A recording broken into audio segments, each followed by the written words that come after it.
Recorded Books presents an unabridged recording of Sticks and Scones by Diane Mott Davidson, narrated by Barbara Rosenblatt. For Colorado caterer Goldy Schulz, accepting a series of bookings at Hyde Castle is like a dream come true. It's not every day that she gets to cook authentic Elizabethan fare, especially at a real castle. Goldy is determined that everything will go right, which is why, she figures later, everything went terribly wrong. And now, Sticks and Scones. Wounds of the flesh a surgeon's skill may heal, but wounded honors only cured with steel.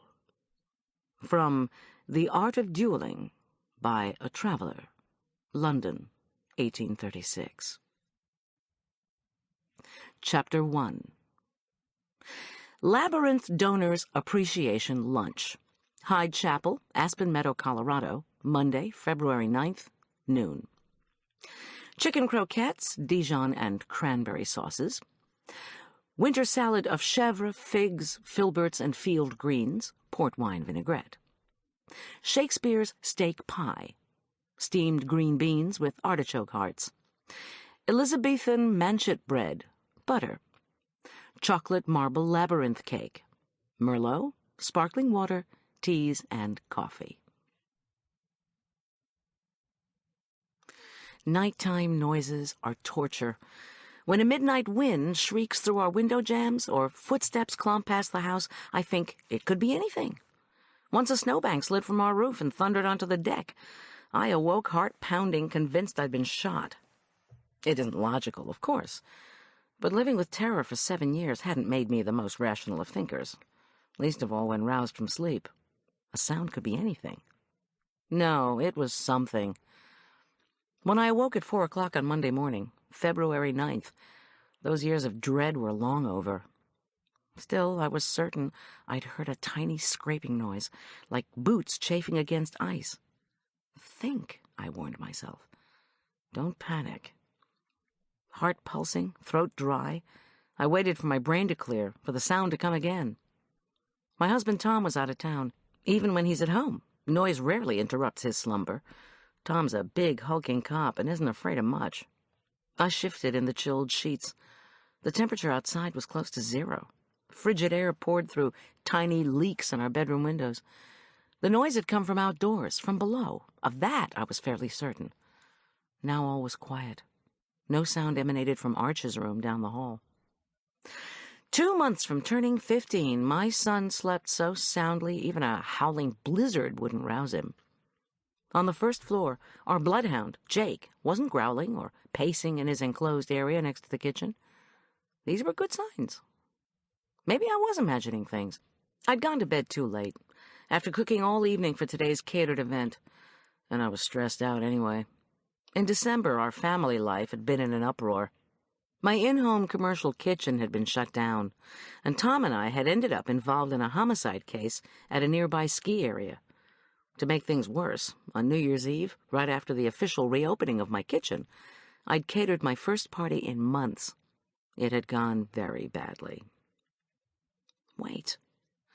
Another unmistakable scrape was followed by a tiny crack. It was like, what? Elk hoofs shattering ice? A pine bough creaking under its burden of snow? Like someone opening a suitcase across the street? Who unpacks bags at 4 in the morning?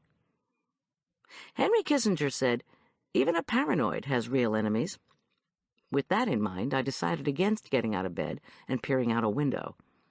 My eyes traveled to the bedside table, and I reached stealthily for the portable phone. In addition to being paranoid, I sometimes suspected I was an alarmist, or, as the 9th grade tough guys at Arch's school would say, a wimp. Now, I bargained with myself. One more sound, and I would speed dial the sheriff's department. I shivered, waited, and longed for the heavy terry cloth robe hanging in my closet. An early Valentine's present from Tom. Caterers need to rest after cooking, Miss G, he'd said. Wrap yourself in this when I'm gone. and pretend it's me. Of course, I would have much preferred Tom himself to the robe. For the past week, he'd been in New Jersey working a case. There, he reported, the weather was rainy. In Aspen Meadow, I'd told him in our evening calls, each day had brought more snow. Arch and I had made a morning ritual of shoveling our front walk, but daytime temperatures in the mid-30s had melted our man-made snowbanks, and the nightly freezes transformed the sidewalk into a sheet of ice. So if someone was on our sidewalk, he or she was on a very slippery slope. I propped myself up on my elbow, yanked up the bedspread, and listened intently. In the neon light cast by the street lamp outside, I could just make out my own reflection in our mirror. Blonde curly hair, dark eyes, 34-year-old face, just a tad round from an excess of chocolate. It was a face that had been happy for almost 2 years since I'd married Tom. But now Tom's absence was an ache. Back in my old life, my ex-husband had often stumbled in late. I'd become used to the drunken harangues, the flaunted infidelities, the midnight arguments. Sometimes I even thought his girlfriends used to follow him home to stake out our house. Of course, I absolutely believed in Tom's fidelity, even if he had been both secretive and preoccupied lately. Before he left, he'd even seemed low. I hadn't quite known how to help. Try as I might, I was still getting used to being a cop's wife. 5 minutes went by with no sound. My mind continued to meander. I wondered again about Tom. 6 a.m. on the East Coast. Was he up? Was he still planning on flying back this morning, as he'd promised us? Had he made any progress in his investigation? The case Tom was working on involved the hijacking, on a Furman County road, of a FedEx delivery truck. The driver had been killed. Only one of the suspected 3 hijackers had been arrested. His name was Ray Wolfe, and he was now in the same cell block as my ex-husband, Dr. John Richard Corman. The jerk, as his other ex-wife and I called him, was currently serving a sentence for assault. During Arch's weekly visit, John Richard had boasted to his son of his acquaintance with Ray Wolfe, the famous killer hijacker. How low things had sunk, I thought, when a father reveled in his own criminal infamy. I shivered again and tried not to think of the threats my ex-husband had sent from jail. They'd been both implied and overt. "When I get out of here, I'll set you straight, Goldy." To Arch, he'd said, "You can tell your mother your father has a plan." I guess I wasn't surprised that those tiny signs of remorse John Richard had shown at his trial had all been for the benefit of the judge. I jumped at the sound of a third, louder crack. Downstairs, Jake let out a tentative woof. I hit the phone's power button as an explosion rocked our house. What was that? My brain reeled. Cold and trembling, I realized I'd fallen off the bed. A gunshot? A bomb? It had sounded like a rocket launcher, a grenade, an earthquake. Downstairs, glass crashed to the floor. What the hell is going on? I clutched the phone, scuttled across the cold floor, and tried to call for Arch. Unfortunately, my voice no longer seemed to be working. Below, our security system shrieked. I cursed as I made a tripping dash down the unlit hall. The noise had been a gunshot. It had to have been. Someone had shot at our home. At least one downstairs window had been shattered. Of that I was certain. Where's the shooter now? Where is my son? "Arch!" I squawked in the dark hallway. Dwarfed by the alarm, my voice sounded tinny and far away. "Are you all right? Can you hear me?" The alarm's wail melded with Jake's baying. What good did a security system do anyway? Alarms are meant to protect you from intruders wanting your stuff, not from shooters wanting your life. Yelling that it was me, it was Mom, I stumbled through my son's bedroom door. Arch had turned on his aquarium light and was sitting up in bed. In the eerie light, his pale face glowed. His toast-brown hair had fanned out in an electric halo, and his hastily donned tortoiseshell glasses were askew. He clutched a raised sword, a gleaming foil used for his school fencing practice. I punched the phone numbers for 911, but was trembling so badly I messed it up. Now the phone was braying in my ear. Panic tensed Arch's face as he leaned toward the watery light and squinted at me. "Mom, what was that?" Shuddering, I fumbled with the phone again and finally pushed the automatic dial for the Furman County Sheriff's Department. "I don't know," I managed to shout to Arch. Blood gurgled in my ears. I wanted to be in control, to be comforting, to be a good mother. I wanted to assure him this was all some terrible mistake. "Better get on the—" With the phone, I gestured toward the floor. Still gripping the sword, Arch obediently scrambled onto a braided rug I'd made during our financial dark days.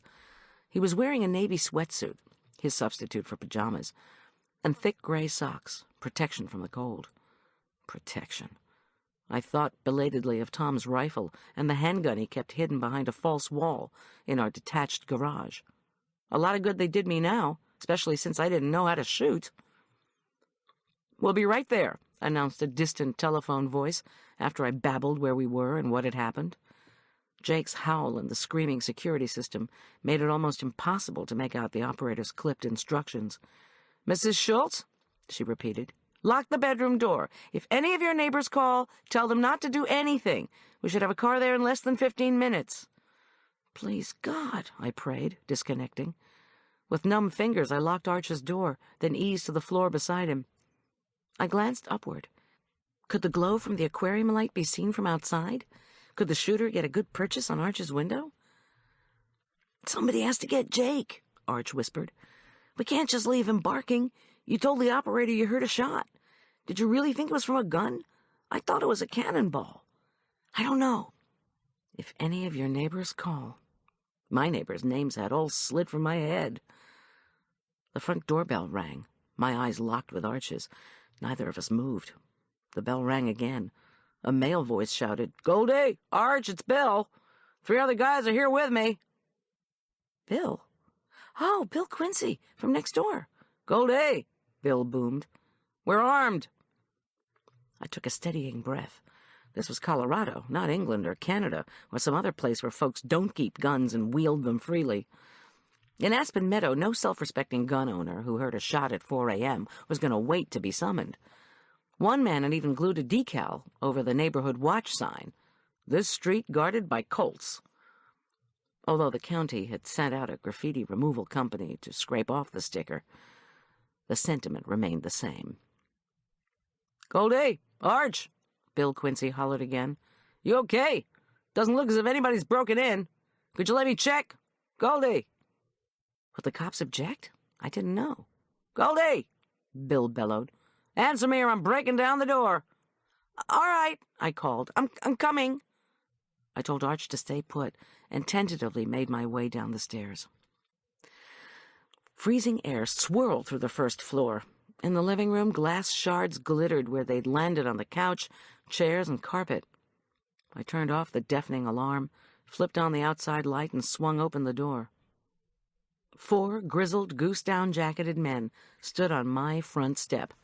I was wearing red plaid flannel PJs, and my feet were bare, but I told them law enforcement was en route and invited them in.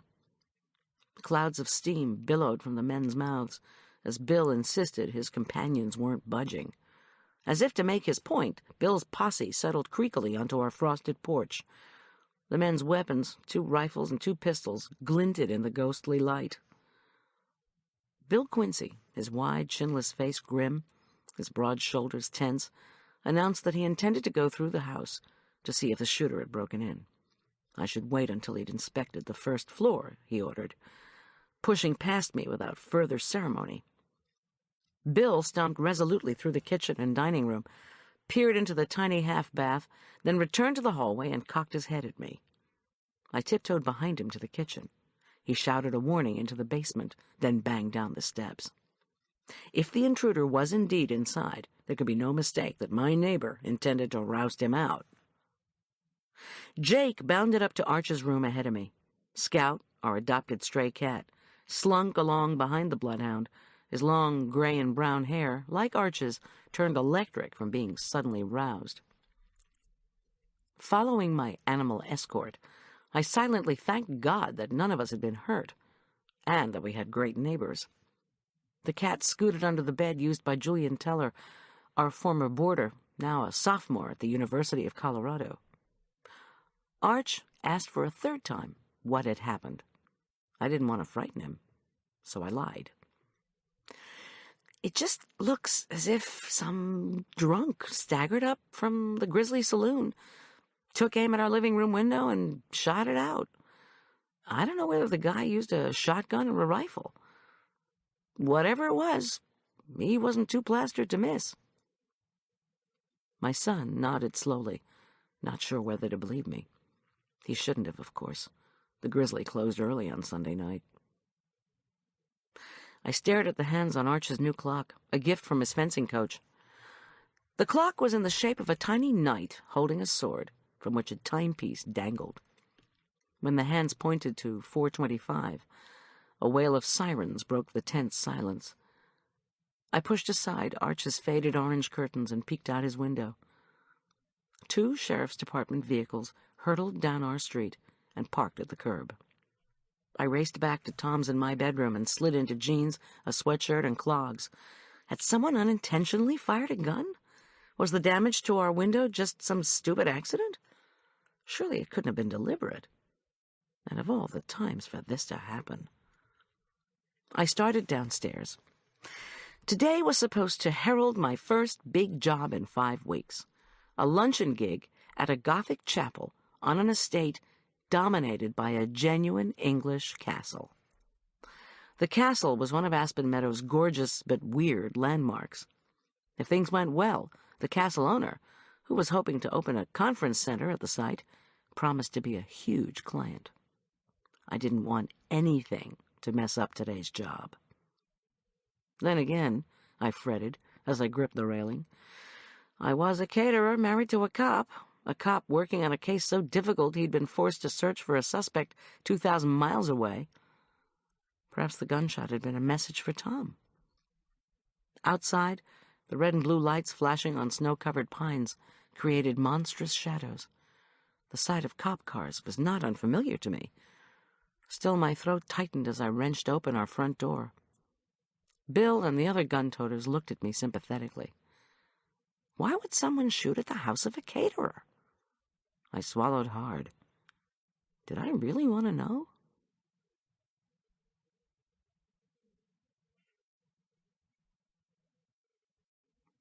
Chapter 2. 2 cops trod up the icy path to our door. The first was tall and decidedly corpulent.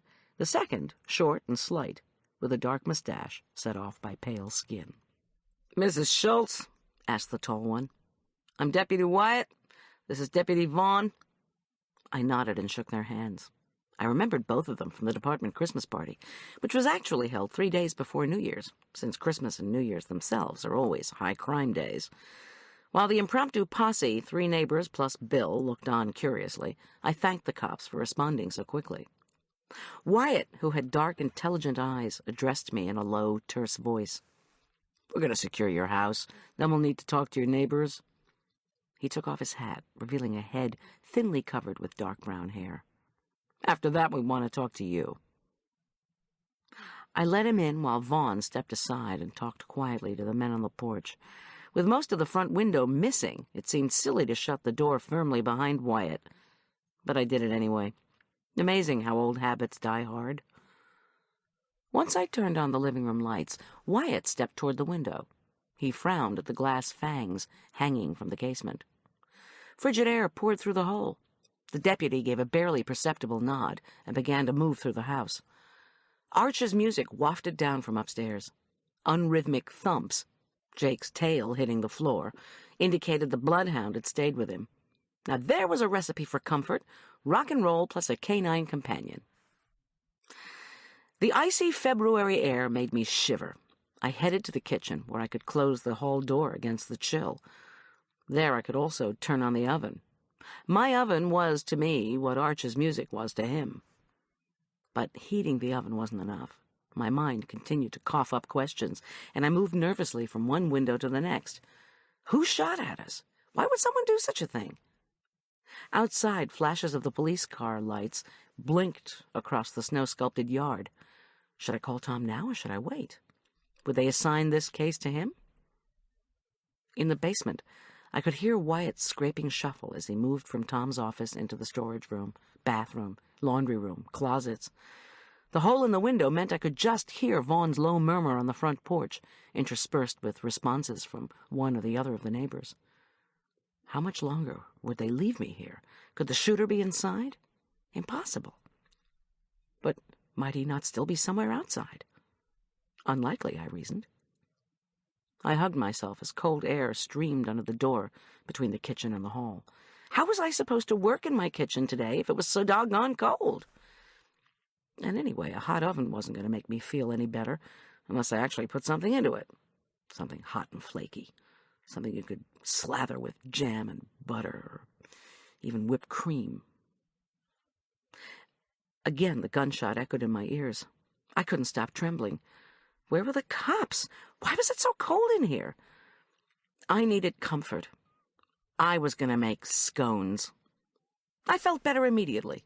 I heated water to plump the currents, powered up my kitchen computer, and rummaged in our walk-in refrigerator for unsalted butter. I'd done a great deal of research on English food for the catering stint I was starting, and what I'd learned had been fascinating.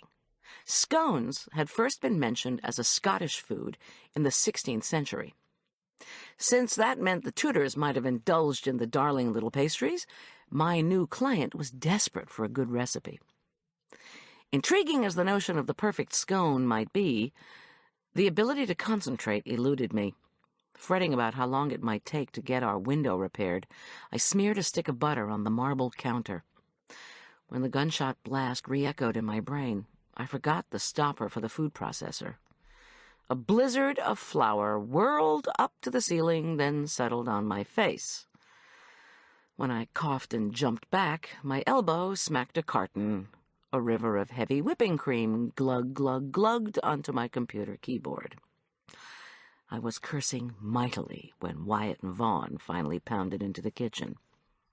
Surveying the mess, their eyes widened. "I'm cooking," I told them, my voice fierce. "So I see," said Wyatt. He cleared his throat. Why don't you have a seat for a minute?" I shut down the computer and unplugged it, turned the keyboard over to drain, turned off the food processor, and wiped the flour from my face. Without missing a beat, Wyatt launched into his report. Thankfully, he'd found nothing amiss. No sign of forced entry, no strangers lurking in closets or under beds. Investigators and techs, he assured me, would be along in no time to process the scene. I offered them hot drinks. Both declined as they settled at our oak kitchen table. I fixed myself an espresso, picked up the dripping cream carton, and poured the last of the white stuff into my coffee. Fortitude, I reminded myself. The kitchen air was like the inside of a refrigerator. I should have put on 2 sweatshirts. "I remember you," Wyatt said, a mischievous smile playing over his lips. "And not just 'cause you're married to Tom Schultz. You're the one who's gotten kind of involved in some investigations, right?" I sighed and nodded. Vaughn chuckled. "Seems to me we've ribbed Schultz about that a time or two. We asked him, why don't you just give her a job?" Didn't these guys care about our shattered window? Why weren't they digging bullets out of my living room wall or searching for footprints in the snow? "Thanks, guys," I replied. "I've got a job, a business, which this incident is not going to help, and I also have a son who needs to be protected," I reminded them grimly. Getting serious, the deputies fired questions at me. What had I heard? When? Why was I so sure it was a gunshot? Had I actually seen anything out the window? Had Arch? Warmed by the coffee, I gave short answers while Wyatt took notes. But I faltered when he asked if any member of our family had received threats lately. "There was something involving the department about a month ago," Wyatt prompted me, when I didn't immediately answer. "You're the caterer who turned in the Lauderdales. New Year's Eve? Child abuse, right?" "Yes," I replied. "I turned in Buddy's your buddy, the jag in the bag, Lauderdale." He shook his baby daughter until the poor child passed out. Wyatt looked up from his notebook and scowled. "You were doing a party there, isn't that what I heard?" he asked. "Big party, even though the guy's facing bankruptcy or something?" Or something. Buddy Lauderdale's rumored financial difficulties had been widely reported, along with his arrest. According to the whispers, dutifully conveyed in the newspapers, the new expanded Lauderdale Luxury Imports, situated near the fancy new Furman East Shopping Center, was about to go belly up. Buddy Lauderdale, 50-ish, swarthy, and boasting a full head of newly plugged hair, had scoffed at the rumors. With his ultra-chic, 15 years his junior, second wife, Sharday, Buddy had thrown an extravagant New Year's party to show the world just how rich and confident he was. And I'd been booked to do the catering, thanks to the recommendation of Howie Lauderdale, a star sophomore on the Elk Park Prep fencing team. 16-year-old Howie, who'd befriended Arch, was the product of Buddy's first marriage. Naively, I'd thought the father would be as nice as the son. All had gone well on New Year's Eve, I recounted at the cop's prompting, until about 11:30, when Buddy and Howie had put on a fencing demonstration for their guests. Unfortunately, Patty Lauderdale, the cute-as-a-button 1-year-old daughter of Buddy and Sharday, had started to wail just as the demonstration began. Buddy had ordered me to take the baby away, which I had. In the kitchen, I'd rocked, cooed, and sung to the screaming Patty, all to no avail. The child should have been in bed, of course, but the parents had wanted to show her off to their guests. Impatient with the racket, Buddy had stormed into the kitchen. In the presence of no other adult but me, he'd grabbed little Patty from my arms. Over my protests, he'd shaken that poor child until she choked. Her eyes rolled back in her head, and she lost consciousness. So yes, I'd called the cops.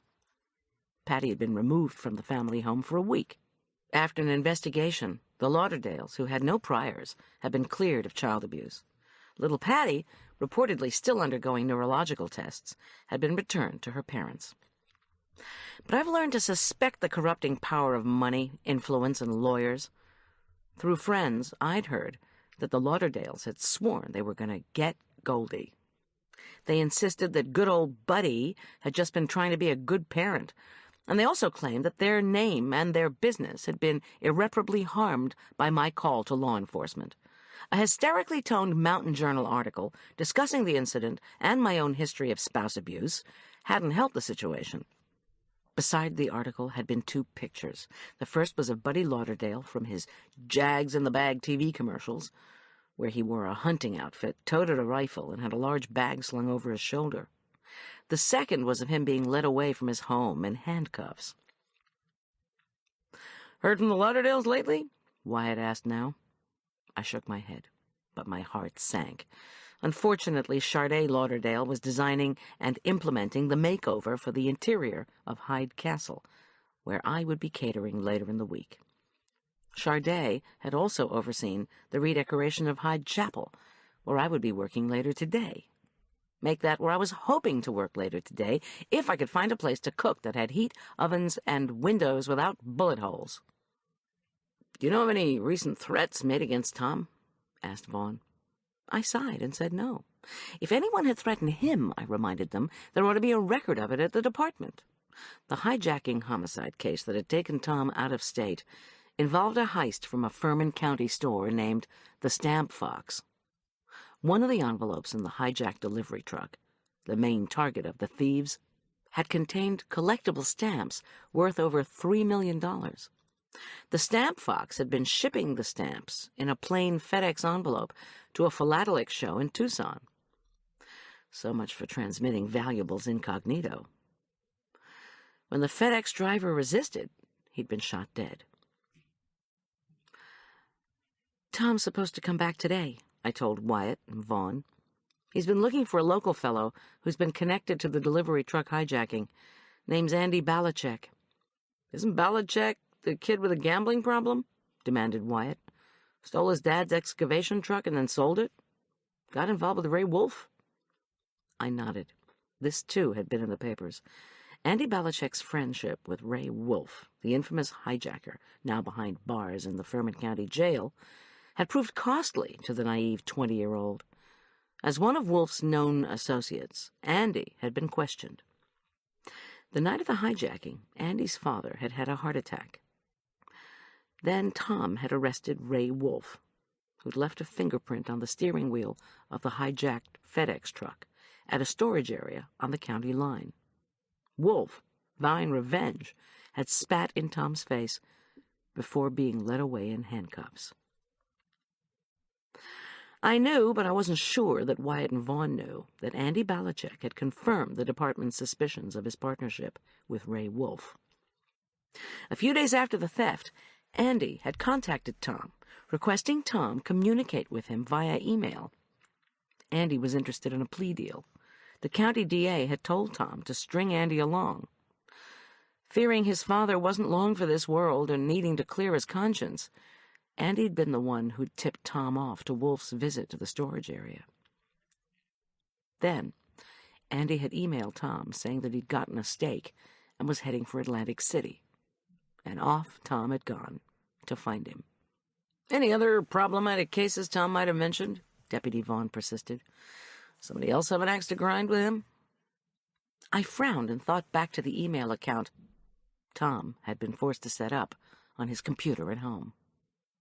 Because Andy Belichick had insisted he wouldn't send any correspondence directly to the sheriff's department. It had been out of character for Tom to take so much time to work at home. But he had, until he'd packed up for New Jersey. No, I didn't know whether Tom was working on other problematic cases. What I did know was that he'd been working too hard. "Did he mention threats from Belichick?" asked Vaughn. When Belichick emailed Tom that he was leaving the state, Tom immediately got approval from Captain Lambert to go looking for him. Vaughn raised his eyebrows, as in, "That's it?" "And you, Mrs. Schulz?" asked Wyatt. "Aside from the Lauderdales, anyone else you know might want to take a shot at you? Or your son, for that matter?" Wyatt scribbled as I told him that Arch's father, my ex-husband, was being considered for parole. Actually in early release because of his so-called good behavior. I added that serving less than 5 months of a 3-year sentence didn't seem like much of a punishment for beating the daylights out of a woman. No, I told them, John Richard wasn't in jail for assaulting me, or his other ex-wife, my best friend, Marla Corman. Not this time. I added that the idea of the jerk being a model prisoner was an oxymoron on the order of fat-free butter. I told both deputies that John Richard could be out of jail any time, but I was supposed to receive a notice from the Department of Corrections before that happened. I fell silent. Wyatt and Vaughn studied me. The coffee was no longer hot. My teeth were chattering. Wyatt got up and called to the team who'd arrived and begun working in our living room. A policewoman brought in a quilt. I thanked her and wrapped myself up in the thick handmade comforter sewn by county volunteers for crime victims. "Any neighbors who might pose problems?" Wyatt's partner asked patiently. "Those guys outside look a tad trigger-happy." Was that a hint of a grin on Wyatt's face? I gushed that our neighbors were all terrific. The last time a neighbor had shot at anything, it had been a woodpecker. But he'd really hated that bird. His skirmishes with it were the stuff of neighborhood legend. And anyway, after he'd fired, the woodpecker had flown away, unscathed. "Are there any other folks?" Vaughn pressed. "Any other clients you might have had trouble with?" "Ordinarily," I replied, "my clients only get upset if I don't show up." My throat closed. What was I supposed to do about the lunch? The bullet-smashed window made it too cold to do the crucial last part of the necessary food prep here at home. Unless I could quickly find a repairman to put plywood over the window. I had to honor my luncheon commitment at Hyde Chapel. If I wasn't able to get the window fixed, could I do my cooking in the castle kitchen? Would the Hydes want me to arrive at the castle before sunup? Gooseflesh pimpled my arms, and I sighed. Wyatt closed his notebook. The phone rang. I bolted for it, hoping it was Tom. "Goldy, it's Boyd," said the gravelly voice of Sergeant Boyd, one of Tom's closest friends in the department. "Oh," I said, trying to hide my disappointment. "Did you hear about the—" "That's why I'm calling," he interrupted. Boyd had a no-nonsense attitude that was complemented by his barrel-shaped body and unfashionable crew cut, all of which I had come to cherish. Tom trusted his life to Boyd, as did I. "Listen," he said now, "I want you out of there." "I'm thinking about it," I protested. "I'm also thinking our window just needs some plywood." "Forget it. Your security system needs to be rewired, and the house may not be safe. I've already talked to Armstrong." Sergeant Armstrong, who worked with Boyd, was another friend, an ace investigator. "We want you to get out and stay out until Tom gets back. It is not safe there. You and Arch can hole up in my spare bedroom if you want. Armstrong's family's willing to have you, too." I thought of the minuscule kitchen in Boyd's bachelor apartment, and of the chaos Armstrong's 6 children wrought wherever they went. "Thanks. We'll get your window fixed, don't worry. And your security system, too. But we need to find out who did this to you." "Okay," I agreed reluctantly, knowing Tom would want me to do whatever Boyd recommended. "I'll make some arrangement." "Good. I'll talk to you later." I thanked him, hung up, and told the deputies what Boyd had said. Both seemed relieved. After all, the house would be too cold and too dangerous to stay in, at least for that day. So what other impromptu arrangement was I supposed to come up with? What friend can you call at 4:30 in the morning to ask for refuge and a large kitchen? During the current remodeling of her guest bedroom, my best friend, Marla Corman, who always claimed that the jerk had married her for her inherited fortune, which she'd refused to share with him during their brief marriage, had staked out a suite at Denver's Brown Palace Hotel. I knew Marla would have welcomed me, even at that ungodly morning hour. But the 65-minute trip back from downtown Denver to Aspen Meadow to cater at Hyde Castle between ferrying Arch to and from school was simply not feasible. Plus, the Brown probably wouldn't look kindly on yours truly invading their restaurant kitchen. Reluctantly, I realized that whatever I decided, I would soon have to call the Hydes. Elliot and Suki, proprietors of Hyde Castle. The Elk Park Prep fencing coach, Michaela Karofsky, doubled as a caretaker at the castle. She had mentioned to Arch that the couple who owned the castle wouldn't mind if both of us stayed there while Tom was gone. Staying there, Michaela had kindly suggested, might even make my upcoming castle catering jobs easier for all concerned. But it was far too early to call the Hydes, and I didn't know how impromptu Michaela Karofsky's invitation had been. Maybe the Hydes didn't want their caterer underfoot. Their caterer and her son, I reminded myself. What would Tom want us to do? I had no idea. I'd stayed in the home of clients before, when my ex-husband had been making threats, and before our house had a security system. But those clients had been relatives of Marla. Working for Elliot and Suki Hyde was purely a business arrangement. Without enthusiasm, I made a decision. I'd just have to pack up my son, myself, and all the food, drive to the castle gates, and give the Hydes a ring from my cellular. If they said they wouldn't have us, then I'd have to come up with another plan. As Deputy Wyatt sent out a newly arrived pair of deputies to canvass my neighbors, the video team arrived.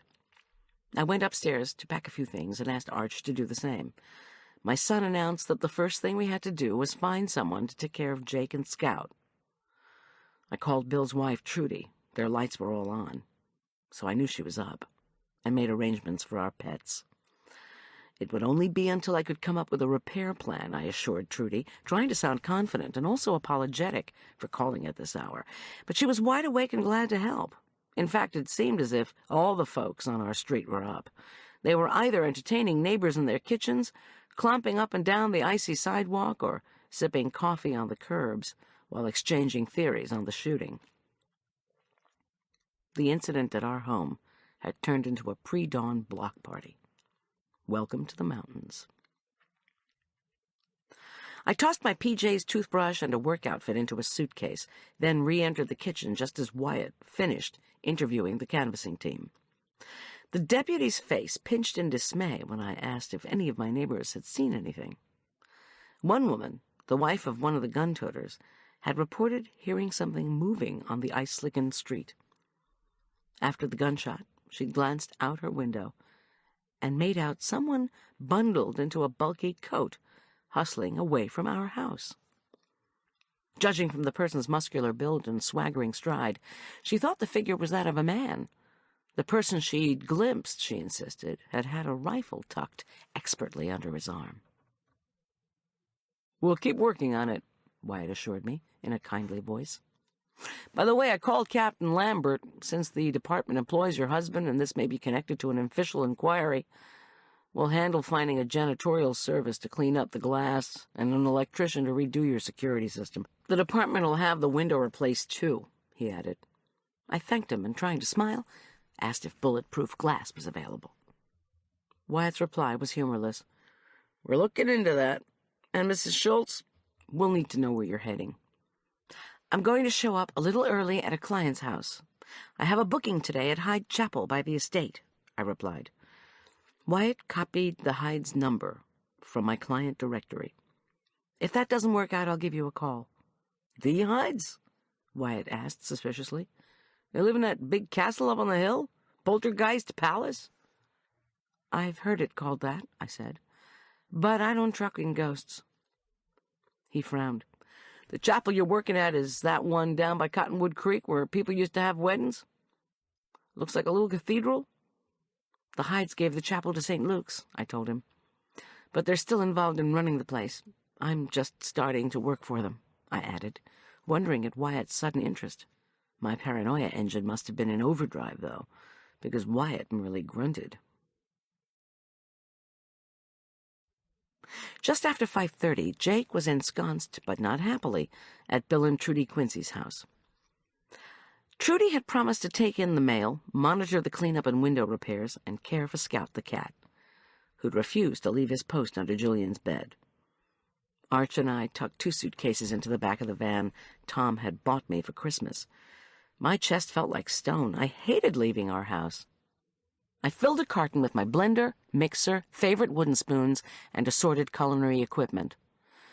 In our walk-in refrigerator, I'd already assembled the ingredients for the steak pies and chicken croquettes, plus their accompanying sauces. After transporting those boxes to my van, I packed up frozen containers of homemade chicken stock and frozen loaves of manchet bread, the sort eaten by Tudor royalty, Elliot Hyde had informed me, and fresh beans and field greens, along with almost ripe, dark damson plums. Last, I packed 2 fragrant, freshly stewed chickens. "A chicken in every pot," Herbert Hoover had promised, when speaking of the delights of the prosperous household. What would Hoover have said about being forced from one's home, clutching the cooked birds in a box? Chapter 3. My new van chugged the short distance to Main Street. There, darkened shop windows and ice-crusted pavement mirrored the gloomy glow from our town's rustic street lamps. Exhaust-blackened heaps of snow clogged the gutters. A rusty van and what looked like an old BMW were parked across from the bank. Both had a forlorn look about them. I prayed that no homeless people were sleeping in those vehicles on this frigid morning. Not only did our small mountain town have no motels, it also possessed no shelters. The occasional homeless person who attempted to brave the winter at 8,000 feet above sea level usually gave up and hitchhiked to California. My tires crunched up to the icy curb. On the north side of the street, the bank of Aspen Meadow's digital numerals blinked that it was 3 below zero at 38 minutes after 5. Beside me, Arch scrunched down on his jacket. Heat poured from the humming engine while I stared up at the sky and tried to plan what to do next. Furry, impenetrable clouds obscured the stars. The light of the rising sun wouldn't begin creeping over the mountains for nearly an hour. I tugged my hat down over my ears and struggled to work out the logistics of a pre-dawn appearance at Hyde Castle. I'd first visited the Hydes during a freezing mid-January fog. At the time, I'd been grateful for Suki Hyde's call. Ever since the unfortunate New Year's party at the Lauderdales, I'd been low. When the police had refused to bring an assault case against me, Buddy had claimed I hit him when I tried to wrench little Patty away from him, the Lauderdales' lawyer had begun calling me, threatening civil suits.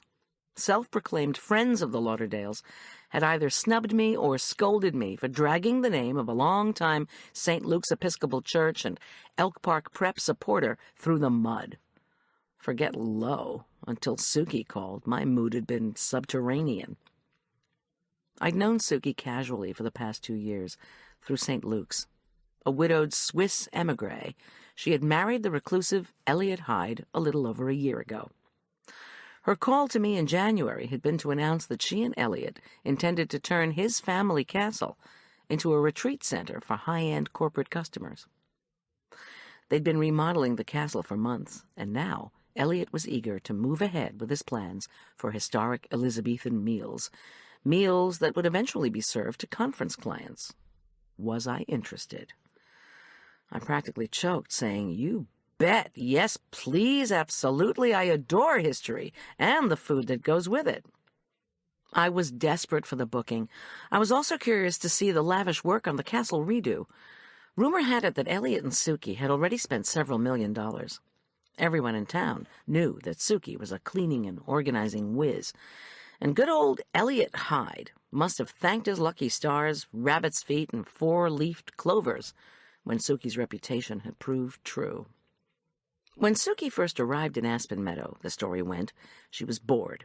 Her husband, Carl Rourke, had owned a successful roofing company that many local high school students, including Julian, had worked for. Sadly, Carl had died on the job in a freak electrical accident. After a year of widowhood, Suki's loneliness had made her restless. Figuring her obsessive tidiness ought to be worth something, she advertised to work as a personal organizer. Her first and last client was Elliot Hyde. Never married, virtually penniless, Elliot was a former academic who had retreated to the castle he'd inherited after being denied tenure at an East Coast college. The castle itself, built in Sussex, had been bought by Elliot's grandfather, Silver Baron Theodore Hyde, on a trip to England in the 20s. Belonging to a line of earls, the castle had been uninhabited since the time of Cromwell. Like the parvenus making social splashes with their enormous palaces in Newport, Rhode Island, Silver Baron Theodore had apparently hoped his castle would give him the social cachet of an actual baron. He had the castle disassembled in England. Then he hired a team to reassemble the royal residence in Aspen Meadow. He dammed up Fox Creek that flowed down the hill to the castle to make a moat. He hired a fleet of servants to keep the place sparkling. Among his employees were a Russian fencing master to teach him historic martial arts, and a butler to bring him tea and scones each day at 4 o'clock. Unfortunately, Theodore and his wife Millicent had disliked tea and found fencing exhausting. The butler quit. The fencing master, Mikhaila Kirovsky's grandfather, became the castle caretaker. The Hydes, meanwhile, decided that what they really liked was collecting old European buildings. Once the castle was in place, they purchased a 13th-century French chapel that was a mini version of Chartres. That Gothic jewel had been painstakingly reconstructed not far from the castle, on the Hydes' sloping 40 acres below Fox Creek and above Cottonwood Creek, the wide body of water that runs through Aspen Meadow. Then, before their dreams of purchasing a ruined abbey could be realized, Theodore and Millicent had both been killed in a railroad accident. Their only son, Edwin, facing a depression economy, played out silver mines, and no financial assets aside from his parents' estate, had tried to turn the castle into a hotel. This failed, as did mounting Aspen Meadow's first and last circus on the castle grounds. After hiring ranchers to cart away mountains of elephant manure, Edwin and his wife had been reduced to charging for tours of the castle. Their son, Elliot, had returned to the castle almost 9 years ago, after his parents' death and his own failure in academia. At 39, he hadn't accumulated much in the way of savings, and those had drained swiftly away as he, too, struggled to make a living from giving tours and renting out the French chapel by Cottonwood Creek, now christened Hyde Chapel. By the time Elliot hired Sookie to organize the place, he'd stopped the tours and sunk into a depression. Income from renting the chapel was down, and stories in town had him living like a hermit in one room of his castle. The family of the fencing master, meanwhile, had been offered one whole wing of the castle, rent-free, as long as they remained the caretakers. It was in their palatial fencing loft that young Michaela Kirovsky's grandfather and father had taught her to fence, a skill that subsequently provided income for her when she became the fencing coach at Elk Park Prep. Beside me, Arch was fast asleep. There was more to the tale of Elliot Hyde and Sookie Rourke. In fact, the months-old series of events were now routinely chronicled by townsfolk over coffee and donuts. Oddly, you can't be too clean, seemed to be the moral of the story. When then 47-year-old Elliot hired 35-year-old Sookie, she had crisply informed him that she would not work in the castle as long as the stench remained from the castle's medieval toilets. Unfortunately, these 33 so-called garderobes, actually ancient narrow bathrooms corbelled out over the castle walls, hadn't been cleaned before leaving England. Also central to the Sookie story was an acknowledgment of one of the flaws of medieval military architecture. Each garderobe had its own shaft into the moat. Those shafts had proved a convenient, if messy, mode of entry to attackers of Richard the Lionheart's Chateau Gaillard on the Seine. But Sookie hadn't cared about old tales of invaders. Back in medieval days, each castle garderobe shaft emptied into a cesspit, or the moat itself, both of which had been periodically cleaned out. But the medieval folks hadn't cleaned out the garderobe shafts. Ever. After all these years, they still stank.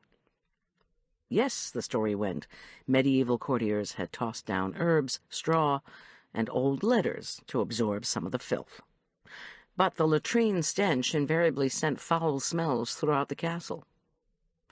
The British construction folks who'd taken the castle apart 80 years earlier to be shipped here to America had pulled down the shafts in sections, and the shafts had also been reassembled that way, much to Sookie's disgust.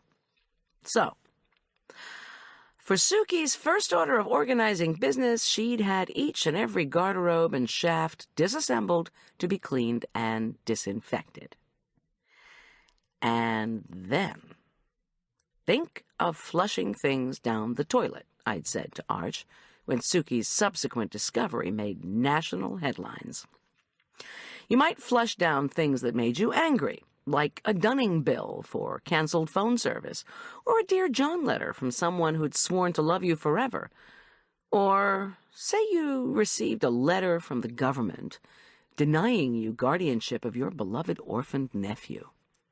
That denial made you so enraged, you threw that bureaucrat's epistle down the toilet shaft, where it stuck. In 1533, that was just what the Earl of Uckfield had done. His petition to raise his wealthy 9-year-old nephew, the orphan of his ultra-rich brother-in-law, a duke, had been turned down by the monarch. In a fury, the Earl had flung that letter down one of his garderobe shafts, and that was where the missive had stayed for over 4 centuries. It had taken a compulsively clean Swiss woman ordering that the shaft be scrubbed before the discovery was made. The letter, denying the Earl custody of his nephew, had been signed by Henry VIII. It bore the king's initials, H.R., and his royal seal. The letter sold for £12 million at Spinks, a leading London auction gallery. Elliot had immediately married Sookie, christening her his $20 million woman. After their honeymoon, he announced to the media Sookie would be embarking on a cleaning expedition of the other 32 garderobe shafts in the castle. She hadn't found anything else. Elliot hadn't minded. The day after Suki's call, I'd gone to Hyde Castle. Once seated in the imposing living room, I drank tea and ate stale, mail-ordered scones, made tolerable only by heaping tablespoons of homemade strawberry jam, Elliot's one and only specialty. With great fanfare, tall, handsome Elliot Hyde brewed our tea. Elliot dressed like an F. Scott Fitzgerald character. For tea, he wore herringbone knickerbockers and a silk scarf. When he brewed the tea, there was no dumping of hot water over a tea bag. No. Elliot tossed his silk scarf over his shoulder, removed the lid from a bone china teapot in the shape of a prissy-faced English butler, cleared his throat, and meticulously, slowly poured boiling water over Golden Tip's leaves. Then he covered the pot with a cozy. Finally, he asked Suki Honeykins, as he called her, to time the steeping. Good tea, bad food, I'd reflected, as I sipped the dark brew moments later. I'm going to love this place. I told them, yes, February was almost completely open for me. My son was in school every day, and I could hire Julian Teller, our former boarder, to help with the catering, as he was taking only a half load this semester at the University of Colorado. Plus, I added, Julian had toured the castle during his time at Elk Park Prep and knew his way around. I'd listened to their food proposals, nodded, and written up a contract.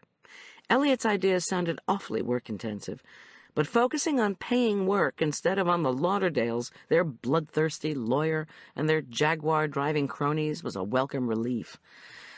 In the end, Elliot and Suki had booked Goldilocks Catering for 2 events. First would be an Anglophile lunch in appreciation of the big donors who'd paid for the new marble labyrinth set into the floor of Hyde Chapel. The second was an Elizabethan feast that would double as the end-of-season banquet for the Elk Park Prep fencing team. Elliot had been quick to clarify that the Tudor upper crust had only seen a feast as a grand meal. A banquet, on the other hand, had been an elaborate dessert course served later, often in a charming banquet house not unlike our modern gazebo. These days, the terms feast and banquet had become synonymous, alas. In any event, Michaela Karofsky wanted to hold her team's banquet at the castle. For the opportunity to test feast-giving in their great hall, Elliot and Suki were picking up half the tab. Elliot, meanwhile, would continue working, planning, and publicizing to ready the castle for opening as a conference center. "That's my dream," he'd informed me, although his dark brown eyes looked unexpectedly sad. Above the creamy silk shirt and scarf, he had a beautifully featured, smooth-shaven face, framed by long, wavy, light brown hair. If my catered events went well, he added, we'd work out further bookings featuring historic English food. I'd set aside any hesitation. My only other February commitment was making cookies and punch for the Elk Park Prep Valentine's Day dance.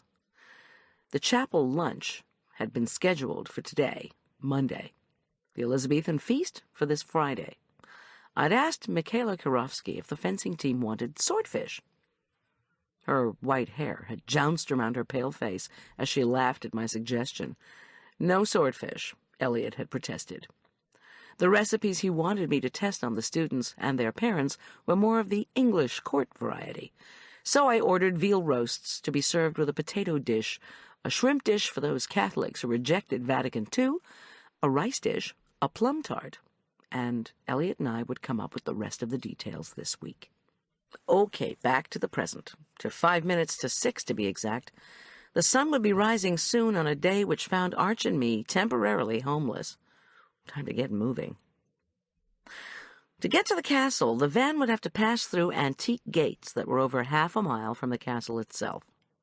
Those gates, bearing the Hyde coat of arms and several other painted shields Suki had unearthed in a Denver antique shop, had been open when I'd visited 3 weeks ago. Were they electronically armed before sunup? I had no idea. I stared again at the bank's digital clock. The van was becoming warm. If I waited too long, the cooked chicken would begin to spoil. After the first question of catering, how does the food look? There is always the second consideration. how does it hold up? Because you were never going to get to the third question, how does it taste, if it had all turned moldy green? With sudden decisiveness, I made a U-turn on Main Street and followed ice-carved Cottonwood Creek as it flowed eastward. Every now and then, spotlights from a cabin lit up the creek. On the patches of ice, fallen snow lay strewn like spills of popcorn. Steam rose from the trickle of the creek that hadn't frozen. Just beyond a Texaco station, I slowed. A lighted sign on the left side of the road indicated the entry to county-owned Cottonwood Park. This meant I was getting close to the castle. On my left, the heavily forested hills of the park rose steeply from the road. On the right, the creek was now invisible. I pressed the accelerator resolutely, and the van chugged forward. A moment later, headlights glared in my rearview mirror. I skidded onto the shoulder. We were just over half a mile from the castle. When someone shoots your window out, everything is suspect. Arch, who'd awakened, checked the side view. The vehicle passed us at a noisy clip and roared on eastward, down the canyon. "We're on our way to Hyde Castle," I said to Arch. His face within his jacket hood became wary. "Poltergeist Palace? That's where the people want you to fix the historic food?" "Exactly. Let's hope they're awake." I frowned. First the cop, now my son. Did everyone except me believe in ghosts? What exactly is it called Poltergeist Palace? "Geez, Mom, don't you know? The ghost of the Earl's nephew that the famous letter was about? After his uncle told him he couldn't stay with the uncle's family, the kid got sick. He died of pneumonia. Anyway, he's supposed to run around the palace at night carrying a sword." "Does he hang out in the kitchen?" "I don't know. Michaela's been telling us about the Great Hall, where the banquet will be on Friday night." Arch went on. "We're going to do a fencing demonstration before we eat." I powered up the cellular and pressed in the Hyde's number. Suki, sounding only slightly groggy, answered on the second ring. I tried to make our plight sound humorous. Not fooled, she asked in a hoarse, concerned voice where we were. "Heading east," I told her, "along the creek." She consulted with Elliot, then came back. When she was less than fully awake, her accent was more noticeable. "The gates are open," she announced. I should take care on the driveway, she cautioned, as it was long, winding, and not well lit.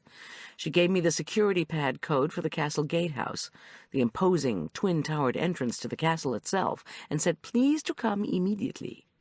I was profusely thankful. As Arch and I passed through the quiet canyon, a light snow began to fall. To our right, Hyde Chapel appeared, its two spires silhouetted by a street lamp. The chapel had its own bridge across the creek, which looked romantically inviting in the darkness. Maybe that was where the Earl's ghostly nephew was now hanging out. A few moments later, I turned at the paved castle driveway and drove over another old bridge spanning Cottonwood Creek. More grim coats of arms had been wired to the high iron fence that circled the castle property. With my new concern for security, I'd have to ask the Hydes about how they kept undesirables out of their castle. Hearing the details of my shot-out window story, perhaps Elliot and Suki would reconsider their kind invitation. The driveway wound past spotlit boulders, tall, creaking lodgepole pines, stands of white-skinned aspens, thickets of chokecherry bushes, and blue spruces in perfect Christmas tree shapes. When the van suddenly thudded over a large rock, I reminded myself to drive more carefully, or risk becoming part of a not-so-scenic overlook. We followed the twisting drive upward until my headlights illuminated snow-crusted boulders marking the first parking area. At the edge of the lot, a one-lane wooden causeway beckoned. Beyond the bridge rose the castle itself. I gulped. My previous visit had taken place during the day. In the pre-dawn darkness, the stone fortress, built in medieval military style and rooted into a forested hillside, looked far less inviting. Spotlights carved out the facade's 4 crenellated towers, the high arched gatehouse, and the widely spaced narrow windows from which, centuries ago, archers had rained arrows down on their enemies. Snow spiraled onto the steaming moat. Above the water, creamy patches of fog drifted across the tower tops and into the trees. Arch said, "Suppose they'd let me have my birthday party here?" I grunted a negative as our tires thumped across the planks of the causeway. To keep the moat water from freezing, Suki had ordered the installation of aerating pumps. That way, fish and wildfowl would make it through the winter. I smiled. Wealthy folks were always telling me how much they cared about the environment. My cell phone bleated. Rather than risk driving off the causeway, I braked and put the van in parking gear. Arch peered down at the ducks huddled around one of the aerators. "Good God, Goldy, where the hell are you?" Marla Corman's voice sounded even more husky than usual. "I called your house and got some cop." "I'm at the Hyde Castle, or just about there," I corrected. "It's a long story." Long or no, Marla would want to hear it.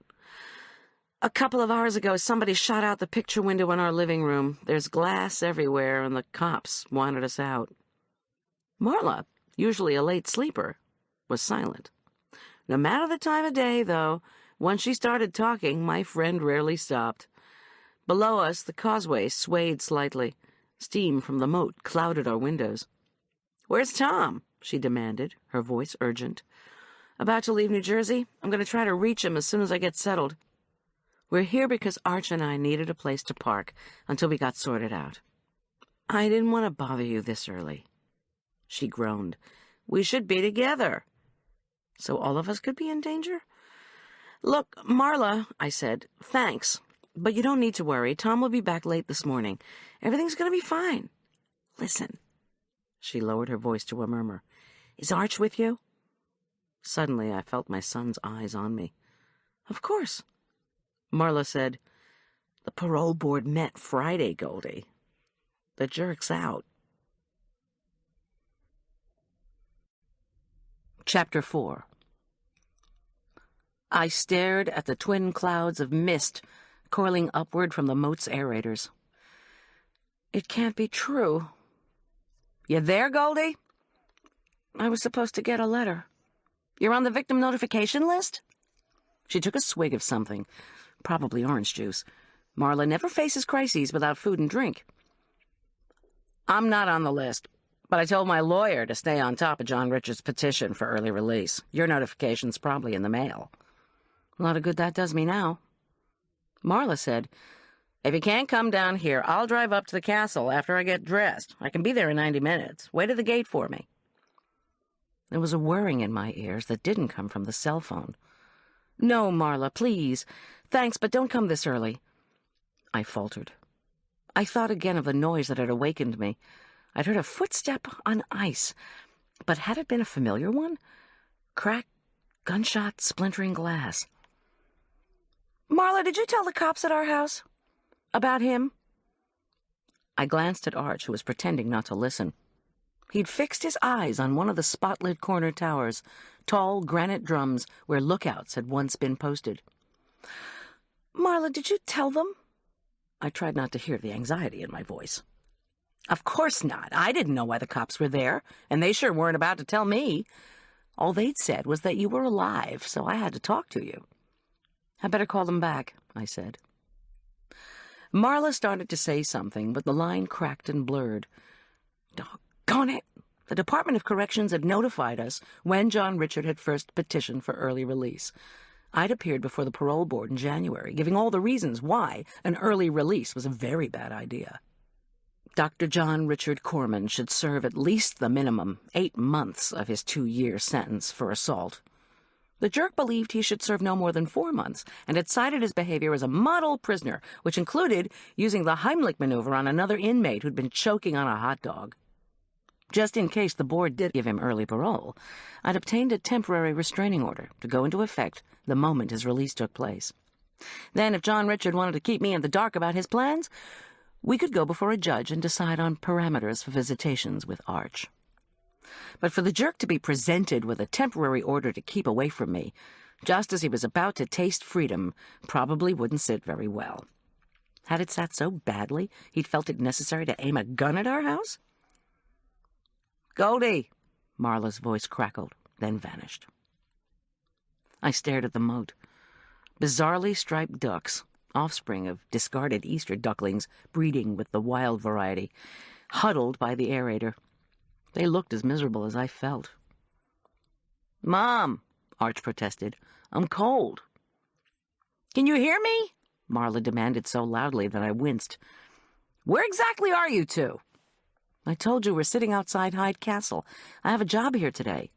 "Get inside. I'll call the cops about the jerk. Then I'll phone my lawyer and anyone else I can find. After that, I'll come up. Isn't the church having a luncheon at Hyde Chapel today? I think I got an invitation." "Yes, it's a thank-you lunch for the people who paid for the labyrinth stones installed in Hyde Chapel. I'm doing the cooking." "I gave that fund $5,000. Save me some cake." She signed off. I stared glumly at the 3 coats of arms hanging over the gatehouse entranceway. Each represented a baron and his soldiers, Suki had told me, medieval protectors of one section of the fortress. That's what I need, I thought, as I pressed gently on the gas, a militia for each part of my life. The van resumed its slow rumble across the wooden bridge. "Mom, is Dad out?" "Yeah." I kept my tone light. "Did you know he was being released?" "I wasn't sure. He hasn't called me yet." Arch spoke guardedly. "Viv said he might be out soon." "Viv knew he was getting out," I repeated for clarification. Viv Martini, a slender, striking 29-year-old sexpot, was John Richard's current girlfriend. He'd met her in jail, where she'd been the girlfriend of another prisoner, until John Richard had exerted his charms on her, or so Arch had reported. I'd seen Viv a few times. She wore her platinum hair David Bowie style and had breasts the size of cantaloupes, and sported a reputation of having slept with every rich, shady guy in the county. When Viv and the jerk had become an item, I figured they deserved each other. "Listen, Mom," Arch's voice became earnest. "Dad wouldn't have shot at us. He's no good with guns. He tried to learn early last summer, but every time he shot at a target, he missed by a zillion yards. Viv offered to teach him again when he got out, but he said no. You know how Dad is when he can't do something. He quits and says it's dumb." The tires made a rhythmic whump-whump-whump over the causeway's planks. I wondered, of course, why John Richard would even think he needed to learn to use a firearm. The castle gatehouse loomed before us. Unlike the later gatehouses of manor houses, Eliot had solemnly informed me the fortified entry of medieval times is the built-in entrance to the castle itself. The Hyde Castle gatehouse featured 2 portcullises, those massive wooden grills raised to let in friends and lowered to keep out foes. One stood at the front entry, the other could be lowered over the gatehouse's rear entry facing the courtyard. This was in the event that enemies breached the rear or postern castle gate. When that happened, Eliot had concluded with pride, the castle inhabitants holed up in the gatehouse itself. 100 feet in front of the gatehouse, 2 single-story stone garages mirrored the contours of the twin towers of the gatehouse. To anyone looking straight at the immense stone facade from the bridge, the garages were indistinguishable from the castle itself. Inside the garages, 6 parking spaces had been marked out for vehicles. I accelerated over the last part of the bridge, pulled into a garage slot next to Eliot and Suki's matching silver Jaguars, and cut the van's engine. The thought of lugging my boxes all the way to the kitchen on less than 3 hours' sleep was more than I could bear. Perhaps there was a hidden pulley system that delivered orders. At least I hadn't been forced into the humiliation of using the servants' entrance, as I had at the Lauderdale's modern monstrosity in Flicker Ridge. The castle didn't have a separate entry for servants, Eliot had loftily informed me, because the castle's status as military outpost meant all the needs of the grand medieval household had to be met within the walls. Think self-sufficiency, he'd concluded, as he'd knotted the silk scarf with a flourish. Arch and I jumped from the van. Dwarfed by the spotlit portcullis, we walked gingerly over the frost-slickened gravel. One of the Hydes must have registered our presence, for the portcullis rose smoothly even before we arrived. Behind the portcullis stood 2 formidable wooden doors. I glanced at my son as our boots cracked across the icy gravel. "Did Viv offer to teach you to shoot, too?" Unfortunately, Viv was also an accomplished Taekwondo practitioner and fencer. Feeling more inferior than I cared to admit, I'd signed up for the free weekly fencing lessons Michaela Karofsky had offered team parents. I told myself it was to keep up with Arch, but deep down I suspected it was to keep up with Viv, which I couldn't do, as it turned out. My first 3 lessons, I'd suffered claustrophobia from the mask, thighs so sore I'd been unable to walk, and confidence so shattered, I dropped out of class. Come to think of it, could Viv have shot out our window? Why would she do that? A speaker on the security keypad beeped. The massive doors creaked open. "Goldy!" Suki Hyde's cheery, familiar voice made a ringing echo on the ancient stones. "You're here!" "Yes, we are," I called back with what I hoped was a self-assured voice. "Thanks for having us." Suki, wearing a full-length forest green coat, cooed at Arch and me as she bustled toward us. "Look at you two!" she exclaimed. Worry furrowed her rosy-cheeked face as she assessed us for damage. Looking younger than her late 30s, unpretentiously cheery, and always happy to see you, Suki was plumply appealing, like one of those happily voluptuous women painted by Rubens. Her wavy golden hair drifted out in all directions, giving an incongruously disheveled air to the superbly organized gal beneath. "Welcome to Hyde Castle. Elliot and I were so shocked to hear what had happened. Imagine your windows shot at." "It was only one window," I assured her. "The food's in the back of the van, if you'd like me to bring it in." Suki beamed and said Michaela could do that. "It could spoil," I started to protest. "Don't worry about it, Goldy." Suki's voice was richly comforting, like vanilla custard.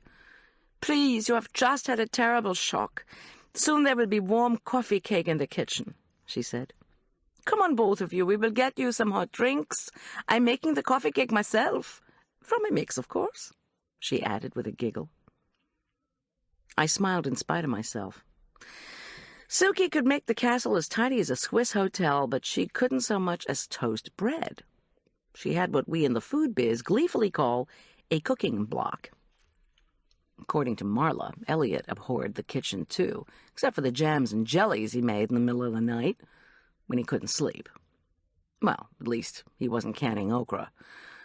Before Suki had changed Elliot's life, he'd subsisted first on frozen dinners, then SpaghettiOs, and finally, just when Suki came into the picture, enormous casseroles of beans and rice. These cheap repasts were not, of course, suitable for the suddenly wealthy. Nevertheless, the Hydes soon wearied of eating out. On my first visit, I'd brought Suki and Elliot a dinner to tuck into their refrigerator and reheat. They'd found my culinary powers awesome, and their praise had warmed my heart. At the far side of the entryway, new plate-glass doors looked out onto the courtyard. Suki switched on spotlights and drenched the interior space in a blaze of glory. The previous summer, a landscaper had followed Elliot's directions for planting a Tudor garden. Elliot had used the strawberries and chokecherries for his jams, but it was all I could do to keep from laughing when Elliot had gone on to tell me they'd given the cabbages, cucumbers, radishes, parsnips, and even the freshly grown herbs to Aspen Meadow Christian Outreach, since neither he nor Suki knew what to do with their cornucopia of ripe goodies. In the spotlights, the geometric layout of ice-burnished twigs sparkled. To surround the courtyard, Theodore Hyde had replaced the crumbling interior walls with an Italianate arcade made of new Colorado granite. The lights illuminated dazzling silver rapiers set beneath the support for each arch. Above the arcade, more spotlights, their lenses tinted hues of orange and pink, bathed new stone walls and courtyard-facing windows with a welcoming glow. "Wow," Arch exclaimed. "They've done a lot since the 6th grade came here for a tour." He craned his neck to gaze up at the arched ceiling of the gatehouse. "Check it out, Mom. Those things haven't changed." He pointed upward. "Meurtrières, otherwise known as murder holes." "What?" Overhead, at the intersection of each arch, holes pierced the ceiling. "You see," my son went on, Even if the enemy could get across the moat and through whatever barbican or outer defense was set up, they'd still have to get through the gatehouse. He pointed back at the entry portcullis. So if the attackers rammed the portcullis to get into this space, the castle's warriors poured boiling oil down on the bad guys through those holes. He announced this with a 14-year-old's relish for violence. "Let's go," I said hastily, as Suki disappeared through another pair of glass doors. I prefer to associate boiling oil with donuts and French fries. Thank you very much. Now, 20 steps ahead of us, Suki was either turning off another security system or rejiggering a thermostat. I shuddered to think of the electric bills generated by heating and lighting these vast spaces. I hated even more thinking how to tell Suki and Elliot that their security system might have to withstand a visit from the jerk. Arch tugged on my elbow. "How many times have you been here?" he demanded, his voice just above a murmur. "Did she talk to you about the Earl's nephew?" Ever wary of being dubbed a wimp, Arch was reluctant to use the word ghost. "I've been here once, and nobody talked to me about spirits," I whispered back. "At some point you can ask the Hydes about it. Just not today, okay?" He frowned, but joined me in following Suki as she bustled down a dazzling rose and gray marble hallway. The marble, too, was from Colorado, Suki had told me, and had been picked out by Charday Lauderdale as the basis for the interior color scheme. Flickering electrified candles atop gleaming brass wall sconces lit our way as we walked down a plush carpet runway patterned with gold medallions on a royal blue background. Arch stopped to touch one of the reproduction-leaded glass windows. Then he eyed a threadbare tapestry depicting a maiden patting her unicorn. "You think the Hydes will let Dad visit?" he asked. "I don't know. Probably you'll go to his place once we get things worked out." Arch was silent. I looked around.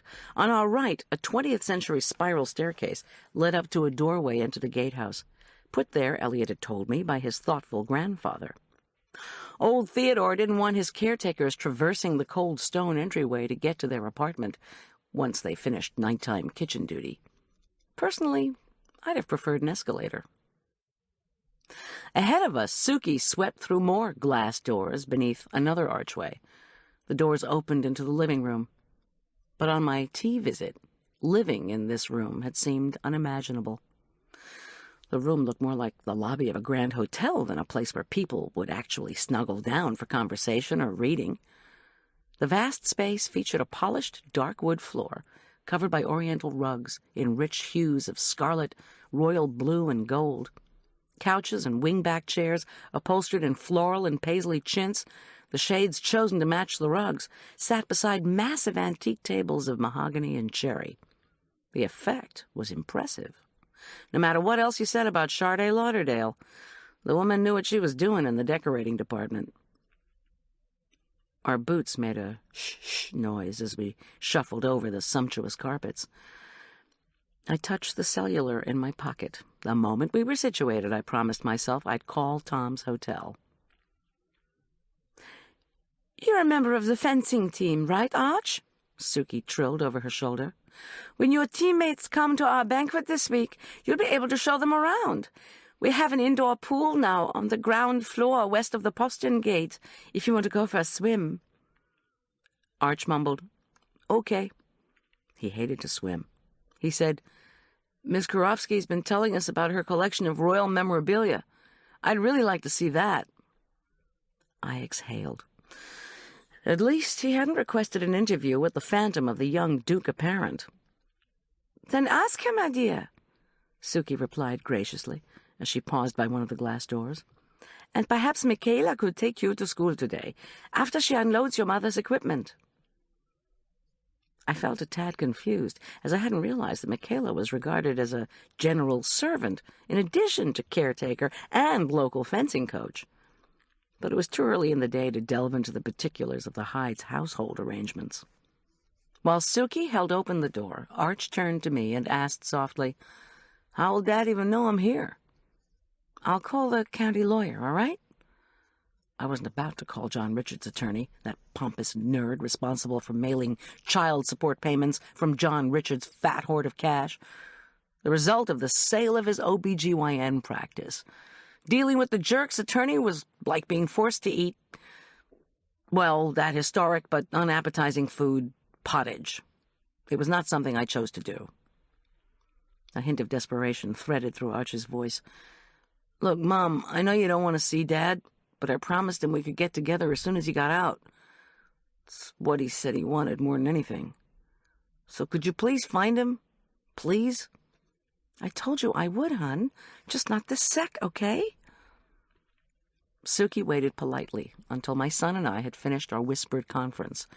In tense silence, we went through yet another set of glass doors, which Suki said they had installed as insulation against the cold. The need for insulation quickly became evident when we entered the tower. An Arctic blast made us pull our coats tightly around us. Unlike the hallway, the corner drum tower was not newly lined with marble. Frigid air poured through slits in the gray stone, more narrow openings used by archers. Suki pointed to a smaller, covered stone cylinder on the tower floor. This was the castle's original well arch. Do you know why they placed the well inside the castle instead of outside? I knew she was trying to be nice, to make Arch feel welcome. I wasn't sure it was working. Arch frowned as if deciding whether to indulge Suki with an answer. Actually, he said finally, his voice raised over another sudden cold wind, I do know about castle wells. People living in the castle had to have their water supply inside the fortress walls in the event of siege. They didn't want the enemy poisoning their drinking supply. Do you use it for the castle's water? Oh, no, Suki answered, apparently delighted with his interest. Elliot's grandfather had a new water system put in, and Elliot's father used insurance money to get the whole plumbing system upgraded after Fox Creek flooded in '82. She gestured for us to go through the door she'd opened to the next large space, the dining room.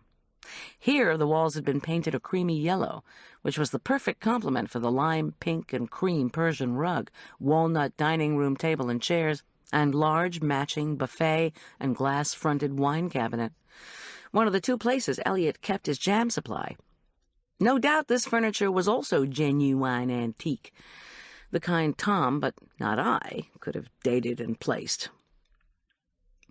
And this is the buttery arch, Suki explained, or at least used to be. Bottles of ale were kept here. The wine cellar was underneath. Next door to the buttery was the still room, where they made preserves, and next to that was a bedroom. We combined all three rooms for the dining room and kitchen. Elliot makes his jams in the kitchen, since the still room is kaput. Wait until you taste his goodies. Your mother loved them. I did indeed, I murmured, as we entered the kitchen. I'd been in this grand cooking and serving space on my earlier visit. 4 electrified chandeliers provided the lighting. Glass-fronted maple cupboards with painted porcelain handles rose above a shiny backsplash of blue and white Delft tiles.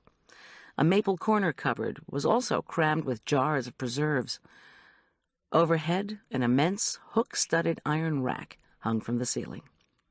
From each hook dangled a darkened pot or roasting pan, some of them massive enough to roast a flock of geese. One wall boasted framed photos and reproduction signs from English taverns. Along the other wall, cozy embers glowed in one of the 2 stone hearths.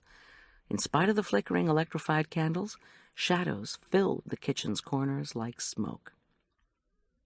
Arch's insistent voice cracked next to my ear. I have to get ready for school. Now, Mom. I'm sure we'll be going to a place where you can change in a minute, I said quickly, feeling my irritation flare. But he was right.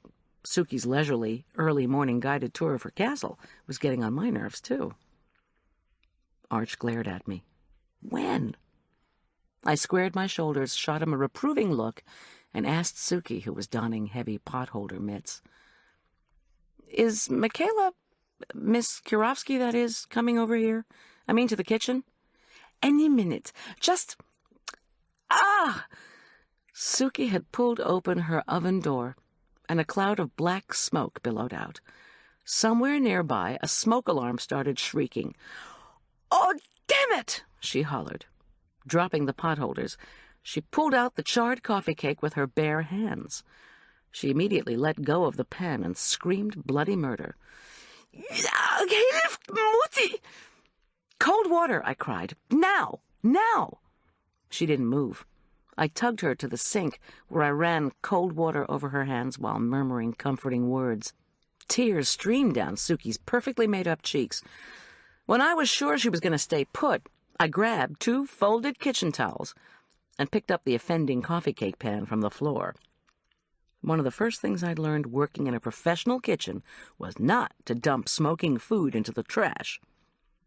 I tossed the coffee cake under a second faucet, then dashed to the ovens and turned on every ventilation fan I could find. Within minutes, the smoke had abated, and the alarm had mercifully quieted. Suki stopped crying, inspected her fingers, and wrapped a wet towel around her left hand. Arch continued to give me his "I really need to talk to you" look. I didn't know what to say. "Excuse me, Suki, but may my son and I leave you, your burned hands, and your smoke-stinking kitchen so we can confer in your non-dairy buttery?" Arch tugged my sleeve. I need to drop my stuff somewhere before I go to school. I need to do my hair, too, and finish getting ready, okay? Please? And I do want Miss Karofsky to take me to school so you, Mom, can track down that lawyer and find out where Dad is." "Okay," I promised in a low voice. I pressed the power button on my cell phone.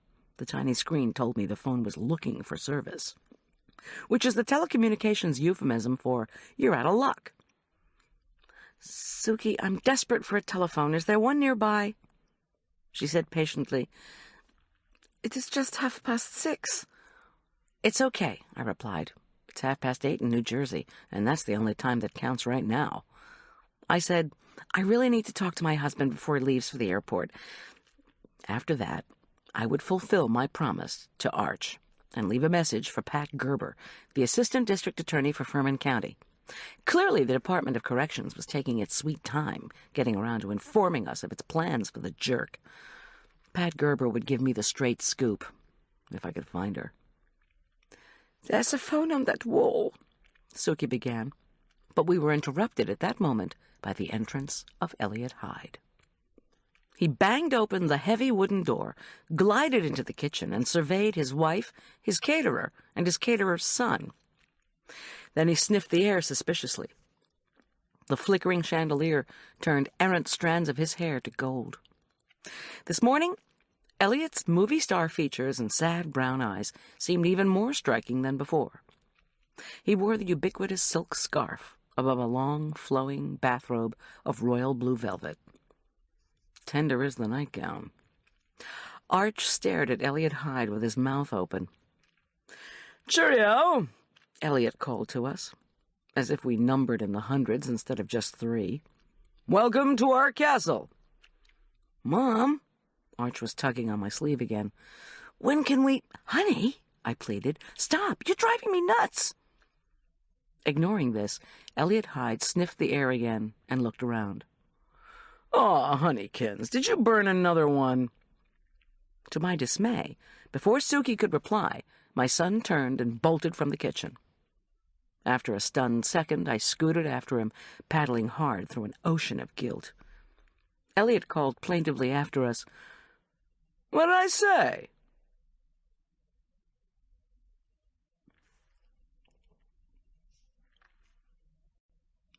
Chapter 5. I caught up with Arch by the well. "Look, hon, I want to leave. I want to see Dad. I want to know why our window was shot at. What if someone tried to shoot at Dad, too? Maybe that's why he hasn't gotten in touch with me. Did you ever think of that, Mom? Maybe somebody's trying to get us all." Most of the time, Arch kept his feelings well in control. Now he was worried about his father, worried about the house, worried about me. Added up, this was too big a burden for a teenager. "Arch, please," I told him. "The cops are working on the bullet through the window. Once, when I was little, somebody threw a snowball packed with gravel through our picture window. Who ever heard of such a thing happening in a nice neighborhood of a small New Jersey town? The kid who threw it said it was a prank. So that's what I think. Whoever shot out our window was either drunk or playing a joke. Trust me, your father can take care of himself. Please, let's go back. He mumbled, "If that's true, then it's a stupid joke," but grudgingly returned to the kitchen. Suki had her hands in a bowl of ice water. Elliot had moved to the counter to make tea, and Arch squinted at the back of the royal blue robe, which we now could see was embroidered with the words, "His Highness." His water-heating mission complete, Elliot flowed back to the island and cocked an aristocratic eyebrow at Arch and me. The robe swirled around his ankles. "I understand you two had a spot of trouble." "We did," I replied. I did not want to discuss the window anymore. "Thank you so much for taking us in. Now, if we could just—" Elliot treated me to a dazzling grin. "You are ready to do the lunch today, aren't you? We should probably chat." My mind swam. The lunch would start in 5 hours. I was earlier than I'd be for a wedding reception, which required much more labor-intensive preparation. But he was my employer, and my host, I reminded myself. "I am ready," I replied dutifully. "I brought the ingredients with me. You won't mind if I use your kitchen?" "Certainly not," Elliot replied. "But I never heard from the table people. Was the rental company supposed to call me when the tables arrived?" My heart sank. The food might be ready, but if the notoriously unreliable folks at Party Rental screwed me up— "You don't know if they showed up? At the chapel, I mean?" Elliot frowned. "I don't know. Oh, God, a glitch at our first event." "It's not a glitch," I said weakly. "I will call the table people," Suki offered. "As soon as we get Goldy and her son up to their suites, and I can bandage my hands." Elliot crossed his arms and stared at the ceiling, always the first sign that a client was going neurotic on me.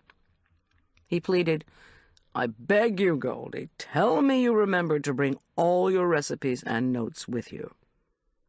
Crap and double crap. My recipes and notes. I'd brought my laptop, but not, I suddenly realized, the disk with all my Hyde Castle recipes and the research I'd done over the past 2 weeks on the history of English cuisine. "No, I'm sorry. I'll go home for them the minute we get settled." I added apologetically, "I mean, if that's all right, and the cops allow me in. And," I promised with a nod to Suki, "I'll check on the tables at the same time." Elliot circumnavigated the kitchen island, tapping his left hand pensively on the wood. I could almost see the wheels in his head turning. At the Hyde Chapel luncheon, Elliot intended to pitch the audience on his plans to transform the castle into a conference center. If that didn't go well, then the guests might think that he was just an academic who couldn't make the move to real business, that he was a failure in this, too. "Let's move you up to your suites," Suki interjected as she wiped her hands. "I have a very special room for you, Arch, right next to your mom." "We're not sure how long we'll be here," I murmured. "We are all practicing on you," Suki said cheerfully. "Our first guests in the refurbished rooms." Relieved to be out of Elliot's tranquilizer-needing presence, we followed Suki down another marble hallway to carpeted steps leading to the castle's second floor. The second story featured floors of darkly polished cherry wood. Matching English club cherry paneling on the walls gave the place an elegantly homey look. Floor-to-ceiling leaded glass windows lined the side of the hallway, overlooking the courtyard.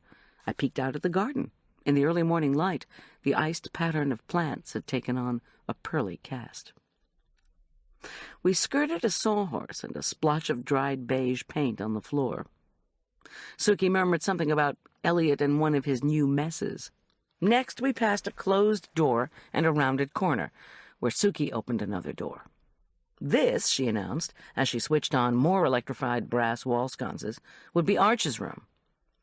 Awed, Arch walked into the palatial space, where a black-and-gray Aubusson rug set the decor for a mahogany 4-poster bed and silver-tasseled spread, black wing-back chairs, a long gray couch, and an ornately carved desk beside a fireplace. Pen and ink drawings of ships hung on walls that looked as if they'd been papered with silver silk. A subdued set of black and gray nautical-themed fabrics had been used for the floor-to-ceiling draperies. Suki led me through a set of wooden doors in the corner of the room, through another corner drum tower and another set of doors, then into the bedroom whose door we'd passed earlier. This place, equally spacious, was an homage to lime and coral.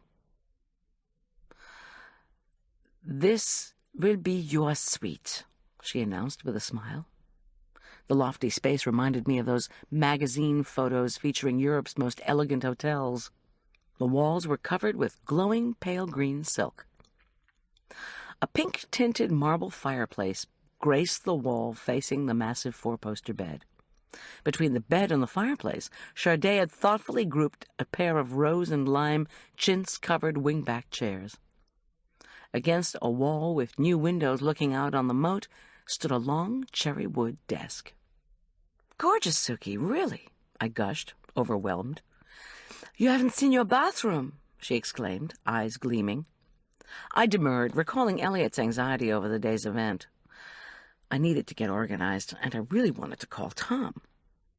"I'll check the bathroom out later if that's okay."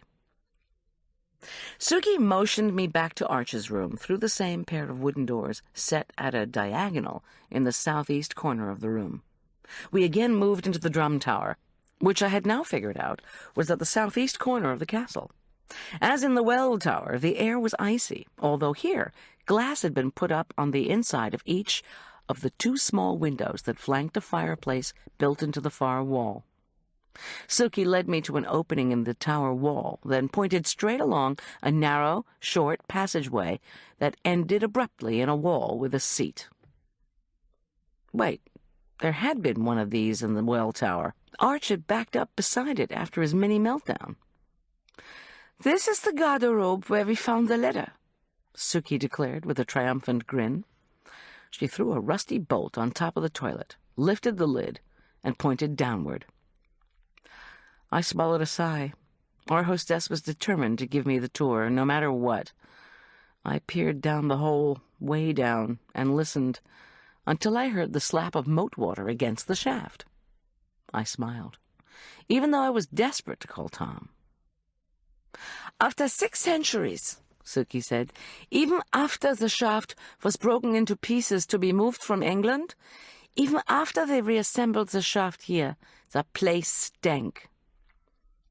"I don't understand why they didn't clean up the shaft before they sent it over," I commented. I realized the little hallway smelled powerfully of disinfectant. "They weren't Swiss," she replied matter-of-factly.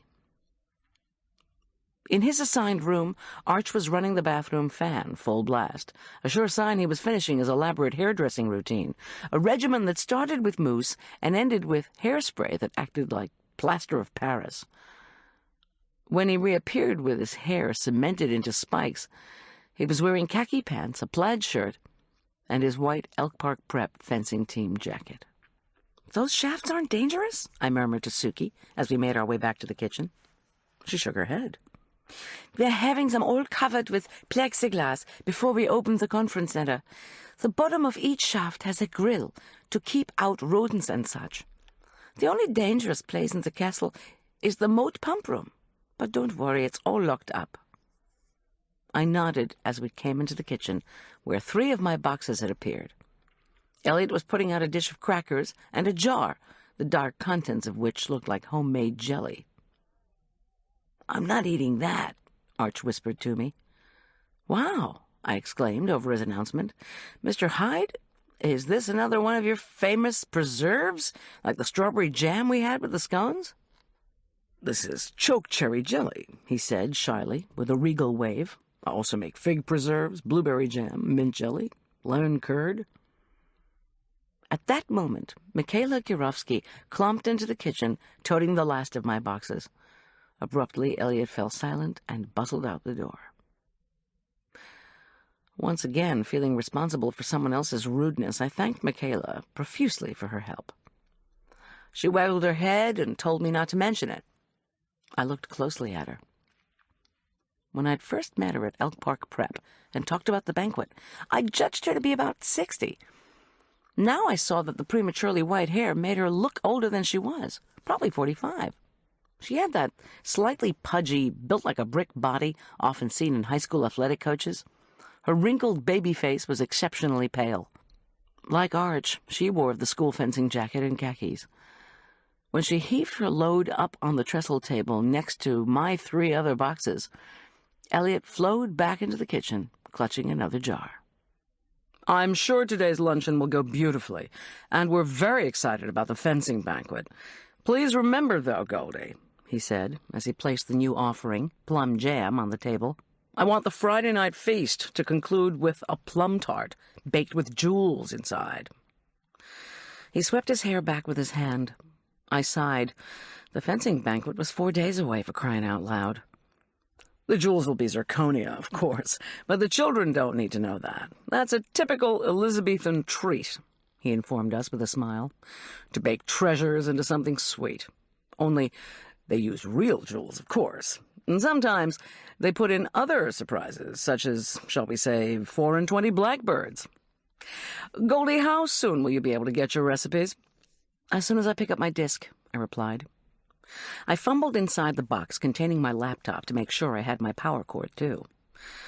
"I promise I won't take long getting it," I added firmly, before he could start fretting again. "So you'll return when?" Elliot asked anxiously. "I'll follow Michaela out," I replied. "Worst-case scenario puts me back here by 8. "Elliot, darling," Suki murmured as her husband opened his mouth to protest, "the recipes can wait. You are too enthusiastic sometimes. And—" "That's all your boxes," Michaela interrupted. "Thanks again," I said, and meant it. She nodded, warmed her hands at the hearth, and grinned at Arch. "Ready to go, mister? Blast off is in 7 minutes." Arch shouldered his pack, nodded a mature farewell to me, and told Michaela he'd meet her by the portcullis. He even managed to thank Suki and Elliot before making his way out of the kitchen. To me, Michaela said softly, "Elliot mentioned that someone took a shot at your house last night." "Yes," I said. "The police don't have any leads yet, but I took a call on my cell phone on the way over here. There's something I need to warn you about." All 3 faces became immediately curious. "My ex-husband, Dr. John Richard Corman, has just been granted an early release from serving a sentence for assault. If he shows up here, please don't let him in. I'm checking on the status of a restraining order," I added. "He'll have to see Arch at some point, but we haven't figured that out yet." Their questions tumbled out as I put the chicken and other perishables into the refrigerator. Was John Richard the one who'd shot at our window? Did he know I was here at the castle? Did he know how to get here? "We have no idea what the man looks like," Elliot mused, his voice concerned. "If we could have a photograph—" "Yes, definitely, no problem," I replied. "I'll get one when I pick up the disc." The snow had stopped as Michaela, Arch, and I drove off. My van followed Michaela's Elk Park Prep minibus down the slick, winding driveway. Her tires cut twin black tracks in the pristine trail of snowy pavement. Soon the minibus was out of sight. When I came through the front gate and crossed the bridge onto the state highway, I remembered the rental tables that were supposed to be at Hyde Chapel. I pressed the accelerator, determined to see what was going on, or not going on, as the case might be. As I drove up the road, I punched the cell phone buttons for Tom's Atlantic City motel, on the remote chance he was still there. The man who answered said Tom had left several hours ago. I then tried the main number for Furman County government and entered the buttons for Pat Gerber's extension at the district attorney's office. Of course, since it wasn't quite 7, all I reached was her voicemail. I left a message. My ex-husband got an early release from prison, and a bullet shattered one of our windows at 4 this morning. With a temporary restraining order in place, what was our next step for visits with our son? I disconnected as the chapel bridge across Cottonwood Creek came into sight. Beyond the bridge, the chapel's delicate gray spires and arched stained-glass windows looked ethereal in the soft morning light. After auctioning off the Henry VIII letter, Elliot had given the Gothic chapel to the church to offset his tax burden. In order to make Hyde Chapel a tourist attraction clients would associate with the Castle Conference Center, Suki had directed an extensive cleanup and paid Charday Lauderdale handsomely to decorate the place.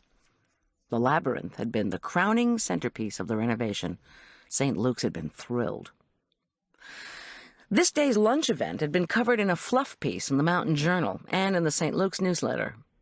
Although the church had received lunch confirmations for 20, the Episcopal churchwomen had begged me to make enough food for up to 10 more folks, for those donors untroubled by RSVPs. The Episcopal churchwomen was handling the loan of church plates, silverware, and crystal for the lunch. I'd merely replied to the ECW that lunch for 30 or even 35 would be no problem. I swung the van across the chapel bridge, intent on finding the tables. With the bad publicity generated by the Lauderdale incident impacting my business, it was imperative that the lunch event go without a hitch. If the tables hadn't been delivered, I would call party rental at 9 and deliver a blistering harangue. In the catering biz, sometimes you had to get rough. No spotlights illuminated the chapel. I pulled into the gravel parking lot and swung around to park facing the creek, as close to the building's carved front doors as I could get. Across the highway in Cottonwood Park, the sun lit the top of the thick cluster of pine trees. As I sat with the van running, I tried to recollect the combination on the lockbox that held the chapel key. The chapel had been designed as a miniature of Chartres and boasted some features of that enormous cathedral, including a rose window and, now, a labyrinth. I tapped the steering wheel and finally recalled that the letters on the lockbox combination were CHARTRES.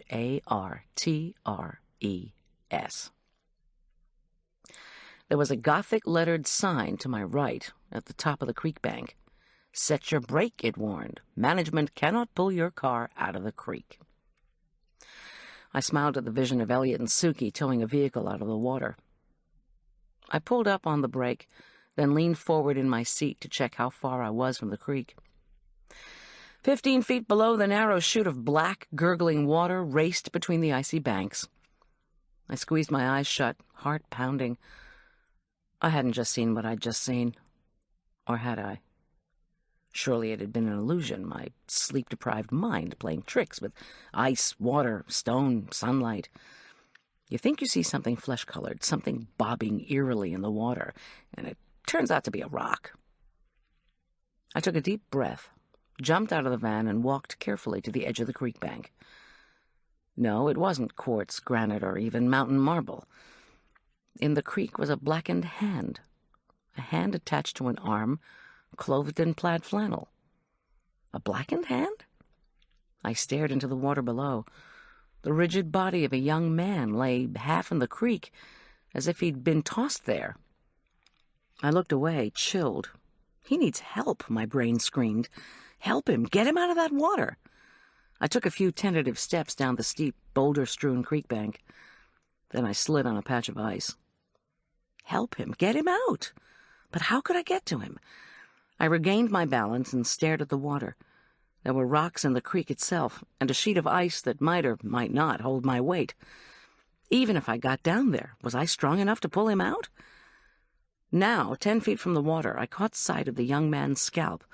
What I had thought was thick hair was a dark splotch of blood. I blinked and tried to make out his facial features. Hold on. His photo had appeared at least a dozen times in the Mountain Journal. I'd heard his voice once, on the phone. But he wasn't supposed to be here. He was supposed to be hiding in New Jersey, where Tom was looking for him to question him about the FedEx hijacking. Not in Colorado. Not lying in Cottonwood Creek. Yet there was no doubt that Andy Belichick wasn't gambling at a casino table. Andy Belichick was dead.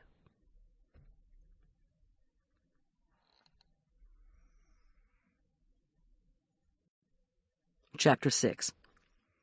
It was hard to look at Andy Belichick. He was so young. Had been. Where was my phone? Wait, it was still plugged into the van outlet. Heedless of the ice, I scrambled back to my vehicle and flung myself inside. With numb fingers, I punched in the numbers for the Furman County Sheriff's Department.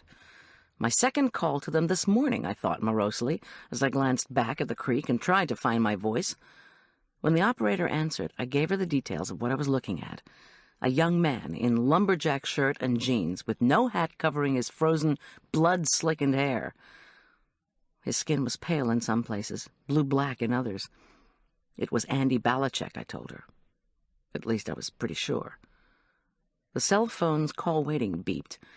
I told the operator that I'd had an emergency situation myself that morning, and I had to take this other call.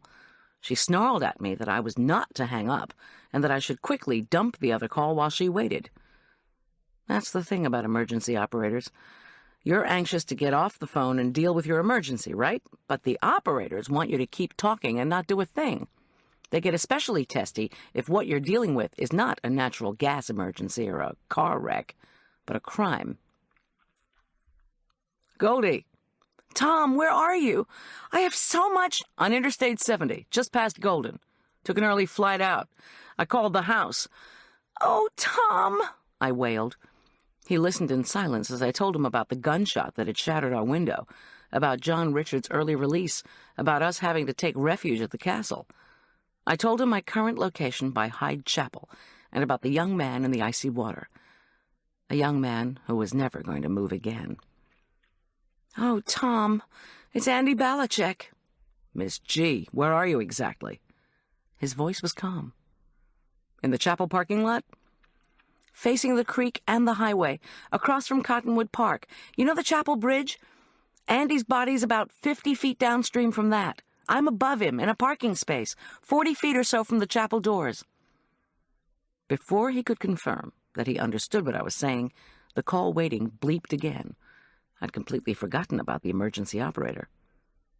Get yourself out of there, Miss G, Tom ordered me. Now, drive back to town this minute. I can't. Static invaded the cell phone, and I stared at it. For some reason, I suddenly remembered Arch's Montessori teacher telling us parents that I won't means I can't, and I can't means I won't. So why was I telling Tom that I couldn't leave? Did it really mean that I wouldn't leave? I glanced down at poor Andy Balachek and shuddered. If I left him, somebody might see his body and be compelled to stop and gawk, or maybe mess up the crime scene. They might even steal his body. Not only that, I reasoned blindly, but this could be related to whoever shot at our window. Tom had arrested Ray Wolfe. Andy Balachek knew Ray Wolfe. Tom was working on the case. Thanks to the newspaper article, virtually everyone in town knew that I, Tom's wife, would be catering at the chapel today. I moaned. More crackling assaulted my ear. Why had I discovered Andy? Most folks know a caterer is the first to show up at an event. Was I meant to find him? No question. I was getting paranoid. The static suddenly cleared, and I heard Tom say my name. Damn it, I said fiercely. Tom, I don't think I should just drive out of here. The call waiting beeped again. Tom, I need to go. The emergency operator is holding. I've already called the department. I can't leave. Please understand. Don't worry about the operator, Tom said calmly, just as the beeping stopped. Had she given up? Had she decided my call was a prank? I'll call the department, Tom went on. They'll have a car up more quickly if I do it. I'll cut over from 70, be coming from the direction of Denver. I should be there in less than 10 minutes. Do you have a good view of traffic from the east? I glanced around. Cottonwood Park slanted steeply to the road all along the other side of the 2-lane highway. Pretty good. Do not go near that body, understand? You could fall into the water. Okay, I thought, as Tom signed off. A chilly February wind rocked the van and pummeled the spruce trees across the road. A car swished past, then another. No one slowed to gawk. Andy Balachek's body must have been situated in such a way that it couldn't be seen from the road. No one gave me a second glance. Do not go near that body. What was Tom so worried about, besides my tumbling into the creek? The killer still being around? If you dumped a dead guy, you wouldn't wait to see who discovered him, would you? I tried to warm up by snuggling closer to the dashboard heater. According to my watch, it was 7:15. Overhead, the charcoal sky was lightening to a velvety blue. Not far away, an engine growled. Less than a minute later, as promised, Tom's big Chrysler roared into view. It turned left to cross the creek, then roared into the lot and pulled up 15 feet to the right of my van. Puzzled, I unbuckled and jumped from the van, then trotted toward him. Tom was walking calmly in my direction. He passed Andy's body. Without glancing toward the creek, he motioned me back to the van. A shot rang out. Tom reeled back, clutching his left shoulder. I screamed. Without thinking, I raced toward him. When I reached him, his right hand grabbed my arm. Another shot fired and pinged off Tom's car. Then another shot hit one of my van doors. "Move!" he hollered. Panting with pain, he wrenched me toward the boulders lining the far side of the parking lot. "Get behind those rocks and stay down. See if we can... Running hard, my heart thudding. I thought he said, "See if we can dig a hole." Dig a hole? I stumbled. Tom's hand wrenched me upright. I couldn't catch my breath. Those shots hadn't been like the explosion that rocked our house. They'd been higher-pitched, not as loud, more like a firecracker. I let go of Tom's hand and leaped above the crevice between two boulders. Then I slid down. Tom pushed himself next to me. Blood from his shoulder stained the rocks. I gasped. How badly was he hurt? Where was the shooter? Why was this happening? "Stay down," Tom ordered me. His sleeve was wet with blood. "Oh, God," I prayed. "Help him! Help us!" I couldn't tear my eyes from Tom's wound. Sometimes I think I learned too much in Med Wives 101.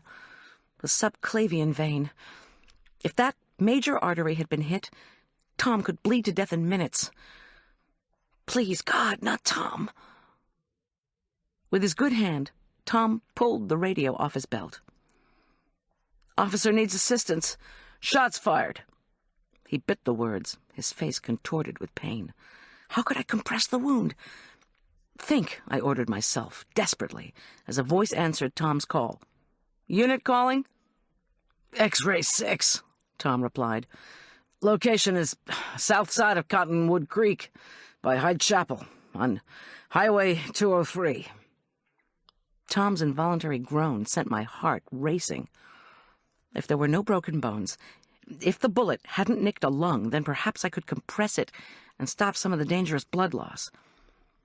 "I'm behind boulders by Chapel parking lot," he went on.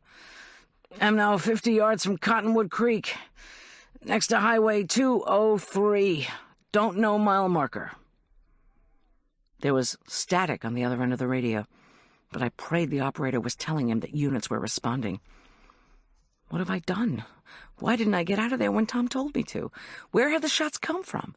Was there someone on the other side of the road? Up in the trees of Cottonwood Park? "Believe assailant has a rifle, possibly AR-15. My shoulder's hit." "Can you give location of assailant?" The operator's voice crackled. "Believe he is on north side of road, possibly 50 yards up in the trees, judging from the sound of shots." "Can we land a helicopter there, X-ray 6? "Don't know." The radio fell from Tom's hands. It was slick with blood. I picked it up and pushed what I hoped was the correct button. "This is Tom's wife, Goldy Schulz," I yelled into the radio. "Send paramedics with your team." Tom had slumped forward. Static spewed from the radio. I placed it on the ground and leaned in close to my husband. "Tom," his eyelids fluttered. "I'm going to compress this wound," I told him. "You have to tell me if it feels like you've got a broken bone. You also have to tell me if pressure makes it harder to breathe. Do you understand?" His face paled as he nodded. I couldn't imagine his pain. If the collarbone was broken, any weight I put on the wound would cause him agony. I steeled myself. He was losing an awful lot of blood. With shaking fingers, I pushed on the area where blood spurted through his once white shirt. Tom moaned, but didn't tell me to stop. His eyes sought mine. Tears ran down my cheeks as I pressed on the hot, bloody slash in his left shoulder. As I gently exerted pressure, I listened. Was the shooter planning to try again? All I heard was the gurgle of the creek. The blood slowed to a trickle and fanned out into a delta of ripples, first on Tom's shirt, then on the snow-dusted rock. He blinked and grunted as he reached for the radio. "Don't do that!" Hysteria threaded through my voice as my hands, slippery with blood, lost their grip on the wound. He held the radio up with his right hand. "Talk." His voice was thick. I composed myself and pushed in again on the wound. "Talk into the radio," Tom muttered. He groaned again, a deep, guttural sound that didn't sound human. All right, I promised hastily, as I first stabilized my pressure on the wound, then scooted awkwardly to get closer to the radio. "Just don't move again, please, Tom." "Goldy, I'm sorry." His voice had descended to a hoarse whisper. "Don't worry, everything will be fine." "No, Goldy." Fear spiked up my spine. Where was the shooter? My hands began to cramp on the wound. I willed them to relax. Again, Tom said, "I'm sorry." "I'm the one who's sorry. Somebody'll be here soon. Ambulance, cops, they're on their way." "I can feel my right arm, but not my left." "They're bound to be here any sec." Tom's eyes rolled back in his head, then came forward again. "Goldy," he was struggling to speak. "I have to tell you." Each word heaved out like an enormous, painful sigh. With great effort, he said, "I don't love her." "Tom, be quiet. You're delirious." "I was just trying to figure out what was going on, so you'll understand." His voice trailed off. I stared at him. "Listen," Tom said again, weakly. "I'm so sorry." My voice made no sound as I concentrated on stopping the blood still leaking from the ugly wound in his shoulder. But my mind screamed, "Sorry for what?"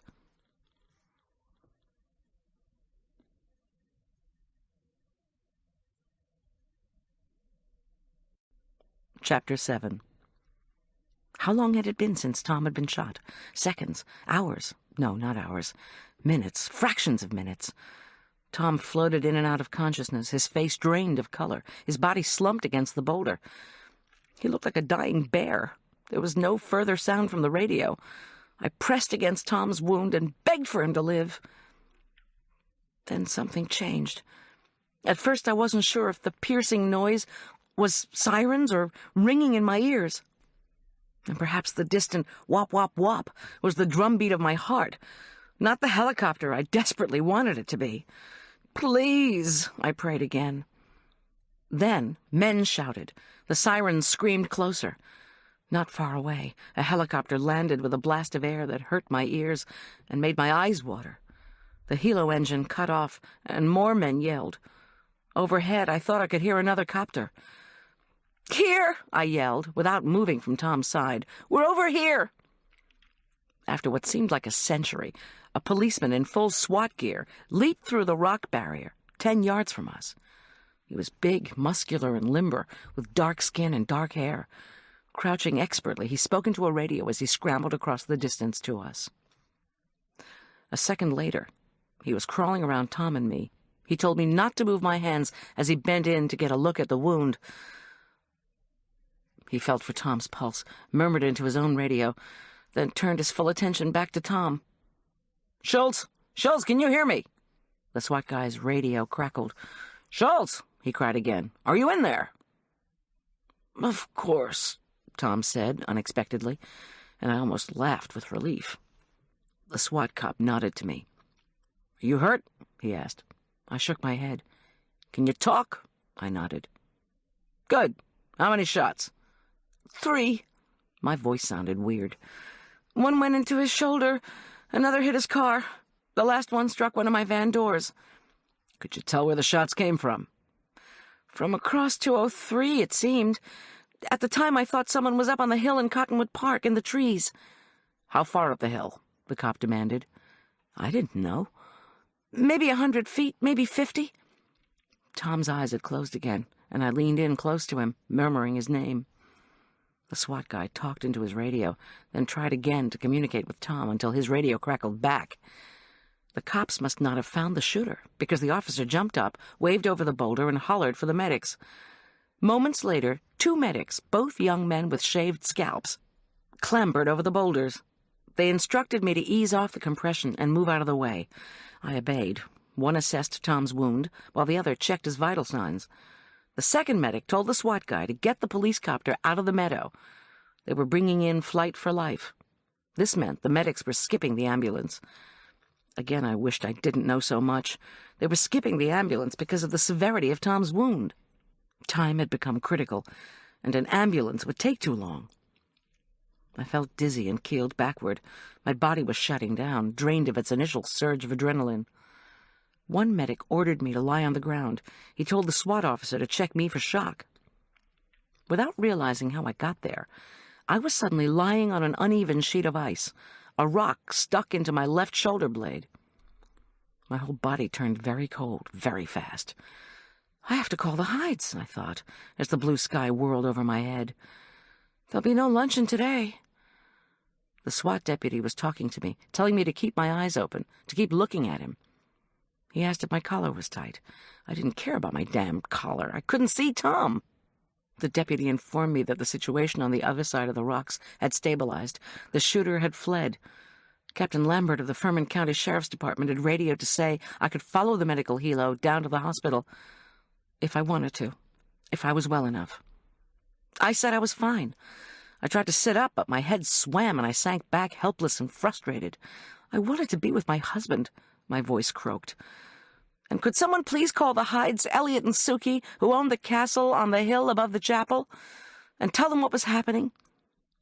The SWAT man nodded and told me the police chopper was leaving now, so Flight for Life could land. When the medical helo left, the police chopper would come back to take me to the hospital. Did I understand? I nodded. Captain Lambert would meet me in Denver. A trauma team at the hospital was already getting prepared for Tom. A trauma team? I was having trouble breathing. The SWAT deputy hadn't mentioned the body in the creek. When officer needs assistance, shots fired comes in. I knew everything else gets dropped. My mind repeated the words. A trauma team, getting ready. For Tom. I couldn't hear the SWAT guy anymore. I registered the deafening racket and harsh wind of one helo taking off and another landing. A uniformed man and woman, both flight nurses, I realized, threaded through the boulder wall. They stabilized Tom's head, tersely asked the SWAT deputy for a report, then bandaged Tom up and belted him into a stretcher. I craned to watch. My dear Tom, big in body and spirit, charismatic with his men, loving to Arch and me, was always on the move, without being hurried. Now he was unconscious, his face gray, his body drenched in blood. Working in sync, the 2 nurses expertly heaved the stretcher bearing Tom over the boulders. The SWAT man didn't stop me as I struggled to my feet. When I swayed and nearly fell, he gripped my elbow and walked me through the rocks. The sheer number of cops assembled was astonishing. At least 50 police officers, their uniforms and cars emblazoned with the insignia of the Furman County and nearby Jefferson County Sheriff's Departments, as well as Littleton, Lakewood, and Morrison police departments, were crowded onto the road, talking into their radios, taking notes, investigating the scene, keeping tabs on more officers, combing the trees. I wish that Tom could have seen it. My mind backtracked to Tom's words about her. Don't think about it, I warned myself. He'd been shot. He was out of his head. Still, as the medical helo whipped into the air, my brain again supplied Tom's shaky, apologetic tone. I don't love her. What could he have been thinking? That he was going to die and that I would find something incriminating from before we'd met? Like what? Love notes? Hotel bills? Or was his concern more recent? Had he compromised himself with a hooker in Atlantic City? Had she threatened to give me a ring? Stop, stop, stop, stop! I watched the medical helo recede into the sky. Less than 10 minutes later, the sheriff's department chopper took off with me in it.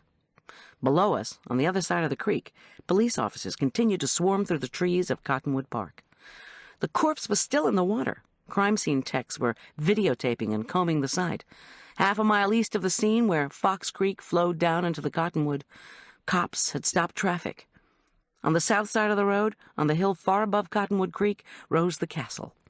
Its moat glittered in the morning sun like a medieval vision. Had the police notified the Hydes of what had happened? Or were they still expecting me to be there to cater the lunch? The helo swept eastward.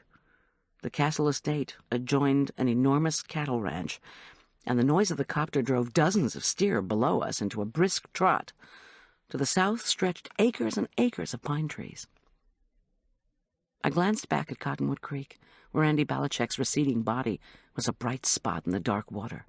In the county park, a cluster of uniformed officers had stopped at a dirt road that cut through the expanse of trees. They were studying something on the road. Shells from the bullets fired at us? Footprints in the snow? Tracks from a vehicle? I turned and stared at Highway 203, now receding from sight. Had someone shot out our window, then somehow followed me to the castle?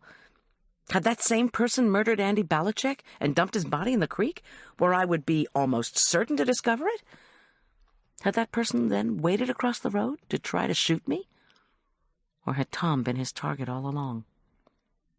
I turned back, determined to focus on Tom. In the cockpit, the pilots' mouths worked as they spoke into headsets.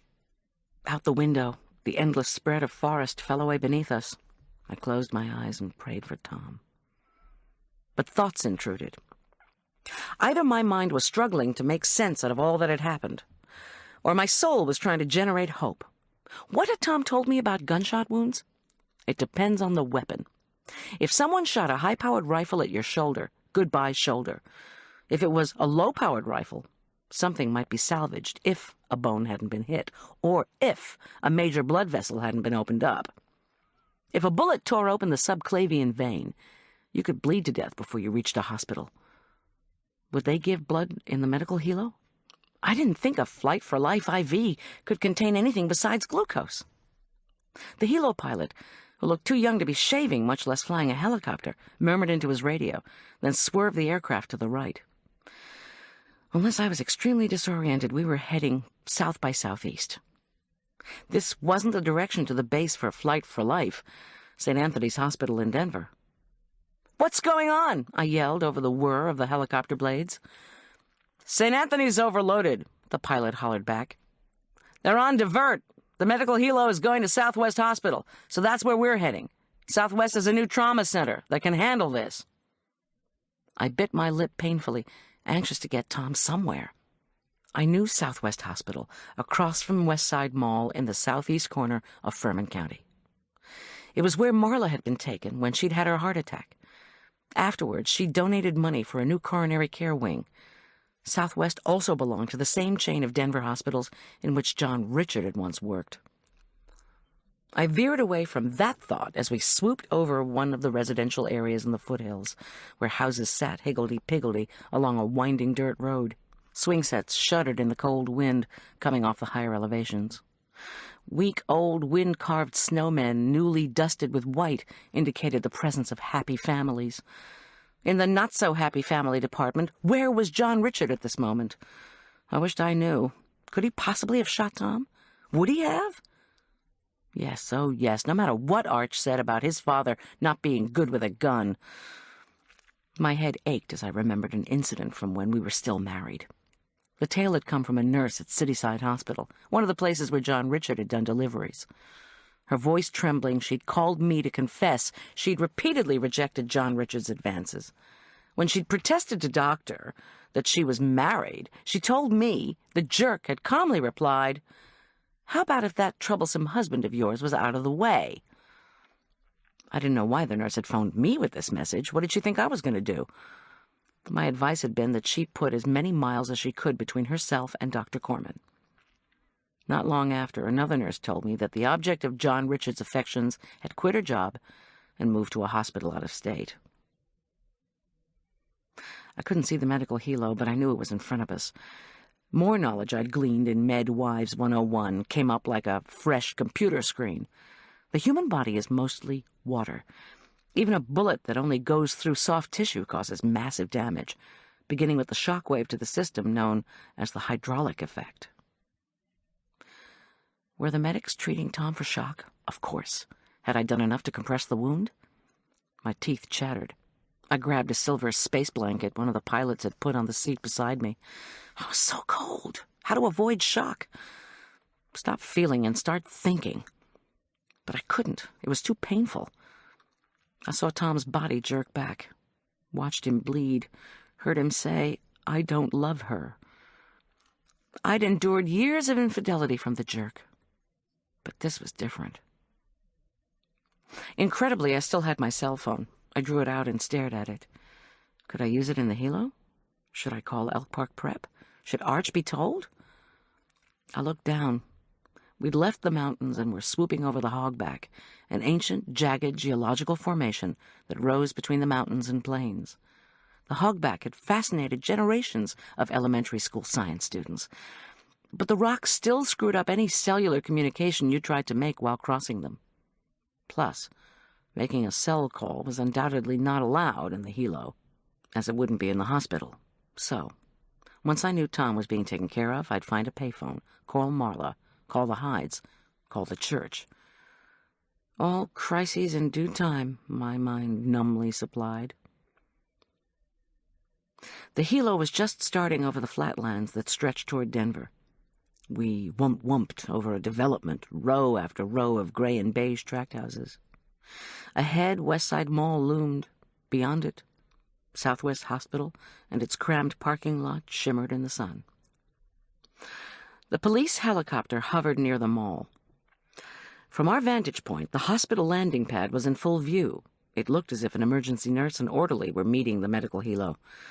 I swallowed and watched the flight nurses unload Tom hot. That is, with the helo blade still going. Then I saw Tom, still on the backboard, being transferred onto a gurney and wheeled away. First the trauma team, then a hot unload. You only unloaded hot when you thought you were going to lose somebody. What felt like an eternity, but probably wasn't more than 20 minutes later, after the police chopper had landed and the hospital security officer had escorted me to a bathroom to clean Tom's blood off my hands and arms, I arrived in the ER waiting room. I was told the ER doctor would come out to talk to me as soon as possible. A few moments later, Tom's new captain, Isaac Lambert, loomed next to me. Awkwardly, I got to my feet.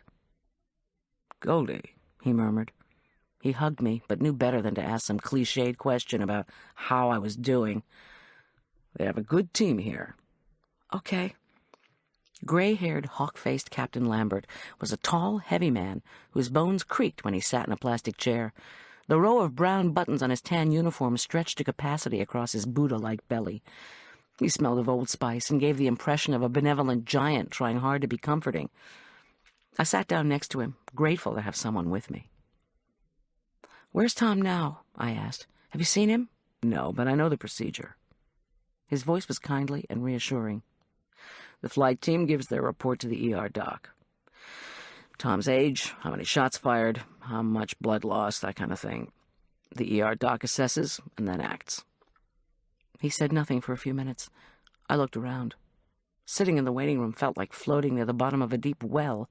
Sunlight filtered through blue-tinted frosted glass and illuminated pale blue walls, dark turquoise chairs, navy blue couches opposite a wall of windows looking out on a busy hospital hallway. For the first time, I noticed that the room appeared to be full of women. Women staring, women sobbing quietly, women listening with frozen faces to jammy-clad doctors giving them the news. "They unloaded him hot," I told Lambert, just to be talking. "That means—" My throat shut. The captain's expression and tone didn't change. "They gave him blood while they were assessing him." I could just imagine the ER team swarming around my husband, putting in IVs that contained blood and glucose, taking blood pressure and pulse, hooking up the heart monitor, checking for respiration and mentation. That is, assessing how cogent the patient is. How cogently was Tom thinking when he told me he didn't love her? "They do x-rays," the captain continued in that maddeningly soothing voice. "Once they know what they're dealing with and have their surgical team together, they'll put him right in."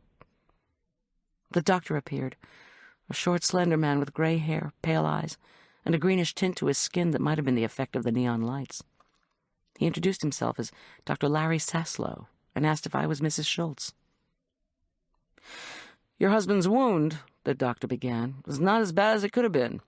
The bullet missed bone, but nicked a major blood vessel, the subclavian. Heard of it?" When I nodded mutely, he went on. "A vascular surgeon's working on him now. He should be out of surgery in a couple of hours." I wanted to hold on to this man. I want reassurances. But I could do nothing but nod. "Thanks. Good. Very good," replied Captain Lambert before the doctor walked away. When I continued to say nothing, Captain Lambert mumbled he'd be back in a minute. Moments later, he lumbered back with 2 plastic cups of coffee that looked like recycled motor oil. "It's better than nothing," he said, apologetically. Mechanically, I took a sip and instantly burned my tongue. "It's great, thanks." My voice sounded far away. "This is good news, Goldy. What the doc said. They'll keep Tom in ICU overnight. A couple of our deputies can stay to check on him every hour, if you need to go home." "I am not going home," I said fiercely. My hand trembled and coffee slopped onto my knee. I knew I needed to make calls, but I wasn't ready. Okay. Stay here, then." I was being unreasonable and shrill, and I didn't want to respond to the graciousness of Captain Lambert this way. Still, I didn't know how to act, so I just sat, prayed, and drank bad coffee. Finally, I asked the captain if he knew about a phone I could use. He said the waiting room phone was 10 feet away. Did I want him to walk over there with me? No, thanks. First, I called St. Luke's Episcopal Church in Aspen Meadow. Into the priest's voicemail, I crisply stated our news, adding that I was at Southwest Hospital and would be for the next 24 hours. I asked that Tom's name go out immediately on the prayer chain. Then I called Marla's cell. "Please pick up Arch from Elk Park Prep and call me at the following number," I said numbly into her messaging system. "Better yet, please bring Arch to Southwest Hospital, as I need to be with both of you. Tom's been shot," I explained, my voice quavering. Then I called the Hydes. With them, I was relieved to get a machine. Briefly, I announced what had happened and where I was. "We'll have to postpone the luncheon until later in the week, since the area is now a crime scene. I'm sure the donors will understand." Finally, I went back to my plastic chair. I felt numb. "Goldy?" Captain Lambert asked. "I've been wondering. I'm just curious, of course. You'll be talking to a detective later, but what happened?" And so I told my tale. How the window at our house had been shot out. How Sergeant Boyd had politely ordered my son and me to get out until Tom returned. We'd schlepped to Hyde Castle, just above Cottonwood Creek, and Hyde Chapel, where I was supposed to cater a luncheon today. And then I'd found Andy Balichek's body in the creek, and Tom had been shot. And there's something else you should know.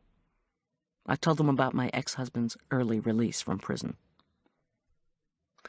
"We're trying to find Corman now," the captain replied. "We think he's at his old country club home in Aspen Meadow. At least that's where he told his parole officer he was headed." "Wait," I interrupted him. My attention veered to the far side of the waiting room. At the window that looked out on the hall, a woman's face, porcelain skin, fine features, ink-black hair appeared, then vanished. Goosebumps chilled my skin. What was Sharday Lauderdale doing at Southwest Hospital? Chapter 8. I jumped up, raced to the waiting room door, and checked the hall. It was a noisy place. The intercom blared litanies of names and messages. Orderlies rattled past, pushing patient-loaded gurneys. Families, nurses, and doctors chattered and strode fast and slow along the squeaky linoleum. And there was Sharday Lauderdale, walking quickly away. Her black hair was swept up in a French twist, held with a gleaming barrette. Her red and black suit hugged her athletic figure as her high heels clickety-clicked into the distance. Maybe she was here to have her little daughter Patty examined again, to determine if there were any long-term effects from the shaking Buddy had given her. Sade turned and glanced at me, then trotted around the corner. I rubbed my dry, cracked hands together. Curse of the caterer. Too many washings, too little lotion. I stared at the hallway, as if daring Sade Lauderdale to reappear. Had Tom ever mentioned someone trying to intimidate him? Was someone trying to intimidate me? Could the Lauderdales, in their thirst for revenge, be behind all that was happening? I walked back inside the waiting room. Captain Lambert, I need to tell you about some people named Lauderdale. My mouth filled with bile even as I said their name. Briefly, I told Lambert of the New Year's Eve party and its aftermath. I read the article, Captain Lambert mused. Read the report, too. We're following up on the Lauderdales, and on your ex-husband, and on the hijackers Tom's investigating. At this point, the suspects in the shooting of Tom are the same ones we're considering for shooting at your house. First thing, we have to look at Balachek. What exactly was going on with Andy Balachek? I asked. Tom only told me a few details. The captain pursed his lips. Tom didn't tell you we used to call Ray Wolf the stinky beef boy? My mind swam. He never mentioned bad-smelling meat. I would have remembered that. A while back, Wolf stole a truckload of what he thought was prime-grade steaks. Turned out it was beef rectums. Lambert chuckled. The rectums were unsaleable to restaurants, naturally. So he abandoned the truck. Smelled up 6 city blocks before Denver PD figured out what it was. Witnesses gave a physical description of Wolf, whom law enforcement already knew about. So then Wolf got a couple of partners, one of whom was Andy Balachek? Lambert cocked an eyebrow. You're not going to go chasing after him, are you? My reputation for poking around in unsolved crimes again reared its busybody head. I reddened. Of course not. Lambert's look was skeptical. No doubt the captain knew all about my sleuthing. All right, Lambert continued after a moment. A $3 million stamp heist. The Stamp Fox is an unusual place. It's high class and very specialized. This country doesn't have many fancy stamp stores, not the way they do in London or Zurich. George Renard, the owner, tried to get publicity for his store by getting articles in the local papers about Tucson's big philatelic show. Renard wanted the world to know the value of the stamps he'd be exhibiting, and wouldn't his boutique be a cool place to shop? Lambert rubbed his large forehead, sighing over the store owner's stupidity. Problem was, the article also said Renard was flying to Tucson and shipping the collection. So your smart thief will watch the store. How many days to the stamp show? What courier does the store use? How often does the courier come? That's how he figures out that when a FedEx truck shows up 3 days before the show opens, he can hit it and cash in. How many valuable stamps were taken? 3 of them were from Mauritius. Each of those was valued at £500,000, which is about $800,000 per stamp at today's exchange rates. Know anything about old stamps from Mauritius? Do you even know where Mauritius is? I had to look it up. My laugh sounded hollow somehow. Every amateur stamp collector quickly learns the location of small countries that produce important stamps. Mauritius is an island country off the coast of Africa, east of Madagascar. Their old stamps are extremely rare, I said. First issue was in, 1850 or thereabouts? Has a picture of Queen Victoria? Very good. 1847. Lambert sounded impressed. I thought for a minute. But aren't those stamps going to be hard to fence? Maybe in this country, where using pawn shops would be stupid. But if you've got contacts in the Far East, according to Renard, you can fence anything. Before you know it, the stolen stamps, now with huge price tags, show up in European shows. Watch it, though, Goldy. We haven't published any pictures of the stolen stamps, or even a list of the inventory. Got it? That's a key to our investigation. No one must know. Right, okay. Thanks for telling me. The keys to a case were secret and closely guarded by the authorities. Without willing it, I mentally placed the stamp fox in Furman East Shopping Center. The luxury strip mall was a mile from Lauderdale Luxury Imports. It was also, as I recalled, not far from the Huntsman, the euphemistically named gun shop for which the jerk's new girlfriend, Viv Martini, worked as a sales rep. The Huntsman was a freestanding store, since mall developers didn't favor firearm retailers. I felt dazed. Where does Shooting Tom come in? He shook his head. We figured the thieves haven't fenced the stamps yet, but we also believe Belichick was getting antsy. The FedEx driver was killed in the robbery, and Belichick could face murder or complicity charges. Plus, he had stolen his father's truck last year, sold it for gambling money he lost, and then never paid him back. Now his dad's in coronary care. And he wanted his share of the robbery money so he could make things right with his dad before he died. At least that's what he told Tom. At first, Andy strung Tom along as to the location of the stamps. Andy told Tom when Wolf would be at Furman County Storage, and Tom arrested Wolf there. It was a great collar. But our team found no stamps on Ray Wolf. Our theory is that Andy knew the location of the stamps, but wanted to trade that knowledge for a better plea deal.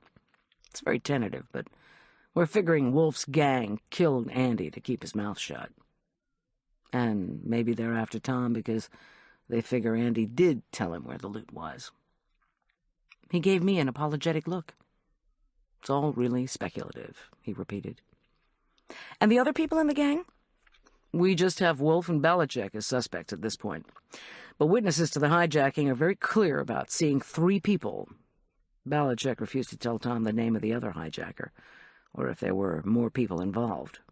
That kid was scared. I nodded numbly. I was thankful the captain had shared his theory with me. He had also given me more information than cops usually give civilians. But he knew Tom talked to me about his cases. He also knew that I'd proved helpful, if a tad meddlesome, in the past.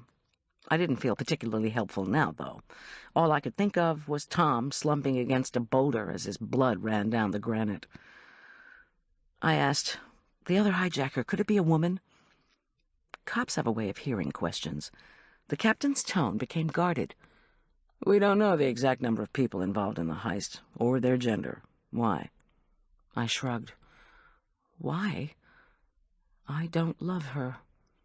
Had she pointed a loaded gun at our window in the wee hours, then shot Tom this morning as he walked toward me? Was she, like the jerk, the jealous type? Is there any way my husband would have become emotionally involved with a member of a theft ring? Lambert shrugged, as if he'd made a decision. Until recently, Ray Wolf had a girlfriend. Possibly she hooked up with Andy Belichick, too. The captain added carefully, but I would have thought you'd know about her. Tom ever mentioned Viv Martini? I choked. Viv Martini? She's involved with these crooks? Why hadn't Tom told me this? Viv is my ex-husband's girlfriend. Yeah, so we heard. The woman gets around. Our most recent information was that Martini was involved with Ray Wolf. Last month we thought we spotted her at a Denver hotel, either alone or with Andy Belichick. Then we heard she was interested in John Richard Corman. She gets around? That seemed an understatement. To my way of thinking, the Furman County Jail sounded positively incestuous. I remembered Arch's words. Dad stole the girlfriend of one of the convicts. The guy was pretty pissed off and yelled at Dad that he'd get back at him. But Dad and Viv are doing okay. Viv told me she's happier with someone finishing a prison stint than with someone who's just getting started on one. She likes it that Dad has money. He told her he was buying her something nice, a Mercedes, or maybe a trip to Rio. I felt as if I were inside the washing machine with all the jerk's dirty laundry, past and future. Let's see. The jerk stole the hijacker's girlfriend. This past Friday, the Department of Corrections released the jerk. Very early today, Monday morning, someone blasted out our front window. 2 hours ago, Tom, who arrested the hijacker, was shot right next to where the corpse of the hijacker's murdered young partner, the man Tom had been seeking in Atlantic City, had been dumped. Even a paranoid has real enemies. The captain's pager beeped. I gotta go make this call from my car. Lambert informed me, and left. I used the waiting room desk phone to call Marla again. My watch said 9:30. While I was waiting to be switched to my friend's voicemail, I ate one of the 2 emergency chocolate truffles I keep in my purse, then tore into a cellophane-wrapped package of crackers left for waiting room families. Feeling slightly better, I told Marla's messaging that Tom was now in with a vascular surgeon. "Please call the hospital's main number and see if they'll page me," I added. "I'm still hoping you can bring Arch to the hospital so we can decide what to do. I'll be spending the night here. Oh, and I'm desperate for some clean clothes. If you can scrounge anything up..." "Thanks, friend." Captain Lambert trundled back into the waiting room. "Okay," he began without a preamble. "Our guys on the hill just called in a preliminary report. What they think are the shooter's footprints start by a picnic table in Cottonwood Park, then go down to a spot across from the creek, then back up to the table. At the point across the creek, a tech found a spent shell. There are some tire tracks by the picnic table, so someone was watching from above, then came back down to do the shooting, then went back up to his vehicle. Was the person waiting for Tom? Was the shooter waiting for the person who found Belichick's body? But that was you, right? Would the perp have waited all day to shoot at a cop? We can't tell yet." Waiting for Tom? Waiting for any cop? My thoughts whirled. If you'd murdered Andy Belichick, why not just leave? Why stay? The captain continued. "The investigative team has begun detection around the body. Rigor's already set in, so he's been dead for a while, which makes even less sense. How long had the perp been waiting up in the pines? Hours? Oh, and by the way, all this is for your ears only, Goldy," he warned. "Yeah," I said. "Okay." As if I was going to ask some stranger how to make sense out of all this. "Okay, regarding your house," the captain said, switching back to his reassuring tone. "Since your security system's down from the shooting, your neighbor Trudy volunteered to watch your house. Another thing you should be aware of, I've assigned 2 of Tom's men to investigate this case, Officers Boyd and Armstrong. Boyd will be lead investigator." I felt relief. The captain also had a long message from Marla, who had called the sheriff's department. She'd pulled Arch from school, Lambert reported. She and Arch were going to Boulder to find someone named Julian. Then the 3 of them were coming here to the hospital. Lambert talked on about how the policemen's wives had wanted to organize meals to be sent to the castle, where he assumed Arch and I would want to stay. But they weren't sure if I'd want them, with me being a caterer and all. I smiled involuntarily at the image of historic food buff Elliot Hyde peering into a tuna noodle casserole. I thanked the captain and assured him meals wouldn't be necessary. While Lambert sat patiently, I paced for another hour. Finally, a young, grim-faced doctor in surgical clothes came into the room. "Mrs. Schulz?" He nodded at Lambert. A pins and needles anxiety swept over me. Dr. Dan Spear, vascular surgeon, was concise. His small fingers indicated on his own chest the bullet's point of entry. It had indeed gone through soft tissue only. He talked about the surgery his team had undertaken and told me that Tom's shoulder would have to be immobilized for about a month, although he could start moving around as soon as he felt up to it. Tom was lucky, Spear continued dryly, that no bone had been hit. Lucky that the weapon hadn't been an automatic. Lucky that there had been only 1 bullet. And he was particularly lucky, Spear added with a pinched smile, that I'd had the presence of mind to compress the wound. Lucky. I turned the word over in my mind. Spear concluded by saying I would receive discharge instructions on changing the bandage and on bringing Tom back in to be examined. As long as all went well during a night in ICU, Tom could go home in the morning. "That seems early," I protested. "How could we go home until the cops had a better sense of who the shooter was? And if we didn't go home, how would the Hydes take to having a wounded cop recuperating at their place?" Spear shook his head. "It's not really early. All you have to do is keep an eye on the wound and get the patient to rest." I thanked Spear. He nodded impassively and left. Finally, I was allowed to see Tom. His skin was yellow, with an IV in his arm, and oxygen tubes up his nose, he appeared utterly helpless. The bedsheet rose and fell as he slept. I closed his hand in mine. His eyelids flickered but didn't open. "I love you," I told him silently. "I love you now and forever and ever, no matter what." A Furman County deputy was stationed outside the ICU. An older nurse with a flat Midwestern accent told me I could see Tom 10 minutes each hour, the usual drill. I shouldn't try to wake him. "It's going to be a rough 24 hours for you, Mrs. Schulz," she warned, her voice laced with sympathy. "You might want to get some family here with you. Get yourself something to eat." "Rough," I repeated numbly. "But we're lucky. Oh, so lucky. Tom's alive." I told the nurse I'd be back in an hour. When she turned to talk to a family whose daughter had just come out of surgery, I walked unsteadily to the ICU waiting room.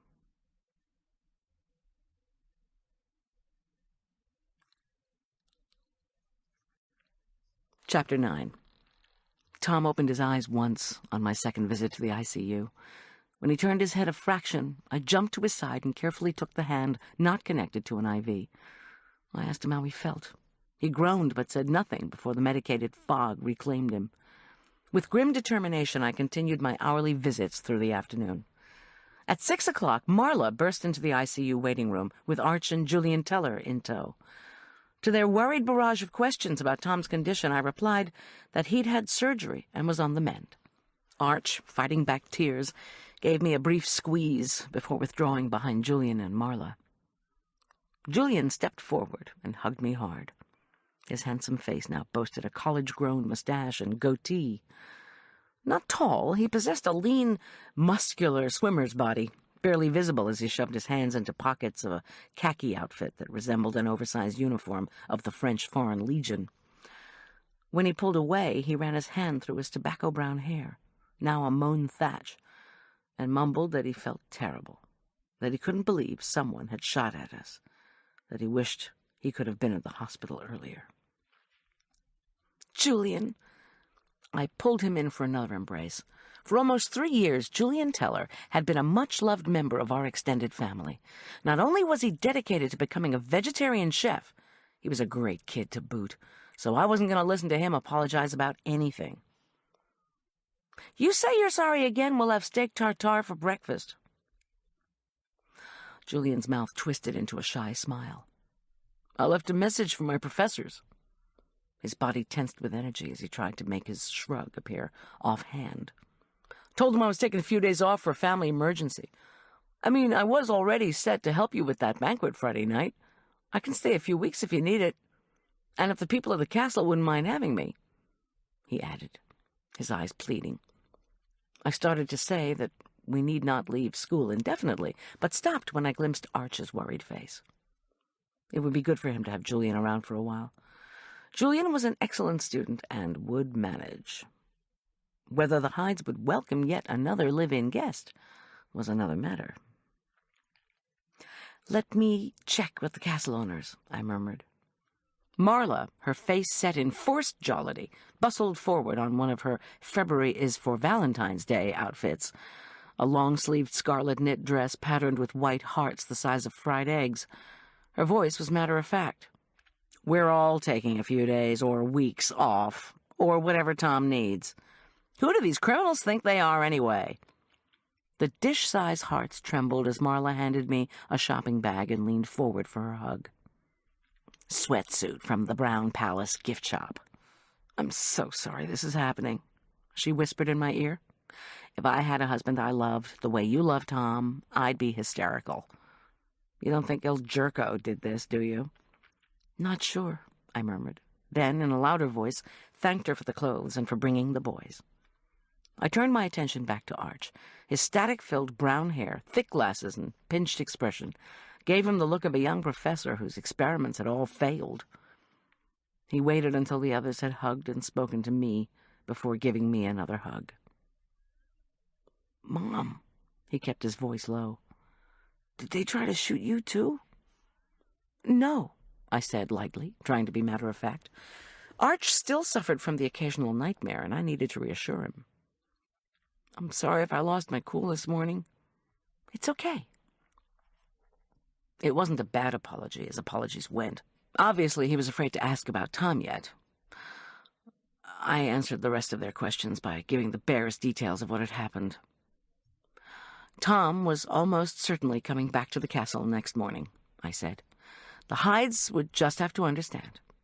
After all, where else could we go?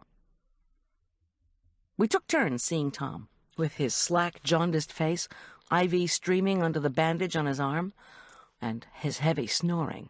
He looked and sounded terrible. At 8:45, the priest from St. Luke's showed up. He saw Tom alone, and then the five of us prayed together briefly in the waiting room. At 9:30, a yawning Marla announced that the boys should come back with her to the Brown Palace. Arch protested that he couldn't, that all his bags, clothes, and stuff were at Hyde Castle. And by the time they drove to Aspen Meadow, picked up his paraphernalia, and schlepped back to Denver, it would be morning, and he'd have to leave for school. Julian jumped in to say he had a sleeping bag in his Range Rover and could drive Arch back to the castle. And he added, he could find the castle at night with no problem. He was willing to sleep on a couch or even on the floor of Arch's room if the Hydes would allow it. Then he could take Arch to and from school and help with the historical cooking. "I'll stay for as long as you want," he concluded in a tone that brooked no argument. "Thanks for the offer," I told him, "but it's up to the Hydes." Marla left to call Elliot and Suki about Julian's request to be housed at the castle.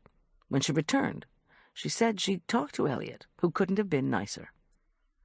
"Yes," he gushed, Marla said, imitating Elliot's sonorous voice. "Bring the injured policeman, bring the college student. We'll have a grand household here, just as they did in medieval times." "He was slightly freaked out that you'd found the body of Andy Balachek," she added. "Apparently, Andy used to come to the castle quite a bit when he was little, because his father, Peter, the excavator, do you know him? Rebuilt the Hydes Dam after Fox Creek flooded. Elliot didn't know poor little Andy might be involved in illegal activity, so he's spooked." "Great," I muttered. "Okay," Marla went on. "Elliot also asked if you would be able to cater the Labyrinth donor lunch in 3 days, on Thursday. The police should be finished with the crime scene by then, he figures. Oh, and the St. Luke's staff is going to call all the donors to notify them of the change." She raised her eyebrows at me. Elliot was also worried that doing both the lunch and the fencing banquet on Friday might be too much for you. She grinned mischievously. "I knew you didn't have any catering events until Saturday night's Valentine's Day dance, so I told him Thursday would be fine. Hope that's okay. I also offered Julian services both days. The king of the castle," Marla had said at the toss of her head, "was able to retire in peace." "Wearing his nightcap, no doubt." "Are you kidding? Wearing a crown." She frowned. "So you're all right with that catering schedule?" "Absolutely, thanks. Tom needs to rest. Julian and I can do big-time cooking. It'll be good for us." "Really?" added Julian. "Come on, guys," Arch pleaded wearily. "I've got a ton of English homework, and I've got to use the binoculars to see what phase Venus is in. The teachers don't excuse missed assignments unless you yourself are in the hospital.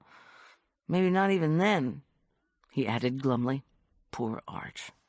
We made sketchy plans. Elk Park Prep had a late start the next day, so if the hospital released Tom early enough, we might return to the castle before Arch and Julian left for school. After Tom was settled in our castle suite, I'd finally go home for the disc that had my recipes and notes on historic English food, plus information on how castles were run and background on labyrinths, all areas Elliot had asked me to research. I'd also find a photograph of the jerk, I added silently, for the benefit of castle security. Then Julian and I would plunge into finishing the planning and doing the cooking for the luncheon and dinner. Before the three of them left, we gave each other one last reassuring hug. When they'd gone, however, I felt a flood of loneliness, as if the events of the day were just now catching up with me. I changed into the gift shop sweatsuit, but dozing on the waiting room couch didn't seem to be in the cards. The bright overhead lights, intercom announcements, and shuffling and buzzing of folks in the hall, not to mention my own awareness of each upcoming 10-minute visit, all conspired against it. Sade Lauderdale, I found out from a nurse who was an old friend, had indeed been in with baby Patty for a visit to the neurologist. To my relief, Sade did not appear again. Finally, near dawn, slumber overwhelmed me. Bad dreams brought visions of Andy's body in the creek, the crack of a gunshot, Tom falling toward me, his arms outstretched. The expression on his face. I unintentionally shouted myself awake, only to look up into the eyes of Captain Lambert. He'd brought me a still-hot 4-shot latte, bless him, made just the way Tom had once told him I liked it. Chilled and stiff from my restless night, sore throat, eyes gummed from crying, I gratefully sipped the rich drink. The captain waved my thanks away and pointed to a brown paper bag. I brought her department sweatsuit, Tom's size, and we had your van towed up to the castle. Workman's comp is paying for everything, including an ambulance to take Tom back to the castle, with you, unless you want to go someplace else. We've had lots of offers from his friends. Tom has lots of friends, he reminded me gently. Thanks, but all my cooking equipment is at the castle, and I'm doing 2 events for the Hydes this week. If Tom's up to it, I'd love to get him out of here ASAP. Lambert obligingly pulled strings. I received my instructions about caring for him once he was released. Tom was discharged 10 minutes later. That's the great thing about cops. Even doctors are afraid of them, almost as much as they are of lawyers. An orderly piloted Tom to the discharge doors and then into the waiting ambulance. Captain Lambert strode along next to the wheelchair and told me Boyd and Armstrong would be up to the castle that afternoon to talk to me. Once Tom was strapped into the back of the ambulance and the wheelchair was folded and stored beside him, I climbed in. A moment later, we were bumping out of the parking lot. "I'm sorry to put you through this," were Tom's first words. Nonplussed, I blurted out my own apology. How wrong I'd been not to leave that area by the creek when he'd told me to. How I shouldn't have run to welcome him. He shook his head. "I should have waited till backup arrived." His voice was hoarse, his breathing labored. "Then you never would have jumped out." "No, blame." When he stopped talking, I knew better than to reply. "Andy," he added fiercely. I squeezed Tom's hand. "Don't think about him. In fact, Tom, don't talk at all." "I want to get on with this." He spoke slowly, insistently. "I need to get back to—" "Tom, please, you've got to heal." "Working heals me." "Tom, where was I?" He squinted at the beige ceiling of the ambulance interior. "Oh, yeah. Andy just makes me so damn mad. Made me mad. Now he's got himself dead." I didn't care about Andy Belichick. I cared only about Tom. Clearly he wasn't going to follow doctor's orders and stay quiet. He didn't want that. He wanted to talk about the corpse in the creek. "Okay," I said. "Belichick's death was unavoidable. Why?" "That kid was the king of communication. Loved email.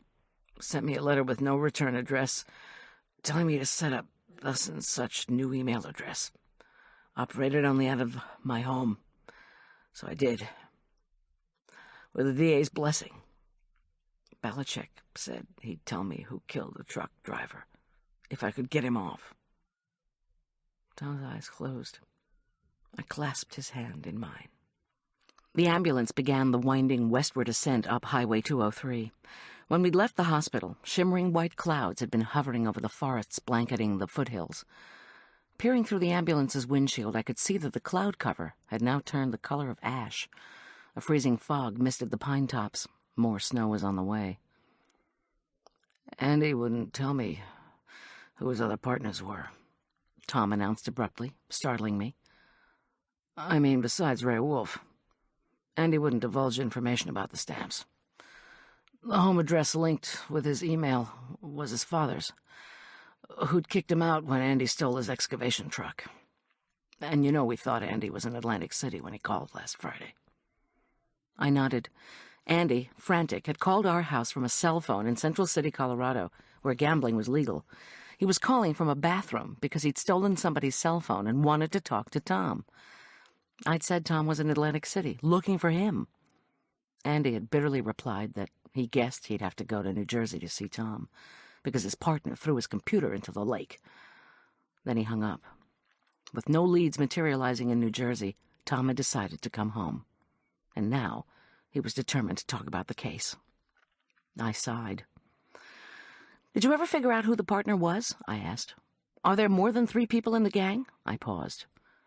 "Ray Wolf is in prison. Whoever the third person is, he or she, or whoever, couldn't have known Andy was talking to you over the internet, or Andy would have been killed right then. I mean, if we're talking about the same person who did kill him in the end." "I'm willing to bet," Tom said with great effort, "that the other partner is the third hijacker witnesses saw. Maybe there are more people in the gang, but you usually don't use the word partner, unless you've got a couple of them." "So somebody got wind of Andy's emails?" Tom grimaced. "Oh, no." Talking had exhausted him. He closed his eyes as the ambulance passed the sign indicating that Aspen Meadow was only 10 miles away. I was glad he was finally asleep. Every time he opened his mouth, I was afraid he was going to confess to some terrible sin that I couldn't bear to hear. Andy wouldn't divulge the information about the stamps. I felt a pang of envy. Would I ever get to see those Victorian wonders? Like every other 11-year-old on my block, I'd been a voracious stamp collector. My mother had gotten tired of all the philatelic packets pouring in on approval, which meant Stamp Club sent stamps every month, and I had to send them back by a certain date or pay. Unfortunately, I never had the heart to return the beauties, and I'd ended up babysitting around the clock to fund my hobby. When my grades fell and I slept through a baby's sobbing, my mother canceled all my Stamp Club subscriptions. Heartless. And that, unfortunately, had rung the death knell for my stamp collecting hobby. We rounded a sharp corner, and Tom's stretcher shook. He groaned, but didn't awaken. Andy sent emails. Andy called. Andy got himself dead. Maybe Tom didn't blame himself for what had gone wrong in the hijacking investigation. Maybe he didn't love some other woman. No matter what, it sounded as if he'd gotten himself emotionally connected with hapless, gotta-talk-to-you Andy Belichick. And if there's one thing they teach you in cop school, it's that you shouldn't let a criminal live rent-free in your brain.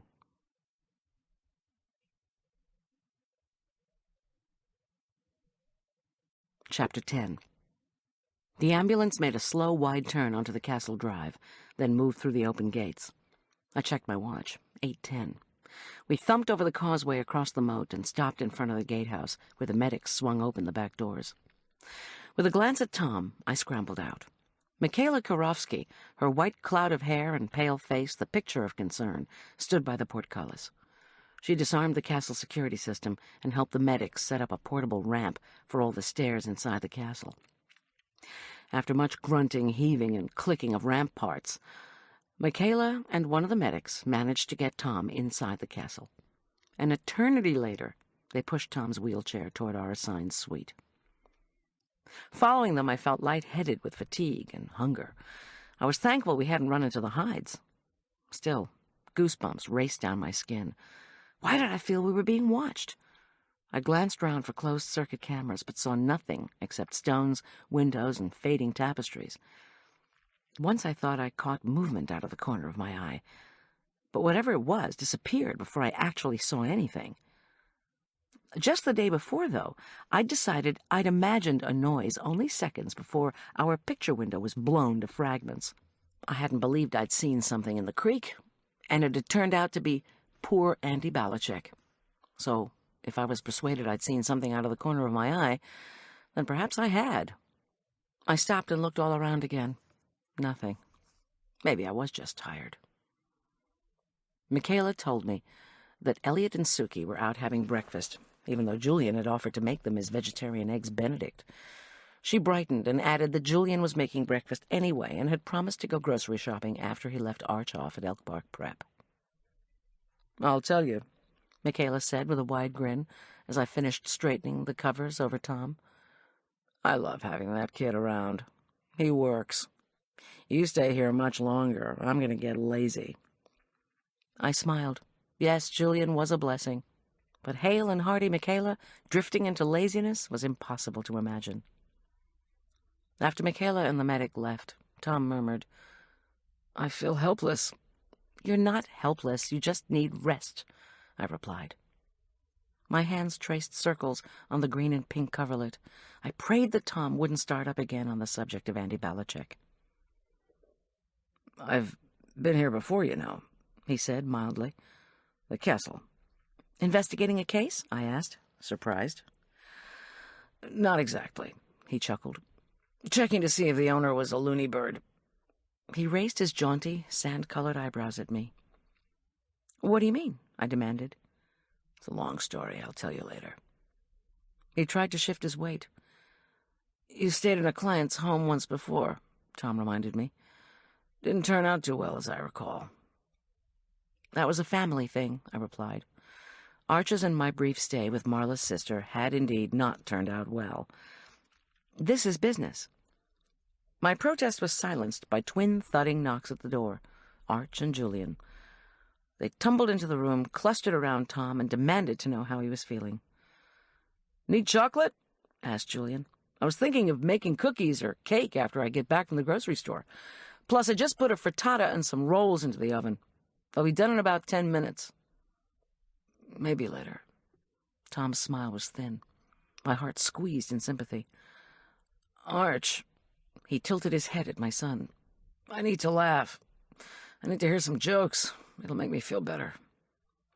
"I just had to write a poem for my Shakespeare in his Times class," Arch piped up, straightening his glasses.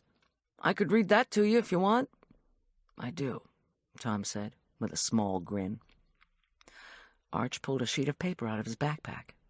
He warned, "It's, you know, AA, BB, CC, DD, like that." He poised himself at the foot of the carved four-poster bed. He cleared his throat twice, then read, "Two enemies met in a foreign field. Each pointed his spear, each clasped his bright shield. I watched from afar to see the pair fight. Chivalry would bind them. Each was a knight. Their horses raced forward, a cold wind blew. One knight was gored, the spear went right through. Bloodied he fell, the terrain was rocky. Wow, I thought, this is worse than hockey." It was nice to have a laugh. It was great to be together. After a moment, Tom said he needed rest. Julian and Arch raced off for the kitchen while I sat at Tom's side.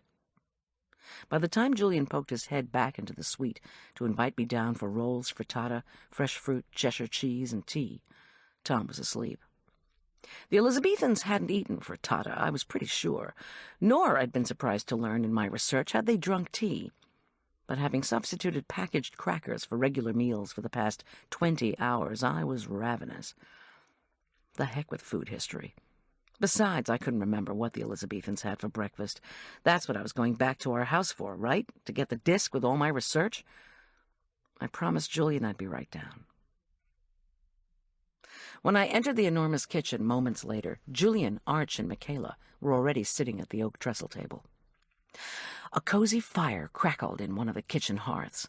Soon I was slathering one of Julian's hot rolls with soft butter and homemade plum jam that Michaela had retrieved from Elliot's backup stash in the dining room. Heaven. The creamy, custard-like texture of the frittata provided a tangy complement to the sharp cheese. Relishing the delicious breakfast, I recalled that, indeed, Queen Elizabeth herself had indulged in enormous breakfasts before she went hunting. I told Arch, Michaela, and Julian as much as I could remember of one menu. Cold sausages and powdered neat's tongue. Arch asked what a neat was, and I replied that neat was an archaic term for cow or ox. Michaela grinned and served us steaming cups of strong English breakfast tea. I asked Arch how the fencing was going. "Pretty well," he answered cautiously, wary of appearing boastful in front of his coach. "He's done brilliantly," Michaela declared as she split her third roll and piled the center with cheese slices. "I'm going to have him be part of our demonstration Friday night." Arch blushed. Julian slyly added, That's not because your former girlfriend is on the team. Maybe Letty—" "Stop," warned Arch. His face had turned scarlet. I decided to say nothing. Arch had kept me in the dark about his post-Christmas breakup with Letty, also 14. When he'd told me after the fact, he said that he wasn't going to tell me the reasons, because then I would try to argue with them. "Okay," I'd said. Now I wondered idly if the breakup had been so bad that Letty might have shot at our window. I took another sip of tea and told myself not to be ridiculous. "Couple of messages for you," said Michaela as she gathered up the dishes. "One, your tables were delivered yesterday morning to the chapel, or rather, they weren't delivered. The police turned the delivery guys away. Elliot asked them to come back early on Thursday." I sighed. If I hadn't had so much on my plate, I'd have called Party Rental and told them what was going on. "Thanks." "No problem. The police have given me the go-ahead to set up the chapel tomorrow. I'll be unpacking our space heaters, opening our own serving tables and folding chairs, and setting up our screen for Elliot's slides." She paused. "Elliot wants to review the menu with you this afternoon, if you're up to it." I nodded. "No problem. And the second message?" "Two detectives want you to call them." She handed me a note with the names of Boyd and Armstrong, as well as their office and cell phone numbers. Then she loaded the rest of the dishes into the wood-paneled dishwasher, one of the kitchen's numerous disguised amenities. I thanked Michaela again for helping. She looked at the floor and said it was the least she could do after what we'd been through. After the boys had been assured that Tom and I would be fine, just fine, they gathered up Arch's gear and Julian's grocery list — he insisted he was making dinner tonight for everybody — and hustled down to Julian's Rover. From one of the narrow windows in the well tower, I watched them roar away. Back in our room, Tom was still sleeping.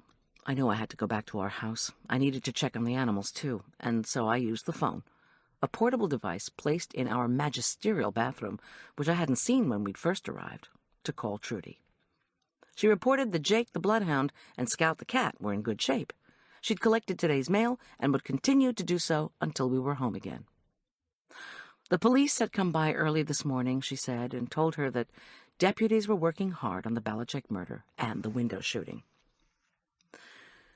"Everybody on the street's watching the place till then," Trudy added. "We're even keeping track of unfamiliar license plates." I murmured that wasn't necessary. But Trudy interrupted me, her voice insistent. "There's a strange car out there right now. It looks as if the driver's keeping a close eye on your place." "Is it someone from the sheriff's department?" "I don't think an unmarked car would be covered with rust, Goldy.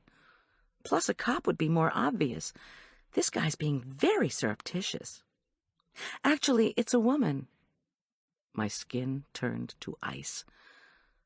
"Trudy, are you sure she's watching our house?"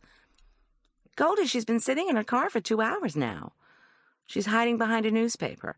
I know she's not reading it because when I took out my binoculars, I could see her eyes peering over the top of the paper. I'm telling you, she's just staring at your broken window."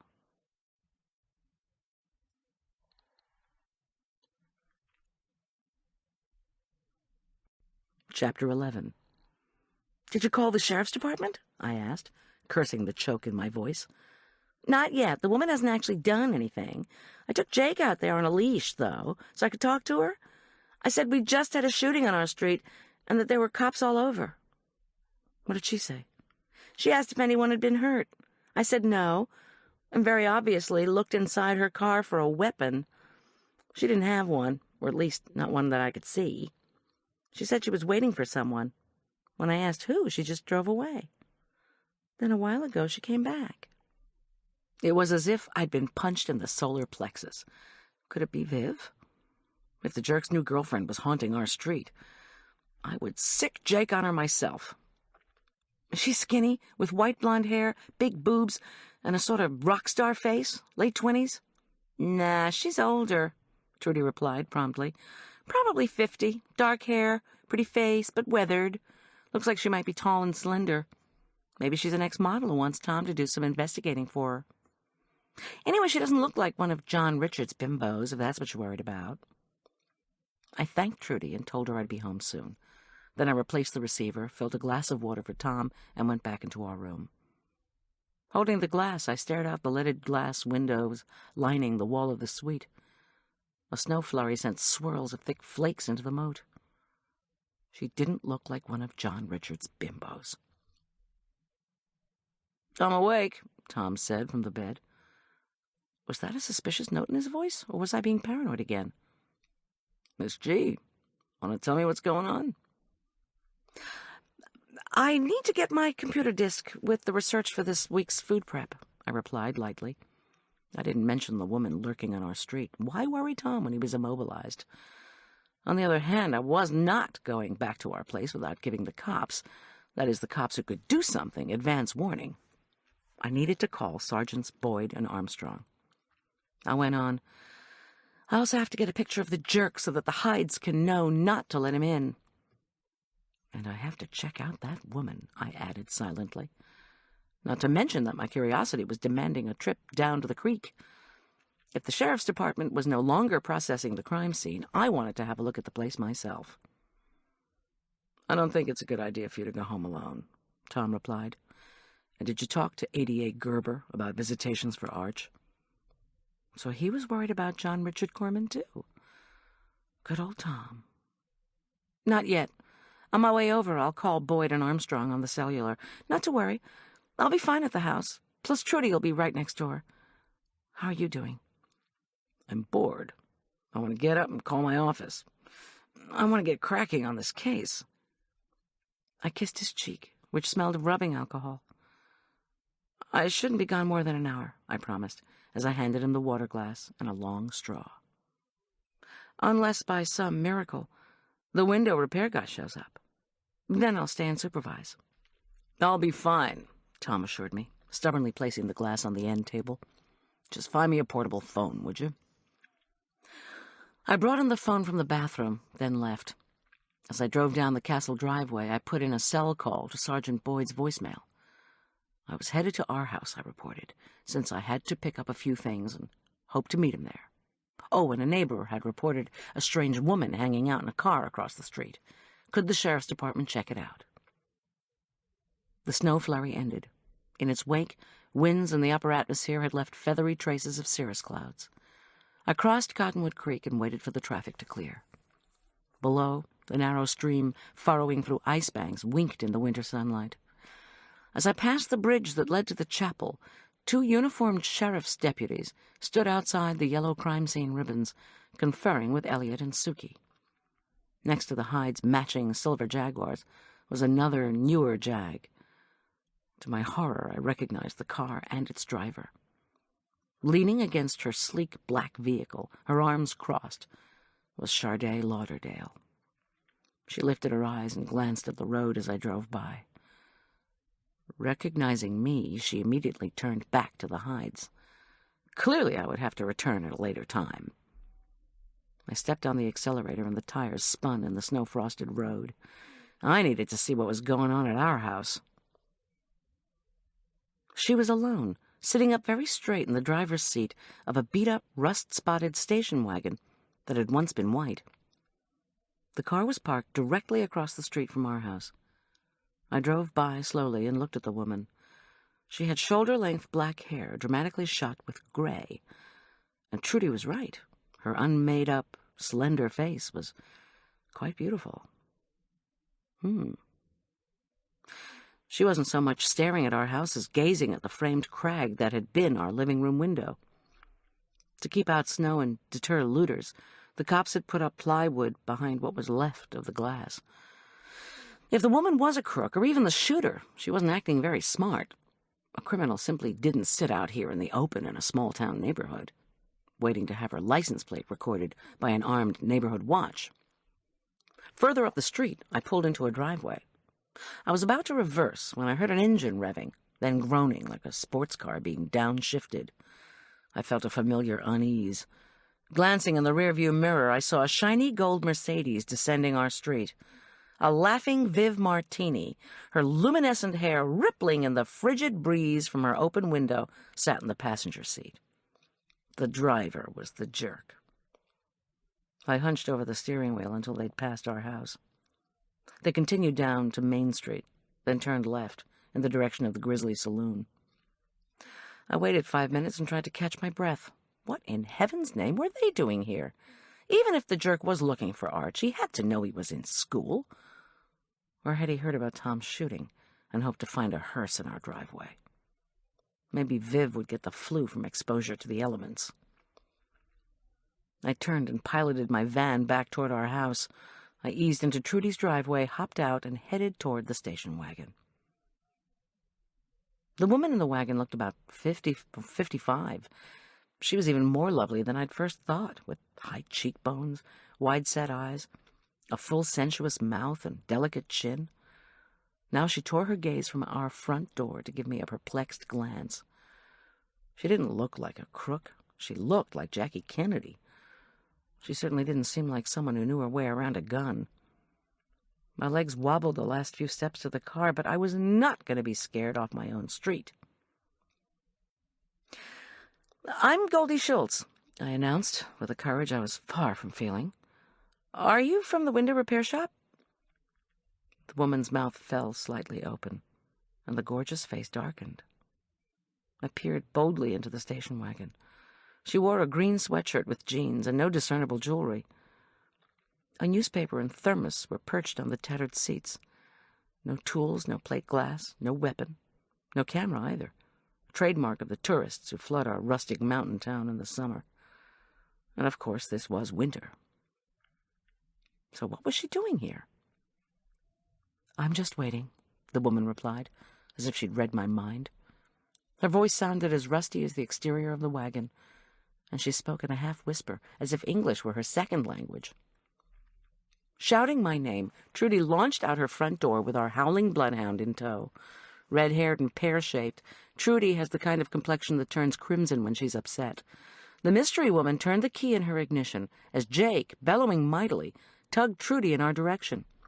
Before I could think of another thing to say, such as, "Do you need directions to Main Street?" the station wagon had roared off. "What was that about?" Trudy demanded. "What'd she say?" "Nothing." I took Jake's leash from her and ordered him to be quiet. He ignored me. "A piece about that Belichick boy's body in the creek was on TV this morning. All the Denver channels. Did you see it?" When I shook my head, Trudy continued. "They also showed the front of your house and that window. They had a bit about Tom, too. Was Tom investigating Andy Belichick? The reason I ask is that a couple of nosy media people have called me, wanting to know if it was a case of vengeance run amok. Andy shoots out a cop's window, the cops gun down Andy." "That's ridiculous," I said fiercely. "That's what I told them." Trudy nodded as if to confirm the absurdity of such a notion. She squinted in the direction the old station wagon had taken. "Anyway, after all the fuss in the news, I guess you have to figure you're going to get some gawkers." Maybe so, but that gal hadn't looked like a gawker. I couldn't concentrate to wonder further about the mysterious woman in the wagon, though, because Jake chose that moment to put his paws on my chest and slobber on my face. I pulled out of the way to avoid being drowned. "Take Jake back to your place for a bit, would you?" I begged Trudy. "I need something from the house, and I don't want him stepping on glass and cutting his paws." Jake howled mournfully as he was led away. I wanted to comfort him, but was distracted by a pickup now chugging up our street. Large rectangles wrapped in brown paper sat propped in the truck's rear. Were the rectangles large enough to be picture window panes? Or would that be too good to be true? The grizzled man from the truck introduced himself as Morris Hart, from Furman County Glass. Morris was amazingly bow-legged, with a voice like sand and a wide, deeply wrinkled face. I thought I smelled booze on him, but couldn't be sure. He asked if I was Goldy Schulz, and could I give him the okay to get started. The job should take an hour or two, he added optimistically. Despite the slight stench of whiskey, it could be on his clothes, I thought, hopefully. I replied that he should begin as soon as possible, that I could stay until he was done if he wanted. Then I zipped up to the door and let myself in. The front room was dark because of the plywood. I turned on a light. The sudden sparkle of glass shards gave the place a desolate, abandoned air. In the kitchen, I retrieved my recipes and research disk. Outside, Morris Hart's ladder creaked open. I touched the blinking button on the message machine. Maybe Boyd had called to say he was on his way. Once our window and security system were fixed, would he think it was safe for us to move back in? Or would he want us to wait until the department figured out who had fired the gun at our house? The first message on my tape dropped my spirits back to the nether zone. "Goldy Schulz," Sharday Lauderdale began, her Marilyn Monroe voice high and breathless. "How dare you tell the police that we shot at your house? After all you've put my husband and me through, don't you think it's time for you to stop your hate campaign against us? You discuss our conflict with anyone, and you can just add a little defamation suit from us to your list of woes. And by the way, we understand you'll be doing some cooking for a group of donors to which we belong. This makes us very unhappy. We are demanding that the hosts find someone else to do that job immediately." What was Sharday reading from? A text supplied by her lawyer? Or her child-abusing husband? Hard to believe that the former Miss Teen Lubbock could be so articulately bitchy. When I called the cops after her husband had shaken their tiny daughter to unconsciousness, all she managed to screech was, "Who the hell do you think you are?" On our tape, Sharday went on stiffly, "If you persist in trying to harm us, we will retaliate. And not just in court," she concluded breathily, in what sounded like an afterthought. How about I save this message, I thought, to play for the cops. Ever hear that making a threat of bodily harm is a crime, babe? I put in another call to Boyd and was again connected to his voicemail. It was 9:30, I said, and I could wait for him at our house, meet with Armstrong and him in town, or see them later at the castle, his choice. The window repairman was here, I added, and I was grateful to the department for getting the repairs started so soon. Any chance the cleaning team could come in this week? Hanging up, I suddenly felt that I had to get back to the castle. Tom might be in pain, but something was holding me back. And it wasn't just the window repair, which Trudy could supervise if necessary. That kid was the king of communication, loved email, Tom had said. Andy Belichick had ended up dead in Cottonwood Creek, and somebody had taken a shot at Tom. I don't love her. Don't love whom? My eyes traveled to the kitchen's south wall.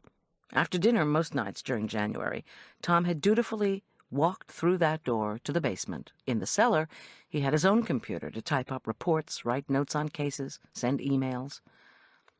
How much investigating of the Andy Belichick case would Tom be able to do from the castle? Probably not much. Unless, of course, I helped him by downloading his files.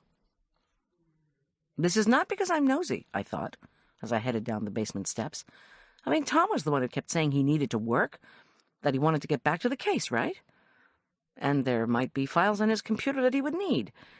Maybe he even kept an email address book with Andy Belichick's screen names.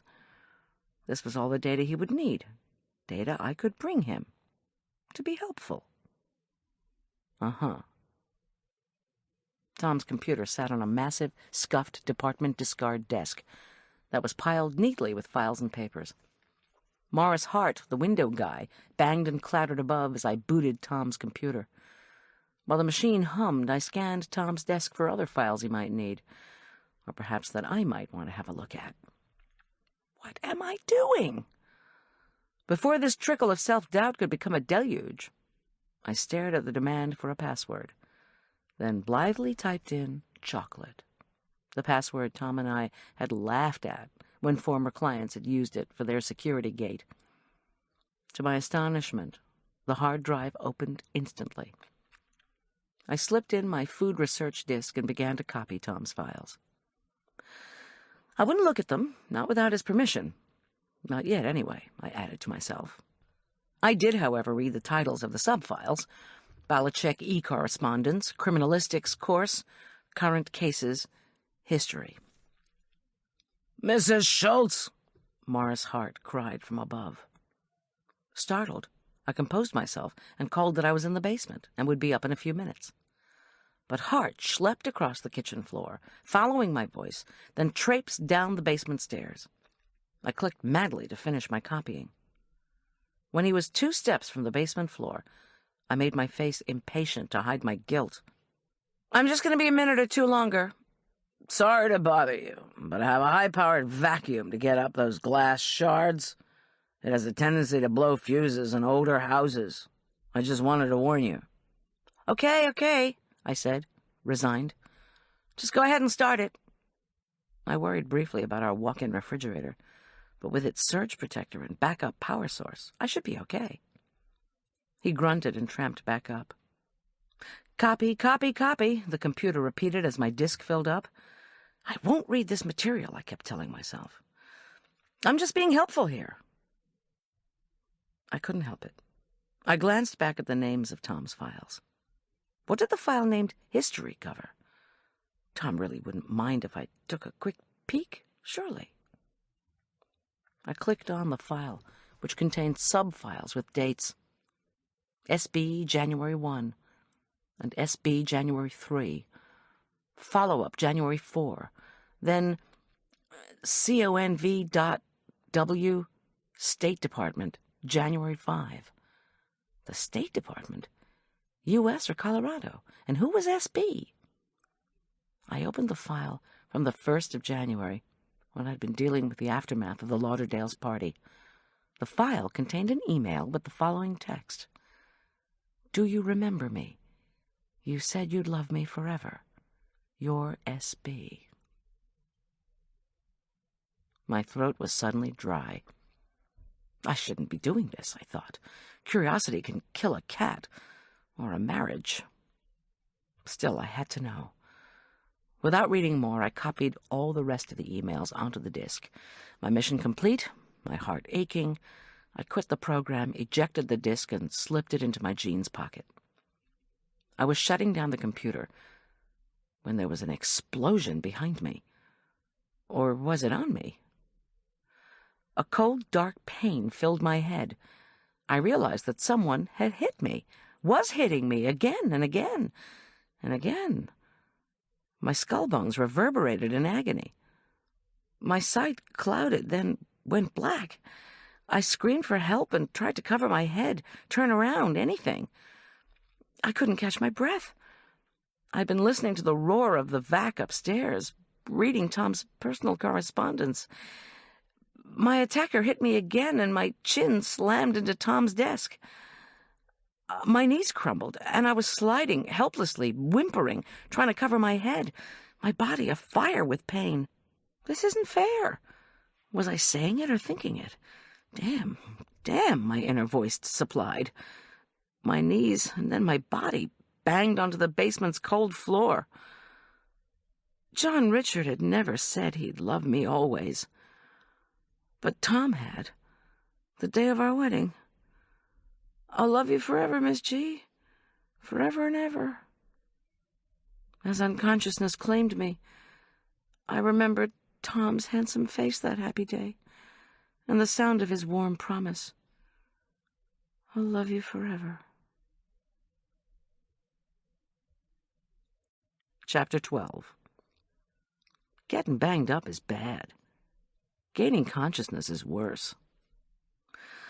From my years with the jerk, I was acquainted with sledgehammer wedged in the skull pain. The worst part is that you suspect that if you'd used the brain inside your head in the first place, this might not have happened to you. I've been told that an independent janitorial service was going to clean up the glass, not some guy masquerading as a window fixer. Damn again, I thought. You idiot! Yeah, Tom had said something about not blaming yourself when you screwed up. So, racked with pain, lying sprawled on our basement floor, drowning in self-recrimination, I tried to talk myself into getting up on my feet again and calling for help. After agonizing minutes of thinking about moving, then searching for the least painful way to stand, I fought off nausea, trembling, and visual black clouds to get to my feet. Once upright, I gingerly touched my head until I found the beginnings of a lump. Ah! I sighed and looked around. Tom's desk was clean, as in nothing on it anymore. No papers, no files, no computer. I blinked and swayed dizzily. My watch said 10:30. I walked slowly, taking steadying breaths up the stairs into my kitchen. I called and looked all around. No attacker in sight. Did we have any painkillers in the house? My brain offered no answer. In fact, my thinking was extremely fuzzy, even as to the location of the cognac I used to make Cherry's Jubilee. Everything in the kitchen seemed turned around, or different. Wretchedly, I realized that things seemed unfamiliar because the smashed monitor of my kitchen computer lay on the floor beside the keyboard. The kitchen computer itself was also missing. I started to cry. Then I yelled and cursed. Of course, there was no question that folks on the street might hear me, but I didn't care what the neighbors thought. My own shouted curses miraculously seemed to clear my brain, at least until I could pour myself a glass of cognac from the dining room cabinet. Of course, I'd learned in Med Wives 101 that you didn't treat a head injury with alcohol, but my brain was screaming for reprieve from the pain. I'd just taken a first naughty swallow, and the front doorbell bonged, making my head spin. Great, I thought. Things couldn't get much worse. I peered through the peephole at the smiling faces of Sergeants Boyd and Armstrong. Not exactly in the nick of time, were they? Somebody broke in, I announced bluntly, as Boyd, his barrel-shaped body somewhat rounder than the last time I'd seen him, came through the door. Here, just now? Asked Boyd, eyeing me, my trembling hand, and my glass of brandy. When I replied in the affirmative, Armstrong, whose towering frame and fierce face contraindicated what I knew to be his gentle demeanor, said, "You look as if you're in pain." Since I'd seen him last, he'd lost a few more of the sparse brown hairs he'd combed so diligently over his bald spot. I said, "I am. Got knocked over the head. But come on out to the dining room. I know the two of you won't have a glass of booze while you're on duty. Before lunch, no less. But I'm treating a nasty bump." Boyd and Armstrong told me to wait. In the front hallway, they insisted on separately assessing my noggin, which involved painful pressing on my head, then unblinking assessment of my eyes. Both decreed I should see a doctor that day. "I can't. I have to go back to Tom. He's resting at Hyde Castle." "You need to get attention," Boyd insisted. "Look, thanks, but I'm aware of the symptoms of severe head injury," I replied. "Blurred vision, slurred speech, nausea, loss of memory, fainting, and sleeping too much. If I show any of those signs, I'll call for help, Scout's honor." Armstrong's scowl deepened. "Show us where this happened." "I was sitting there," I said, after I'd led them to the bottom of the cellar steps. I indicated Tom's swivel chair. "I was whacked from behind." I felt inside my jeans pocket and repressed a sigh of relief. The disc was still there. I knew I should mention to Boyd and Armstrong that I'd downloaded Tom's files, but I couldn't. Not yet, anyway. I couldn't even think. In fact, I did feel a bit dizzy. But I'd be damned if I was going to any damn doctor on this damn day. Was rage a symptom of brain injury? "Can we go back upstairs?" I asked them. "I need to sit down. You might want to look in the kitchen because whoever it was stole that computer, too." "You pass out on me, I'm going to get fired," Boyd announced glumly as we headed up the stairs. In the kitchen, Boyd called for help on his radio while I tossed out the rest of the brandy and made myself an espresso. The computer thief wouldn't have left prints on my coffee machine, would he? "To process a crime scene," Boyd concluded to the dispatcher. To process a crime scene at the Schultz's house again. "Can we sit in the dining room?" Armstrong asked me. "We need to get through some questions." In the dining room, Boyd opened what looked like the same smudged notebook he'd carried for years. I wonder if he ever bought new ones. "So what were you doing in the basement?" he began gently. "I mean, what were you doing when you were sitting at Tom's desk? Working on his computer?" His black eyes bored into me. I swallowed. "No, not on the computer. I was looking on Tom's shelves for our photo albums. I need a picture of John Richard Corman. You know, my ex? He was released last Friday. The Hydes want a photograph of him, since they need to know what he looks like in case he tries to get into the castle." There were photo albums on the desk down there? Armstrong looked skeptical. I'm not sure, I lied. But I couldn't tell Boyd and Armstrong that I was seeking the identity of her. Moreover, I wasn't ready to admit I thought, A, that my husband might be having an affair, and B, that I was snooping around in his stuff to get the answer to A. I need that picture, I repeated firmly, and the photo albums are down there somewhere, I think, I added. I was trying to sound confused in the aftermath of the attack. I knew full well that our albums were in an upstairs closet. If they're in the basement, we can't get them now. We'll taint the crime scene, Armstrong murmured. Do you have any ideas who might have hit you? I told him about the bow-legged man who'd showed up claiming he was sent to fix the window. I also told him about the woman in the car. Trudy would be eager to talk about the mysterious beauty in the station wagon, I said. And she had her license plate number, too. Armstrong checked to see if either the glass truck or the car was still outside. Neither was.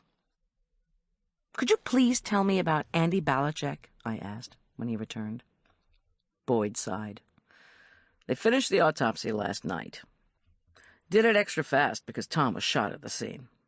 But Goldy, he added hastily, we need to run through what happened with the window shooting first, who you think might have done it and why. It may be connected to this attack on you. Then we'll talk about Balachek. And so, for the third time, I told my story. I played Chardet's message for them. They asked for the tape, and I gave it to them.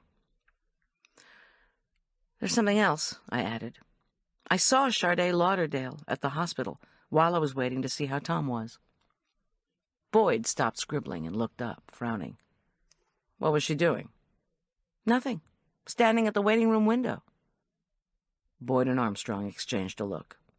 Then Boyd took a deep breath. Mrs. Lauderdale has already complained to Captain Lambert about being questioned over your window shooting. She gave him an earful, especially since she and her husband keep getting calls about the child abuse case. I guess the newspaper article didn't help. I shuddered when I thought back to the sensationalist Mountain Journal headline, Caterer in hot water over attempt to save child. I said, I'm supposed to see the Lauderdales Thursday at a lunch I'm catering. Chardet'll probably behave herself there, and if she shows up here or at the castle, I'll call you right away. All right, said Boyd, nodding. Now we need to know about what happened yesterday morning after you left here, up to the point where Tom was shot. I recited the events of the previous morning. I added that I hadn't heard back from Pat Gerber, and they mumbled something about the ADA being the hardest person in the county to reach. I told them Elliot and Sukey Hyde had been extraordinarily nice and welcoming. Boyd said, Tell us about finding Balachek. I hesitated. Boyd and Armstrong worked well together. They dug for the right data and usually shed light on a case. Before, when I'd wanted information on an investigation that involved someone I knew, I'd had to wheedle it out of them. Now I needed their theory on who had murdered Andy Balachek and why. It was highly probable, I reasoned, that Andy's killer either shot Tom or knew who had.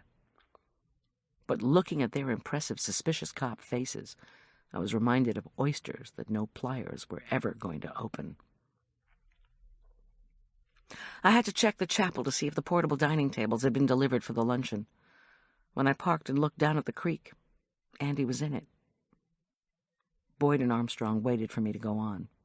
I asked, So what was the cause of death? When they resolutely said nothing, I thought back. Andy'd been wearing a lumberjack plaid shirt and jeans. I didn't remember seeing a jacket on him, much less blood staining his clothes. What he had was... Wait. His hands were black, I exclaimed. Was he tortured before he died? Then someone shot him and threw his body there? The oyster faces looked mildly surprised. I was right. Now are you going to tell me what your theory is? Boyd shook his head. We don't know who dumped Balachek in the creek. He stabbed a stubby finger at me. And you, Sherlock, can't divulge anything about the color of his hands. Was he shocked electrically? I asked. They groaned. I pressed on. Seems as if I remember somebody else dying of electrocution. The former spouse of someone at the castle, yes? Ring any bells? Again, the two cops looked at one another. Boyd sighed. Carl Rourke, Suki Hyde's first husband, died in a freak electrical accident while working on a roof. Do you think there's any correlation between the two deaths? I asked. Not yet, Armstrong said. I repeat, Goldy, you cannot talk about Balachek's burned hands or the possibility of electric shock with anyone. It's a key. Uh-huh. Before I could protest or reply, our doorbell rang again. 3 men from the sheriff's department had arrived to process the basement. I showed them in, then murmured to Boyd and Armstrong that if they weren't going to share their theories on what had happened to Balachek, I really needed to get back to my injured husband. We'll be calling Tom, Boyd told me. We've got copies of all of Andy's emails. Last one was 10 days ago. Then he called you, wanting Tom. Said he was in Central City, but might go to Jersey after that. We're wondering if Balachek tried to communicate after that phone call, like by another email, phone call, whatever. Maybe he sent Tom something by FedEx, I almost joked, but for once refrained. Had Tom mentioned anything else they wanted to know? Well, there's some woman. No, I replied without looking at them. He didn't, at least not that I know of. They said that was all for now, but they were staying at our house for a while, if that was all right. The doorbell bonged again, and I went to get it. Thinking it was more cops, I pulled the door open without checking the peephole. It was the jerk, with Viv Martini at his side. He looked thin and pale, and his face seemed hard, a tad less confident. The effect of several months in prison, no doubt. He wore charcoal pants, a yellow pullover, and what looked like a new reversible down jacket, black on one side, bright blue on the other, visible at the open neck. His still good-looking face, though, revealed a dark mood. Viv, with her thin face and body, spiked blonde hair, black-heeled boots, tight black pants, and fashionably poofed black nylon jacket, looked as if she were on her way to a stint with a punk rock band. When she unzipped the jacket, a tight V-neck, revealing her significant cleavage, sprang into view. "Get out of here," ordered John Richard, his command rigid with anger. Without saying a word, I slammed the door and dashed back to the dining room. I told Boyd and Armstrong what was going on and asked them to accompany me back to the porch, just in case, I added. Oh my, how I delighted in the look of dismayed surprise that clouded the jerk's face when the conspicuously armed Boyd and Armstrong stepped onto the porch behind me. When we were all outside, John Richard and Viv to one side, me with my cop buddies beside the porch swing, sharks and jets, I asked the jerk what he wanted. "I want my son." His voice was thick with the attempt to be simultaneously mean and conciliatory. "How dare you slap a restraining order on me? It's a good thing it's temporary, because I am going to stomp you so bad in 2 weeks you're going to wish you'd moved to Florida. I already got the story on what happened to you here, by the way. You're in violation of a restraining order, and you're out on probation, Buster," said Boyd. "So watch your mouth. And if you move even an inch closer to your ex-wife, I'm going to arrest you." "I wasn't talking to you," the jerk retorted. Viv sidled closer to John Richard, slipped her hands around his waist, then slid her fingers inside his belt. John Richard stiffened and actually blushed. "Move back, ma'am," Boyd ordered. This Viv did, but with a reluctant pout. John Richard gulped. His time in jail must have made him awfully horny. Apparently, he found just the right gal to meet his needs. Boyd walked up to John Richard. He folded his arms, lifted his chin, and waited.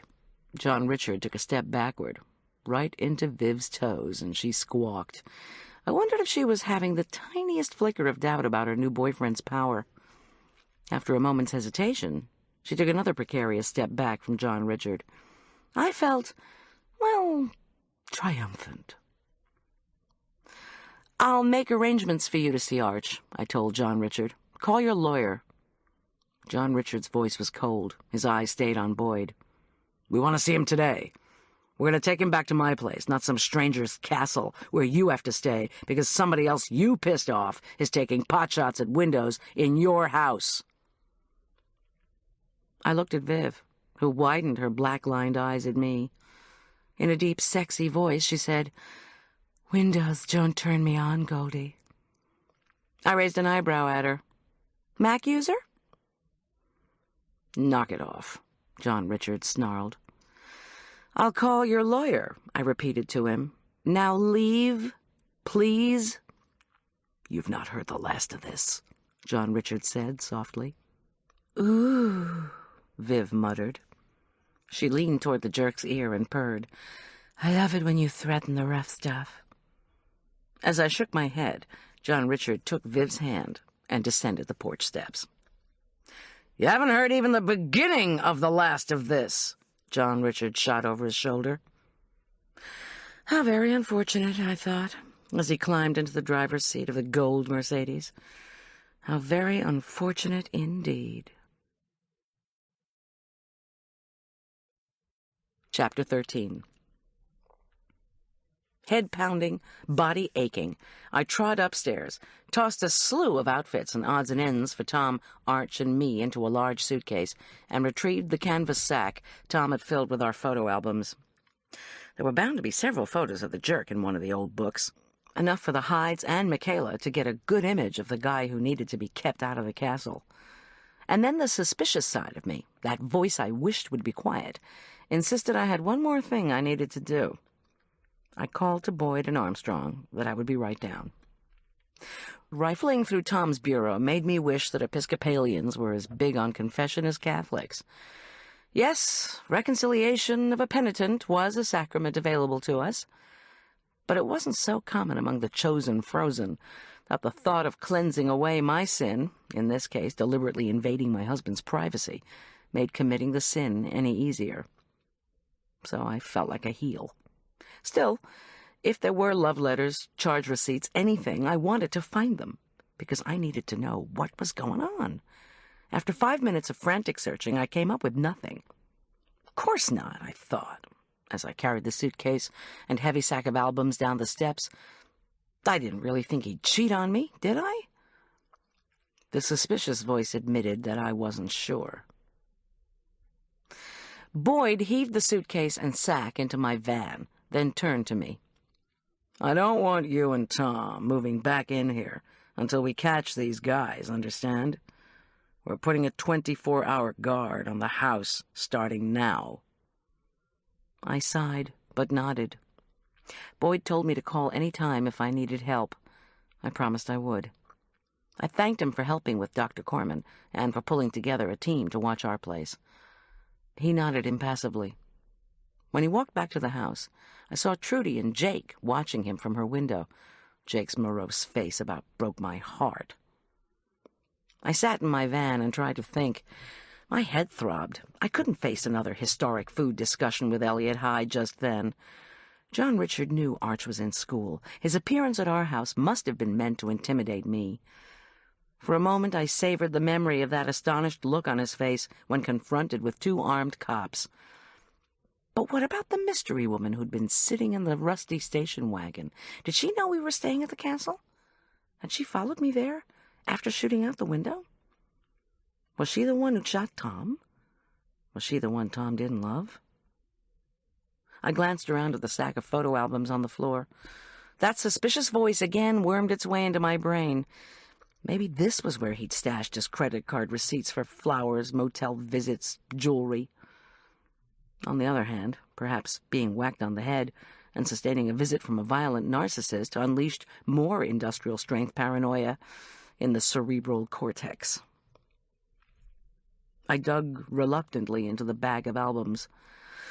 As it turned out, Tom had purchased another photo album since our wedding. He hadn't mounted anything in it, but he'd tidily rubber-banded the photos from the last year and stuck them inside.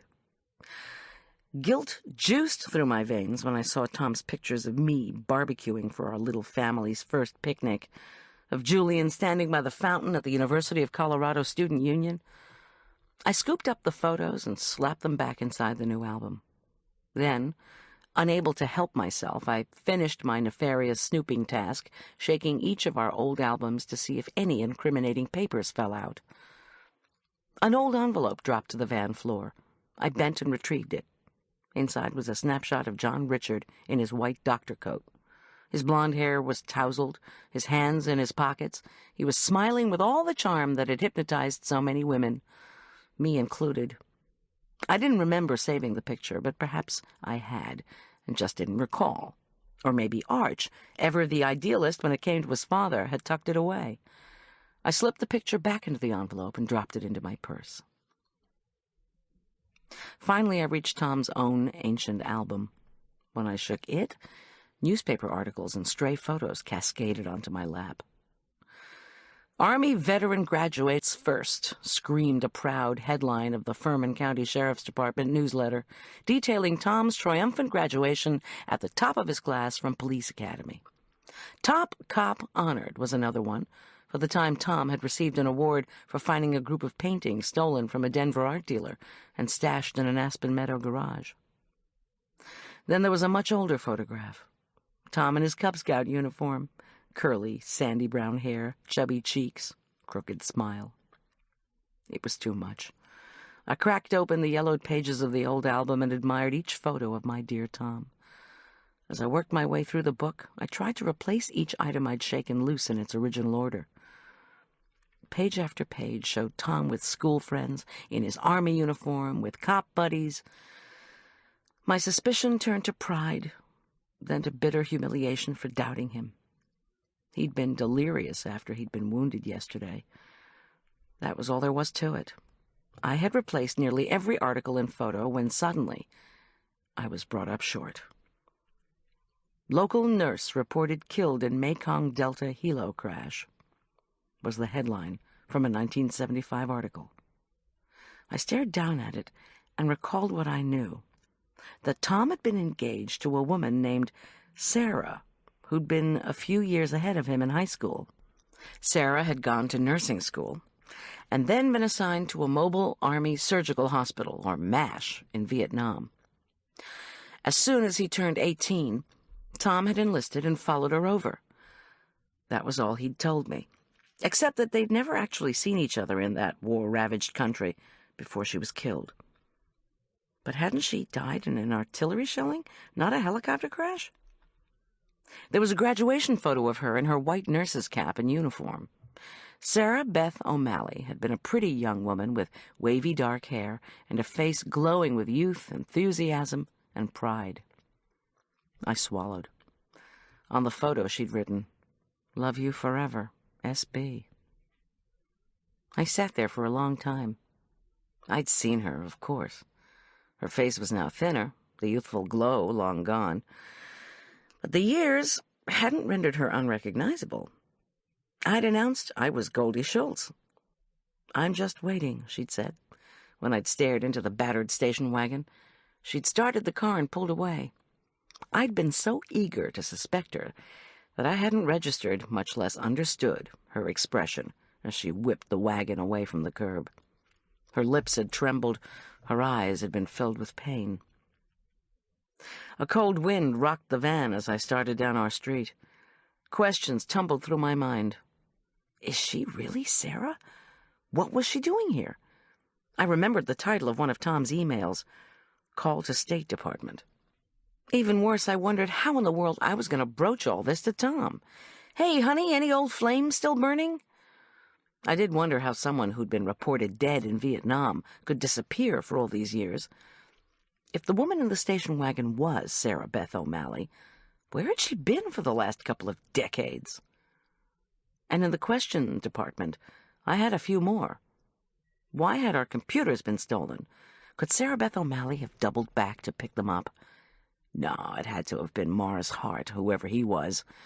Besides the emails from Sarah Beth, there had been all those communications from Andy to Tom. Was Morris Hart connected somehow with the stamp thieves? Was he Ray Wolf's missing partner? To the west, swirls of fog scudded in front of a thin cloud cover, the hue of gray flannel. My stomach growled.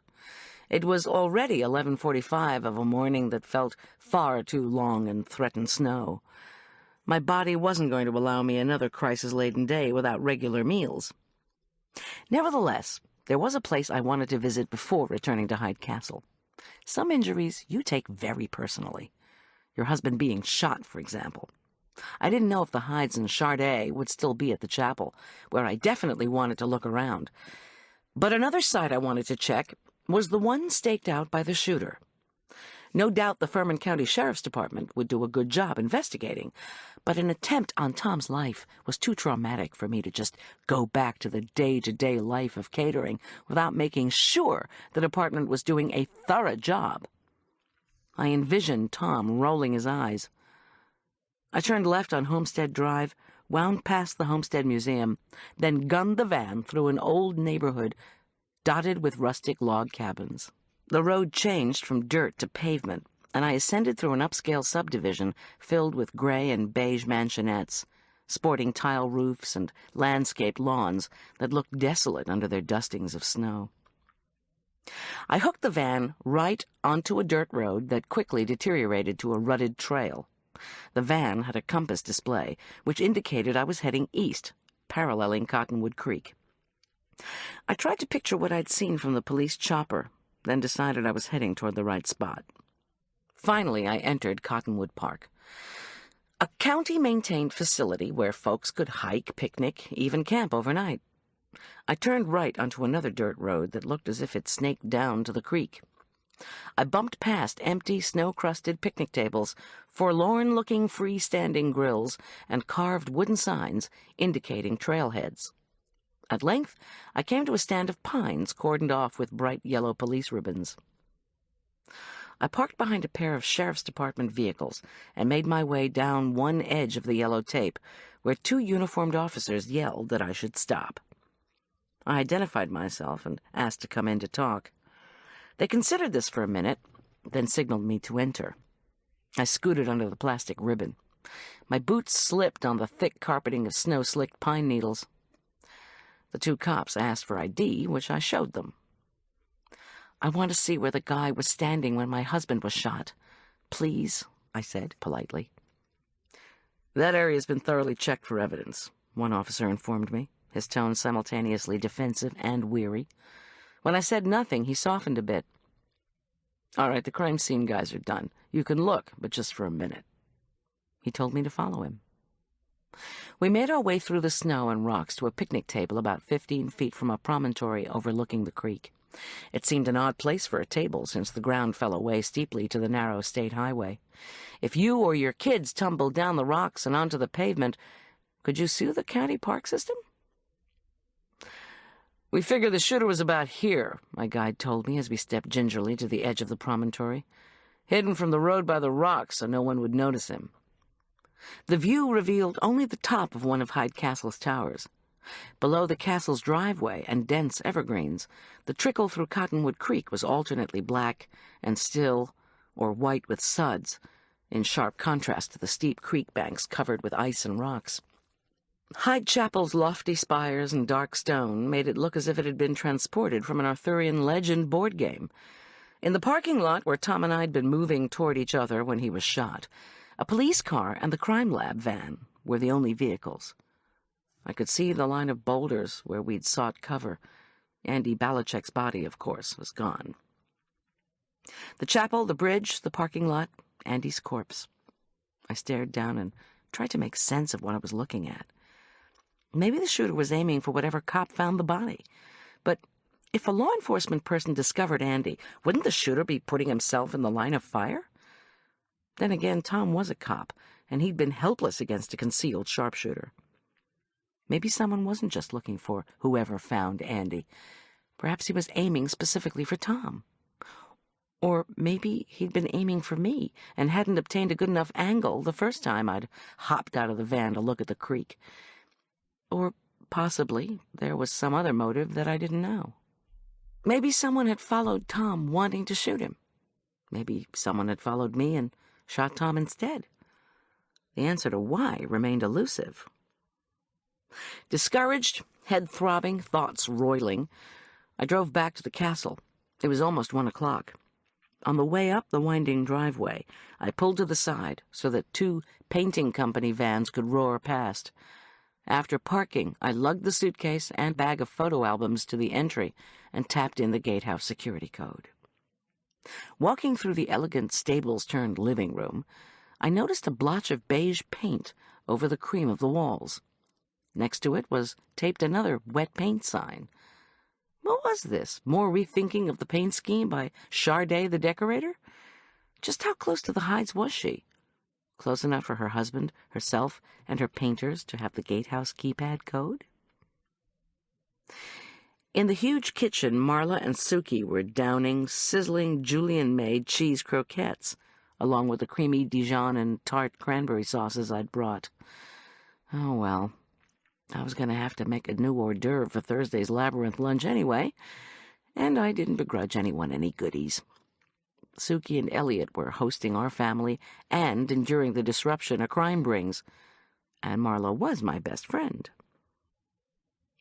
Elliot was off somewhere, Suki informed me, studying Elizabethan games the kids could play Friday night. He does not think bear-baiting would be enjoyed by the parents, she added, with a soft giggle as she ran her hand through her flyaway blonde hair. He does want to talk to you, she added, as she ladled more ruby-hued cranberry sauce onto a croquette. I want to apologize again for all the confusion yesterday, I told her. We're very thankful you've taken us in. She waved this away. You must not worry.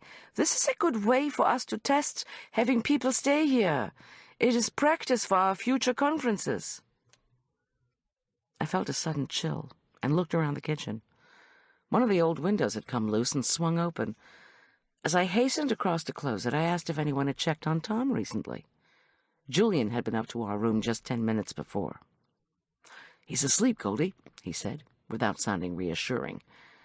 Julian's face was drawn. He seemed preoccupied, despite the coos of admiration from Marla and Suki over his lovely lunch. Worried about Tom? Arch?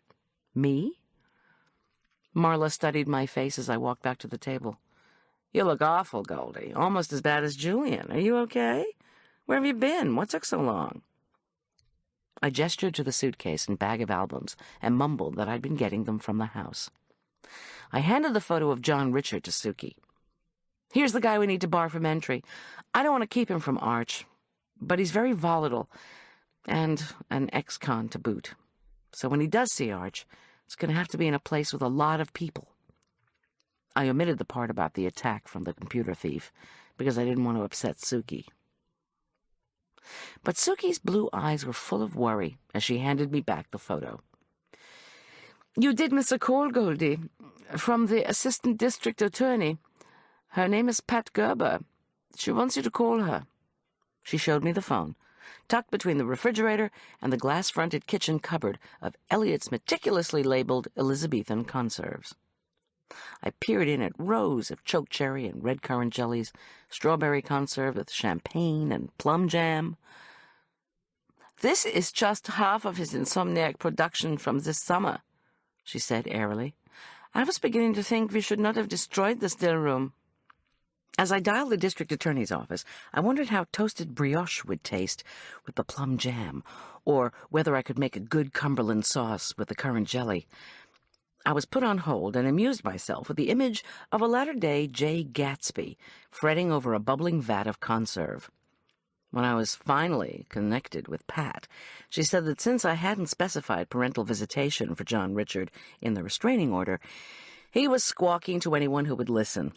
If I could work it out with the lawyers, the best thing to do, since everything had become so acrimonious, Pat added, would be to take Arch to a neutral site for the handoff. I suggested an Aspen Meadow counseling center that included such a service. Good idea, Pat agreed. I told her I'd call my lawyer about letting John Richard have Arch overnight. Sounds workable, she said.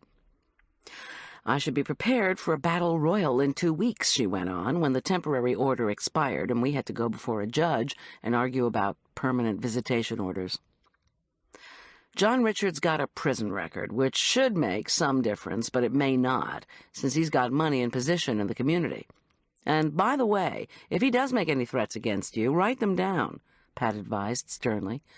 If you can, have witnesses. What do you know, I thought. That's already happened. After we hung up, I scribbled down what had transpired at our house, put in a call to my lawyer, and outlined the overnight suggestion. He said he'd deal with the jerk's lawyer, who had already left 3 messages for him. Unless I heard to the contrary, I should drop Arch off at the counseling center today after fencing practice, around 5:15, with his overnight bag. Then I should pick up my son after school tomorrow. My heart sank as I hung up. Was this what I was looking forward to? A constant shuffling of poor Arch to and from his ex-con father? Julian slid me a plate arranged with 2 hot croquettes and 2 small bowls of dipping sauces. The croquettes were crisp and crunchy on the outside, tasty with a homemade roux binder and hot melted cheese on the inside. I made noises and dunked the second one into both the spicy Dijon mustard and tart cranberry sauces. I declined more, saying I had to go check on Tom. I wanted to see Tom. That was true. It was so much better than brooding about the jerk.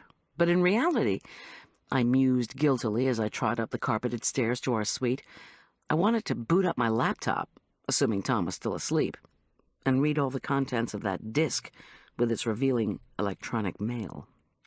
But he wasn't asleep. He was talking on the portable telephone, which he carefully put on his end table when I entered the suite. I wondered with whom he'd been talking, wondered if I had the guts to confront him about his communication with Sarah Beth O'Malley. Had his state of blood loss, pain, and shock meant he'd forgotten what he'd said to me by the creek? Was I going to live the rest of my married life like this? "Sheriff's Department," he said, matter-of-factly, gesturing at the phone. Then he eyed me suspiciously. "What happened to you? You're so late." "Oh, I got knocked out. Boyd'll tell you all about it. Somebody stole our computers. How you feeling?" "What? Who knocked you out? Where?" "Miss G, I want you to tell me about it." I was at the house. I told him about being hit, the theft, the threatening visit of John Richard and Viv, and my trip to the shooter's perch. "So we won't be home any time soon."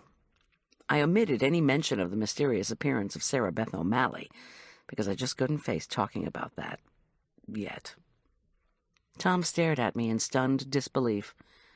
"You put your life in danger for some pictures and a disc on food? Why didn't you just get a police shot of Corman and go to the library for cookbooks?"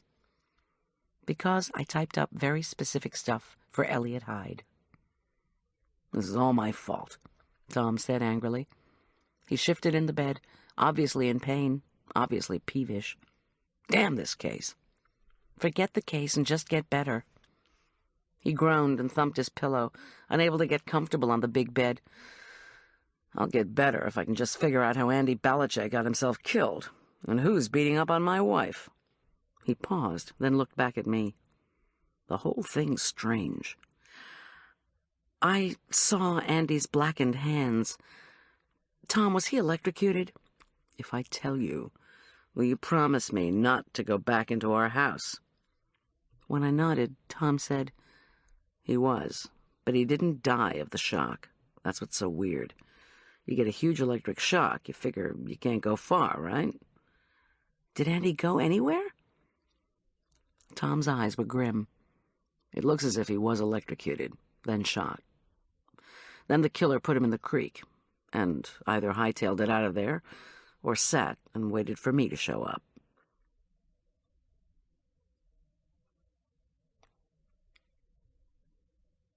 Chapter 14. Marla slipped into the room without knocking. "Goldy," she whispered. Her eyes glowed. "I have news." Then she was instantly apologetic. "Sorry, Tom. I didn't knock because I thought you'd be asleep." She tossed her head of brown curls and lifted an eyebrow at me. "Come out into the hall if you want gossip about you-know-who and his you-know-what." "Ah," I said, understanding Marla speak for the jerk and his sex life, the jerk and his money, or both. "I don't know about you girls," Tom teased. His mischievous smile vanished, however, when he moved his shoulder. "Need a painkiller?" I asked, immediately concerned. "No." Typical male response. "I just want some quiet. Go visit with Marla." To Marla, I said, "Let's hear it." She giggled and scurried out the door. I kissed Tom's forehead and told him I'd be back soon to check on him. Animosity manifests itself in a number of ways, I thought, as I avoided another wet paint sign in the hall. I possessed a passive defensiveness toward the jerk. I never knew when he might attack, but I had learned not to let down my guard.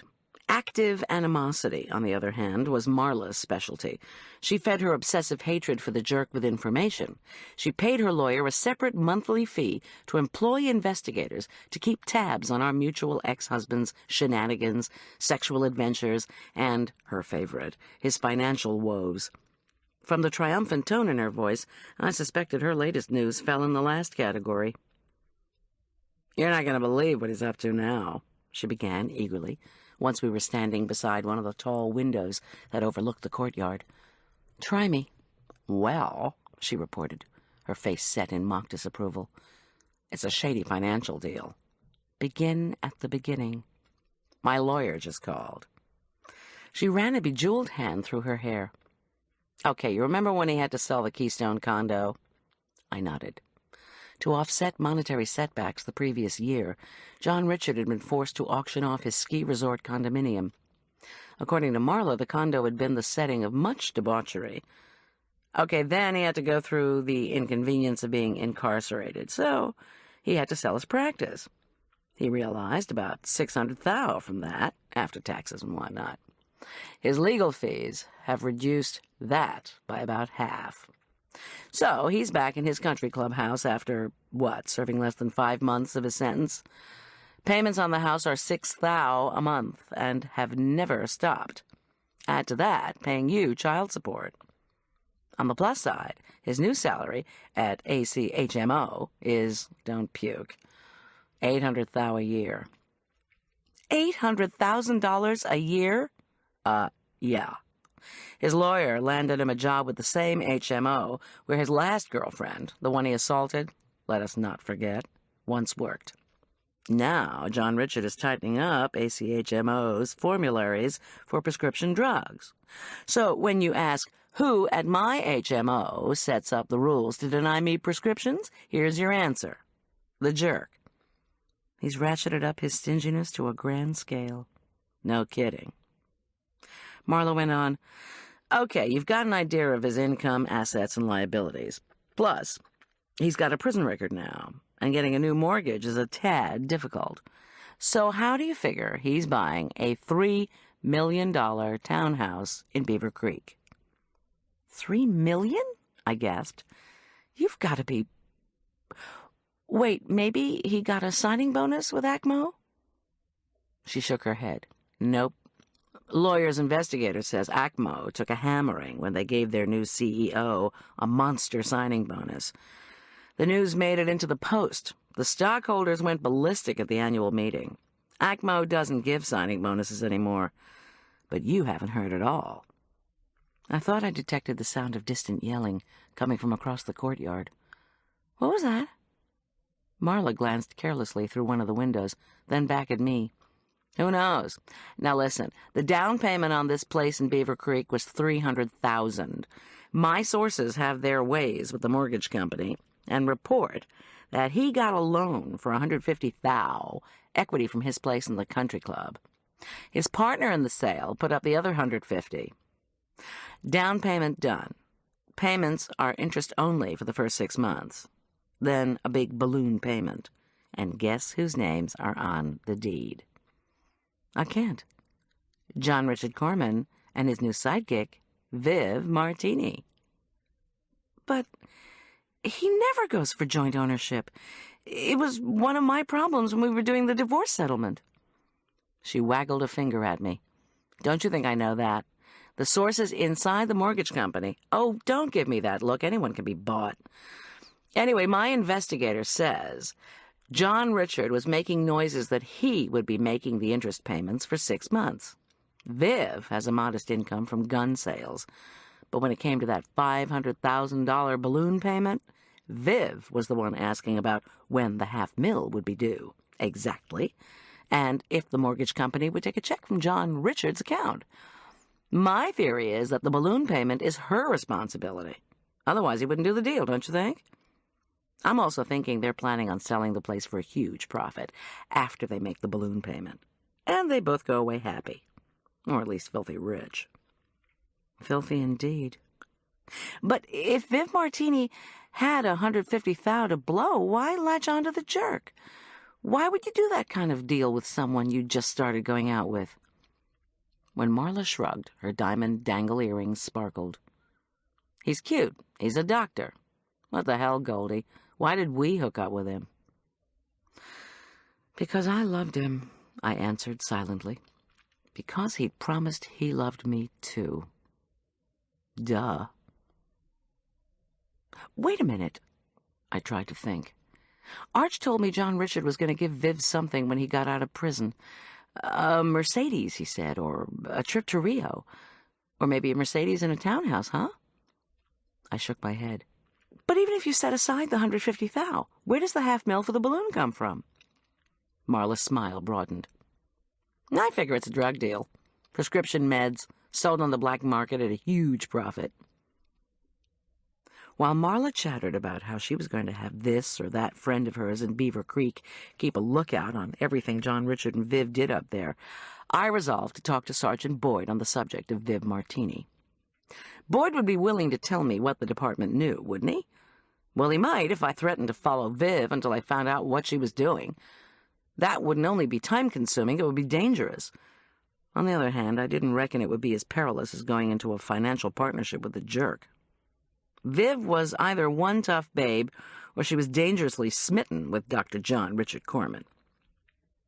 Marla said, as you know, those leather duds Viv wears, well, there's only one leather specialty shop in Beaver Creek, and the owner is a good friend of mine. I nodded, paying little attention. Last month, Furman County had been the scene of the murder of a FedEx driver and the theft of his $3 million cargo.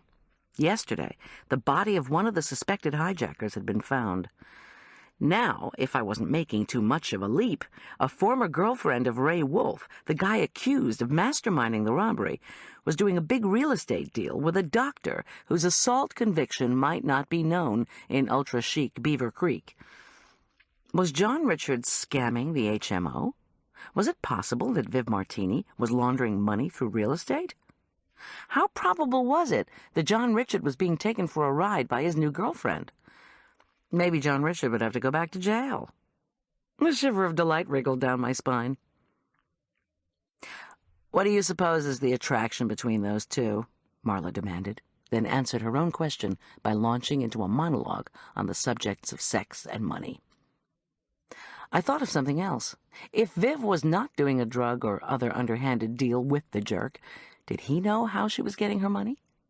He had to trust that she'd come up with the cash. Then again, maybe all she had to do was wrap herself around his torso and ask for the rough stuff. Listen, Marla went on breathlessly. I've found out something else about John Richard that might interest you. It has to do with your current employer. I gave her a skeptical look. According to Christine Busby, Suki's great pal on the Labyrinth Committee, Suki's a cancer survivor. So lots of people are, Marla. She opened her eyes wide. Cervical cancer, detected by John Richard, who did Suki's hysterectomy. She's been cancer-free for 5 years and can't say enough to Christine about how wonderful El Jerko is. But she didn't act as if she knew him when I mentioned his name, or when I showed her his picture. She didn't confide in me about her illness either.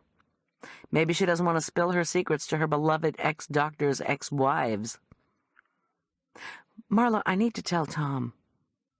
Before I could finish articulating that thought, 2 people appeared on the far side of the courtyard, both in hooded winter coats. They seemed to be arguing beneath the ground-level arcade that enclosed the courtyard. Their voices carried, but the words were unrecognizable. The altercation rose a notch when the 2 tried to make their points by thrusting pointed fingers in each other's faces. I shuddered. Unless my own experience was wrong, it wouldn't be long before the conflict went physical. Marla, ever willing to be diverted from gossiping about one situation to shoving her way into another, stared down avidly at the squabble. What looked like a tall man and a shorter, stockier one were now slapping each other's hands away. The short man put his hands on the chest of the tall one and pushed him back. The tall man stumbled, fell, rolled, and then jumped back to his feet. His hood fell off. "Wow," Marla exclaimed. "The lord of the manor just went ass over tea kettle, and Sir Elliot is quarreling with—" But neither of us could make out the other person, until both of Elliot's hands flew up as if to choke the short man. Startled, the man pulled back, and his hood flopped down, and revealed the disheveled white hair of Michaela Kirovsky, who was flailing as Elliot's hands closed on her throat. "Good God," breathed Marla. "It's that caretaker woman. Goldy, call 911. But there was no need, for at that instant Michaela wrenched violently away from Elliot and pulled a gleaming rapier off one of the covered arch supports. While Marla and I looked on in horror, Michaela slashed downward with the sword and struck Elliot's left arm. I gasped. It was a move I'd seen Arch perform in fencing practice. "I've got to tell Tom," I said. "Get someone on the phone." "Hey!" yelled Marla as she banged on the leaded glass. "Stop that!"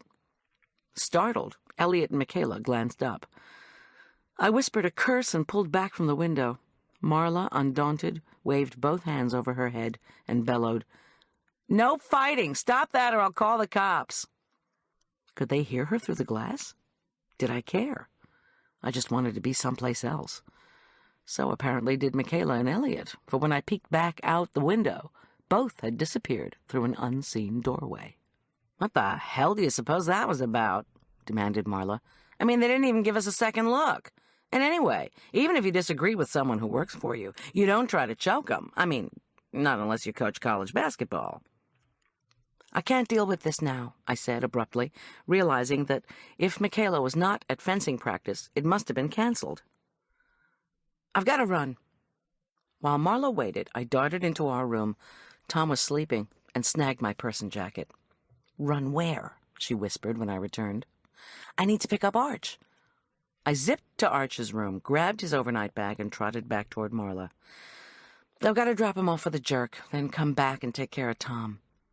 And I want to get out of here before Elliot realizes I saw him. Should we report him to the domestic abuse people, though?" "Better wait on that," said Marla, "because I think we might have just saved him from being stabbed, gored, and left for dead." She walked purposefully down the hall. "Think I should tell Suki? She's Swiss. She's used to being neutral, right?" "Don't," I advised, as I tried to hurry along behind her. Marla, heavier than I by about 50 pounds, had become devoted to a minimal but effective exercise routine since having a heart attack the previous summer. Still, I was surprised when she quick-stepped down the carpeted stairs beside me. Following her, my head throbbed. I said, "Snooping around is hard on your health." "Uh-huh," she replied. "I noticed what it's doing for yours." We pulled up in front of the kitchen door. "I just want to know why those two are arguing," she said, the very picture of innocence. She pushed into the kitchen and merrily asked Julian where Suki had gotten to. Julian, chopping vegetables, called to Suki, who peeked out, startled, from where she was crouching inside the hearth. We'd interrupted her scrubbing of the fireplace's interior walls, and she was not happy. Despite the twice-weekly visits of a cleaning company, Suki felt compelled to check obsessively for spots they might have missed. Well, I'd probably be critical of any caterer I had to hire, so who was I to judge? As I pulled out of the garage and accelerated across the causeway, a new question occurred to me. Did Suki's cleaning jobs include straightening out messes made by her husband? At 3:15, Arch raced out of the school gym entrance. "They're refinishing the floor of the school fencing loft," he announced as he heaved his book bag into the rear of the van. "So Michaela gave us an assignment. She told us to run up and down 500 stairs. His tone was weary. 50 times 10 stairs, or whatever. But I'm too hungry to do that right now." "Why run up and down stairs?" I asked, as I headed toward the Aspen Meadow pastry shop. "Strengthens the legs." He glanced over the seat. My overnight bag? Are we moving again? Your dad and I have worked out a visitation policy for the next couple of weeks, I began, as if John Richard and I had actually peacefully cooperated on a new arrangement. I explained to Arch that I'd be leaving him at the counseling center by the library. His bag held clean clothes and toiletries, and his dad would take him to school the next day. I pulled into a parking space on Main Street. After practice, I concluded I would pick him up. Without responding, Arch jumped out of the van and shot into the pastry shop. Well, I'm glad to see Dad, he said finally, after he'd ordered 2 pieces of Linzer tort and a soft drink. But Michaela promised that tonight Elliot would show me exactly where the young Duke died. Would you tell her where I am? Ask her if I can see it tomorrow after practice? Sure, I said, with some hesitance, as Arch wolfed down his first piece of tort. I guess medieval history could be pretty cool if you focused on death and ghosts. Still, I wasn't certain I wanted Elliot and Michaela showing Arch anything. Honey, I don't want you poking around where someone died. Any chance I could go with you? He sighed and put down his second piece of tort. First you want me to get along with these people, then you tell me you need to chaperone me around the place. Which is it? The castle is very big, and parts of it are closed off. I'm not entirely sure the whole place is safe, that's all. The memory of Elliot lunging for Michaela's throat made my stomach knot.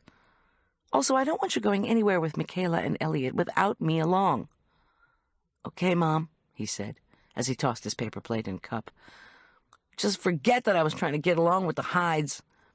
I'll tell them I can't do anything or go anywhere without my mommy there to take care of me. Why was mothering so hard? I exhaled, unable to think of a reply. Arch said he was going to find some steps to start running up and down. I sat in the van with the motor running and tried to think. Arch was due to turn 15 in April, a fact he reminded me of whenever he accused me of babying him. But that was 2 months away.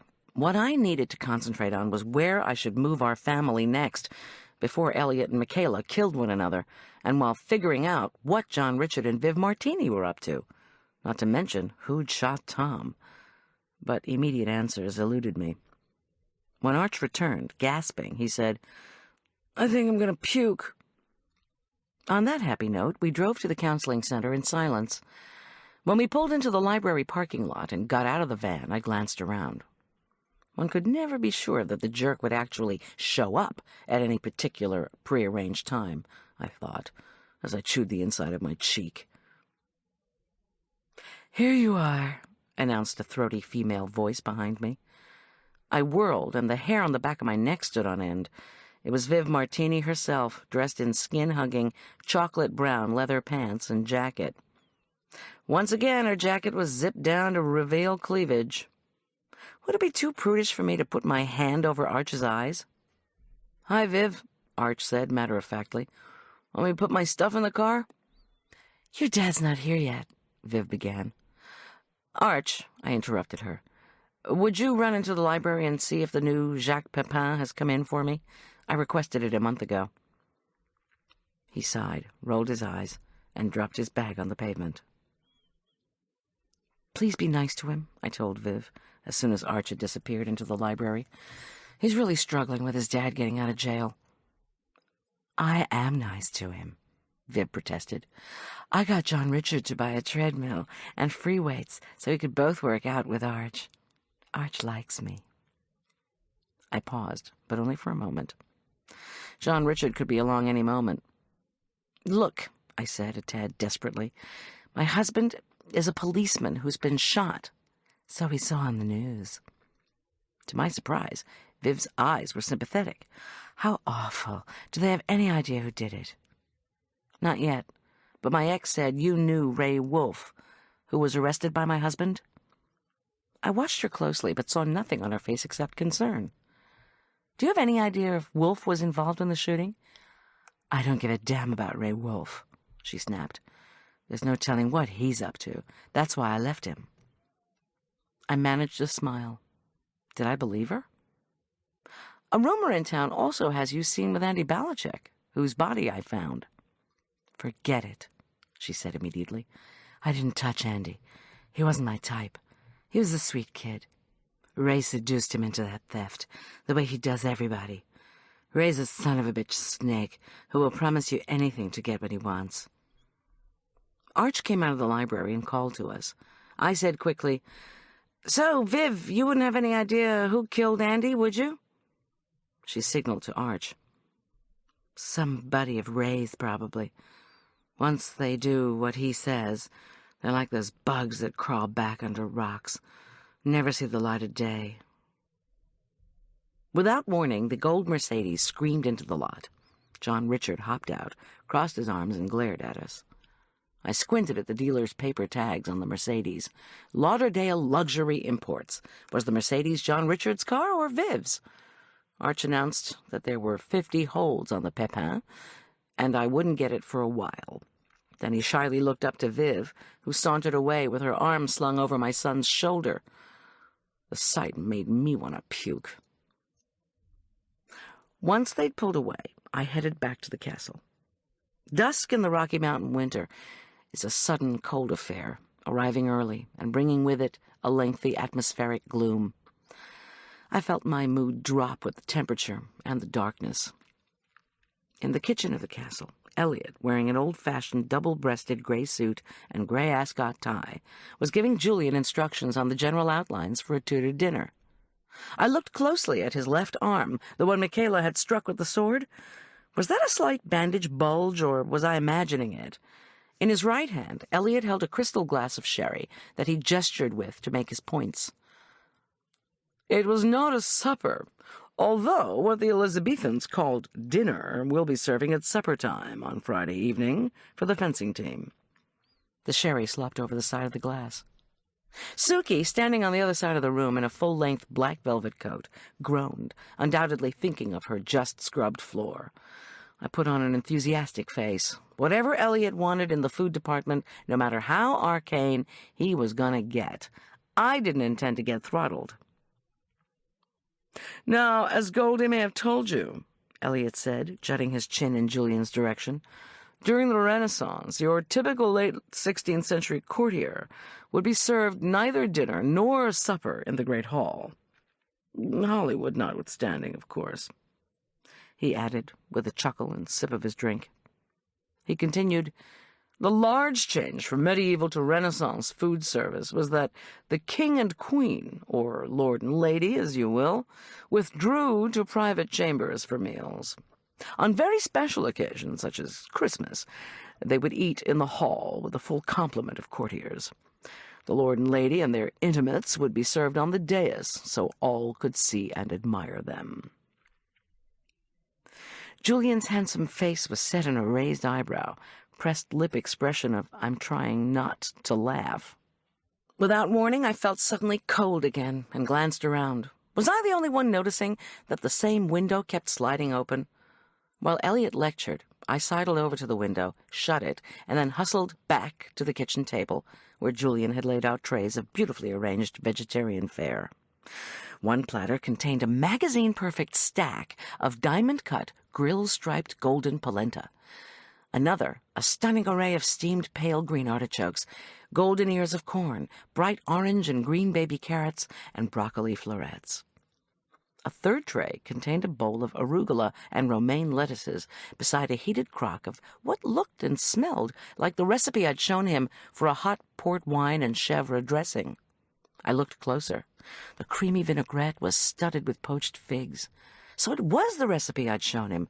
I'd felt triumphant putting it together, for figs had been brought to Britain by the Romans. My mouth watered. "But we'll have more time to talk tomorrow," Elliot concluded with a toothy grin and last delicate slurp from his glass. "Suki and I are going out for the evening. Enjoy the veggies. Goldy can tell you a Tudor courtier typically consumed 2 pounds of meat a day. Venison, rabbit, mackerel, goose, pheasant, peacock, etc." He nodded at the spread. "No cornbread, no carrots, the occasional potato." Ever polite, Julian smiled and nodded. Suki gave us her best approximation of an apologetic look and announced that Michaela had a small kitchenette in her castle apartment and usually didn't join them for the evening meal. Then she and Elliot swept away. I was left wondering, had Elliot's family treated the Karofskis like family for so many years that it was impossible to fire her, even if she stabbed him with a sword? If Sartre was right, and hell was other people, what was other people you don't get along with living forever at close quarters? A lower circle of hell? I put these questions aside as Julian and I shouldered the trays and trucked them up to Tom's and my room. Julian had already set 3 places at a card table next to Tom's side of the bed. Not a dais in the great hall, but absolutely perfect for a cozy family meal. We said grace. In addition to thanks, I prayed for safety and guidance, and for my son. "Are we all sure we want to stay here?" Julian asked delicately as he passed the salad. "That Elliot guy is weird." "I'm comfortable," Tom offered. "We wouldn't have as good security in a hotel. I can tell you that. Unless Lambert pulled some extra guys off the force to keep watch over us. So unless the person who shot me can find a way into a heavily fortified castle, I'd say we're in pretty good shape." "Shardy Lauderdale might be able to find her way in," I ventured. "I think I could deal with that skinny decorator," Tom insisted with a chuckle. I started piling goodies onto Tom's plate and my own. "Before you turn down a hotel, you should know I saw Elliot having a nasty fight this afternoon with his caretaker, Michaela Karofsky. Marla broke it up." "Yeah," Tom replied. "Marla called while you were running Arch around. She said none of her sources know if Elliot and Michaela fight all the time, or if what you saw this afternoon was a one-time thing." Tom laughed and shook his head. "I'd say Elliot Hyde is more than weird, maybe even certifiable. When we're done eating, I'll tell you all about his pranks." "Oh, tell us now," I coaxed with a giggle, infinitely glad that Tom felt well enough to gossip. I finished heaping his plate with polenta and vegetables and set it in front of him. Tom took a few bites and complimented Julian. Then he said, "Elliot told the sheriff's department and townsfolk who would listen that any castle property trespasser would be attacked by a ghost." "I bet that brought in the gawkers," Julian said with a wry smile. Tom laughed. "You don't know the half of it." Chapter 15. I knew better than to interrupt Tom when he began a tale of law enforcement. I took a first luscious bite of Julian's beautifully prepared salad. The warm, bittersweet dressing had melted the creamy chunks of chèvre and made a silky coating for the sweet, moist figs and bitter greens. It was a heavenly mélange. Was this really my recipe, or had Julian transformed it into something otherworldly? Maybe what made it delicious was someone else fixing it. I felt myself relax, and I was thankful that my husband was alive, that Julian was with us once again, that Arch and I had survived our first encounter with the jerk as ex-con. As I munched the sumptuous grilled polenta, I ordered myself to set aside worries about Tom's wound, the other woman he claimed not to love, and Andy Balichek's corpse in Cottonwood Creek.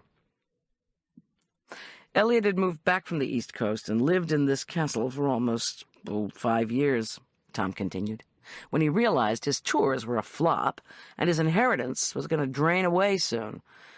So, about 4 years ago, he took out a loan against the equity in the castle itself and used it to refurbish the chapel by the creek. Vandals had broken some windows and spray-painted the walls and floor. Elliot spent 50 thou on folding wooden chairs, heaters, an antique organ, a handmade gold cross, spotlights, repairs to the stained glass windows, and installation of electricity. The first wedding went off well. Unfortunately, Elliot hadn't thought of security, and vandals broke in after the celebration and stole the gold cross. "Wow," said Julian, as he piled jewel-colored baby vegetables on our plates. "How much bad luck would that bring?" Tom nodded. Elliot's next strategy, in addition to installing a lockbox, was to arrange an interview with the Mountain Journal. He claimed the dead Duke, the rich young nephew from Tudor times, still haunted the place and roamed the grounds. Elliot called his own estate Poltergeist Palace. He warned that anyone breaking into Hyde Chapel or the castle could be attacked by the ghost. So he's the one who came up with the name, I muttered. A second couple tying the knot in Hyde Chapel didn't even finish their ceremony. The bride was spooked to begin with, because the groom had lost his first wife in a car accident. Before they got to "I do," a screaming started up in the chapel. Or near the chapel, the witnesses couldn't agree. Nobody could find the screamer, so the bride got hysterical and started hollering herself, claiming it was the ghost of her husband's first wife. "How come none of this was publicized at St. Luke's when Elliot gave them Hyde Chapel?" I asked, fascinated. "Because Episcopalians have the Holy Ghost," Julian interjected. "That's the Holy Spirit to you," I shot back. Tom grinned. "You guys want me to finish the story?" When we both nodded, he went on. The bride in the second ceremony refused to go on with the service. The groom demanded his money back. Elliot said no. The groom gave Elliot a fist to the jaw and knocked him out. One of the guests called us. By the time we got there, the guests had all dispersed, and the bride and groom had skedaddled to a justice of the peace. Somebody had given Elliot Hyde smelling salts. We found him in the chapel storage area, where he was rewinding a tape of screaming sounds, probably broadcast through speakers in the chapel. He said he'd set up the tape to go off if the chapel was broken into, but somehow the recorder had gotten tripped by the wedding party. We told him to get rid of the tape, or next time we'd arrest him for creating a public nuisance. "Poor Elliot," I said. Julian rolled his muscled swimmer's shoulders as he polished off his plate of veggies. "The way I heard it when I was at Elk Park Prep, someone actually did die there, a child, and not 4 centuries ago either." "What?" Tom and I demanded. Julian shrugged. "The story at school was that a couple came up here to have an illegitimate baby, and it was a stillbirth. They threw the baby's corpse down the well. As I said, this isn't an ancient ghost rumor either. It was something in the last 10 years. "No one reported it to the sheriff's department," Tom replied, "or I'd have heard about it." "Search warrant?" I cried. "Forget it," said Tom. "Here's my opinion," Julian said, picking up our plates. "Elliot may have acted weird by scaring folks off, but if you ask me, Suki's the nutcase." He frowned. "There is such a thing as too clean, you know. I finish with a bowl, she washes it. She wipes down the walls, then cleans the windows. Done with that, she sweeps the floor, gets on her hands and knees, and scrubs it. Why would a rich person with a hired cleaning service be so anal?" "Julian!" Tom and I cried. He went on.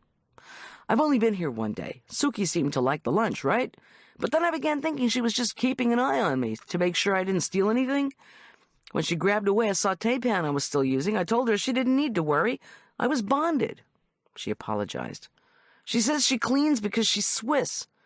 Next week, she's hiring a specialist to wax all the wood floors. She told me that while she was at a church meeting Sunday night, Charday came in and she and Elliot splashed paint samples all over the place. Suki went absolutely nuts. Then the paint guy came back today with more paint samples. Elliot told her not to worry. Brighter colors would make the castle more attractive as a conference center." He motioned with the tray he had now filled with plates.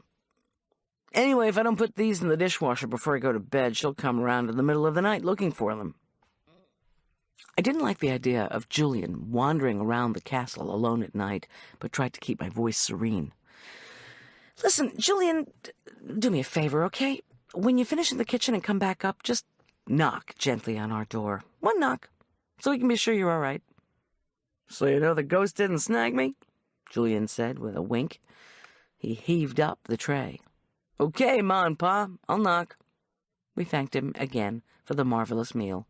He grinned, delighted with our praise, and backed out the door.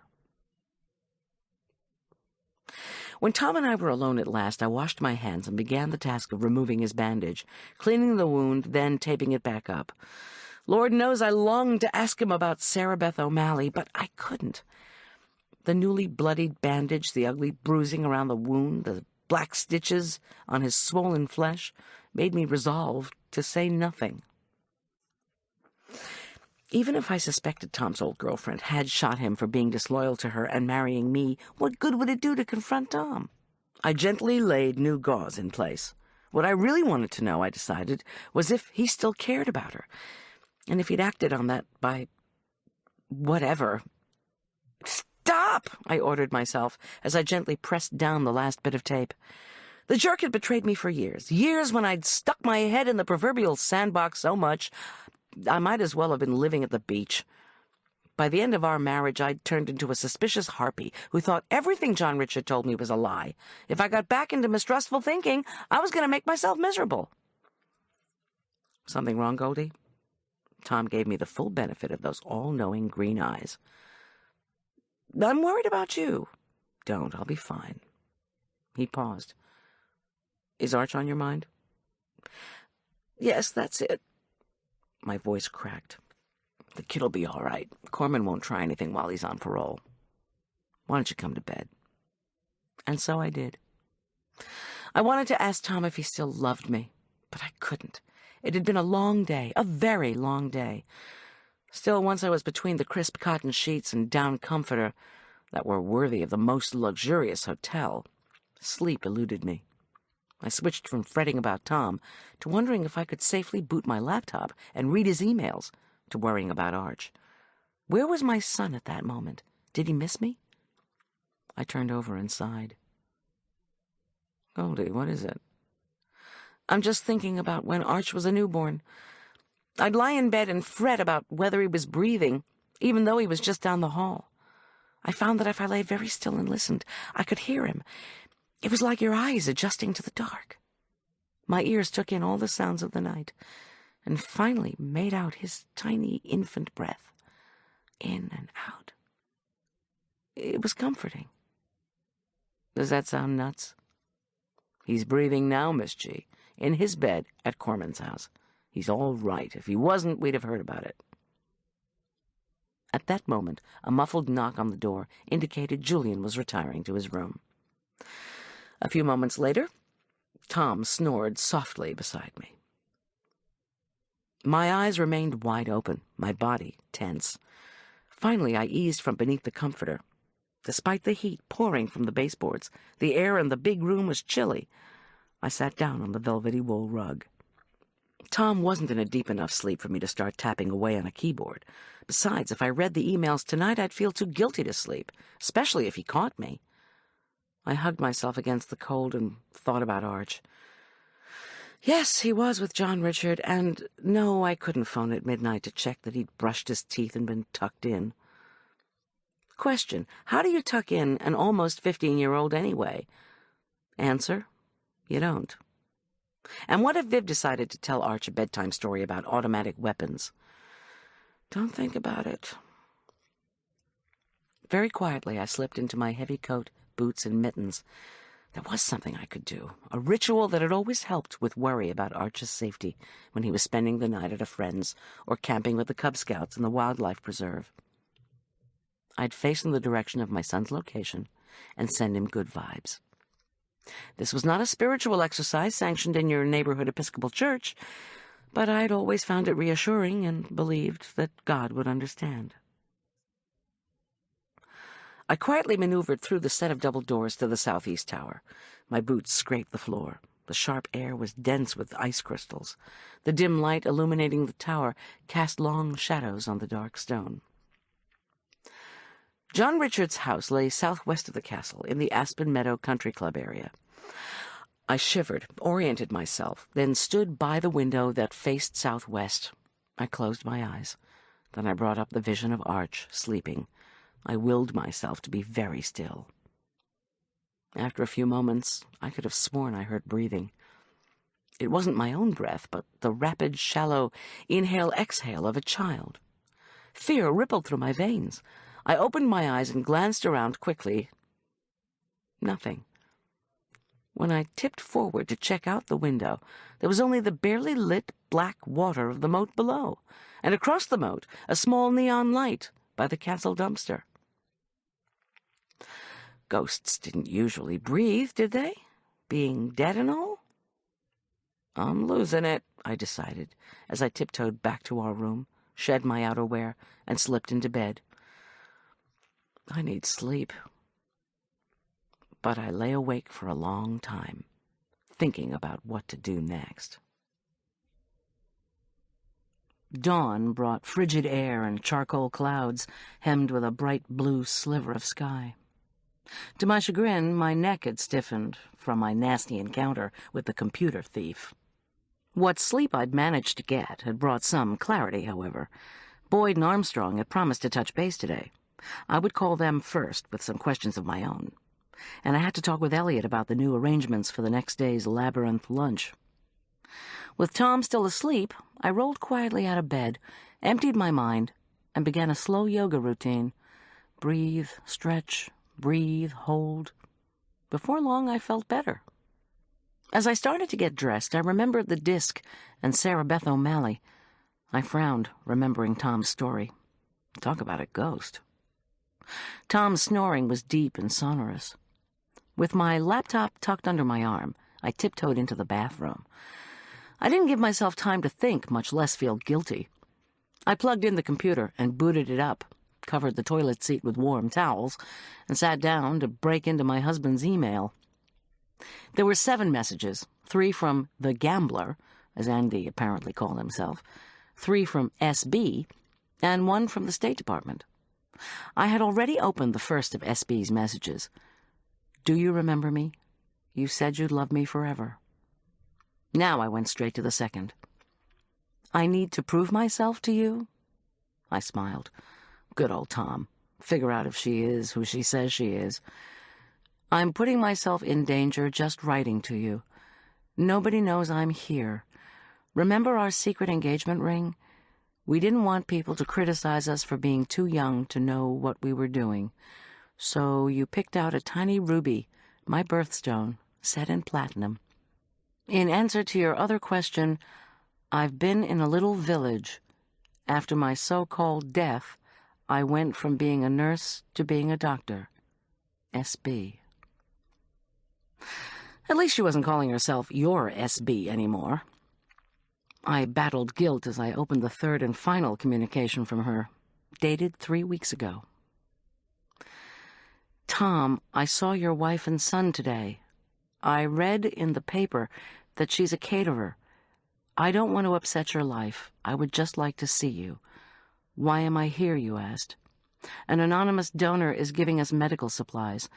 I'm picking them up. I also have a dental abscess and need a root canal. They don't have neighborhood endodontists in my country, although they can manage fake passports and counterfeit checks.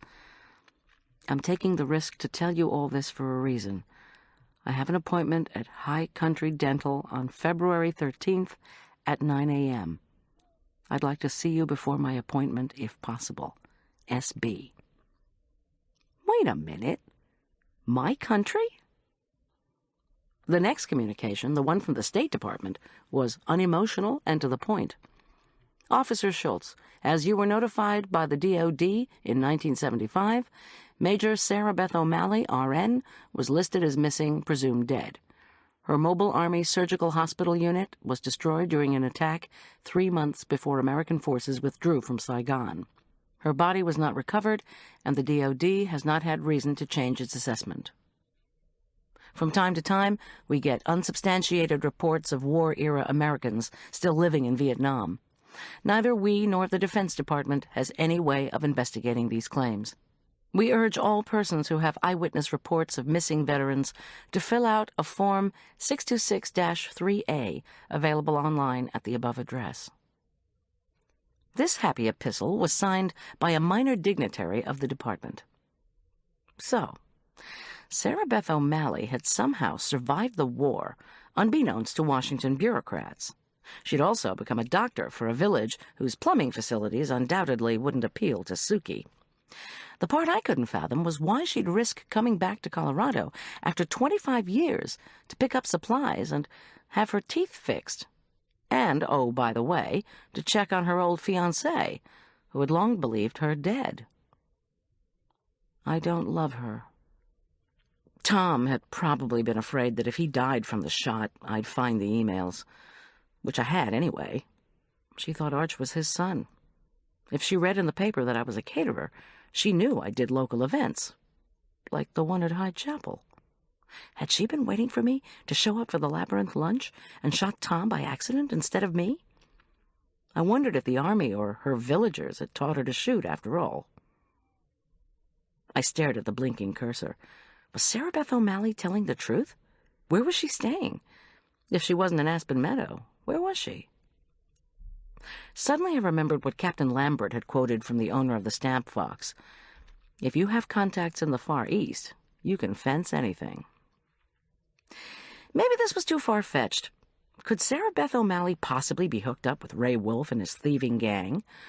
And most importantly, for my psyche and marriage, in the last month, has Tom seen her?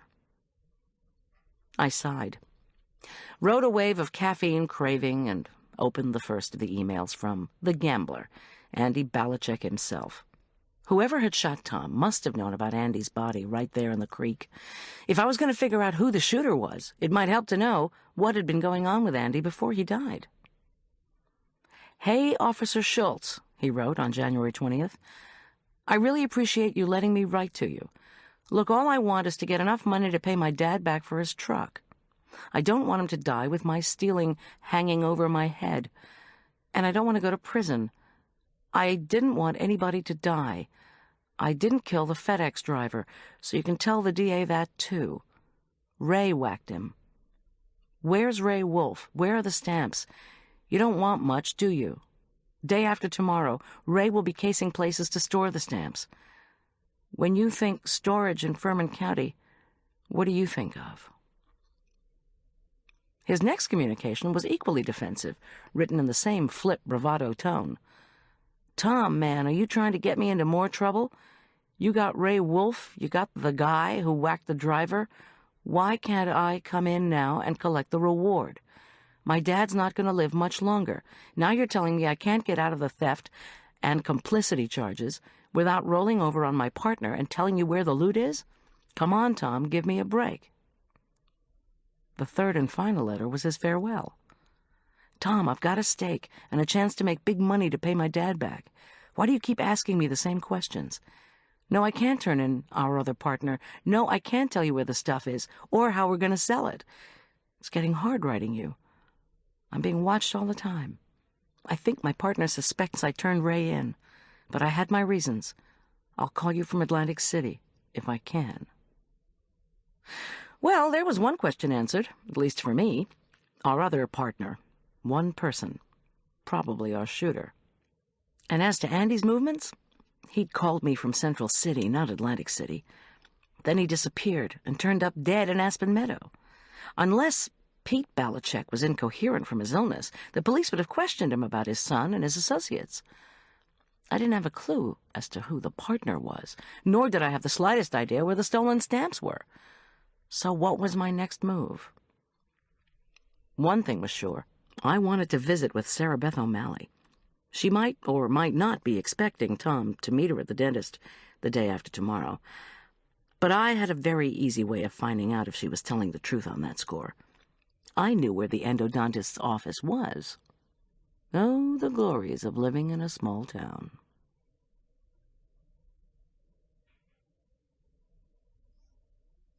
Chapter 16. While my disc coughed up recipes and menus for Tudor feasts, my mind traveled back to the fight between Michaela and Elliot. The figures on the screen swam. At a St. John's Day feast 5 years before the death of Henry VIII, the offerings included venison pies. Was I overreacting, or had that courtyard conflict struck a bit too close for comfort? If Elliot was physically explosive with his female staff, did I even want to consider a long-term job for him? I frowned and tried to think. My screen dimmed. I wanted to report their skirmish to the cops, but Tom had told me to stay out of it. And that's what I'd do. For now. I tapped a button. The screen brightened. In addition to consuming venison pies, the folks at Hampton Court had enjoyed a St. John's Day first course of beef in vinegar sauce, carp baked with wine and prunes, bread, butter, and eggs. For the second course, the courtiers had dug into boiled mutton, swan, peacocks, roast boar with pudding, wafers, and marzipan. Ah, yes, the high-protein, high-fat, high-sugar diet. No wonder their teeth had fallen out. I browsed forward to 1588, when an Elizabethan feast had included joints of venison roasted in rye, sides of beef, boar's heads, bacon, calves' feet, game pies with cinnamon, peacock, herons, blackbirds, larks, salmon, eels, turbot, whitings, sprats, oysters, sweetmeats, syrups, jellies, candied roses and violets, grapes, oranges, almonds, hazelnuts, cakes, and syrup-soaked confections. Well, Elliot and I had already agreed that calves' feet and spicy elk pie wouldn't go over big with the youthful fencing team, not to mention that any plan to serve herons and larks would ensure wrathful demonstrations from every environmental group in Aspen Meadow. So, we'd come up with compromises. Sides of beef had metamorphosed into veal roasts, already ordered from my supplier. Current seafood prices precluded offering oysters, salmon, or turbot, and I'd told Elliot the kids wouldn't touch eels. I'd been delighted to tell him, though, that a recipe from Roman Britain had included prawns. There was the Roman Empire, and then there was the British Empire, which had included India. So we had decided on a shrimp curry. That had left only dessert. In the end, we'd agreed the fencers would enjoy a real Elizabethan plum tart. And then Elliot had decided on tucking in the zirconia. Sarah Beth might not be the only client for the dentist. All this had left one uncharted territory. Side dishes. Americans wouldn't eat a meal composed only of meat and sugar. I clicked on a file marked potatoes, corn, and tomatoes, all exotic European imports in Elizabeth's time. Sir Walter Raleigh, according to one source, had brought back potatoes from Virginia and raised them on his estate in Ireland. Elliot had told me to be creative, so I would test drive a potato concoction that night. If everyone liked it, I would serve it to the fencers and their families. I closed down the computer, dressed, and knocked softly on Julian's door. After squinting at the carved wood, I extracted a note wedged between the frame and the brass doorknob. Am doing 50 laps of crawl in the indoor pool. Meet you in the kitchen at 8. My shoulders hurt just thinking about 50 laps of anything. It was 7:45. I snagged an extra cardigan in case someone had left the kitchen window open again, quietly closed our door, and reminded myself to act grateful toward our hosts.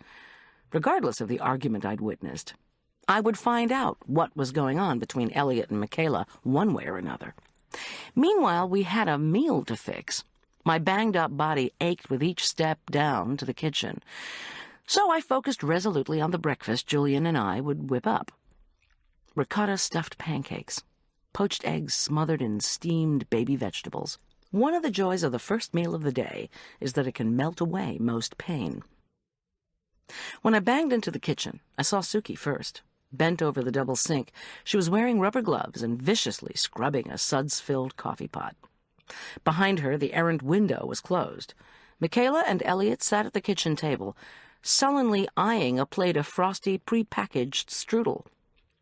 Beside the pastry lay a dozen boxes overflowing with fabric swatches and paint chips. Uh-oh, I thought. Too late.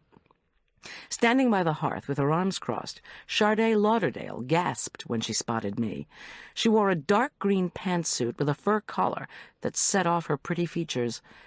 2 red spots flamed on her cheeks. Clearly she wasn't expecting to see me. Or was she? I held my chin high and gave her an even look. Buddy Lauderdale, standing by one of the windows overlooking the moat, turned slowly to face me. He touched the lapels of his camel's hair coat, narrowed his glassy eyes, then straightened his swarthy face into a passive, self-consciously blank expression. Next to his father, 16-year-old Howie Lauderdale shifted his feet. Howie wore de-rigueur shabby chic khaki shirt and pants, along with his fencing jacket. He was short for his age, with a chubby, angelic face, dark curly hair, and a smile I had always found endearing, especially when he encouraged Arch with his fencing. How such a great kid could have been produced by Buddy Lauderdale was beyond me. Then again, I hadn't known the ex-wife Buddy had dumped to marry the lovely Sharday. Probably she'd been a great mother. "Hi, Goldy," said Howie in a low voice. He colored when his father touched his arm. "I am very sorry to hear you've moved yourself in here." Charday spat in my direction. "Now, Charday," Elliot began soothingly. Today he wore tweed pants and a smoking jacket. Did the man even own a pair of jeans?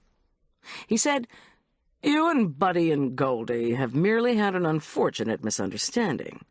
Howie, chap, come on over here and help me figure out how to defrost this thing in the microwave."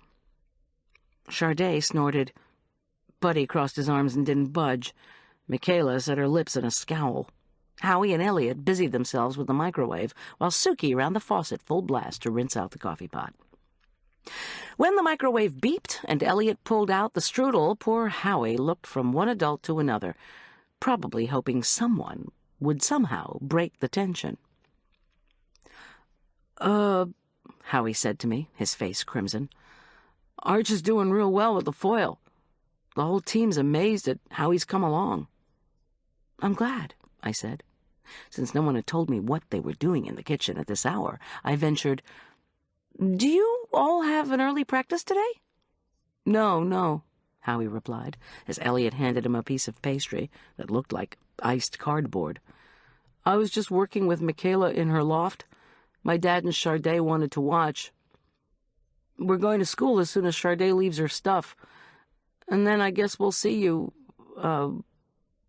Suki finished drying the coffee pot and wiped her hands on her apron. "Buddy, Charday, Howie," she murmured. "Goldy and her family and her friend are staying with us through the fencing banquet." "That's a mistake," Charday announced. I turned away and searched in the Hyde's refrigerator for unsalted butter and eggs. When I headed for the mixer, Charday cocked her head at Elliot.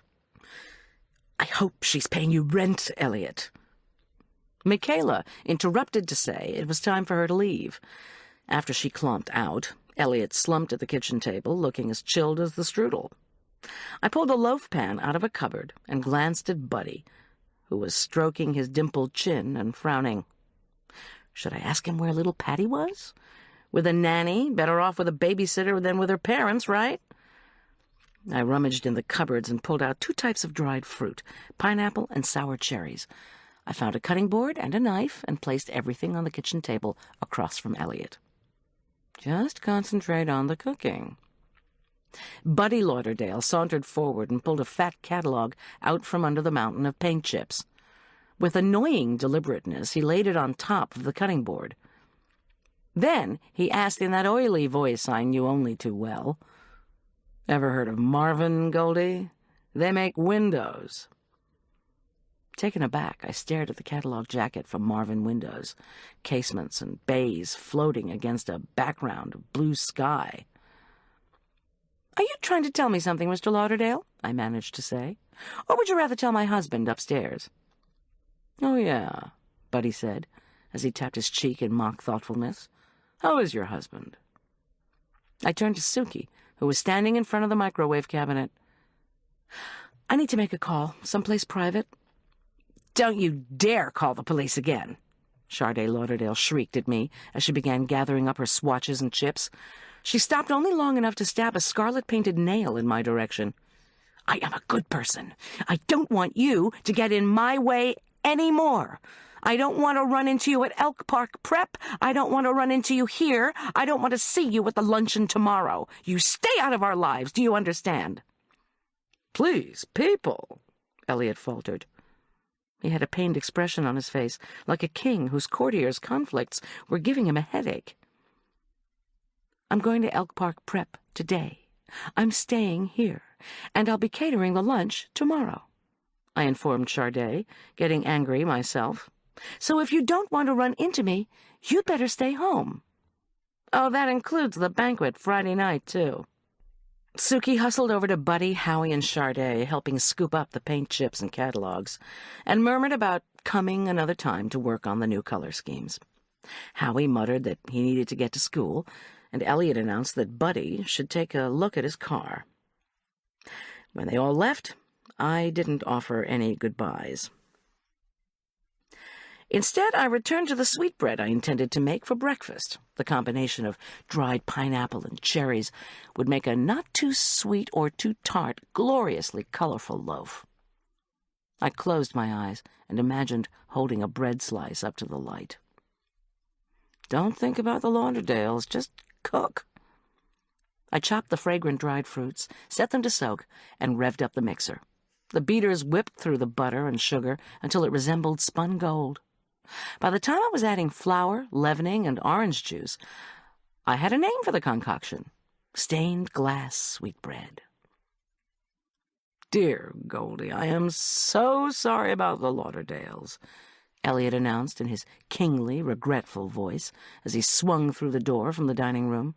"Everything to them is a drama, and I do get tired of being their audience. We were at their New Year's Eve party, but did not see the conflict that so upset everyone." I stifled a response.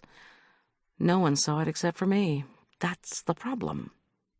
Meanwhile, Elliot turned his attention to the mixer bowl. "Let's chat about something more pleasant. Historic menus." I nodded an assent, finished scooping the thick batter into the prepared pan, and decided to let it rise a while to lighten the texture. "May I use the phone first?" I asked him. "I need to make a couple of important calls. I'd like to do it where I won't be interrupted." He wrinkled his brow, a sure sign of mental wheels whizzing. "Is my caterer spreading more bad publicity for my castle?" Yes, of course," he said with effort. "My office is more private." I set the timer, glanced at my watch, grabbed my extra sweater, and followed him out. We ran into Julian in the hallway. His brown hair was wet from his post-swim shower, and he looked dapper in black chef pants and a white shirt. I begged him to preheat the oven and put in the bread. He said he'd love to, then whistled cheerfully as he banged into the kitchen. "Damn!" he yelled as the door swung closed. "It's cold in here. Who opened that window again?" "Elliot," I asked as he held open a door that led through the courtyard, "if you've got a loose catch on a window, why don't you have it fixed?" Elliot's voice was rueful. "It's original glass." Outside, a bitter wind smacked our faces. I pulled on my sweater and reflected that if I'd made millions selling some old letter, I'd get a new kitchen window no matter what anyone told me about preservation. I gasped at the cold and caught the word shortcut as a cloud of steam issued from Elliot's mouth.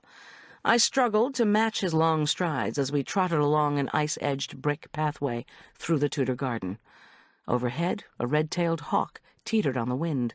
Below, the snow-dusted, dun-colored plant stalks rattled and swayed. "Even with all the money we made from the sale of our famous letter," Elliot called back to me, as if reading my mind, "we didn't have sufficient funds to redo the entire castle. You see the north half of the East Range?" I hugged myself, turned, and looked back obediently. "We did the first floor where the dining room and kitchen are. Above that, it's all closed off." He pointed to the window that Marla had banged on when she'd yelled at him. "That's the south side of the East Range," Elliot continued. My eyes swept over the rapiers on the arch supports. "There, where you're staying in the guest suites, we redid the upper story. On the South Range," he pointed to his right, to the wall with the postern gate, "we did restore both stories." Okay, my mind screamed. I don't need background on the refurbishing effort when I'm freezing to death. "The great hall on the east side of the South Range is on the second floor," Elliot blithely persisted, "while 4 conference rooms are below it. On the west side of the postern gate," his hand arched to the right, "there are the swimming pool and locker rooms on the lower level, the conference rooms above. My study is in the West Range." He gestured farther to the right, directly across the courtyard from the kitchen, "where we've only redone half of the lower story. Further down the hall from my study is Suki's and my room." "And Michaela?" I couldn't help asking. "Where's she live?" He gave me a sharp look, then pointed back to the gatehouse. "She occupies the western section of the North Range, including the gatehouse. According to my grandfather's will, Vladimir Kirovsky's descendants may stay there as long as their family remain the castle caretakers. Suki and I intend to hire a whole staff of caretakers, of course, as soon as the conversion to the conference center is complete." He exhaled without saying where all those worker bees were slated to reside. "And you've already seen our lovely living room, decorated by Charday, who does have talent, even if she's a tad rough around the edges." Not merely rough around the edges, my mind supplied, but sharp and dangerous. We entered the arcade on the west side of the courtyard. Elliot tapped numbers on a security keypad beside a massive wooden door. "Of course," he added, "Charday does disrupt us sometimes, coming in unannounced to try new paints and toss swatches all over the place. I bumped into her one night when I was coming over to work on my jams. I didn't even realize Suki had given her the security code.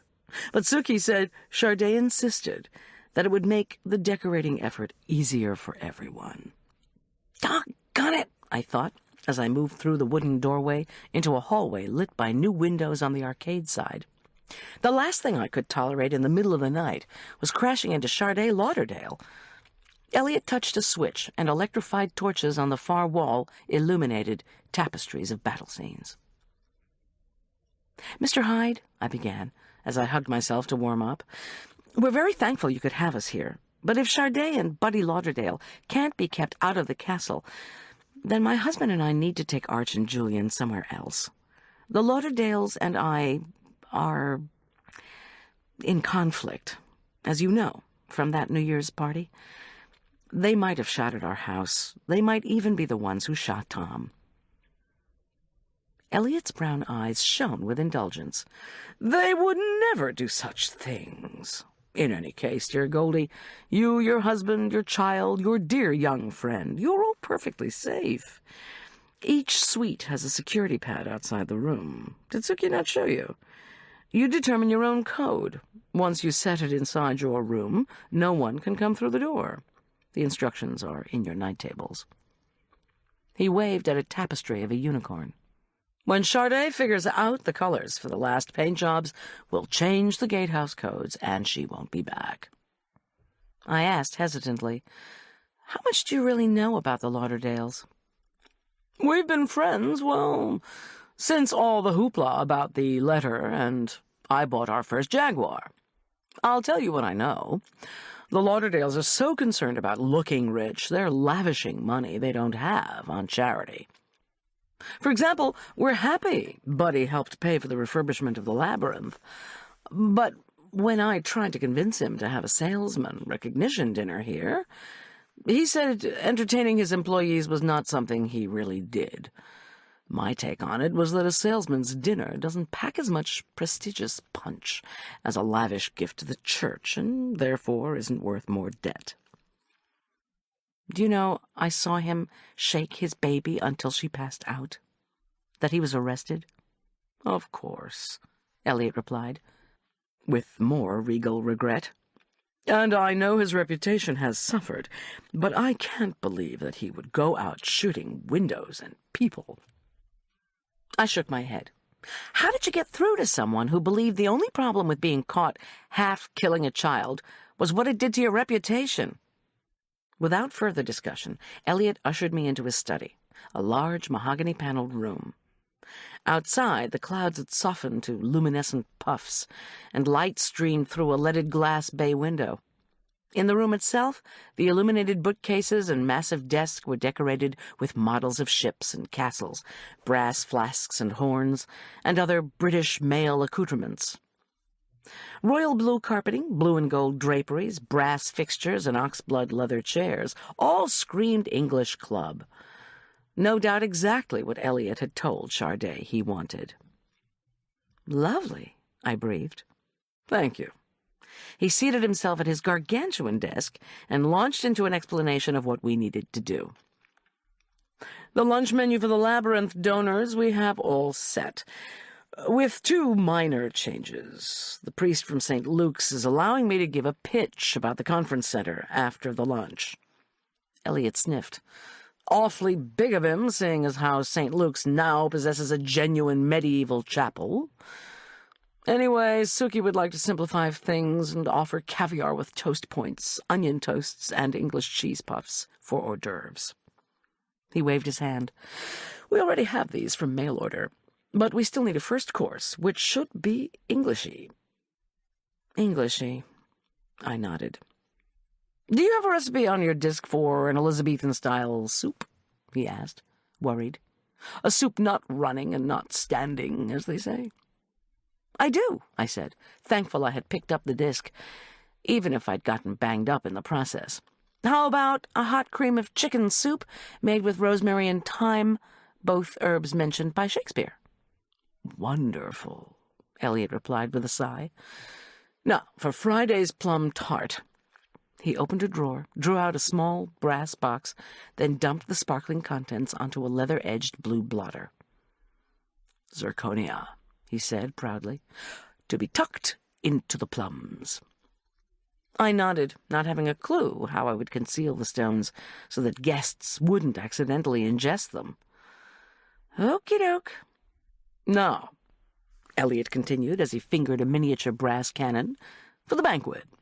We can't just have food. The fencing team must have entertainment and games. You don't suppose the boys and girls would be interested in English country dances, do you? No. It's too bad we don't have a small troupe of players to act for us. He tapped a long finger on the leather blotter. Or better, musicians. Suki said you were researching games, I ventured. I seem to remember the Elizabethans loved to make wagers, right? He looked as if I'd said excrement. Wagers? Ah, yes, I suppose I do know they were gamblers, but I can't allow the castle to be the scene of... I'm not talking about Las Vegas. You should steer clear of financial wagers because the parents won't be happy if the kids beg for dough. But how about some small ball games in addition to the fencing demonstration? Brilliant, he exclaimed, slapping the desk. Penny prick, shuttlecock. We'll use half of the great hall for the games. Can you give the food some game-playing names? We can have the veal roast with... I frowned. Then inspiration struck. Penny prick potato casserole, raisin rice with shuttlecock shrimp curry. I don't know if you can give molded strawberry salads, steamed broccoli or chutney, and curry side dishes tutor names, but after the meal we'll play games and have the plum tart. Perfect, he cried. I am so delighted I employed you. He beamed. I beamed. The sun beamed in on us. Then he announced he had to go figure out how to arrange the Great Hall. He managed another regal wave, this time in the direction of the telephone, and told me to feel free to make my calls. Mi palacio es su palacio, he announced grandly, then departed. The Furman County Sheriff's Department was first on my list. Once through, I pressed the numbers for Sergeant Boyd's extension. Listen, I said, after he'd asked about Tom, and I'd assured him Tom was on the mend. You know those intelligence files you keep on people? For crying out loud, Goldy. You know I can't give you a file. I just want to know what you've got in one. Viv Martini. Your ex's new girlfriend? How do you think that's going to look? Somebody hears I'm giving you that information. Sergeant Boyd, Captain Lambert already told me she slept with Ray Wolfe and possibly Andy Balichek, but now she's doing a complicated real estate deal with John Richard Corman. To be specific, she plunked down $150,000 to go in on a condo sale with him in Beaver Creek. He never agrees to joint ownership, so something's going on. Where'd she get $150,000? Boyd's voice was distant. He was riffling papers. You tell me. We watched her bank account after those stamps were stolen. Nothing happened. Well, I said, did you all check any stores besides pawn shops after the stamp heist? I don't know. Our guys are supposed to, but sometimes they don't have time to get to specialty places. He sighed. Okay, here's the file. You breathe a word of this, I'm fired. Viv's been hooked up with Wolfe since she got out of high school. But let's see, it says here, a snitch in Golden put Viv Martini back. Okay, 7 years ago, she was shacked up with your good buddy there at the castle, Elliot Hyde. What? I glanced around the room. Any listening devices? Where had Elliot gone? That's what it says. I gulped. So Andy Belichick and Tom were shot right near Elliot's property, and Viv Martini, who'd been involved with Andy, possibly, and definitely Andy's accomplice, Ray, who was arrested by Tom, this same Viv has an old relationship with Elliot Hyde? Did you guys question Elliot after Tom was shot? Of course we did. He claims not to have seen Viv in years. I shook my head, puzzled. What possible attraction could there have been between Elliot Hyde and Viv Martini? For crying out loud, Goldy. She's good-looking. He's not bad. He wanted a cute girlfriend, and she figured he was loaded. Our snitch says she wanted him to start an illegal casino there. This was just when gambling was legalized, but only for Central City and Black Hawk. The snitch says Viv wanted to accommodate the hometown gamblers at the castle. They could use all those halls and rooms to hide people in case of a cop raid. Remembering how Elliot had blanched at my mention of wagers, I still felt skeptical. Was this casino castle her idea, or Ray Wolf's? Who knows? All I know is Elliot nixed it. Said it would make him look bad if he was caught, and he couldn't afford that. Boyd paused, and I thought of Elliot's sensitivity regarding reputation. Boyd asked, "How'd you find out about the condo?" "I have my snitches too, Sergeant." When he sighed again, I asked, "What about those specialty stores, then? Any stamps show up there?" "Why, you got something I need to know?" When I said I didn't, he went on, "The insurer for the stamp fox is hiring a private investigator and has promised to share anything he gets. We're concentrating on the investigations into the deaths of the driver and Belichick." "You must have investigated Viv Martini." "Of course. She was sleeping with your ex-husband all night Sunday night, and they weren't getting much sleep, according to your ex. Please don't interrogate either one of them." "Whatever you say," I replied, then pretended to ponder a bit. "Listen," I said, trying to sound thoughtful. "Do Buddy and Sade Lauderdale have alibis for the time Tom was shot?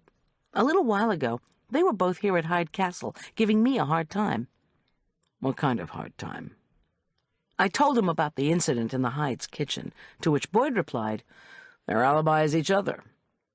Oh, and we checked on Suki Hyde's first husband. One of his guys was on the roof with him when he stepped on a stray wire from a bathroom fan. Nobody seemed to think it was suspicious." He paused. "But here's something related to the stamp heist. Our friend Buddy Lauderdale was in the stamp fox a month before the theft, asking about values. He said he wanted to invest in stamps, but never did. When I made a humming noise, Boyd warned me to be careful, that Buddy Lauderdale was reputedly one of the best shots in the country. I promised him I would be, and signed off. One thing was certain. There was no way I was waiting for some faraway insurance company to get around to hiring an investigator. Elliot's lowest desk drawer yielded a Yellow Pages, and under Stamps Collectors, I found 4 shops in the Denver area. I blithely let my fingers do the walking while presenting myself as Francesca Chastain, collector of any stamp with a picture of royalty. Price, I said, was no object. Even over the phone you could hear those store owners' hearts speed up. The first 3 general dealers in stamps and coins said they hadn't seen a cover with Queen Victoria on it anywhere but at a stamp show. But the 4th philatelic dealer, an estate auction agent named Troy McIntyre, operating out of his home in Golden, gave me an evasive reply. "What exactly are you looking for?" McIntyre demanded. "I collect anything with kings or queens on the stamps. What I'm especially looking for is covers with Queen Victoria on them." "I might be able to help you," McIntyre said, with a forced reluctance that sounded cagey. "If price really is no object, and the price is paid in cash." I eagerly made an appointment for that afternoon, then leafed through the phone book for Southwest Hospital. I talked to 3 nurses before I located the flight nurse who had helped Tom. Her name was Norma Randall. She was on duty on the 3rd floor, and said she could talk for 5 minutes. "The cop," Norma Randall said, remembering. "Day before yesterday. Tom? Couldn't forget him. Or you either. He's doing okay?" "Yes," I replied. "Thanks to you all. You seem to be more experienced than most flight nurses." Once he passed 30, I'd observed. Being experienced was the euphemism for being older. She laughed. "I've been doing it a long time. Too long, I think, sometimes." She paused. "Weren't you married to Dr. John Richard Corman?" When I replied that I was, she went on, "I worked with him one time, after we brought in an Aspen Meadow woman with a retained placenta." I made a non-committal noise. "Don't worry, he did a fine job," she said, reading my mind. "What can I do for you now?" "I don't want to keep you, Norma, but I'm trying to locate a cousin who's a flight nurse. Where did you do your nursing training?" "Nebraska." "Well," I said boldly, "do you know anyone at the hospital who would have gone to the Front Range School of Nursing in the late 60s? I'm particularly interested in women who would have had flight nurse training." She said she didn't know anyone off the top of her head, but her relief had just come in, and she could ask a few people if I wanted. I thanked her and said I didn't mind being put on hold. "I found one of the older ER techs," she informed me triumphantly on her return. "He told me there was a flight nurse named Connie Oliver who graduated from Front Range at about the time you're talking about. He thinks she may have switched to being a school nurse, Denver or Furman County." I thanked Nurse Randall and signed off, then decided to bypass Denver and hope for luck with Furman County School's central office. I was listening to the choices of an automated phone answering system when rapping at the study door nearly made me drop the phone. Julian cried, "Breakfast!" and it came from across the North Pole via the castle garden. Flourishing a large silver tray, he pushed through the heavy door. Michaela Karofsky followed him, holding a coffee pot. Julian's energy filled the study as he bounced forward.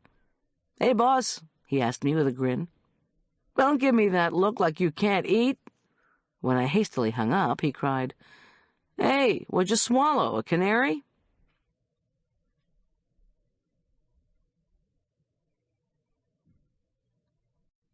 Chapter 17. "You're gonna love this," Julian announced as he set the tray, laden with golden-glazed miniature bunt cakes, on Elliot's desk. It was actually 2 trays, one on top of the other.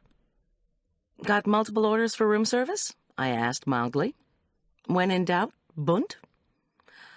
"I'm putting half of this on the other tray for Tom. He's still asleep, I just checked. Michaela's helping because she forgot some equipment and had to come back to the castle." In addition to the cakes sparkling with orange zest and sugar, there were 2 plastic-wrapped crystal bowls. Julian pulled off the plastic and revealed snowy yogurt, artfully topped with slices of kiwi, strawberry, banana, apple, and plum. "Oh," he said, "I'm saving that sweetbread you made for later, since it was too hot to cut. I made these orange cakes last night while the dinner was cooking." He glanced around the study and wrinkled his nose. "Man, what decade is it?" "Any decade you want for a price," Michaela supplied with a wicked smile. "Do I detect animosity toward the decorator?" I asked mildly. Michaela snorted. "Charday keeps asking when she gets to do my place. I keep telling Elliot, never." When she didn't elaborate, I said, "Thanks for bringing the goodies over, guys. I thought if I didn't have caffeine soon, I was going to pass out." Michaela nodded wordlessly as Julian relieved her of the coffee pot and poured me a steaming cup. I thanked him, took a sip. Zowie, good stuff, and glanced at Michaela. Her pale skin glowed in the daylight, but her eyes remained clouded. She pressed her lips together, and I wondered if she thought she'd said too much about Charday. But there was something else there. What? Did she know something she wasn't sharing? "Michaela, I need to ask you a question." When I put down my cup, it clattered in the china saucer. "As you know, my husband was shot next to Hyde Chapel. by Cottonwood Creek, near where poor Andy Balachek's body was found.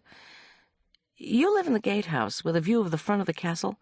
Did you see anything at all late Sunday night or early Monday morning? People moving? Cars parked?" She flushed deeply. "No, sorry. The police already asked me about that when they came over to talk to Elliot and Suki. I don't have a view of the creek. I didn't see anything." "She's not telling the truth," my mind insisted. "Why?" "How about Andy Balachek? Did you keep up with him after his father fixed the dam?" More blushing. "Yes," she replied. "I knew Andy. His mother died when he was little. We used to have a small club, I guess you could call it, for locals of Russian and Eastern European descent. In my father's time, we gathered here at the castle for the holidays. We'd visit and make our favorite foods. Peter and Roberta Balachek always brought baby Andy." She cleared her throat uneasily. "And then Roberta got cancer and died, and little Andy grew up and became Big Andy. We got gambling in the state, and Andy, well, his addiction just about killed poor Peter." She looked at her hands, struggling visibly to compose herself. "I know Andy was found near where your husband was shot. You want to know all you can about him. There just isn't much." She inhaled. "My free period's almost over. I need to get back to school." "You seem very sensitive to boys. Andy Balachek, my arch. It's a gift." She hesitated at the study door. "I didn't do Andy much good, though, did I?" "Whoa," observed Julian when she'd left. He refilled my cup. "What was that about?" "I don't know." "What was she like at Elk Park Prep?" A frown wrinkled Julian's handsome face. "Quiet. Really hard-working. Lonely, it seemed to me, but I didn't fence, so I didn't know her very well. One time when we had a senior tour here, we asked her about the baby who'd supposedly been thrown down the well. She said that story was borscht, a mix-up from the ghost story about the Duke. She isn't the most charismatic coach at Elk Park Prep, but she's, a stalwart, like Tom. Everybody likes her. Everybody likes Tom. What's the matter?" My ears were ringing. Everybody likes Tom. At this point, I couldn't talk to Tom, Arch, or gossip-hungry Marla, but I had to talk to somebody I trusted, or the secret was going to explode inside of me. "Julian," I looked him straight in the eyes, "I'm afraid Tom's having an affair." "Bull!" "Or maybe he was having an affair and broke it off." I choked. "I think he might have been shot by this other woman who could be his ex-fiancée. Then again, unless she was somehow involved with Andy Balachek, she couldn't have guessed he would show up at the chapel, right?" "Tom's ex-fiancée? What are you talking about?" "Her name is Sarah Beth O'Malley. She was a nurse who supposedly died at the end of the Vietnam War." "What?" "She reportedly died in a helo crash on the Mekong Delta. But she didn't. I'm telling you, she's not dead. She sent him emails." I gulped. "And she was watching our house, too." "Watching the house? When? Did you tell the police?" I tore my gaze away from his face. His concern and love tugged at my heart. Outside, the moat reflected the sky. "I told the investigators a woman was there, not who she was." He plopped into one of Elliot's leather armchairs and softened his tone. "When'd you first think this woman wasn't dead?" "After Tom was shot. He said, 'I don't love her.' Then he passed out. Since he got out of surgery, he hasn't talked about who he meant. I'm not even sure he remembers saying anything." I felt blood seep into my cheeks. "And you saw this same woman outside the house?" "Trudy next door saw her first, the morning after our window was shattered. This woman parked outside our house and kept staring at it. I tried to talk to her, but she refused to talk to me. She just took off. From old photographs, I thought she looked just like an older version of the woman Tom was once engaged to. She's very pretty, and her name's Sarah Beth O'Malley. Those old photographs, signed just like the recent emails. S.B. So she didn't die over there. Incredible. And now she's back." But why? According to her email, she's here to get supplies, to get her teeth fixed, to hook up with her old flame. All of the above. Or none. Besides emails from her, there was one from the State Department. Tom had written them to see if there'd been any old or new reports on Sarah Beth O'Malley, surviving the attack that supposedly killed her. The state said no. Julian was pensive. Goldy, do you want me to ask Tom about it? No! My hands clenched. I just don't know what to do. Julian stood, picked up the top tray, then moved a silver place setting and the coffee pot to the bottom tray. Using tongs, he transferred one of the miniature bundt cakes to a small plate, then set out a placemat and silverware on the desk. He hefted up the tray and studied me a moment. Boss, you've got a sleep debt the size of a jumbo mortgage. You need to rest, have something to eat. Wait until you can think again. There's too much going on to keep it all straight. Why don't you just concentrate on Tom, Arch, and our catering jobs this week? We'll get Tom better, then we'll ask him. When I said nothing, he headed for the door. Look, he said over his shoulder, how about I tell Tom about one of my old high school girlfriends who showed up at CU? We broke up and she got cancer, supposedly. Then it turns out she got better and decided to go to college where she looked me up. He balanced the tray and opened the door. See what he says. An old girlfriend of yours with cancer? Is that true? He flashed a smile back at me. I wouldn't tell you, Miss Nosy, if it was. Thanks, Julian. Don't mention it. I swigged the rich coffee, spooned up the yogurt, downed half of the succulent cake, licked my fingers, and redialed the Furman County School's central office. After maneuvering through the options network, I was finally connected to an administrator in charge of student medical care. I'm from Aspen Meadow, and I'm looking for a school nurse named Connie Oliver, I began pleasantly. I need to check on an outbreak of strep. When I was put on hold, I scanned Elliot's elegant office. To the right of the glowing bay window, Charday had placed an Oriental-style silk screen. On the other, I noticed, was a molding framed opening. With sudden recognition, I realized it was one of those wall indentations that indicated a garderobe. Sheesh! Those medieval folks must have had to go to the bathroom a lot. What strep outbreak? I was rudely asked. I'd almost forgotten I was on the phone. It was reported in January at our middle school, I shot back. I knew about the strep outbreak from the Mountain Journal. After several more long minutes of holding, the administrator returned. We can't search the medical files over the phone. That's all right. If I could just speak to Nurse Oliver, we could clear up the question of my son's medication. She treated him. Without the files, Miss Oliver cannot be expected. Don't worry. I'll take the responsibility, I replied, trying to sound chipper. I just want to chat for a sec, if she's available. Do you know which schools she'll be visiting today? A sigh. Miss Oliver will be overseeing vision tests at Fox Meadows Elementary from 10:30 to noon, the woman informed me tartly. Please identify yourself at the school office before seeking her out. She hung up before I could thank her. Bureaucrats. I finished the last of the luscious cake and considered what to do next. It was 9:15. I needed to work out the prep for the next day's lunch and then check on Tom. And of course, we all had to eat tonight, so there was also dinner for 6 to consider. But not yet. First, I had to think. The drawers to Elliot's desk were not locked. With only a slight pang of guilt, if he didn't want folks going through his drawers, he'd lock them, right? I rummaged for a clean sheet of paper. One drawer yielded pamphlets from conference centers across the country. Under that lay a legal pad filled with painstaking notes comparing prices, accommodations, and length of stay.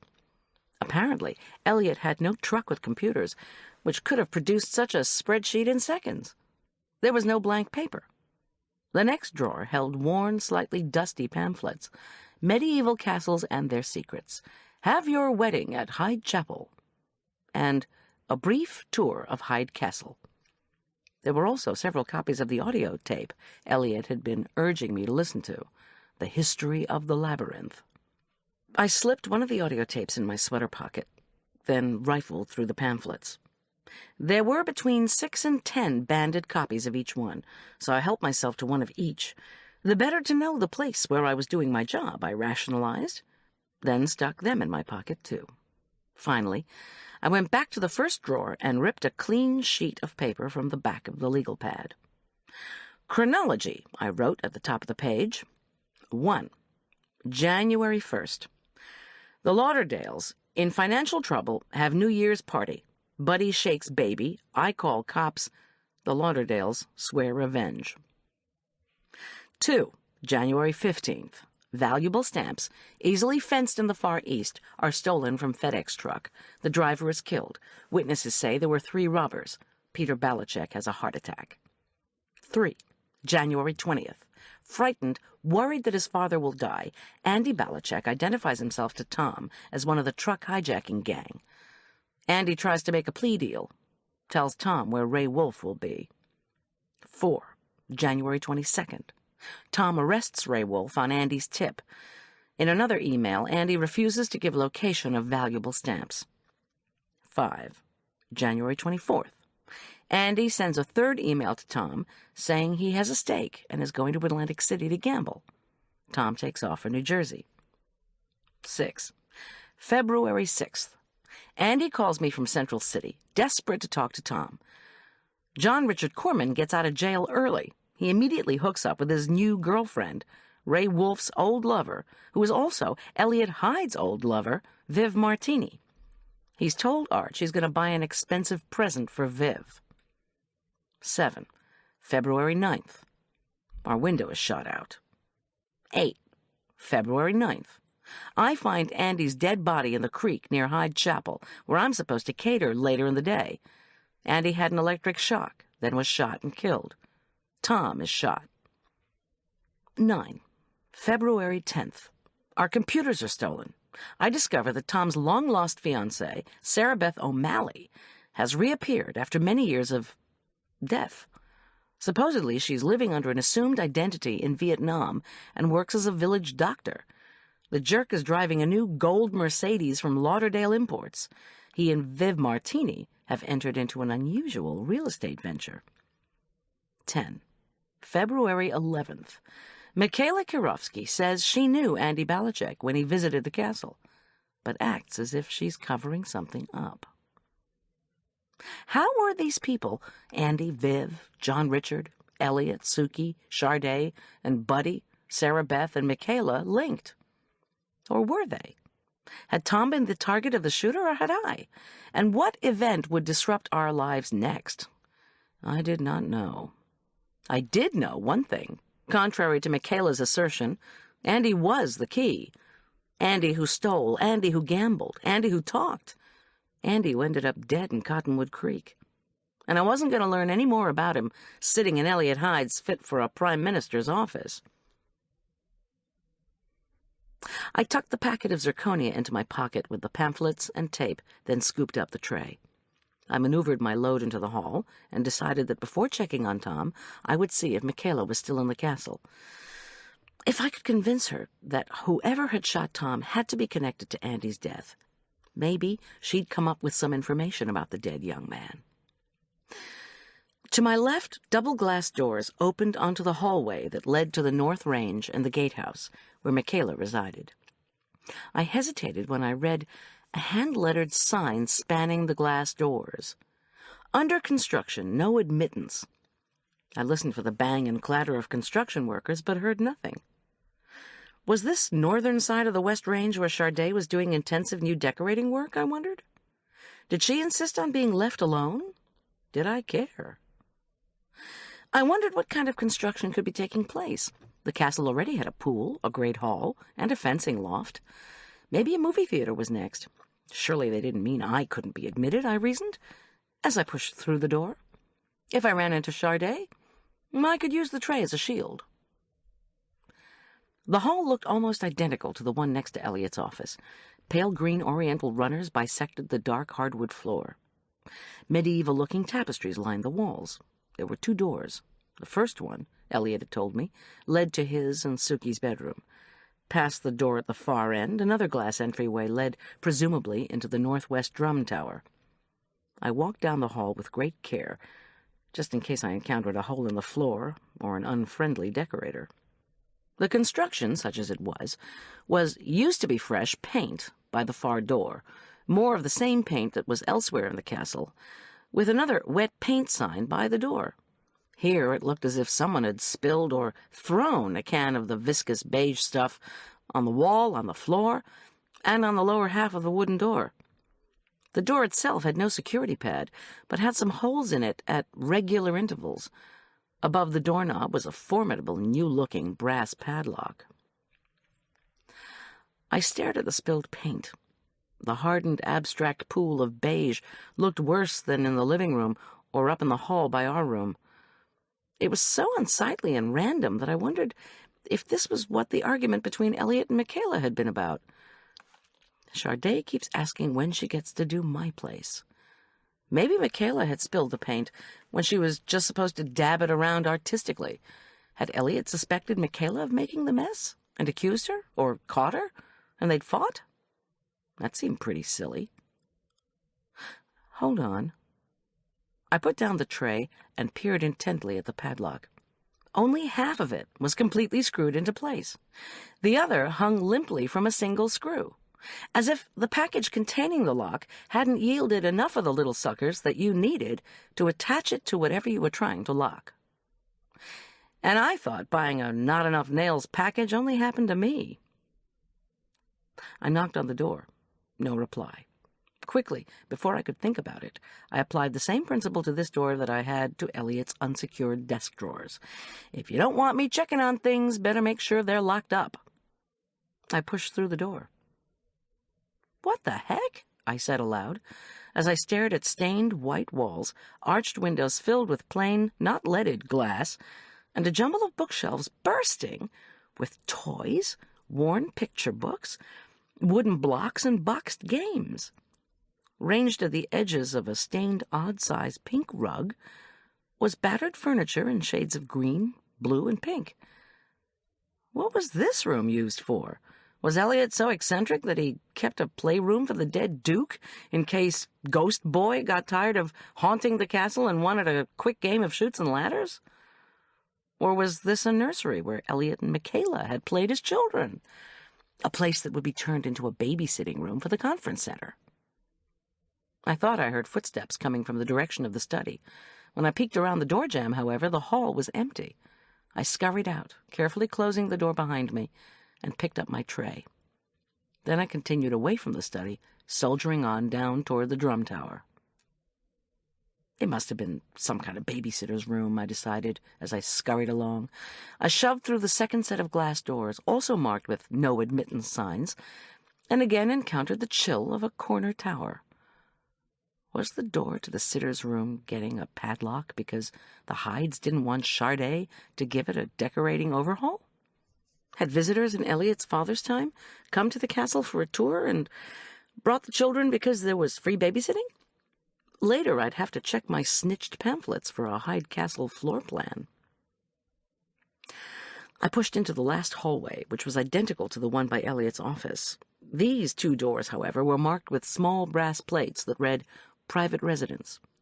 Hoping to find Michaela, I knocked on each one, but received no reply. Finally, I walked out onto the ground floor of the gatehouse, where Arch and I had entered upon our arrival. The front portcullis and the massive wooden gates were closed. The alarm was set. Good, I thought. No way for the jerk to push his way in. When I arrived in the empty kitchen minutes later, the air was once again frigid from the open window. I banged my tray down, looked out the window, a 40-foot drop to the moat, with no way for the jerk or the Lauderdales to climb up, and slammed the errant window shut. I was thankful that the kitchen held only a tiny reminder that the Lauderdales had even been there. Charday had left a pile of decorating magazines and folders by the hearth. Once my dishes were stowed in the dishwasher, I scanned the menu for the following day's lunch. The boxes of frozen homemade chicken stock I'd brought would form the base for the luncheon's cream of chicken soup and the banquet's shrimp curry. I chewed the inside of my cheek and used the kitchen phone to reconfirm with Alicia, my supplier. She'd been scheduled to bring all the ingredients for the banquet: veal roasts, frozen jumbo shrimp, fresh strawberries and bananas for the molded salad, and bunches of broccoli to our house on Friday morning. I left a message asking that the foodstuffs, plus a lamb roast and a couple of extra bags of haricots verts and Yukon Gold potatoes, be brought to Hyde Castle today, if possible. I provided the phone number and a warning that she'd have to alert the residents to the time of her arrival so they could open the portcullis. Knowing Alicia, she'd think portcullis was a drink and want some. While giving my message to Alicia's voicemail, I'd found a second, larger microwave oven cleverly hidden inside what looked like a bread box.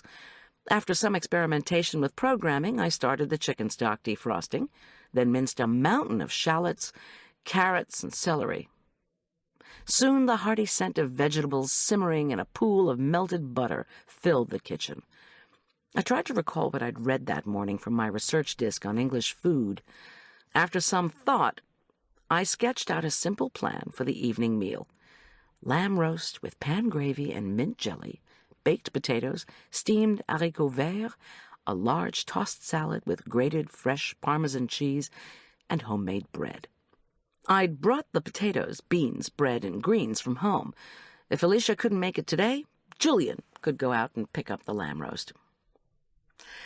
For dessert, it would probably be good to make a dish with some historic significance, but the Elizabethans had favored marzipan, and I wasn't up to doing marzipan anything. My eyes fell on the stained glass sweetbread I'd made earlier that morning, but decided it would be better for tea. I chewed the inside of my cheek some more. The Hyde's freezer yielded a gallon of premium ice cream, Swiss chocolate. No surprise. With ice cream, I'd learned long ago, it's better to serve at least 2 different kinds of cookies. One should be crunchy and redolent of a spice, such as ginger, or a flavoring like vanilla or almond. The other should be soft and rich, smeared with a creamy icing if possible. After some deliberation, I decided on a shortbread for the former, which I'd named after Queen Elizabeth's rival to the north, Mary Queen of Scots. The other, a chocolate cookie whose dark, fudgy essence and brownie-like texture I could already savor, I would call 911 cookies for chocolate emergencies. I was in an extended one right now. I beat confectioner's sugar into butter, added a hint of vanilla, and mixed in 2 kinds of flour, sifted with a tad of leavening. I patted the shortbread dough into round cake pans, scored each into wedges, and fluted the rims. Once I'd started the buttery shortbreads on their slow bake to divine flakiness, I melted dark, bittersweet chocolate with butter and sifted dry ingredients for the 911s. Like the sweetbread, these too would benefit from a brief mellowing, only in the refrigerator. Once I'd mixed the dough, I covered the bowl with plastic wrap, set it to chill, and slipped up to see Tom. "He said he wants to rest," Julian whispered to me as he precariously balanced the tray while closing the door. "I changed the bandage after he ate. He only had a few bites, but we did have a good visit. He didn't say anything about getting any on the side." "Julian!" I scolded. "I need to set our security system," I said, feeling guilty that I hadn't come up earlier. "I did that, too. I found the directions in the bedside drawer of the room Arch and I are in." Gripping Tom's tray, he looked all around before whispering, "Both of them are set to Arch's birthday." "Thanks, Julian." Arch had been born on April the 15th, a happy respite from thoughts of the Internal Revenue Service. At least that was the way I'd always viewed it. Joy and taxes. Julian showed me the red light on our armed door and the green-lit keypad beside it. "One more thing," Julian warned as we started back down the hall. "Tom wants to start cooking again." "You're kidding." "Nope. He has an idea for a hearty breakfast dish." "Good Lord." "Well, at least that means his mind's getting hungry, even if his body hasn't caught up. He says he's going to start tomorrow. He wants to get on with his life." I rolled my eyes. "Did you tell him your girlfriend's story?" "Nah, didn't seem right. Trying to get the truth out of a cop who's confined to bed because he's been shot." After a few moments, we banged back into the kitchen, where miraculously the window had stayed closed. I showed Julian the beginnings of the soup and the shortbreads, and told him about the now thickened fudgy chocolate cookie dough. When I pulled out the shortbreads, Julian dug into Suki's perfectly organized kitchen equipment drawer, extracted an ice cream scoop, and offered to make the chocolate cookies. I thanked him and mentioned I should be going.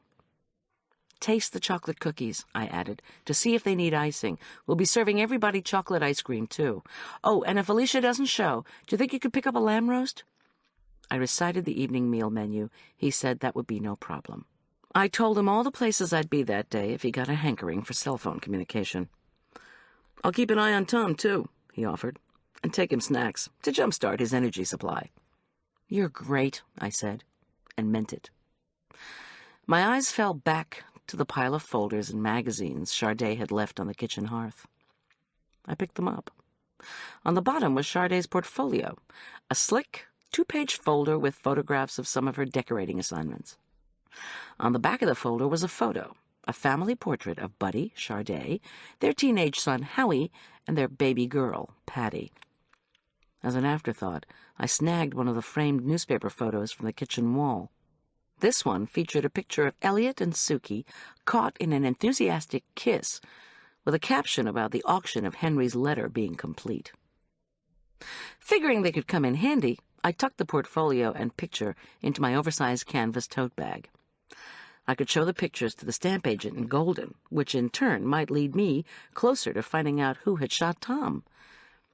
Impulsively, I climbed up to Arch's room and grabbed his high-powered binoculars. Constellations at night, bad guys during the day. Not a stellar combination.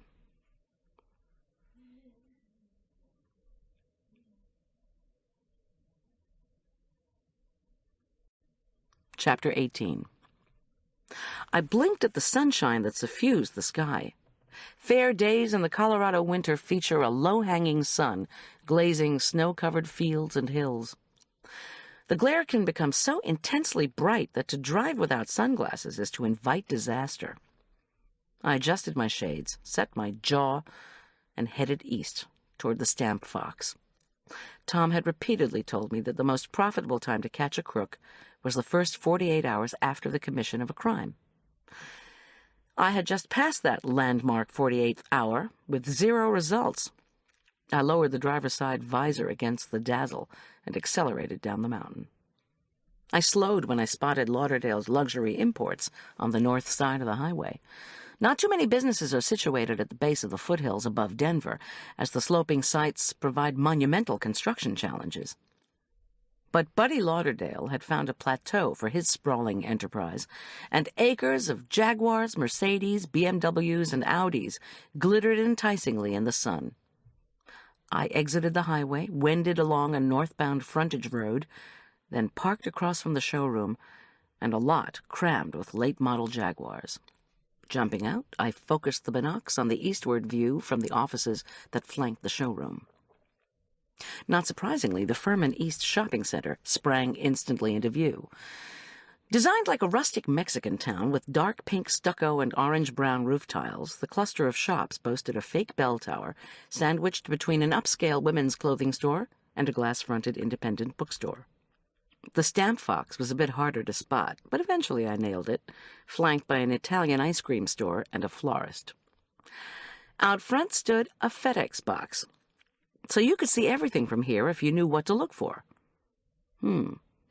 I jumped back in the van and hightailed it to the mall. The Stamp Fox was a tiny, gold wallpapered shop that resembled a 50s-era jewelry store. Electrified candles from an oversized fixture reflected in the brass-lined glass cases. Inside each case, handwritten envelopes with gloriously colored stamps, covers with frankings to the connoisseurs, begged to be studied. Maybe stamp collecting was like riding a bike. You never forgot how. I sighed and wondered what had happened to my painstakingly collected box of glassine-enveloped stamps. I'd left it behind at home when I'd gone off to boarding school. Probably been eaten by mice in the attic. The shop owner was out. According to his overweight, pale assistant, whose name tag informed me he was Steve Byron, philatelist. This Byron, whose only romantic inclination had to do with postal history, had a round face to match his round body. He was about 22 and had neatly waved short brown hair and small, colorless eyes behind glasses as thick as bottle bottoms. The Michelin Man as stamp guy. Byron finished locking a glass case, parted his thick lips in a hopeful smile, and waddled toward me. "Collector?" he asked cheerfully. "Looking for something in particular? We've got a brand-new estate sale just in. You're the first. Top-flight stuff." I blurted out, "I'm Francesca Chastain, and I'm a thematic collector," before I had a chance to think. I was careful not to touch my purse, as I'd heard that showed a subconscious desire not to spend money. Instead, I put a voracious gleam in my eye and tried to think of a non-existent theme for my obsolete hobby. "I'm the first to see a new set of covers?" I asked greedily. "Do you take Visa?" Steve Byron gurgled with happiness. "Oh, yes, your collecting theme is—" I gulped. I was looking for news of the Mauritius Queen Victoria stamp theft, and some indication that Sarah Beth O'Malley had come back from Vietnam with an agenda that included more than fixing her teeth. Still, I didn't want to appear to be the snoop I actually was. I swallowed and tried to think how to mask my intentions while weaseling information out of Byron. "A picture of any place or person beginning with the letter V." To Byron's look of puzzlement, I waved a hand in the air, a la Eliot. Vatican City, Venezuela, Venice, frankings with pictures of Queen Victoria." Steve Byron's fleshy mouth fell open. "And don't ask me if I have a penny black, I don't.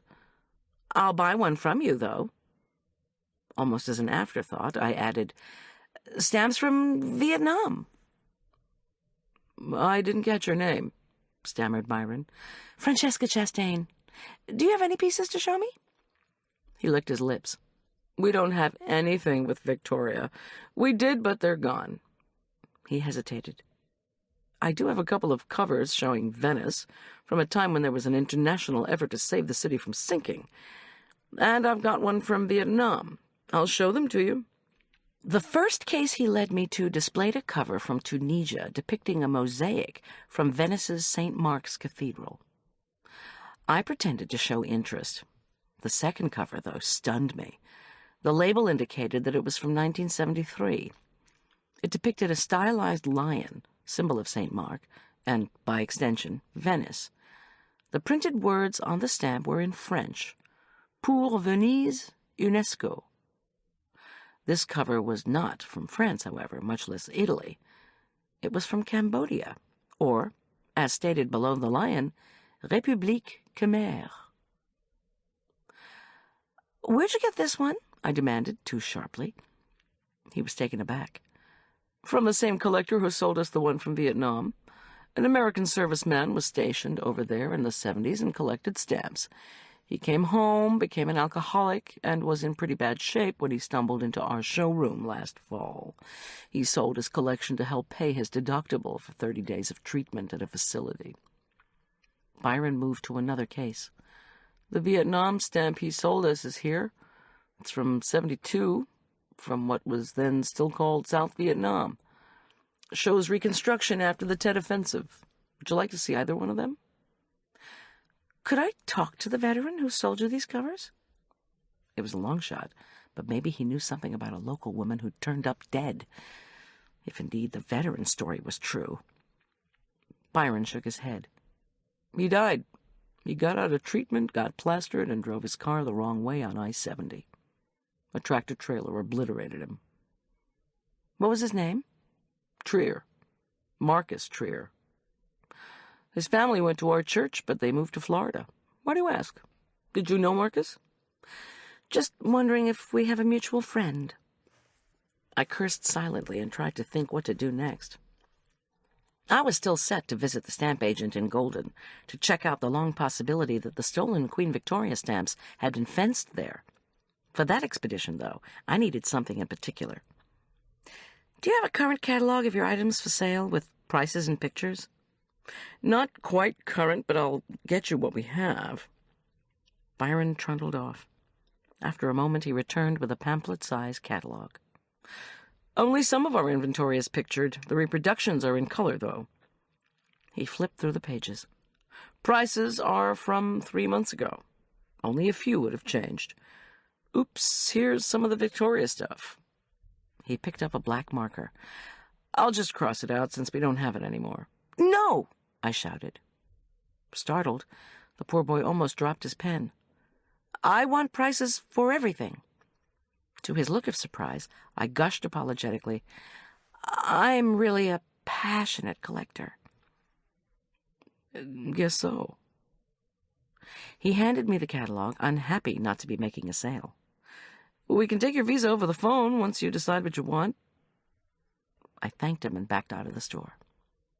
I had 90 minutes before I was due at the auction agents in Golden, and in that interval I had to pick up a few things, find Fox Meadows Elementary, and try to get some information out of Connie Oliver. Worse yet, my stomach was growling on a day that held no lunch break. The last emergency truffle in my tote bag was not going to do the trick. On the other hand, just 10 steps away was that Italian ice cream store. 10 minutes later, I was clutching a bag with newly bought school paste, scissors, and blank paper, and diving into a sugar cone with a triple scoop of dark chocolate gelato. Fox Meadows Elementary, the gelato scooper had informed me, was a mere 15 minutes away. The creamy chocolate melted in my mouth as I balanced the cone in my left hand and piloted the van with my right. No easy task. I finally came to the turnoff of a new winding road that led to the elementary school. I crammed the rest of the cone into my mouth, ecstasy, and hopped out of the van. Connie Oliver had just finished testing the vision of the 4th graders. At least, that was what she said when I introduced myself as Francesca Chastain, my nom de jour. Nurse Oliver was of medium height, with makeup covering remnants of freckles and a plain face. I judged her to be about 50.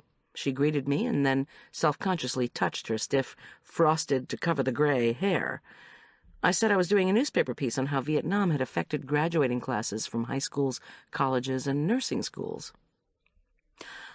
I wouldn't know, she said flatly, as she led the way out of the stuffy, cabbage-smelling cafeteria to a bench overlooking the playground. The air was cold, but our seat in the sun was warm enough. The children, happy to be out of their classrooms, shrieked and chased each other through the swings. Connie Oliver put on her sunglasses and fixed her eyes on the playground. We've never had a reunion, she said finally. It would be too sad. Our class was small, 15 in all. Right after graduation, 2 died on a helicopter mission into the foothills. Freak snowstorm kind of thing. Later that year, another died in a car crash, and 1 more died in Vietnam. The rest of us didn't want to get together. It would have been too sad. Who died in Vietnam? Aren't you going to take notes? If I need to remember something. Connie shrugged. She kept her mouth closed for a long time, and I feared she'd change her mind about talking to me. Finally, she said, her name was Sarah Beth O'Malley. She was with a MASH unit in the valley. It was right before the end of the war. Her unit was overrun, and she died. I said, I'm sorry. Connie looked at me, then returned her gaze to the playground. I knew I hadn't sounded sincere, so I waited a few moments before continuing. Did you all get together for the funeral service when they shipped Miss O'Malley's body back? To commemorate her belonging to your class? Connie Oliver tugged her coat tightly around her and shook her head. The Army wasn't able to retrieve her body. We didn't have a memorial service. I sympathetically, and again waited. Is there anyone who would know whether there was a ceremony for Sarah Beth O'Malley? Family in the area, something like that? Somebody who might be hiding her now, I added mentally. Nah, Sarah Beth didn't have a lot of family. Her parents were fairly old when she studied to become a nurse, so they must have passed away by now. Connie Oliver wrinkled her forehead, remembering something. She was engaged, though. The guy was younger. I think he might still have been in high school when she finished nursing school. I held my breath. She squinted at me. His name was Tom Schwartz or Shoemaker or something like that. He adored her. Much later, I heard through the Fox Meadows dare officer that Sarah Beth's fiancé had become a cop. I guess you could see if you could find him through the sheriff's department. Okay, thanks. I paused, almost overwhelmed by so many words from her strung together at once. I had to ask another question. Did you ever hear anything about Sarah Beth coming back from Vietnam? Like she wasn't really dead after all? No. She paused, shaking her head, clearly annoyed. The things you journalists come up with, I swear. A bell rang, and she stood up. I have to go in. You want to know more about Sarah Beth, you need to go talk to Tom Schlosser or whoever he was. Okay, thanks. You don't happen to know any more about him? She gestured to a boy who was limping toward her. What is it, George? Mike kicked me. I'm crippled. I think I'm going to have to go home. Connie's voice turned indulgent. Let me have a look. As George scooted onto the bench, I said, I promise I'll get out of your hair if you can just finish what you were telling me about Sarah Beth's fiancé. Did he grieve over her death? That I don't know, Connie said, as she carefully folded down George's sock. I winced at the swelling bruise. No question about it. Life on the playground was still pretty darn rough. Connie's voice was quick and dismissive. All I remember, Miss Chastain, is that even though Tom was younger than Sarah Beth, he was terribly protective of her, always calling to see how she was holding up during exams, seeing if she wanted to go out to eat, that kind of thing. He was crazy about her. Some girls have all the luck. Thanks again, I repeated, forlornly, before sneaking George my last emergency truffle. He gave me a wide smile. I winked at him and left. On my way to Golden, I called the castle. To my astonishment, Tom answered. Hello, husband, I said, hoping he wouldn't hear the tremor in my voice. I'm just phoning to check in. How you feeling? Great, for a one-armed guy. Where the heck are you? Doing errands. It was sort of the truth. I'll be home in no time. Julian keeps stuffing everyone around here with food. Nobody's going to be hungry until midnight. Incorrect, Julian yelled from the background. Okay, Tom said, laughing. Alicia hasn't arrived yet, but the Hydes talked to Julian about tonight's dinner. They have a leg of lamb and won't let him go get one. It's thawing now. They're excited you all are fixing dinner, and want to have it in the Great Hall. I told him that would be no problem, signed off, and parked on the steeply sloping street that boasted the residence of Troy McIntyre, auction agent.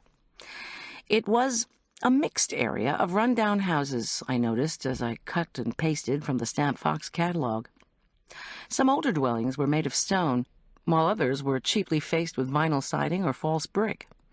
My assembling mission complete, I walked up to a one-story brick house with peeling white trim. I'm Francesca Chastain, I told the short, stooped, sandy-haired man who opened the door. I judged him to be in his mid-60s. We have an appointment. Yeah, McIntyre, he snapped, brusquely, as he offered a gnarled hand and closed the door behind him. What exactly are you looking for? So, we were going to stand on his porch to conduct business? Okay. I remembered Lambert's words that the types of stamps stolen had never been reported in the newspaper.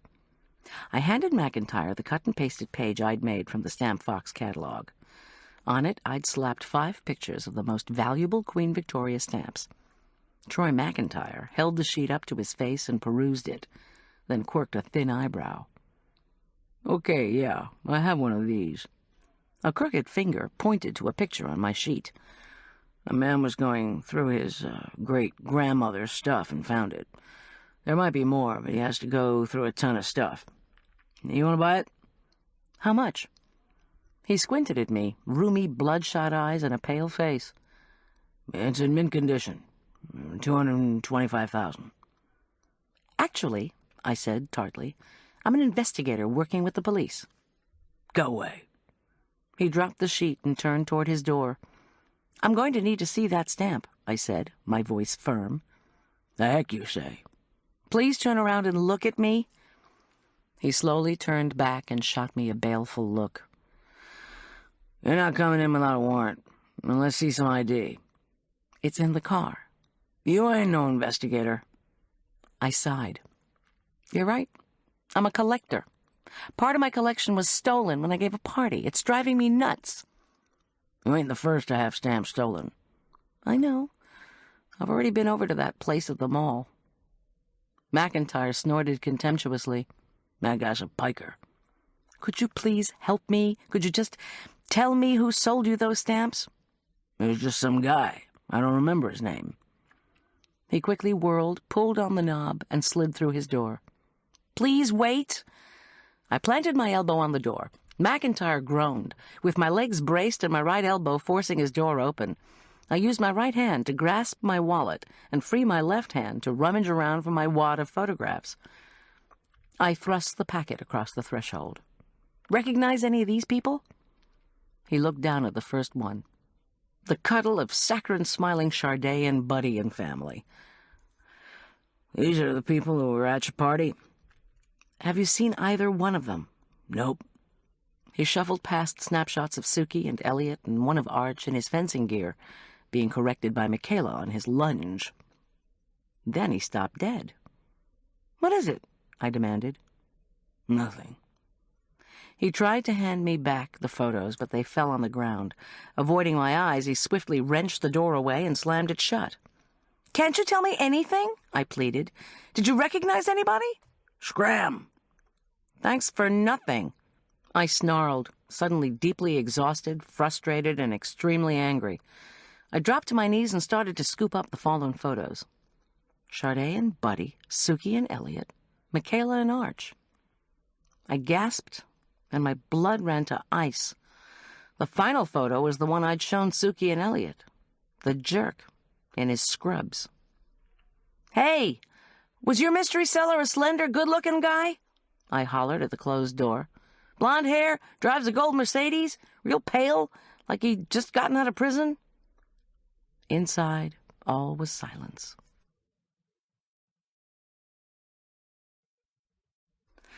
Chapter 19.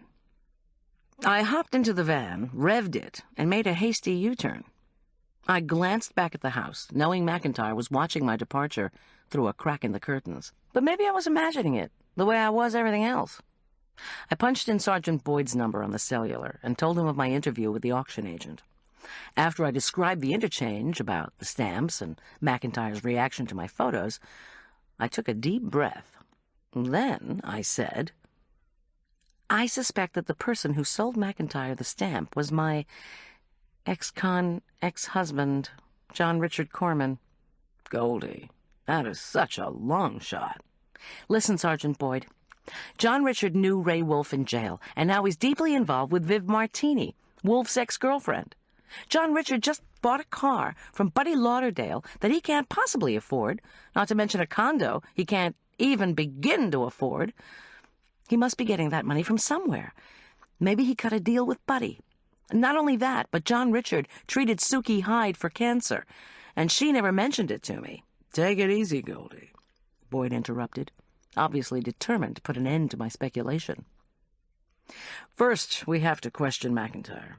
Then, if we strongly suspect the man received stolen goods connected to a robbery, we'll try to get a search warrant for his house.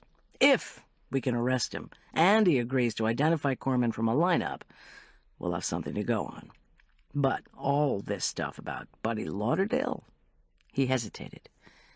I don't know, Goldy. It's beginning to look like you've got something against the guy.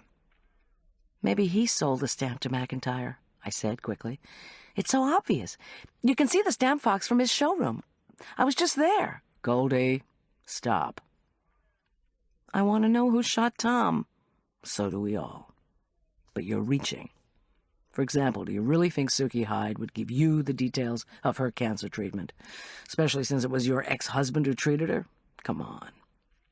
I exhaled. You think I'm losing it? I think you're reading bizarre stuff into the way some people act. And I think you need to be cautious. A driver's been killed. A robber's been killed and dumped in a creek. My husband's been shot. Our house has been vandalized and burgled, and you're saying my problem is I can't deal with some people and I need to be cautious? Just trying to help out, Boyd replied. We think we might have a line on your computers, by the way.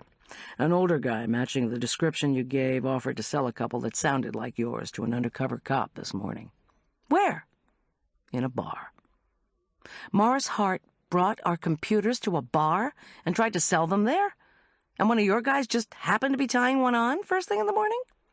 Hey, our undercover guys go to bars when they open. It's their job. Where do you think crooks go in the morning? To the office?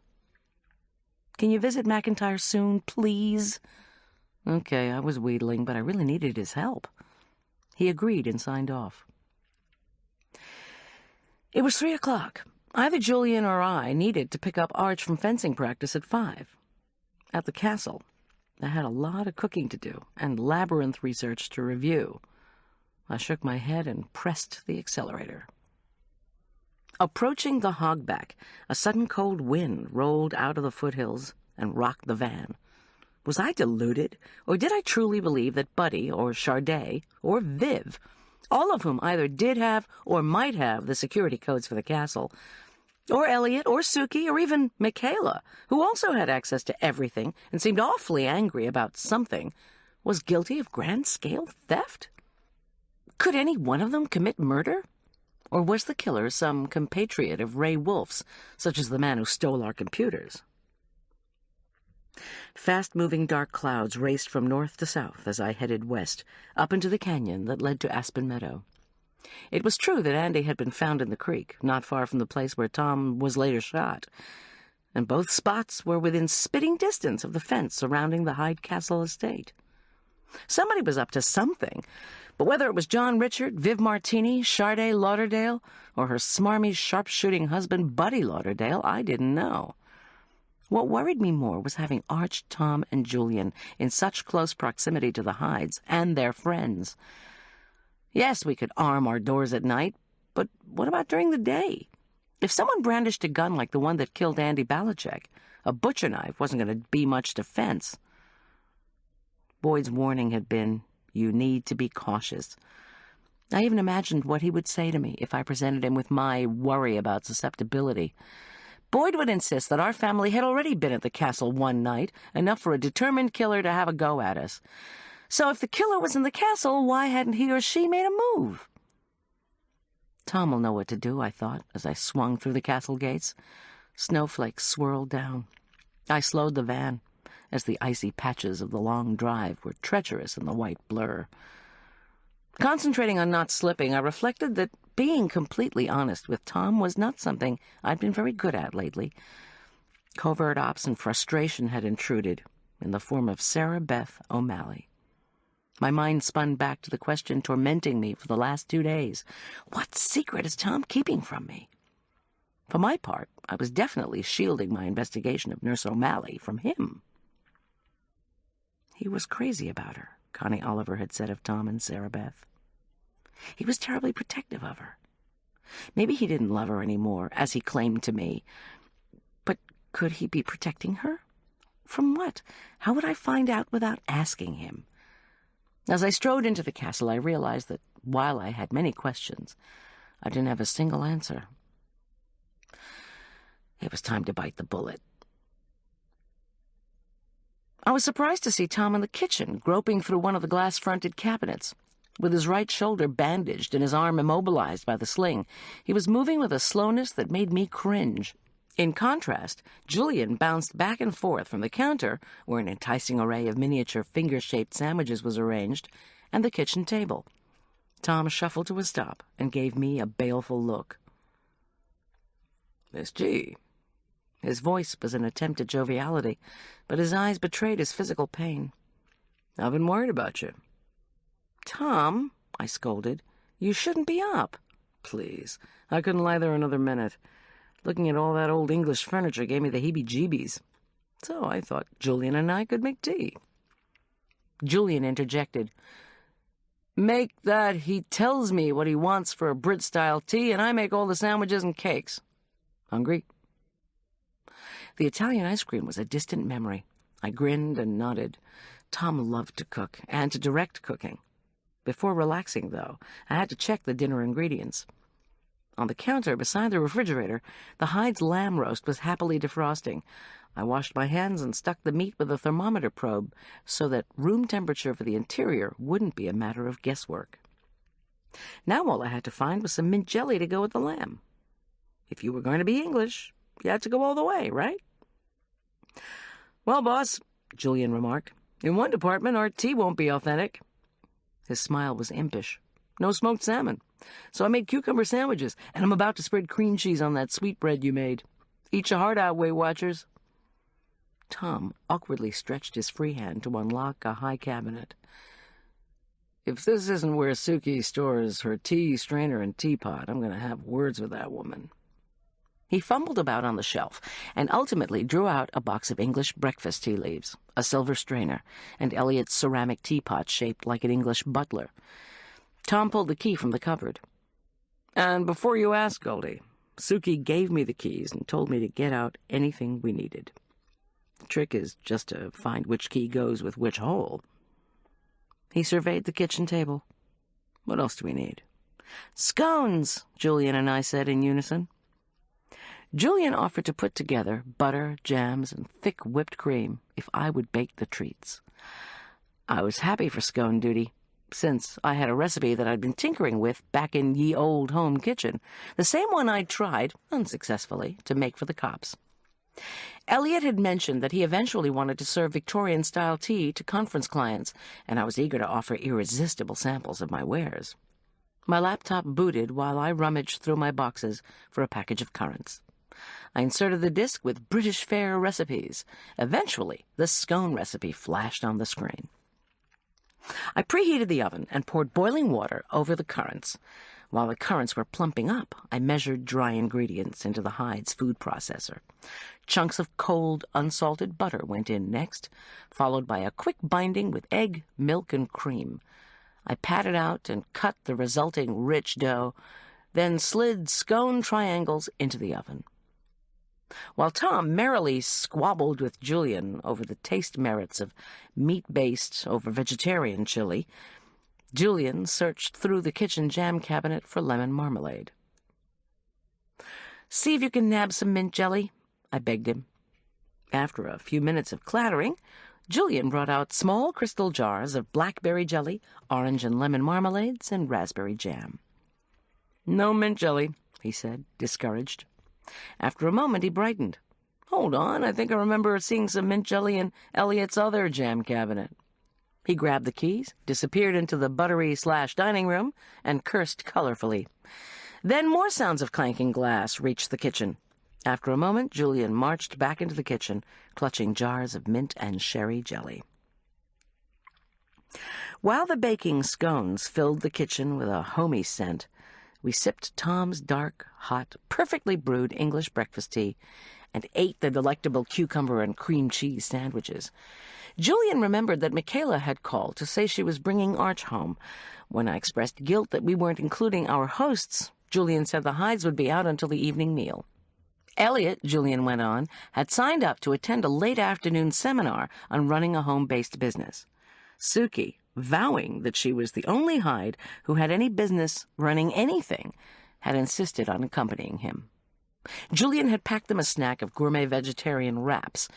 They'd said they'd be back at 7 for dinner in the Great Hall.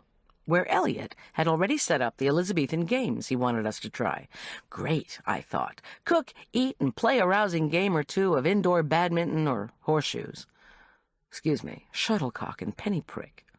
Why did Elizabethan games sound like naughty sex? Would the Elk Park parents call after Friday's banquet and complain? I put these worries out of my head when the steaming scones emerged from the oven. We cooed and chattered and spread layers of whipped cream and jams on each split half. Yum, my brain cried when I bit into flaky, moist layers slathered with cream and melting sherry jelly. I noticed Tom was still not eating much. Nevertheless, his spirit seemed to have perked up in the presence of family and food. I glanced at the clock, 3:45. If we were going to have our heart-to-heart, the time was approaching. "Goldy," asked Julian, "I've got to tell you your supplier finally arrived. She brought another lamb roast, plus all the extra foodstuffs for tomorrow and Friday. When we finish here, do you want me to keep working on the labyrinth lunch? I finished the soup. Elliot said before he left that he wanted us to check that the tables would arrive early tomorrow morning." "Let's wait on that," I replied. "And thanks for helping, Alicia. And for getting started here. I want to work on tonight's dinner, but not quite yet." Even though the bedroom would have been a better setting for my tete-a-tete with Tom, the time was ripe. I gave Julian a meaningful glance. "Okay," Julian exclaimed. "I guess I'll go set the 6 of us up in the Great Hall." In a wink, he was gone. "Tom," I plunged in, "we need to talk. Something's been bothering me," I faltered. He furrowed his brow, but his face was blank. "Go on." "Right after you were shot, you said something strange to me. You said, 'I don't love her.'" His shoulders slumped, and he looked away. Oh, God, so it's true. I didn't imagine it. Didn't imagine what? That Sarah Beth O'Malley is alive? Tom's eyes, when he turned back to me, were the lucid green of sunlit seawater. "Goldy, I love you. I'm married to you. When I woke up in that hospital, I didn't know whether I dreamed that she'd come back or not. They warned me that the pain medication might be hallucinogenic, so I put it down to that. Then I woke up here, and I thought I saw somebody run out of our room." No wonder he'd been looking so full of pain. My heart ached. "A man or a woman was running out of our room? Didn't you have your door armed?" The door was armed. There was more than a hint of irritation in his voice. It didn't look like a man or a woman. It looked like a kid in a suit of armor, like that ghost story last night. It looked like a hallucination, except the armor clanked pretty loudly. "But Sarah Beth O'Malley isn't a hallucination, right?" He shook his head. "No. I think she's alive. All these years of silence, then she starts sending me emails. I was trying to figure out what was going on when I was shot." He looked so forlorn that I took his big hands into mine. "Since it's full disclosure time," I said hesitantly, "I want to tell you that I downloaded her emails, plus the one you received from the State Department. I also downloaded Andy's emails because I thought it might help figure out who shot the 2 of you. I put all the emails on a disk before our computers were stolen." He lifted a sandy eyebrow. "Let me get this straight. You not only read my personal private emails from Andy Balachek, you also read my personal private electronic correspondence from and about Sarah Beth." "I'm sorry. It's just that when you told me you didn't love some woman, I was sure she was the one who'd shot at our house and shot you. I was trying to figure out who it was, too." "But I'd already told you I didn't love her." "So? You haven't actually seen her yet?" "No." "Well, I have to tell you. I have." "What?" Tom's face furrowed. "Are you sure? You saw her? Talked to her?" "Both, but not for more than a minute. The day after you were shot, she staked out our house. I looked at an old photograph of her from your album. She looked like the same woman, only older." "Uh-huh." I tried to control my trembling voice. "I'm wondering if she shot out our window, and then she shot you because she's the jealous type." I forced myself to stop talking. My. I paused, then went on. "Look, Tom, I'm terribly sorry about prying into the Sarah Beth thing. Can you just please tell me what's going on?" He lifted his shoulder. "She didn't die. Or else I figured someone was doing a great hoax job. But if you saw her and talked to her, I don't know. I do think I should try to meet her. She said in her email she has a dentist's appointment Friday morning." I swallowed. Did I trust him meeting with that lovely, enigmatic woman? What were my choices? I could hear the reluctance in my voice when I said, "I won't do anything else about her if you don't want me to, but here's one more thing I've been wondering about, although it's a bit far-fetched." "Don't worry, Miss G." His voice was grim. I'm used to far-fetched these days. "The owner of the stamp box insists any stolen philatelic material can be easily fenced in the Far East. Do you think there's a possibility Sarah Beth could be part of the stamp robbery?" He considered the crumbs on our plates, then shook his head. "It's not like her, or at least not the way she used to be. Obviously, I didn't know her as well as I thought I did." "As long as this is truth time, you should know I've been doing some poking around on a related matter." Tom groaned, and I continued hastily. "I'm not sure it's safe for us to stay here. Suki was treated by John Richard for cancer and didn't tell me." "That makes her dangerous?" "The Lauderdales hate me, and Charday is the castle decorator. She can get into the castle any time she wants." Now there's an indication of guilt. "And Elliot Hyde had an affair with Viv Martini, who is John Richard's new girlfriend and was Ray Wolfe's." You have been busy. "Listen, I want to go home too, and we will, soon. Meanwhile, I think it's fine for us to be here. Elliot Hyde is so afraid of looking bad in the public eye, he wouldn't dare try anything, and Suki knows where her bread gets buttered." "I'm not so sure." "You have to trust my judgment. Of course, you haven't been doing too well in the trust department lately." "I'm sorry," I said, and meant it. Still, my brain buzzed with unanswered questions. The minutes ticked by. I had lied to Tom by not immediately fessing up to my email snooping. He had lied to me by covering up the whole resurrection of Sarah Beth problem. We sat in silence, not sure how to react to one another. The room's shadows lengthened. Finally, Tom said he was going to rest a while and would meet us in the great hall at 7. I preheated the oven and washed the tea dishes. Then I rubbed the thawed lamb roast with garlic, put it into the oven, and started the potatoes boiling. When I was washing the green beans, Boyd called. "There was no sign of Troy McIntyre when we got to his house," he began matter-of-factly. "Neighbors say about half an hour after you left. Old Troy came out of his house lugging several big suitcases. We're hoping for a search warrant, but I'm sure that even if we get one, we wouldn't find anything incriminating. As for your ex-husband, he's not at home. I should know more about your computers tonight." "Thanks for trying," I told him, then turned to my culinary duties. After the exchange with Tom, my mood had dropped.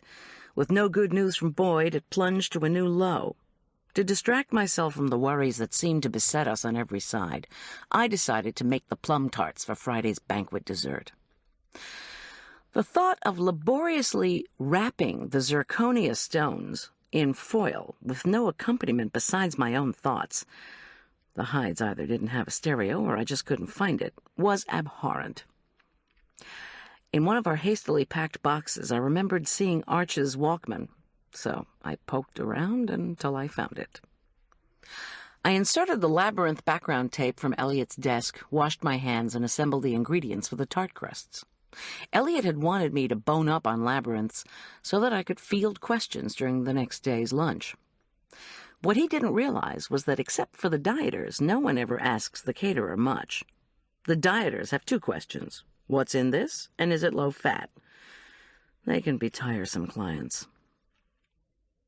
The labyrinth was a very ancient form, the tape began. It differed from a maze, a laid-out puzzle where you had choices as to which way to go. A labyrinth led only one way, but unless you paid attention to every twist and turn, you wouldn't make it to the center. The oldest surviving labyrinth formed a stepping-stone path laid into the floor of the nave of Chartres Cathedral. The distance to its center from the front door was used as a mystical measurement and mirrored the distance from the door to the center of the rose window. At the center you will find God, the tape informed me. Pilgrims now walked the labyrinth only once a year, but in medieval times it might have been walked often. These days, chairs covered the Chartres labyrinth. As I sliced the dark plums into juicy slices, the tape voice launched into a discussion of labyrinth symbolism, which, in fact, was similar to that of the maze. Theseus had wound into the maze of the Minotaur, slain him in its center, then found his way back out to safety with the help of thread, thoughtfully provided by Ariadne. Christians walking to the center of the labyrinth could only get lost if they weren't paying attention. By treading the path of the labyrinth, Christians took a spiritual journey to the death of Christ and his temporary descent to hell. By symbolically descending and then ascending again, a pilgrim retraced the messianic journey, found God, and hopefully figured out all his or her life problems along the way. The idea of a walking meditation was appealing, but I wondered what happened if you got stuck in the center. Who helped you out of a temporary descent to hell if you failed to find God? The tape, as it whirred to its close, provided no answer. I put the Walkman away and proceeded to wrap the zirconia in bits of foil and place them on top of the plum slices. I wanted them to be in full view because, unlike Eliot, I thought tucking stone-hard trinkets into food was a very bad idea. The Elizabethans had eaten far too much sugar and crunched on far too many baubles, and all before the advent of false teeth. I mixed a rich, creamy custard and sloshed it over the plum slices. As I was slipping the tarts into the oven, Arch blasted into the kitchen. He was wearing his fencing outfit and looking very dashing. "Dad's wasn't very much fun," he blurted out. "His lawyer sold some of his furniture and he needs to buy more. He had to go to Vail today for his new job." "No," I wanted to say. He went to check on his $3 million townhouse. "He's coming Friday night to the banquet with Viv." "Not if I can help it, he isn't." My sometimes sage son Arch changed the subject. "Is our window at home fixed yet? Is Tom awake? Is Julian around?" "The window's not fixed. I don't know if Tom's awake. Julian's setting up for dinner in the Great Hall." "Michaela says she and I are doing a fencing demonstration after dinner. She told me to keep my uniform on and not to get any food on it." He gave me a soulful look from behind his tortoise-shell glasses. "It's good to get back here. I had to sleep on the floor at Dad's. I'm sorry I was so upset the first day." "You already apologized, honey." "I know. But I wrote a note to the Hydes, too. I slid it under their door. I like it here. It's not as good as our regular home, but it's okay." "It's good to have you back," I said, and hugged him. 14-year-old boys don't like motherly embraces, but if you don't mind putting your arms around a kid dying to get away from you, you can let him know you care. "I'm starving," he announced, peeking into the oven. "And I got a ton of astronomy homework. How long to dinner?" I told him it would be a few hours, and he should wash up for a snack. While he soaked his hands, I fixed him scones, cheddar slices, and a soft drink. When he finished, I told him he could help Julian set up in the Great Hall, then ask for homework help. "Michaela's idea is so cool," Arch enthused, his mouth crammed with scone. "We're going to show everybody how to fence. Then we're going to reconstruct a duel where some guy insulted another guy. The insulting guy got stabbed and bled to death." I shuddered, remembering the Lauderdales and their threats. I think anyone who resorts to weapons to resolve conflicts has already lost. "Yeah, well, I think that's why we always yelled that saying on the playground. You know, sticks and stones may break my bones, but names can never hurt me. Michaela says that when duels started, they used swords. Then they switched to pistols. You got in a duel with both guys packing guns, somebody was going to get whacked. He sounded ecstatic. I remembered Buddy Lauderdale's face as he was led away in handcuffs on New Year's Eve. By the time I commented, "Now there's a happy thought," Arch had already whisked away.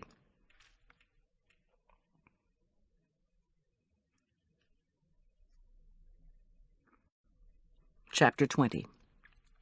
At 6:15, Arch returned to the kitchen to pick up the hot water baths for the chafers. He reported that he'd done all of his schoolwork except for astronomy. For that, he had to wait until the stars rose. Might be up late, he added, with mock ruefulness, but I let it go. Julian, meanwhile, fretted that the night's menu had no gourmet vegetarian dishes, so he scurried about to prepare two of his bistro specialties, a colorful lentil-tomato scallion salad and a bowl of baby spinach leaves tossed with a balsamic vinaigrette and topped with slices of goat cheese and tiny dollops of a red onion marmalade he grabbed from the dining room jam cabinet. "I might want to get this recipe from Elliot," I commented, when I tasted the spicy relish. Julian nodded. Arch, careful to protect his white fencing outfit, put together a heaping basket of warm rolls and butter. As we were loading the lamb roast and fixings onto trays, Elliot appeared. He was wearing a double-breasted black suit that gave him a vaguely military air, probably a captain of the castle look he was going after. With great ceremony, he announced that the seminar had been a success. While we picked up the gravy boat, extra candles and matches, Elliot shuffled and banged in the dining room. Eventually he emerged with an elaborate corkscrew and 2 bottles of red wine. The only thing he and Suki had disagreed on, he went on, was the number of people the castle could feed on a daily basis. "This castle held 100 people in the Middle Ages," he told us as he eyed his marmalade on top of Julian's salad, "with complete self-sufficiency. And besides, we've done fine with you 4, he added over his shoulder. He sashayed ahead of us through the heavy wooden hallway doors that led to the stairs. "And we're thankful," I gushed. I didn't point out that Elliot had done no cooking, cleaning, or conference running, not to mention battle preparation during our stay. Not only that, but medieval kitchen staffs usually numbered over 50. I didn't point this out either. If a caterer wants to keep her job, she does not correct the client. I'd never been in the great hall at night. Chandeliers and candles illuminated the cavernous space. The walls, paneled with dark, elaborately carved wooden squares, were hung with rich tapestries depicting battle scenes. Rows of arched leaded glass windows bisected the walls. On the second story, at the far end of the hall, a large balcony I hadn't noticed before projected out over the room. That area, Elliot said, as I directed the food into the chafers, had been the minstrel's gallery. Below the gallery, the wood-paneled wall also jutted into the hall, another medieval toilet, Suki told me, pragmatic as ever. The corner also held an arched doorway that led to the postern gate. Elliot went on to inform us that in the Middle Ages, only the courtiers dined in this hall. The servants had been relegated to their own dining hall on the castle's south range. Elliot, his chin held high, led us to the far end of the hall, where he'd set up a badminton net and marked out a court with tape. The penny-prick game looked straightforward enough. Players stood behind a boundary and threw knives at an empty bottle, trying to knock a penny off the bottle's lip without overturning the bottle itself. Although the game historically was played with real knives, Elliot, ever wary of folks hurting themselves at the castle and the story getting into the paper, had bought a dozen of the rubber variety. Tom appeared as I finished organizing the buffet. He walked over slowly and gave me a one-armed hug. Tears stung my eyes. I squeezed him back and prayed for all of Sarah Beth O'Malley's teeth to fall out of her mouth before Friday. Suki, Elliot, Michaela, Tom, Arch, and I dug into the tender lamb roast, the garlicky potatoes, the crunchy beans, the rich hot gravy, and the cool mint jelly.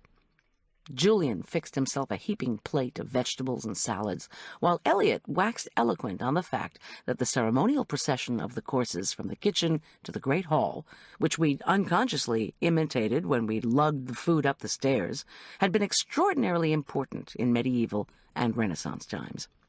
The lord of the castle wanted to put on a big show to prove to everybody how rich he was. Julian surreptitiously rolled his eyes, then offered to clear the table and return with dessert and coffee. I nodded and thanked him. Elliot tapped Michaela to play the first game of shuttlecock as teammate to Arch, with Elliot and Suki for opponents. Tom kept score, and I straightened up the table while cheering for both teams. When the score was 9-9, a cold sweat rolled over me. Had I really detected movement in the shadows of the postern gate corner?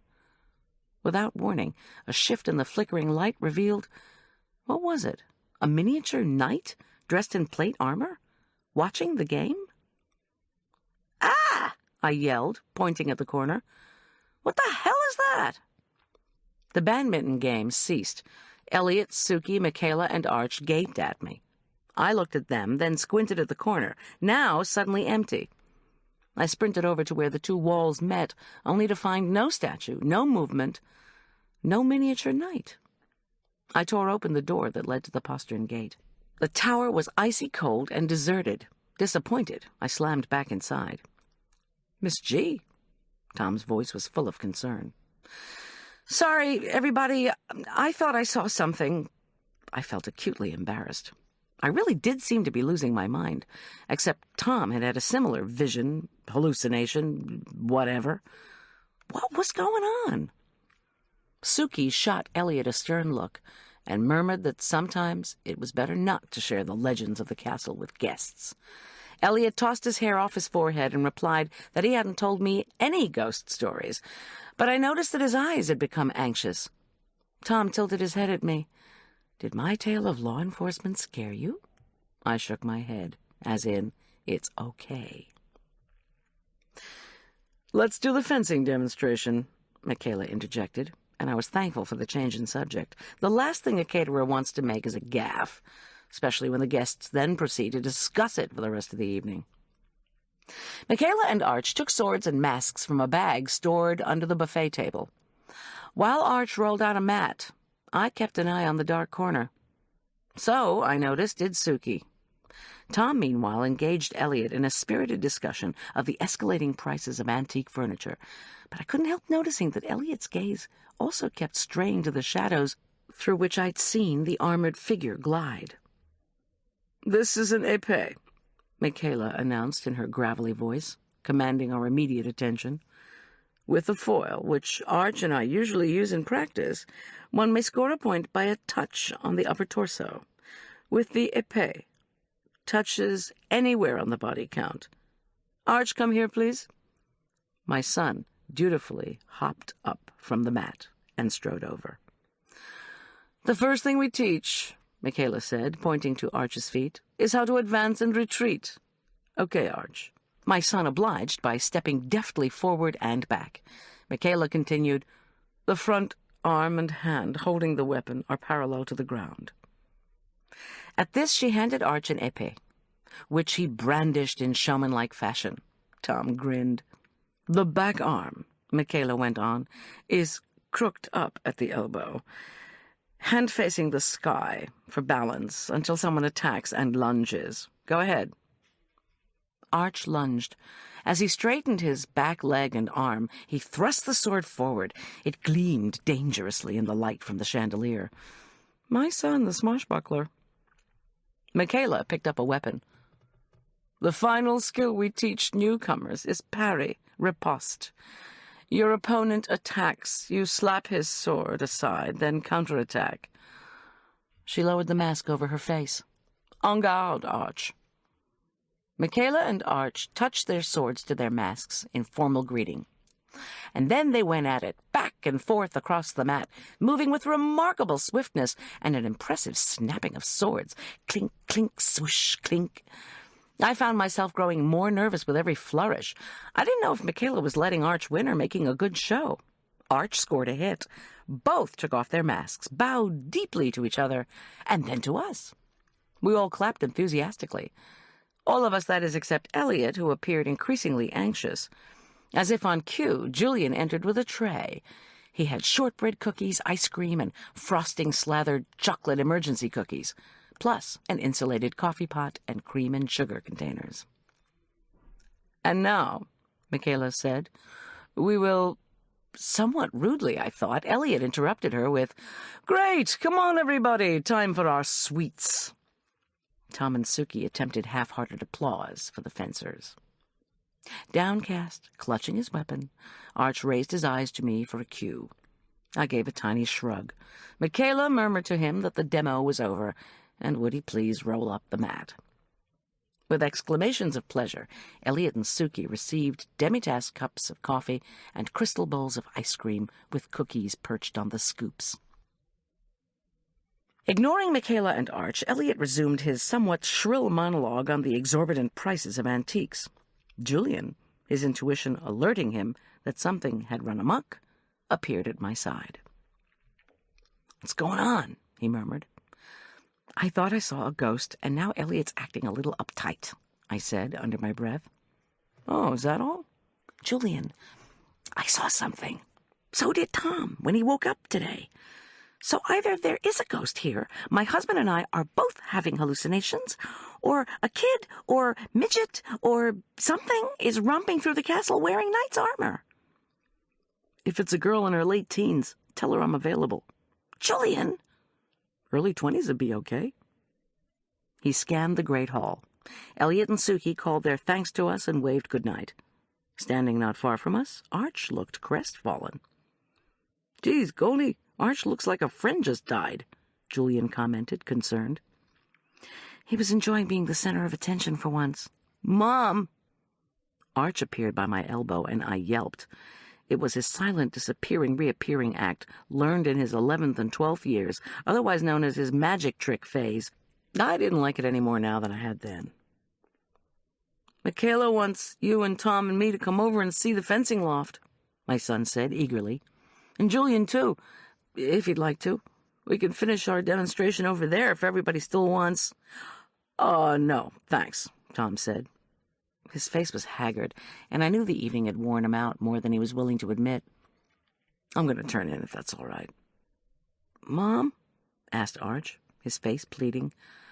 "I have to do the dishes," I said with a pang. "Sorry." "Forget the dishes," Julian told me firmly. "Go watch the demonstration. And hey, I'm getting good at cleaning up. Makes me feel helpful." Arch's expectant look, Julian's offer, Michaela's generosity, and, of course, my admonition to Arch not to go anywhere in the castle alone made me say yes. I'd love to watch the demonstration, but not for long, I told Arch hastily. I still had prep to do on the labyrinth lunch, and he had astronomy homework. Not to mention, I added silently, if there was going to be a ghost knight flitting around the castle, I wanted to be at my son's side when the spectre made his next appearance. Toting armloads of fencing equipment, we wended our way through the cold, dimly lit postern gate tower, then down a drab hall to a set of steps leading to the first floor.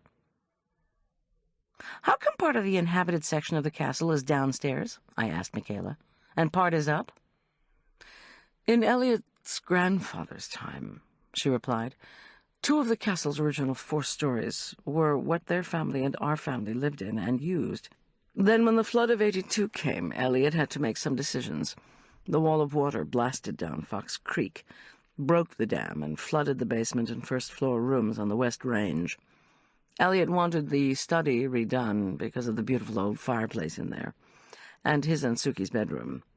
Charday has worked hard on the place." She shook her head. But whoa, did we all get tired of her, begging to refurbish the rest of the flood-damaged rooms, telling Elliot that he'd look cheap if he didn't spend more money getting everything redecorated. That woman's a money grubber if I ever saw one. "Don't hold back on your feelings," I thought, as we tramped past the entry to the indoor pool, the door to Elliot's study, and then through the glass doors marked, "Under construction, no admittance." The wet paint sign was gone. The splattered paint, however, was still all over the place, and the new padlock was securely fastened. Was Chardet working over here? I asked casually, trying to disguise my interest. I couldn't exactly admit to breaking into a playroom. I hope not, said Michaela. We try to keep that woman as contained as possible. Or at least I do, she added with a sourness that was impossible to miss. I stopped in front of the playroom and tilted my head at the door. What's in here? It used to be old living quarters, said Michaela with a smile. But we're having them fixed up. Without Chardet, hopefully. Let's go. To my surprise, Michaela did not live on the ground floor of the North Range, the castle front, but through a door and up another set of stairs to the second story. At the top of the steps, she slipped a brass key from under a plastic welcome mat. Interesting to note that while the Hydes were extremely security-conscious, Michaela was not. In the flood of '82, she explained as she fiddled with the lock, the west side of the North Range's first story was also completely flooded. This side of the gatehouse has been our living quarters since my grandfather's time. She sighed and pushed open the door. We lost boxes of books and letters that I had stored in closets. Our family used to have the 2 stories, but now my whole operation is upstairs. Downstairs is more storage area. Inside her door, Michaela flicked on lights that illuminated a golden oak floor, a narrow white-painted room lined with racks of swords, and a higgledy-piggledy arrangement of mats and open folding chairs. At first I thought we were in a gym of some kind, but I realized belatedly that this was the Kirovsky fencing loft, where Elliot's father and grandfather had learned the royal sport from Michaela's forebears. "This is so cool," said Arch, entranced. "This is where I've been coaching Howie Lauderdale and a few other juniors and seniors before their state meet. Elk Park Prep doesn't want us in the gym late at night or early in the morning, so we sometimes have to meet here. When you're a member of the varsity, Arch, this is where I'll coach you too." "Great," said my son, trying in vain to suppress a smile. When you're a member of the varsity. To my son, those were magical words. "Come into the rest of the apartment," Michaela told us. "It's set up like railroad cars, one room after the other. Loft, living room, kitchenette. The loft takes up so much space that we didn't have much left for family quarters upstairs. But it's enough for me. Come on, I want you to see my collection." The living room, a spare, austere arrangement of old, not antique furniture, consisted of a couch and 1 chair. A threadbare green rug lay on the floor. There was no coffee table, only 2 mismatched end tables. But brightly colored crocheted afghans and an assortment of garage sale pillows gave the room a comfortable feel. The walls immediately captured my attention. I slid beside the fraying couch and stared at row after row of cheaply framed photos, hundreds of them, all cut from magazines. Every one seemed to be of armor, castles, and the crowned heads of Europe. A magazine copy of a portrait of Queen Elizabeth I, her red hair swept up above her wide white ruff, was hung next to a photograph of a youthful Prince Charles. There were dozens of photographs of stodgy-looking Queen Victoria, sometimes alone, sometimes with Prince Albert. Nicholas and Alexandra had a row all to themselves. This wasn't really a collection. It was more like the room of a passionate royal watcher. "What started all this?" I asked. "Family tradition," Michaela answered. "We were living in a castle, so when I was a kid I wondered about the people who lived in castles." "Did you ever take all this over to Furman County Elementary?" Arch demanded. "I mean, for show and tell, when you were little?" Michaela laughed and shook her head. "I was homeschooled before it was fashionable, Arch. Then went to community college as a commuter student. But the kings and queens have always remained my friends, and the collection has grown over the years. I have a passion for any royal portrait." Oh, God, I thought. On stamps, too? No, I decided in the same moment. No way. Michaela had no connection to Ray Wolfe and Andy Balichek, except that she'd known Andy when he was little. She loved him, and truly deplored his descent into the gambling lifestyle. Plus, a woman who'd never ventured farther than the nearby community college, and had always and only known caretaking at the castle, wouldn't take a flyer on a risky hijacking venture, would she? "Got any more?" Arch asked eagerly. A wall devoted to French royalty, Michaela announced, was actually the bottom of her Murphy bed. When she folded it down, there wasn't much room in the place, she added, so she'd spare us the sight. Each night, she announced with a hint of naughtiness, it helped her to know she was sleeping on Louis XIV. Okay, enough of my nutty hobby. I make great hot chocolate, she said to Arch. Or tea, or instant coffee, or even instant hot spiced cider, if you're interested, she told me. I said that hot spiced cider sounded terrific, and followed her into the tiny kitchenette. The cramped space had a stone floor, a small set of cupboards, and a narrow counter crowded with a hot plate, an ancient electric vat coffee pot, the same kind I used for catered events, and a cookie jar in the shape of the Kremlin. Inside the jar were Russian tea cakes.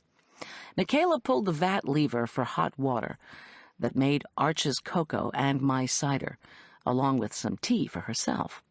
I burned my tongue sipping the steaming cider, but it cleared my head. Soon we were seated in the royal photo's living room, munching rich, buttery tea cakes while savoring our hot drinks. That's the thing about a big dinner. You eat it, and then half an hour later you're wishing for a snack. I tried not to notice the grandmotherly eyes of Queen Victoria, or how that plump countenance seemed to watch my every bite.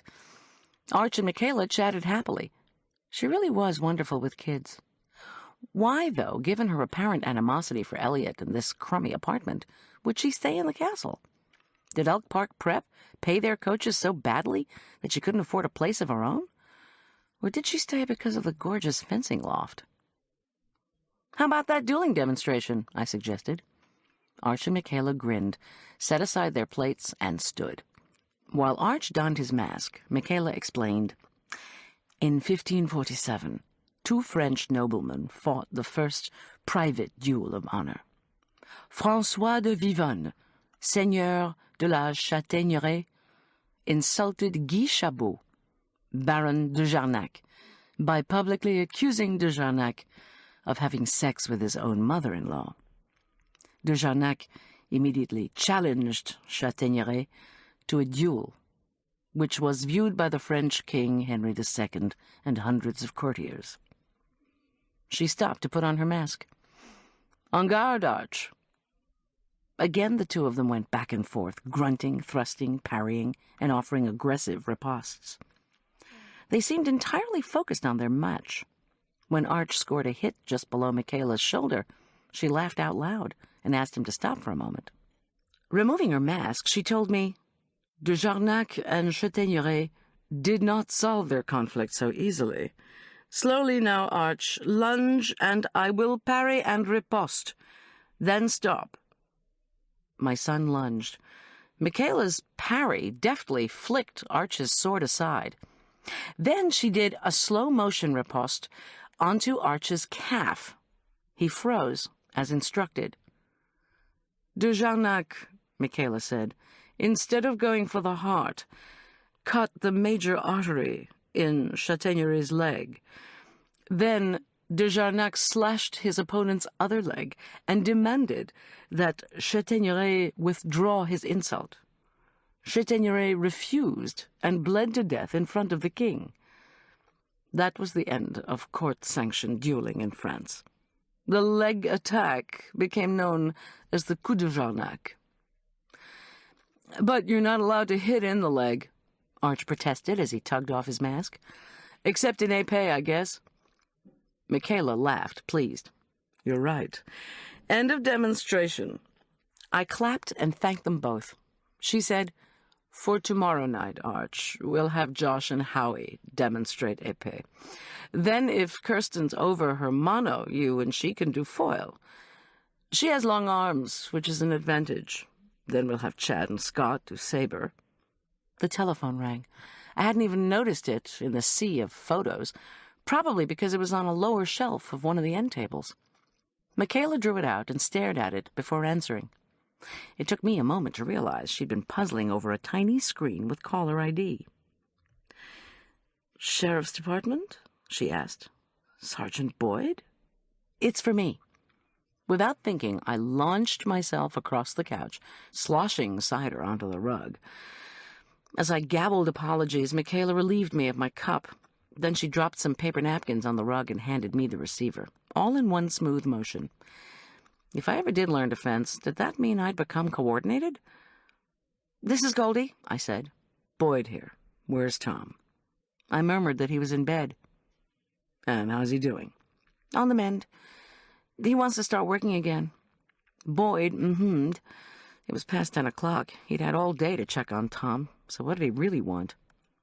"Goldy, I'm afraid I have some bad news for you." My heart lurched. Arch, Tom, and Julian were all here at the castle. "Oh, God, Marla." "This is about your computers, and the guy who stole them." "Okay." Puzzled at how this would warrant a late-night call, I waited. "We went to visit Mr. Morris Hart, whose real name, it turns out, is Mo Hartfield. Hangs out in bars, does odd jobs for crooks, stays in the pipeline. When we got to his place this evening, somebody had already broken in. We found your computers trashed. A keyboard was in the toilet." Boyd paused. "Was he there?" But even as I asked it, I knew the answer. "Yeah," Boyd said tersely. "Shot dead."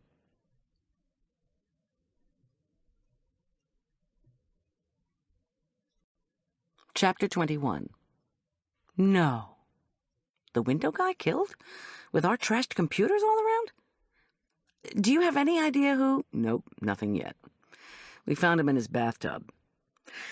I just wanted you to know, especially with what's been going on. Tell Tom about it, okay? The ballistic guys should be back to us ASAP, since this case includes the shooting of a cop, and Tom needs to be careful. Yeah, he shouldn't go out without one of us along. Whoever's doing this is killing mad about something. Have Tom give me a ring tomorrow, would you? If he's up to it." "Sure. Thanks," I murmured numbly, and signed off. Somebody was so angry they'd kill a small-time thief? Angry about what? That Andy Belichick had sent emails that landed Ray Wolf in jail? That I'd turned in a wealthy couple for child abuse?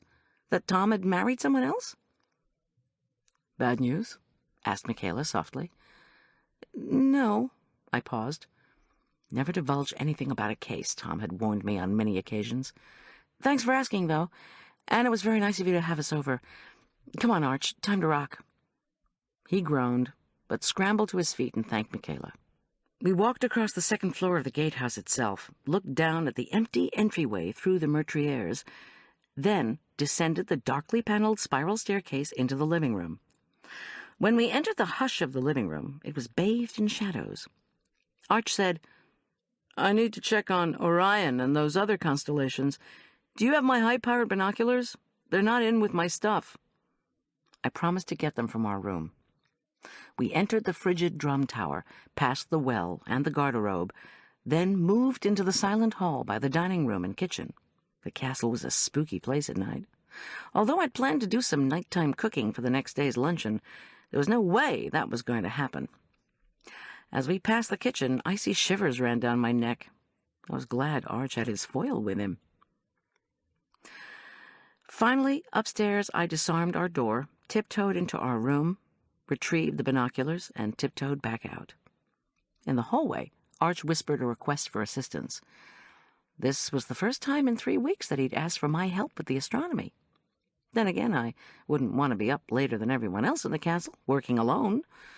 It would be like reading The Exorcist on an overnight campout. Not something you wanted to do. I followed Arch into the room he was sharing with Julian. Arch shuffled around for his notebook. Inside his sleeping bag on Arch's couch, Julian's form rose and fell. I felt a pang of guilt that our dear family friend had done all the dishes again. Bless Julian Teller's wonderful heart. From the tall window, Arch and I could make out Orion, complete with belt and sword, the Little Dipper, Cassiopeia, the lovely W that had been my favorite constellation since I was little, and even the Big Dipper just above the horizon. Once Arch had noted the Big Dipper pointing to the North Star, he was done. "Thanks, Mom." He closed his notebook. "You can leave now." I didn't mind being summarily dismissed, as that was the way of almost 15-year-olds. I thanked Arch again for the fencing demonstration, made him promise to arm his door, then did the same in our room. I set the tiny alarm for 5 a.m. and snuggled in next to Tom. Finally, I said a prayer for Mo Hartfield, even if he had hit me over the head. As often happens on the day of a catered event, I awoke seconds before the buzzer went off. Outside, the sky was dark as tar. I turned on a small lamp on the far side of the room, moved through my yoga routine, showered, dressed, and congratulated myself on getting up early. I had over 2 hours before Arch had to be off for school, more than enough to get a good start on the labyrinth luncheon. For some reason, I seemed to be making no noise. The castle, I reflected, had two moods. Either it creaked and moaned, and you saw and heard things that weren't there, or your every sound and movement was absorbed by the palatial trappings and walls. "I'm coming down to fix breakfast," Tom mumbled, deep in his pillow. "With one arm? No way." "You should sleep," I said softly. He moaned and turned over. Julian met me in the hall, his brown hair damp from showering.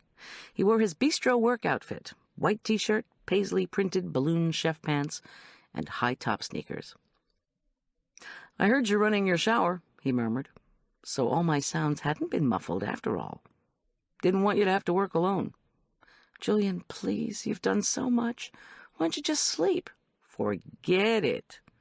His voice had that stubborn tone I'd come to know well. In the kitchen, I made 2 cups of espresso. I drank mine black, but Julian doused his with 2 tablespoons each of cream and sugar. The kid had the metabolism of the speed of light. Because we'd always worked so well before, we knew how to divide the chores and estimate the time required for prep. "Reservations for 20, but expect 30, the church had said. We decided I'd make the steak pies, while Julian would do the figgy salad and green beans with artichoke hearts. We'd cook until 7, then we'd make breakfast for Arch and anyone else who showed up. As we started our prep, we discussed the schedule. If Michaela was willing to take Arch to school again, then at 8 we could start setting up the food and drinks in Hyde Chapel. This was provided the police were gone, which they'd promised they would be, and the party rental tables had finally arrived. We'd take the same chafers and electrified hot platters that we'd used the previous evening, along with packaged, chilled salad ingredients. We'd bring the rest of the foodstuffs down at 10:30. At 11, we'd start serving the guests champagne, cheese puffs, onion toasts, and caviar. Before all hell broke loose on Monday, I'd planned to bring my portable ovens to bake the pies. I often did this for catered events at kitchenless sites. I'd just forgotten to pack them after our window was shot out. Still, after the debacle with the computers, there was no way I was going back to our house to get the portable ovens. Instead, one of us would drive back to the castle to put the pies into the oven at 11:15. Meanwhile, the other would keep the appetizers and soup going until the hot pies came down around noon.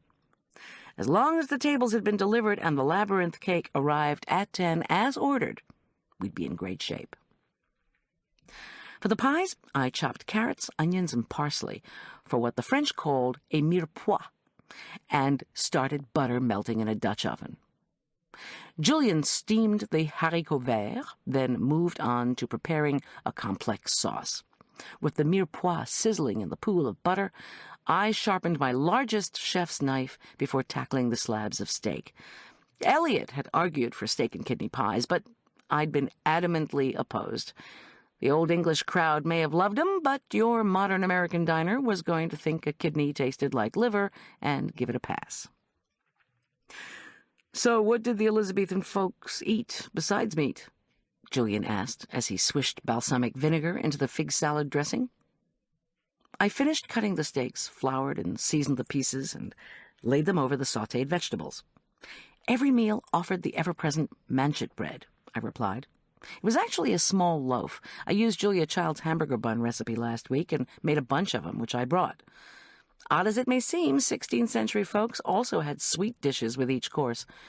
At least the rich ones did. Gingerbreads, tarts, marzipan, and cakes, plus conserves, preserves, and marmalades of every type, served alongside the cooked sparrows. Now there's a healthful diet. The theory is that Henry VIII died of scurvy. What'd I tell you?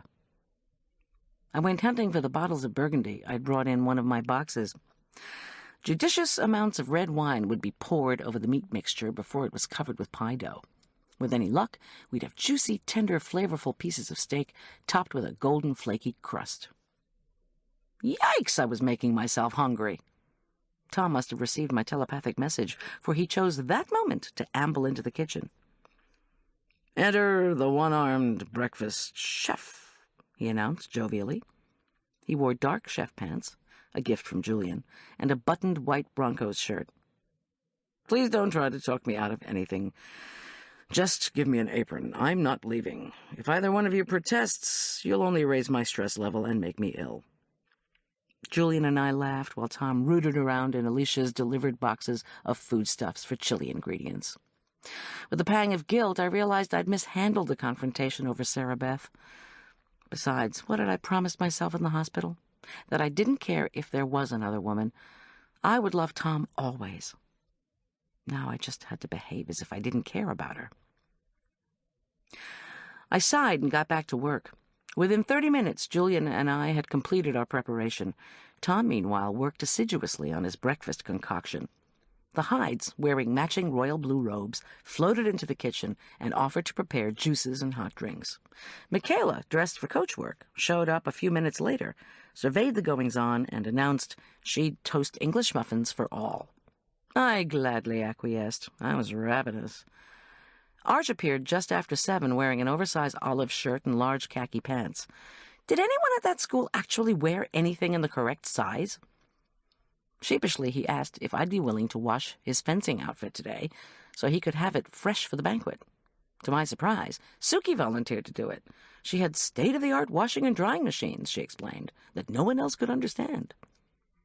Arch thanked her and peered into the wide frying pan on the stove. Tom was stirring his aromatic, bubbling Boulder chili, sautéed ground chuck, onions, garlic, chili beans, and the most hearty collection of spices north of the Rio Grande. Arch frowned. "I'm pretty sure the Elizabethans didn't have chili first thing in the morning." "Oh, yeah?" said Tom. "Too bad. Huevos Palacios are coming up." His voice was still buoyant, but I could see lines of wear in his face and eyes. Maybe I shouldn't have let him do any cooking. Summoning everyone to sit, Tom and I served up sauté pans hot from the oven. Each one brimmed with creamy frittata-style eggs, topped with a sunburst of chili, grated cheddar, and sour cream. Tom had even made one without chili for Julian. When I took a bite of the spicy concoction, I nearly swooned. "Good show," mumbled Elliot Hyde as he chewed. Julian, Suki, Michaela, and Arch, too, murmured compliments as we wolfed the food down. When we finished, Suki insisted she was cleaning the kitchen. I pulled Tom outside the kitchen door. "Boyd phoned last night," I murmured. "The guy who stole our computers was shot to death. Boyd wants you to be careful. He doesn't want you going out without a police escort, and you're supposed to give him a ring today." Tom nodded once, instantly somber, and said he was going upstairs to make calls. "You're coming with me, Arch?" Michaela asked when I re-entered the kitchen. I nodded that it was fine. Michaela added that the police hadn't allowed her to start setting up early for the luncheon after all, so we'd have to attend to the space heaters and serving tables in addition to everything else. I told her that was no problem. Tom wouldn't have reached the upstairs phone yet, I knew, so I quickly called the sheriff's department from the kitchen to check on the status of the crime scene by the chapel. A deputy informed me that the crime lab van had finished Tuesday, but they'd kept a guard these past 3 days and nights because investigators hadn't quite finished. He put me on hold, then came back and assured me the guard and police ribbons would be gone by 8. Last, I put in a quick call to Party Rental to make sure the long-promised dining tables were indeed being delivered that morning. I was told they'd arrive no later than 8:15. Sweetly, I asked, if the tables weren't there by 8:30, would they give me a refund so I could call another company? The guy hung up on me. It was going to be one of those days. Chapter 22.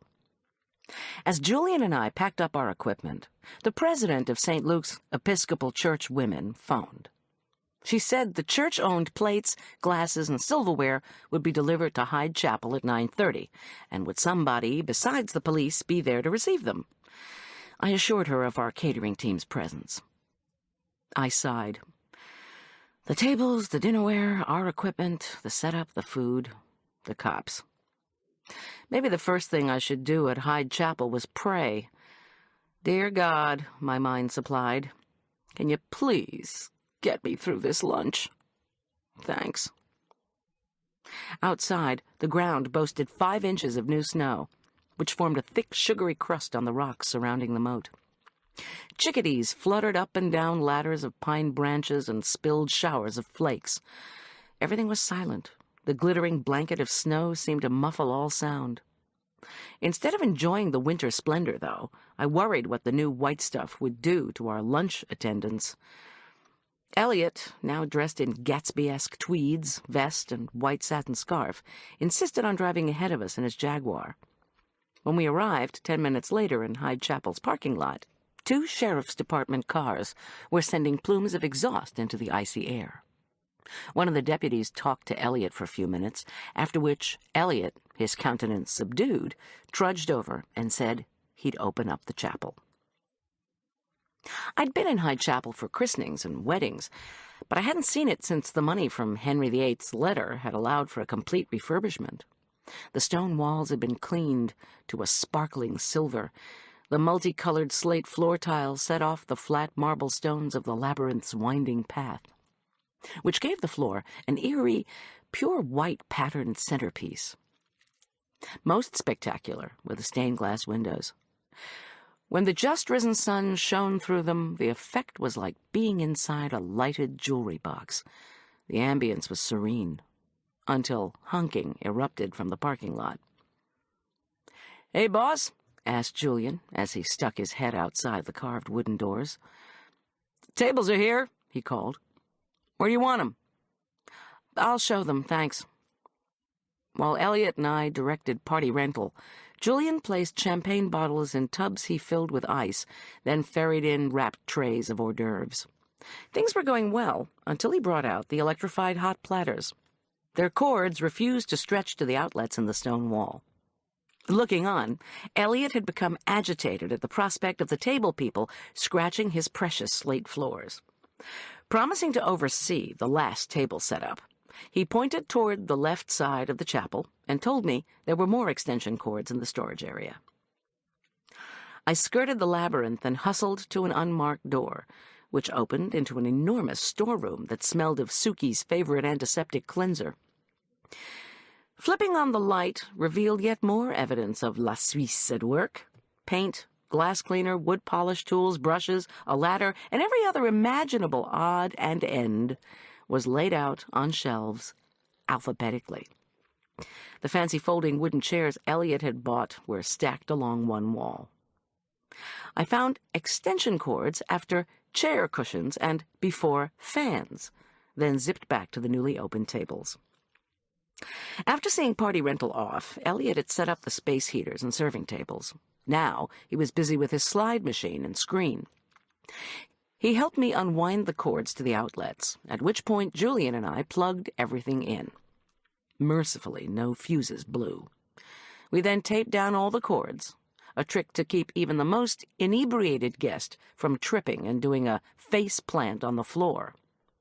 We were so busy we didn't hear 2 women banging on the wooden doors to be let in. They were emissaries from the Episcopal Church women, there to set the tables. When they finished, and I let them out, I was the one who reclosed the door. I was sure of this, just as I was sure Elliot had told me we had the only key to the chapel, retrieved from the lockbox outside. So, when Buddy and Sharday Lauderdale slithered unannounced and unadmitted into the chapel at 10 after 9, I was more than a bit surprised. "What are you 2 doing here?" I demanded. Startled, Sharday dropped her lemon-colored Chanel purse, which matched a lemon-colored wool pantsuit and lemon beret set at a jaunty slant on her dark hair. "When life hands you a lemon, you get Sharday." Buddy, ever the casual type, had his hands thrust into wool khaki pants beneath a black turtleneck shirt, an outfit meant to make him look attractive and powerful, and which succeeded in neither. "How did you get in?" I snapped. "Elliot," Charday called sweetly, ignoring me. Buddy, meanwhile, glanced nervously round the chapel, obviously ill at ease. I knew he and Charday had donated 5 thou to the labyrinth, but that he only came to church at Christmas. He was breathing deeply, and his face was pinched with the guilty expression of a holiday-only churchman. If he hyperventilated, I wondered, would I feel compelled to call 911? "Charday, darling," crowed Elliot, striding forward. "Come to check that we're using your beautiful cushions on our chairs? Of course we are." They smooched like old pals and began to murmur. With an air of concentration, Buddy made a shuffling circuit of the chapel. If I stay near the edge, I'm not really here. Meanwhile, I arranged the cups and helped Julian bring the first stack of wooden chairs out of the storage room. We were about to go back for more when the door to the chapel opened again. In walked John Richard Corman, with Viv Martini in tow. What was this, open house? I cursed myself for being so surprised by the Lauderdales that I'd neglected to check the chapel doors.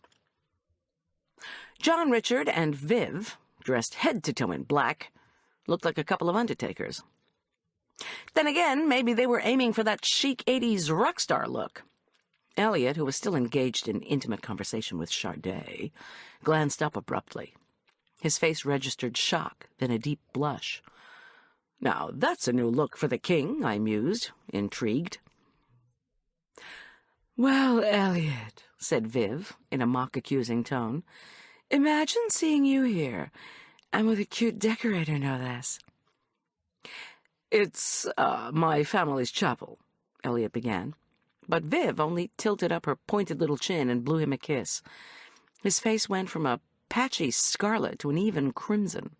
I actually felt sorry for him. "And Buddy," Viv went on, still the charmer.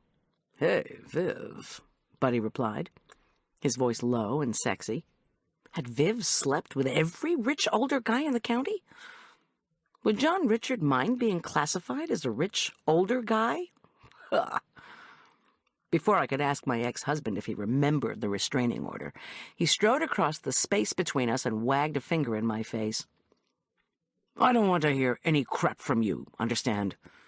Arch said you were going to be against it, so I'm warning you now."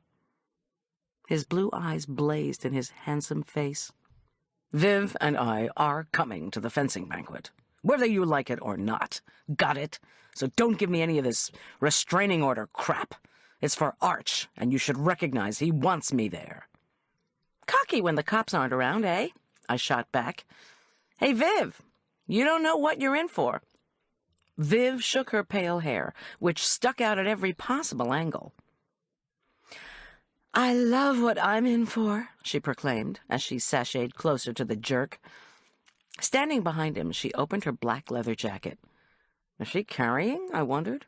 How do you slide a gun into pants that tight? She cocked one elbow and used the other hand to pat John Richards behind. Her clear voice crooned, "We're not going to cause any trouble, are we, honey? If my guy here gets out of line, I'll use force." When John Richard blushed, I burst out laughing. "Promise?" I asked. "Promise," she replied, in a deep, throaty voice that sent shivers down my spine. Well, she was John Richard's choice. Or vice versa, if she was just using him as a rich old fart conquest. Wouldn't I love to see that? Maybe not, if this blonde bombshell ended up taking money designated for Arch. Viv snaked an arm around John Richard's waist and tilted her head to murmur in his ear, "Ever done it in a chapel?" Or something like that, because John Richard let out a surprised grunt. I longed to ask my ex-husband if Viv was the type of gal recommended in your average male menopause support group. But for once I kept mum. I had work to do. "If there's nothing further," I began. "So do we understand each other?" the jerk said to me. I think he wanted to shake his finger in my face again, but Viv had him entwined. Instead, I walked quietly toward him and pointed a finger less than an inch from his aristocratic nose. Split! Now, you understand? I heard you. Remember General Farquhar, who could kill people without making any noise? I make a ton of noise. Now buzz off before the nice neighbors have to hear it. Now, Goldy, Viv said, her voice conciliatory. Let's not make threats we can't back up. She gave me a knowing look.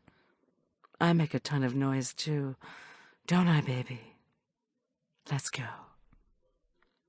John Richard pressed his lips together and swallowed. Come to think of it, he did look kind of tired, especially in his noir outfit. Buddy and Elliot stood aghast. Were we actually hooked up with this woman? How did we survive? Charday seized the opportunity of this dramatic tableau to stride toward me. Lemon in motion. We're coming to the fencing banquet, too, she declared, her pert nose in the air. I prayed that the yellow beret would plop to the floor, but it didn't slip. We eat no undercooked meat, no raw eggs, and no sugar in any form. And by the way, our son Howie is lactose intolerant. You probably don't remember any of this from when you catered for us.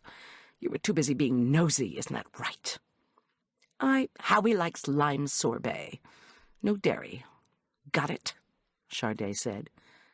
Okay, Julian bellowed, extending his arms. That's it! Everybody out! Out! You, and you! He snarled, pointing to the jerk, Viv, Buddy, and Charday. We cannot work for our clients with you here. Leave! We are your clients, chimed in Buddy Lauderdale, with that nasal arrogance I knew only too well. Then please come back at lunchtime, Julian said firmly. No question, the kid had it all over yours truly in the assertiveness department. Elliot made soft cooing noises that were meant to reassure his good chums, the Lauderdales. The jerk and Viv banged out through the chapel door. When Elliot and the Lauderdales also departed, I slumped down in one of the wooden chairs. Julian made sure the doors were firmly shut and locked. He called to us that there was also an inside bolt, and he was throwing it until lunchtime. I'm not sure I can make it through this day, I moaned when he returned. Sure you can. There'll be new deep-pocket folks here who'll love your food. They'll line up to book you for their next catered event. He made me laugh. I was about to tell him how proud I was of him, when thunderous pounding interrupted us yet again. This time I unbolted the door and opened it myself. It was the baker's assistant, come to set up the labyrinth cake. It looked scrumptious, a huge fudge-frosted round cake with white-iced loops reflecting the intricate pattern on the chapel floor. I brought you something, Julian said, when I had firmly locked up behind the baker's assistant. He was holding an upscale shopping bag. Chocolate emergency cookies, remember? I figure we're in one now. He drew out a wrapped packet and a small hot drink container. I even brought you an espresso. You're a lifesaver, Julian. I bit into the cookie. Dark, fudgy flavor exploded in my mouth, and a burst of chocolate euphoria sparked up my spine. The cookies were chewy without being too sweet, with the smooth, buttery vanilla icing a perfect complement to the rich chocolate. A hearty swig of the espresso sent all worries about the Lauderdales, the jerk, and Viv down Cottonwood Creek. For the nonce, anyway. 2 hours later, I was letting the mood fit the food by being upbeat while serving trays of mail-order English cheese puffs, onion toasts, and caviar with toast points. The big donors, a handful of vestry members and a few Episcopal church women, along with our parish priest, were all chugging champagne while gushing that Elliot had been so generous to donate the chapel to St. Luke's. The Lauderdales had snubbed me, of course, and recommended that others do so as well, Marla reported. Meanwhile, Marla announced that she didn't understand why she'd given so much money to the labyrinth when walking it was going to be so confusing after all this champagne.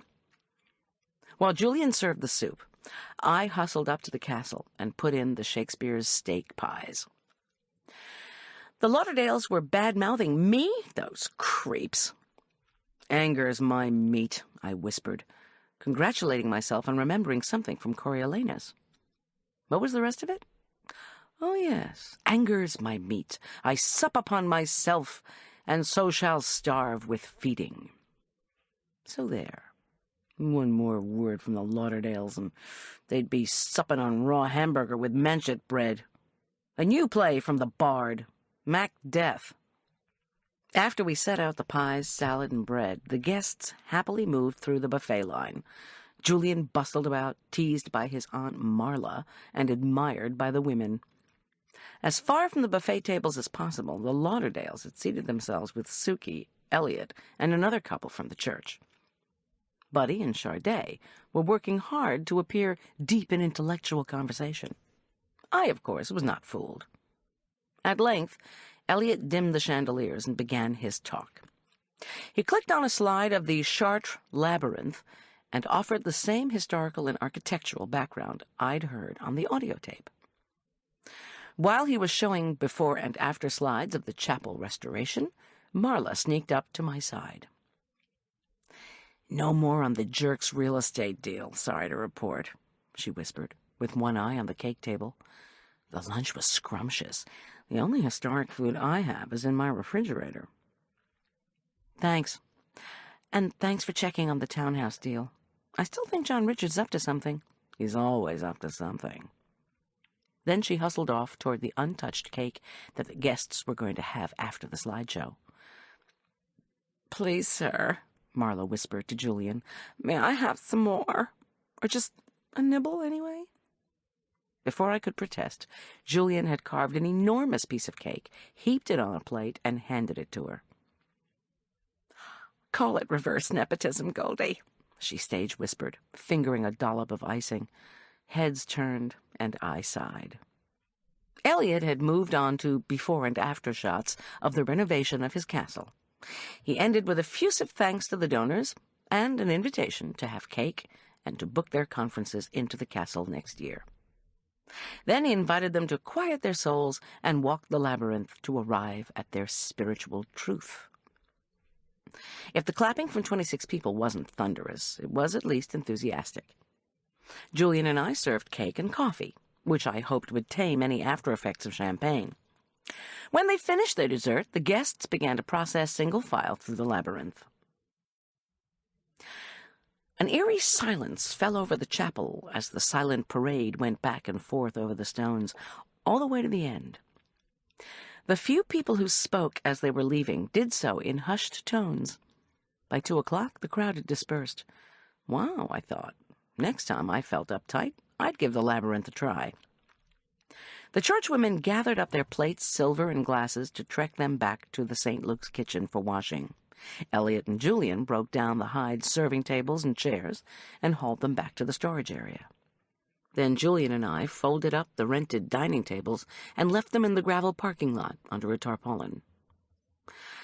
Party rental would return before 4 to pick them up. Suki and Elliot conveyed their video equipment back to the castle. I emphatically told Julian that he was going to take the rest of the afternoon off. He'd earned it, I insisted. Yeah, he said, scanning the chapel interior, which still contained remnants of the party. And what are you going to do if the Lauderdales show up again? I'll throw the bolt while I'm finishing up, I said diffidently. And I'll park the van right next to the door. Tell you what, boss. I'll take the ice tubs, the chafers, and the last of the serving dishes. If you want, you can bring the platters and trash. I'll be okay. I strode to the door and pointed to the deadbolt. Charday and Buddy, even Viv, might all have keys. My mistake was in trusting Elliot's memory that we were the only ones who had one. That guy's nice, Julian commented, but he's a bird brain for sure. I'll be fine. Julian still looked unconvinced. All right, listen. I'll take my load up while you finish here. You're not back in the castle in an hour and a half. I'm coming back. I agreed. It wouldn't take me more than 20 minutes to load the platters, then pack the trash and toss it into the castle dumpster, located on the far side of the moat by a service road. Each time Julian overestimated how long I needed to do a chore, I accused him of treating me as if I were old and decrepit. He never denied it, drat him. I bolted the door and reflected on what I hadn't told Julian, that I wanted to have a good look at the chapel myself, as it was awfully close to the crime scene, created by Andy's body and Tom's being shot. First, I applied myself to finishing the cleanup, which took 17 minutes. I scrutinized the interior space to make sure we hadn't forgotten anything. The chapel looked spanking clean, even with Marla's premature dive into the cake. The luncheon had been a success, and I was thankful. At that moment, I felt as if the shiny stones of the labyrinth were beckoning to me. Pink light from the rose window skipped across the marble, and my skin prickled. What had Eliot said? You walk the labyrinth to arrive at your spiritual truth. I hadn't been doing too well in the truth department lately, so why not try it before I snooped around? My mind dredged up a bit of scripture. I still my soul and make it quiet. Like a child upon its mother's breast, my soul is quieted within me. After a few moments, I moved forward, feeling strangely hesitant. As I walked, concentrating on the tortuous path seemed to clear my mind of the questions currently plaguing me. Who'd killed Andy, and why? Who'd shot Tom, and why? Who'd shot at our window, and why? And who'd killed Mo Hartfield after he'd inexplicably stole our computers? As I put one foot in front of the other, I felt a calming presence. I was moving forward, either into or away from my life. I couldn't tell which. Finally, I arrived at the labyrinth's center. I could have sworn I heard my heart beating. Gazing at the swirls and turns of the flat marble stones, I felt serenity for the first time in a week. Outside, the sun emerged from behind a cloud and splattered pink light over the path. Eliot's audio tape, as well as his lecture, had detailed the mystical significance of distances at Chartres. From the center of the labyrinth to the base of the portal was the same distance as from the base of the portal to the center of the rose window. I looked up at the rosy pattern of stained glass. Now there was a surprise. Instead of Suki-inspired cleanliness on the multicolored sections of glass, the center of the rose window looked as if someone had left a blotch of dirt. At the center you will find God, the tape had said. Maybe what was up there wasn't dirt.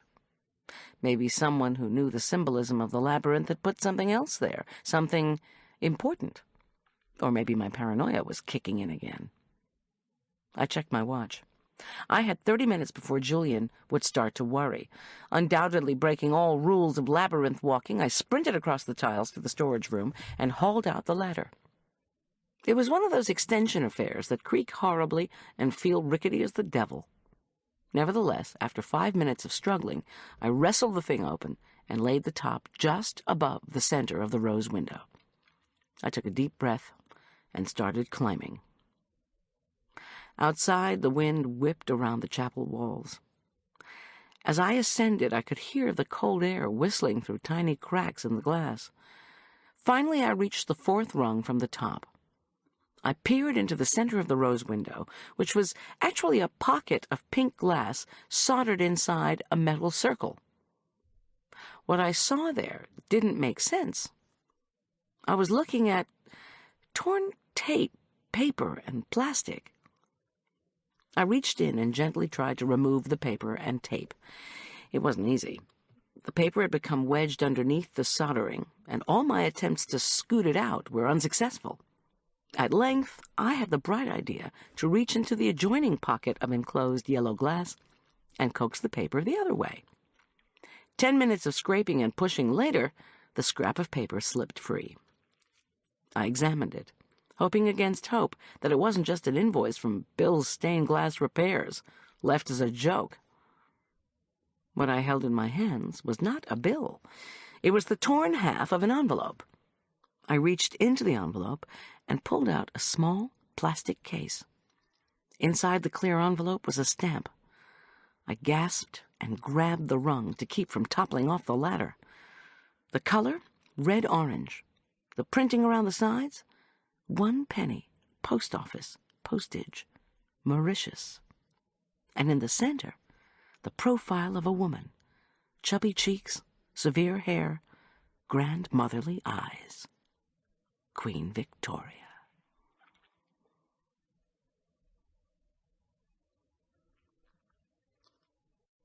Chapter 23.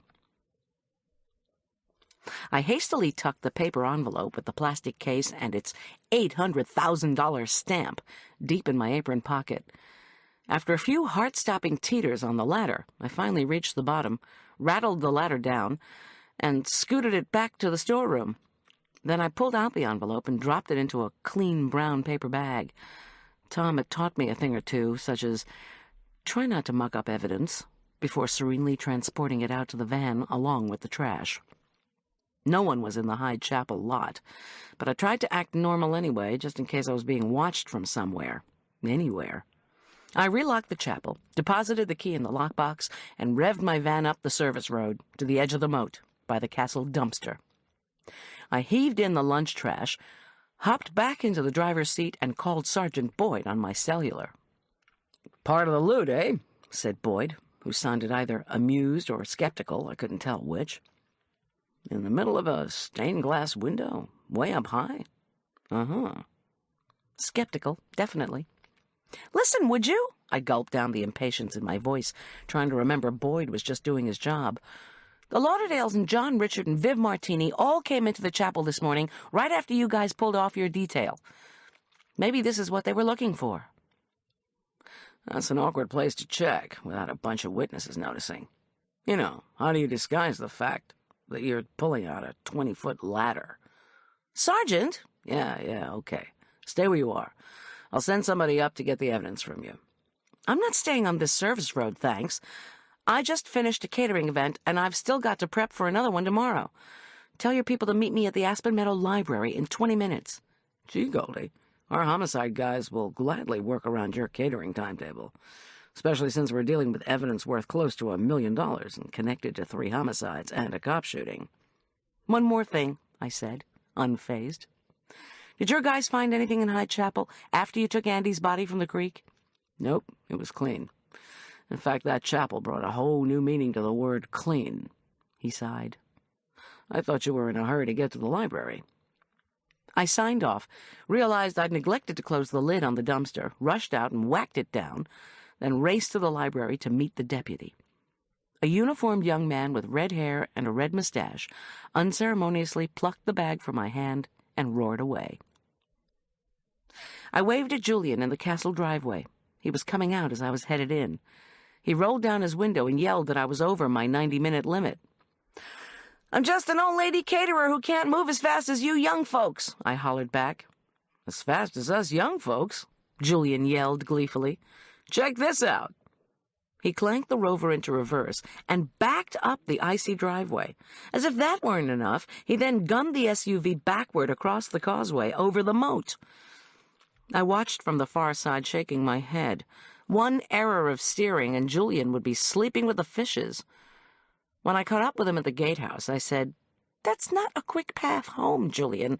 That's a quick path to drowning." He grinned and pressed the buttons for entry to the gatehouse.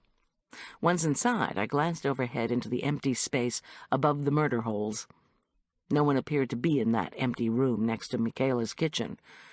But in the remote event that my paranoia was translating into imagining hidden electronic eavesdropping devices, I decided not to tell Julian about the stamp. In the kitchen, a note from the Hydes was propped up against the toaster. The luncheon had been fabulous, Suki wrote, but utterly exhausting. She went on to say that she'd felt so sorry for me, she'd washed all the serving dishes. Now she and Elliot were eating dinner out, and we were to feel free to scrounge whatever we wanted. "Ah, speaking of going out to dinner, Goldie," said Julian, "Arch asked me to take him to McDonald's after his fencing practice. I know, even the salads aren't up to your culinary standard.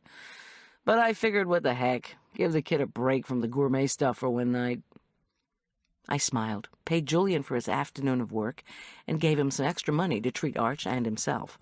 Then I asked about Tom. Julian shrugged. "I don't know. When I looked in on him, he said he was going to change his own bandage. I have to run to Boulder to get some books before I pick up Arch, so I'm taking off. Why don't you bring Tom some tea with fixins'?" Julian quick-stepped away. I looked at my watch, just after 3. Tea, goodies, and puzzling over an $800,000 stamp I'd found in Hyde Chapel. Was Tom up to it?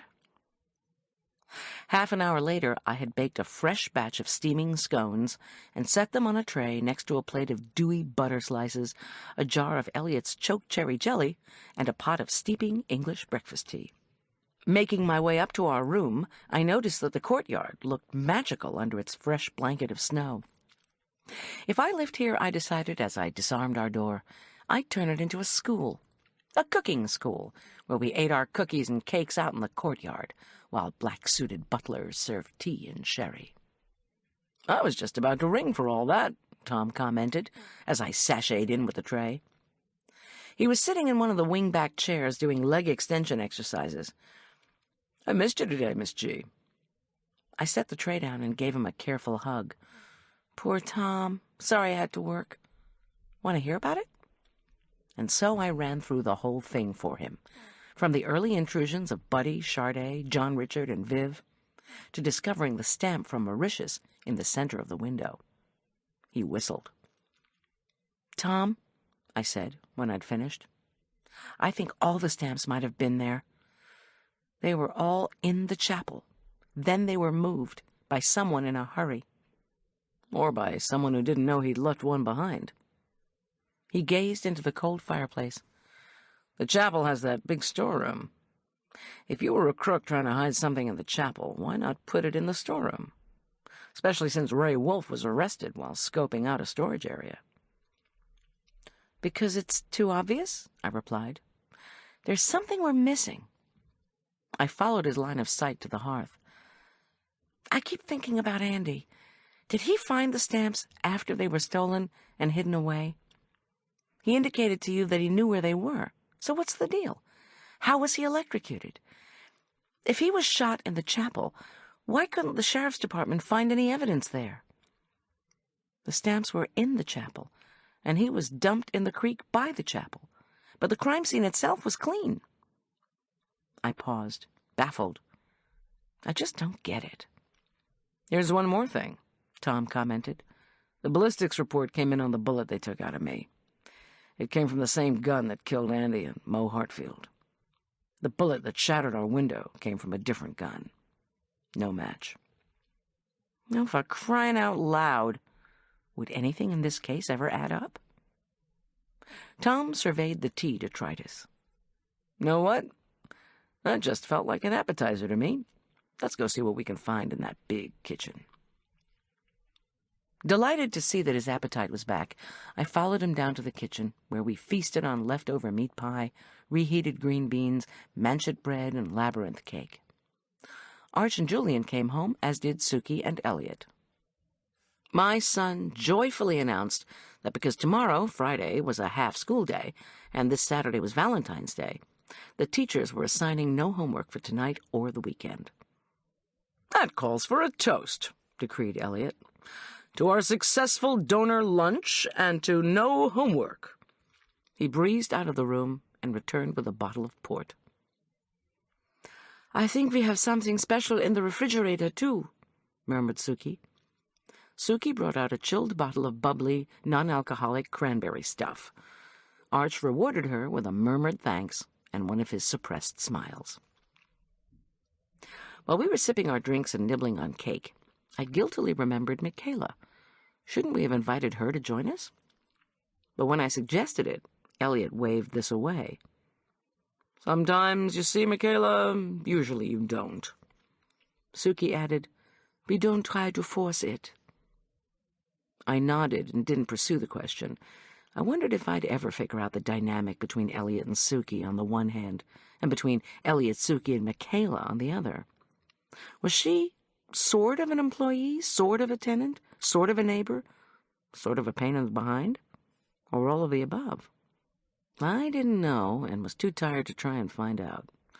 We all loaded our dishes into the dishwasher, said goodnight, and headed our separate ways. Before we went to bed, Tom told me we should be back in our own house by Sunday. They put in the glass, finish the cleanup, fix our security system, and we go back. Uh-huh. And what about the person who shouted out? They're still working on it, said Tom. His green eyes sought me out. I'm not feeling up to seeing Sarah Beth at the dentist tomorrow. Whatever feels right to you, I said stiffly, as I snuggled into bed. He told me he loved me and that he hoped I slept well. I guess he wasn't in the mood for one-armed lovemaking. I lay there, staring at the dark ceiling, and made a decision. Sarah Beth O'Malley may have been expecting Tom, but she was going to get me. Friday the 13th dawned very cold and bright. I moved through my yoga routine while Tom slept. In the kitchen, Michaela and Arch were having miniature sugared donuts and tiny cans of a chemical concoction that claimed to be better than chocolate milk. "Don't get upset, Mom," Arch begged as he stuffed a donut into his mouth. "Julian let me get these goodies last night. He was up late studying and said you should wake him when you need help this morning. Otherwise, his alarm is set for 11. Julian's great, man. I can't remember the last time I had 2 junk food meals in a row." Michaela's indulgent smile stopped me from scolding.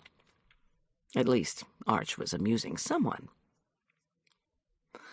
When they left at 7:45, I made a swift overview of the fencing banquet preparation. I'd already baked the plum tarts. The veal had only to be rubbed with oil, garlic, and spices, then roasted just before the banquet. The potato casseroles I could easily put together in the afternoon. That left the molded salad, shrimp curry, and raisin rice. I looked over my recipes. If I moved ahead with the salad and curry sauce, the former could gel, while the latter mellowed before the arrival of the shrimp. With any luck, I could finish those dishes and take off for the dentist ahead of schedule. While the pineapple juice for the gelatin was heating, I sliced bananas and more fat, juicy strawberries, bless Alicia, and reflected on everything I knew about the events of the past week. There were those acts someone or ones had committed. Shoot out our window, kill Andy, shoot Tom, steal the computers, murder the man who steals the computers. Somewhere in there, hide a multi-million-dollar stamp haul in the center of a rose window, then move the loot, but accidentally leave one behind.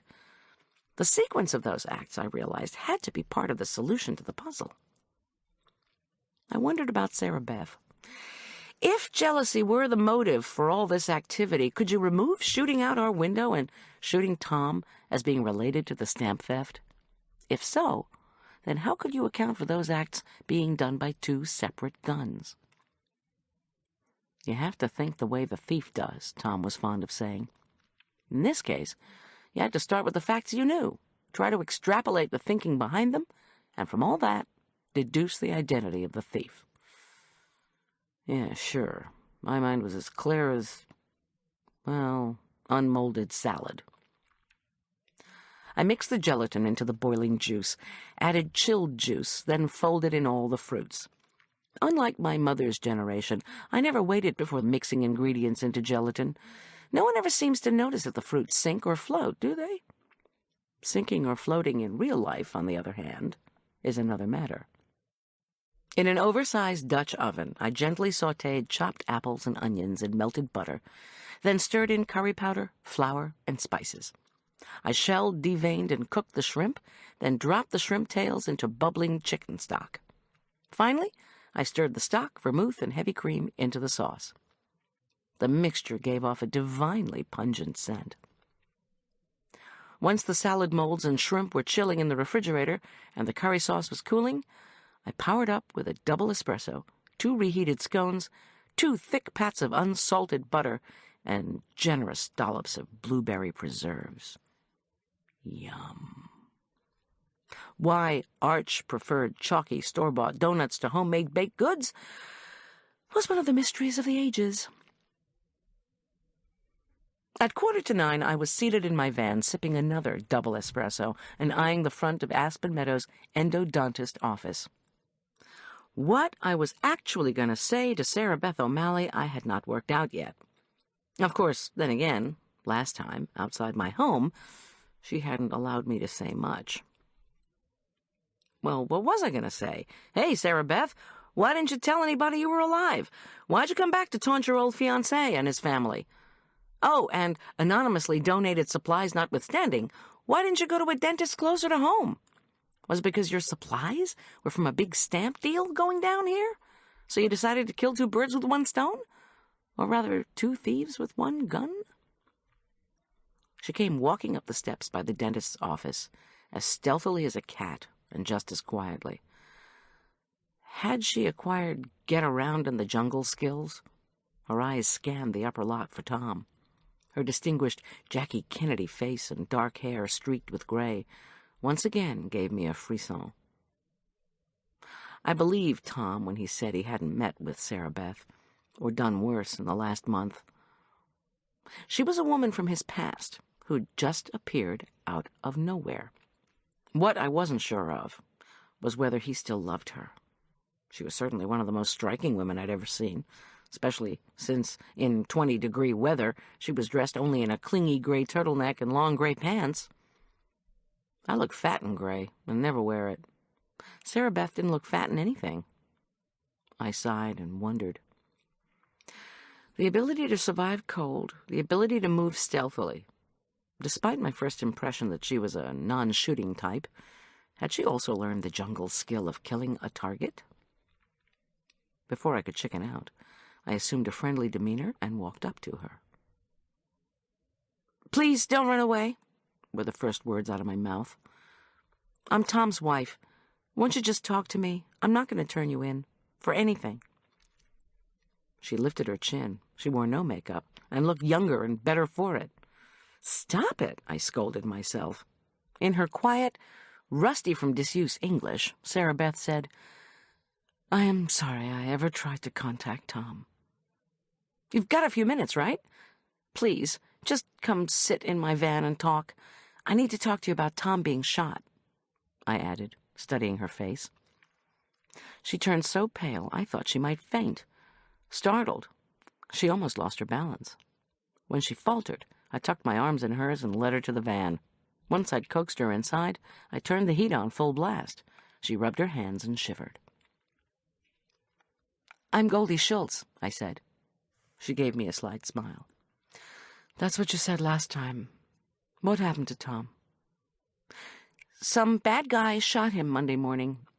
He was hit in the shoulder, but he's mobile and recovering." "Was this before or after the window?"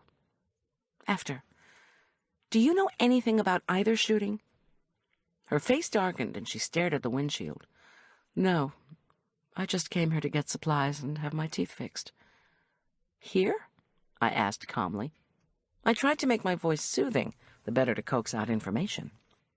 "You've been away 20-some years. Why'd you stay in Southeast Asia all that time? Why didn't you come home to your fiancé?"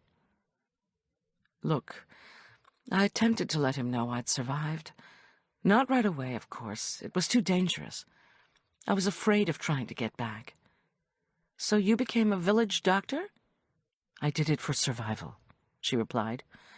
Her face was chiseled into seriousness, and I suddenly imagined interviewing her for some post-war documentary. Phew. "Stories came back about Saigon as a madhouse," she was saying. "People were trying to get out before all hell broke loose. Many of them failed. I'd broken my back when the copter crashed. By the time I recovered, the Americans were long gone. The Viet Cong weren't going to say, 'You forgot somebody. Come on back and pick her up.' The village people told me I'd never get out alive. So I stayed and worked hard so the villagers would want me there, so they would keep my secret. They adopted me," she added, "and I grew to love them. The American government did a terrible thing to that country." Thanks, we figured that out, but only after thousands of our own soldiers died." "I tried to communicate with Tom. I just never had any luck. For example, 15 years ago... 15 years ago? She ran her fingers through her streaked hair. Her voice had turned calm. She was finally reciting a story she'd prepared for a long time. 15 years ago, I gave a letter to Tom, to a French agricultural worker who showed up in the village. But the Frenchman died when he stepped on a mine beside the railroad track. After that, I didn't try to communicate anymore, because I figured it would be too disruptive to Tom's life. And then I had to pick up some supplies and deal with this tooth problem. Another visitor to the village told us about email. So I changed my mind and tried that once I got to the States through a friend's account. The face she turned to me seemed profoundly sad. You always think, or hope maybe, that people haven't changed, that somehow you can touch base with your old life. I'm sorry I did. She hesitated. I'd still like to see Tom, if he isn't too badly hurt. Not so fast, I thought. I still have a couple of questions. Again, I reminded myself to be sweet and polite. Do you happen to know anything about stamps, as in the valuable kind that are so easy to fence overseas, especially in the Far East? What are you talking about? I told you I used email. She gave me a wide-eyed Tom married a nut look, then reached for the door handle. I have to go. If Tom can manage, I'd like him to drive me to the airport at 4 o'clock this afternoon. The dental pain meds will be wearing off by then, and talking will be a challenge, but I'd like to see him before I go. I'm staying in the Idaho Springs Inn under the name Sarah Brand. If he's not there, I'll take the shuttle bus. She opened the door and swiveled one of her slender legs out of the van. Wait, I said. Just tell me, do you still love him? Are you here because you're trying to steal him back? I have to know. She lowered her chin and gave me the full benefit of her intense brown eyes. We had a good relationship, but it's been over for a long time. Enjoy what you have, Goldy. He's a good man. Without saying goodbye, she trotted toward the dentist's office. Great. Either she was telling the truth or she was an incredibly good actress. Did I care? I wasn't sure.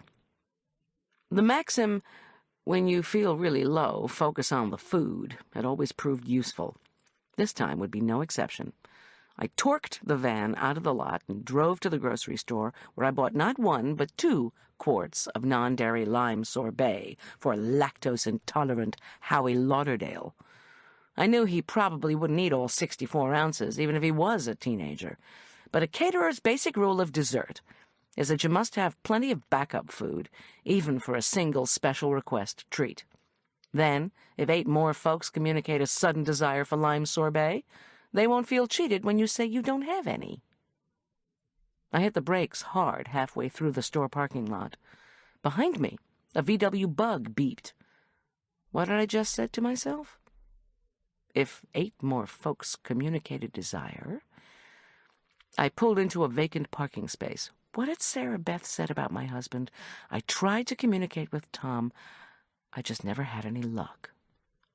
Who else ran out of luck communicating? How about Andy Balichek? First by a letter to Tom at the department, then by email, and finally by telephone.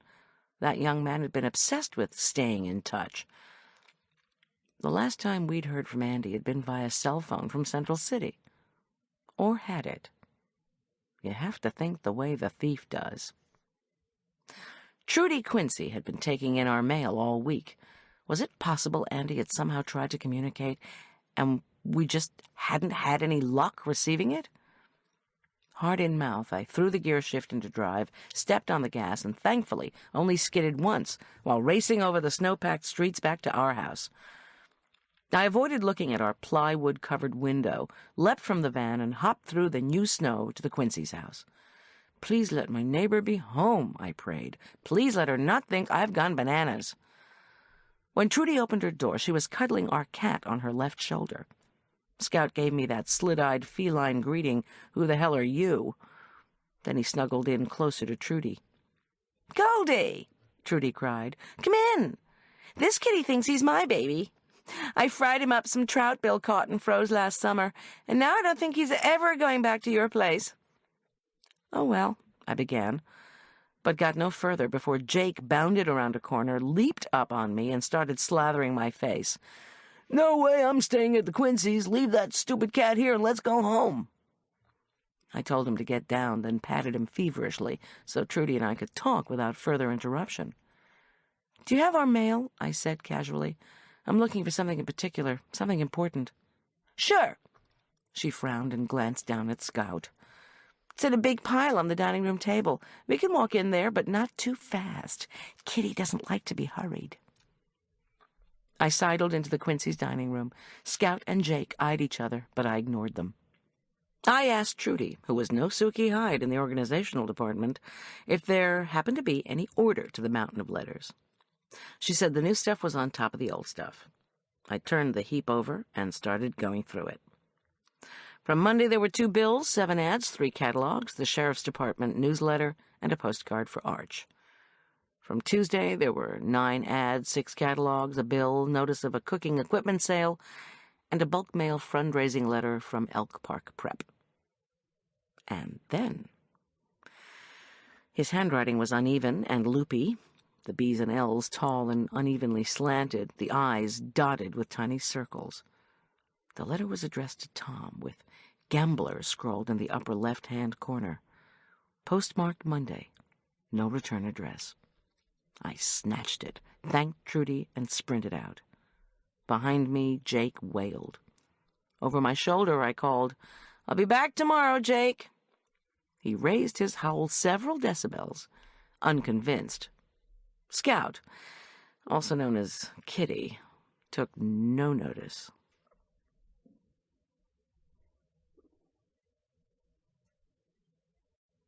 Chapter 24. Racing back to the castle, I could have sworn that letter was burning a hole in my purse, but I couldn't open it. I'd already committed all the invasion of privacy sins I cared to in this lifetime. Still, if Tom was asleep, this was one time I was going to shake him awake. He was awake, sitting in one of the wing-back chairs, talking on the telephone. From the bits of conversation I snatched before urgently waving the letter in his face, he was discussing the ongoing investigation into the whereabouts of Troy McIntyre. Paying no heed to my antics, Tom turned his head toward the fireplace and continued talking. Troy McIntyre, philatelic agent, seemed to have mailed himself somewhere without a known address. Clutching Andy's letter, I scooted in front of the fireplace and did a few jumping jacks. Since Tom knows how much I hate to do jumping jacks, he cocked an eyebrow and signed off. I slapped the letter onto the coffee table. "What's this, Miss G? Another stamp from Mauritius?" he asked, without looking at the missive. "You keep finding 'em. They're going to think you stole 'em."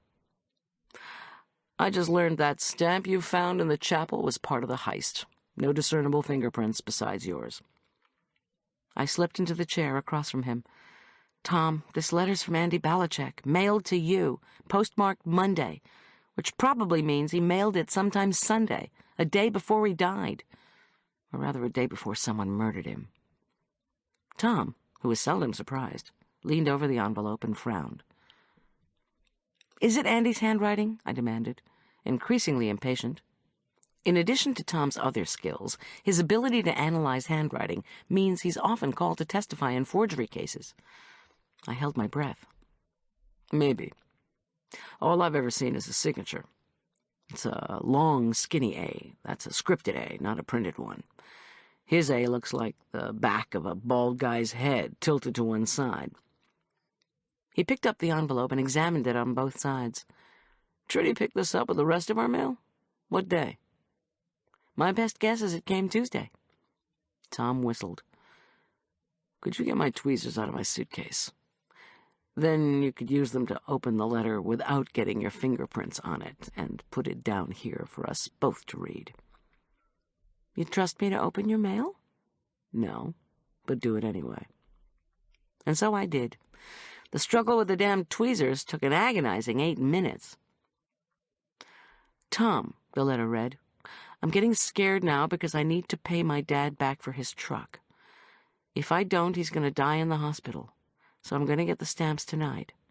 If I don't make it, if you get this and I'm dead, then my gamble didn't work. You tried to help me, so I owe you. I'll tell you what my partner told me. Maybe it's a lie, and that's what I'll find out. Anyway, the stamps are in the Hyde's chapel. If you get this, and my dad has a new truck, and I've gone to Monte Carlo, then you'll know I made it. If not, well, then it's up to you. A. Oh, crap, I cried. He told us where the stamps were, but didn't tell us who his partner was. We're not any closer than we were before. But Tom was thinking. We know Andy believed the stamps were in the chapel, and they were, weren't they? Or at least one was. Still, how would Andy know the lockbox combination? Would his partner have been so naive as to tell him that? When that chapel's locked, you can't tell me it's easy to get into, or it'd be the local site for every teenage beer bash. Let me assure you, I retorted, our town doesn't possess a single building that's easier to get into than that chapel. Yesterday, Julian and I locked the door to keep out early lunch arrivals. But remember I told you first Buddy and Charday showed up, and then the Jerk and Viv Martini? I'll accept that Buddy and Charday might have a key and might not have completely shut the door before the Jerk barged in, but I don't think so. I think Elliot told his dear close friend Charday the decorator and his ex-girlfriend Viv how to get into the chapel. Or gave them keys, or else they're both splendid at picking locks. Tom pondered this for a minute. Maybe Andy's partner intercepted him, shot him, left his body in the creek by the chapel, put up a ladder and grabbed the stamps, but somehow missed one, and didn't realize it until he'd made off with the loot. Yeah, that's what I've been thinking. Except there's no blood at the crime scene, no sign of a struggle, no obvious way Andy was electrocuted. Right. He stared at the cold fireplace. Let me call down to the department, have somebody come get this letter. Wait a minute. We had to be close. I'd found a clue, and now Tom was just going to pass it off? Let's speculate. I thought back to my visit to the shooter's site, on the north side of the state highway, up on a cliff in a county park. Say Andy's partner uncovers Andy's double-cross, electrocutes Andy, shoots him, removes all but one of the hidden stamps from the chapel, then plants Andy's body in the creek. Okay, then he waits for you to show up. How does the partner know I'm coming back Monday? I shrugged. Let's say he doesn't know what cop will show up when the body's discovered. He just suspects Andy's been communicating with the sheriff's department because he caught Andy in the double-cross. Or thought he caught Andy in a double-cross. It's weak. I closed my eyes, thinking back to that morning, running it through my mind in slow motion. Tom gets out of his car, motions for me to move away from the edge of the creek. Then he walks not toward Andy's body, but straight west toward me, which is also the direction of the chapel. But if the thief sniper thought he'd removed all the stolen stamps, why try to keep Tom or any cop away from the chapel? Because he was terrified Andy had confided in his good buddy Tom Schulz? Confided not only regarding the whereabouts of the stamps, but also regarding the third partner's identity? If that was the case, why did he shoot at our window with a different gun before Andy's body was even discovered? It made no sense. Unless the shooter was someone else altogether. Not one of the three who heisted the stamps. Someone with some agenda we hadn't yet figured out. I leaned back in the chair. Fatigue and frustration rolled over me, and it wasn't even 11 in the morning. When I glanced up, Tom gave me one of his soulful looks. I felt an overpowering desire to drag him into the four-poster bed for some late-morning delight. Forget the gunshot wound, the bandage, and the sling. Forget the old fiancé, too. He smiled. Don't you have cooking to do for the fencing banquet? My heart sank. Maybe Tom couldn't read my let's make love signals anymore. Was that because I wasn't sending out good signals? Or was his mind somewhere else? Somewhere I didn't want to go. Yes, I do have kitchen work waiting, but there's one more thing I have to tell you. I took a steadying breath. Tom, I confronted Sarah Beth this morning. She denies having any ill intent. She still wants to see you. Says she needs a ride to the airport at 4 o'clock this afternoon. She claims to be staying at the Idaho Springs Inn under the name of Sarah Brand. I paused, in case you are feeling up to it. He took a deep breath. Look, I should go. I'm not feeling too bad now. If I take her and we can talk about what's happened, then we'd all have closure. You, me, her, everybody. Uh-huh. I didn't ask how he was going to pilot a car with his one good hand. I didn't want to discuss his driving or his desire for closure with his ex-fiancée, or whether he would take a gun. He said quietly, "They towed my Chrysler to the department garage. May I borrow your van?" I didn't trust my voice, so I just nodded. Tom said, "Goldy, we've talked about this. You're my wife, and I love you. Don't you believe me?" With my lips pressed together and an unseen force squeezing my heart, I nodded mutely and handed him the van keys. Then I picked up my laptop, walked quickly out of our big English castle bedroom, and quietly shut the massive door. Trying not to think, I headed down to the castle kitchen. When you feel really low, focus on the food. While my laptop was booting on the trestle table, I took a bite of one of the strawberry salads, still half liquid, and tasted the curry sauce, which was spicy hot, creamy, and mellowing superbly. Then I inserted my disc to check the recipes for the potato casserole and raisin rice. I may have teased Julian about thinking of me as old, but the fact was that my memory for recipes was not butcher-knife sharp. I reflected on that evening's schedule. Although adult-only banquets usually start at 8, the over-scheduled Elk Park prep fencers had Saturday morning commitments to indoor soccer and club basketball. So we were starting at 6 with the fencing demonstration and Elizabethan games, accompanied by bowls of mixed nuts and soft drinks. Julian and I would serve dinner at 7, after which Michaela would lead a brief awards ceremony. Would Tom be back from his rendezvous with Sarah Beth in time for that? Don't think about it. Instead, I began to peel the potatoes and thought about Michaela. What was the story on her? I placed the potatoes into 2 vats of boiling water. Maybe I had found Michaela's royal memento collection a tad unusual. But a number of my friends had oddball hobbies. Take Marla, for instance, who obsessively tracked the jerk. Now there was an offbeat hobby, and not one for the squeamish. And speaking of squeamish, tonight was another meal in the Great Hall. The last time I'd served food there, I'd glimpsed a long-dead Duke-to-be.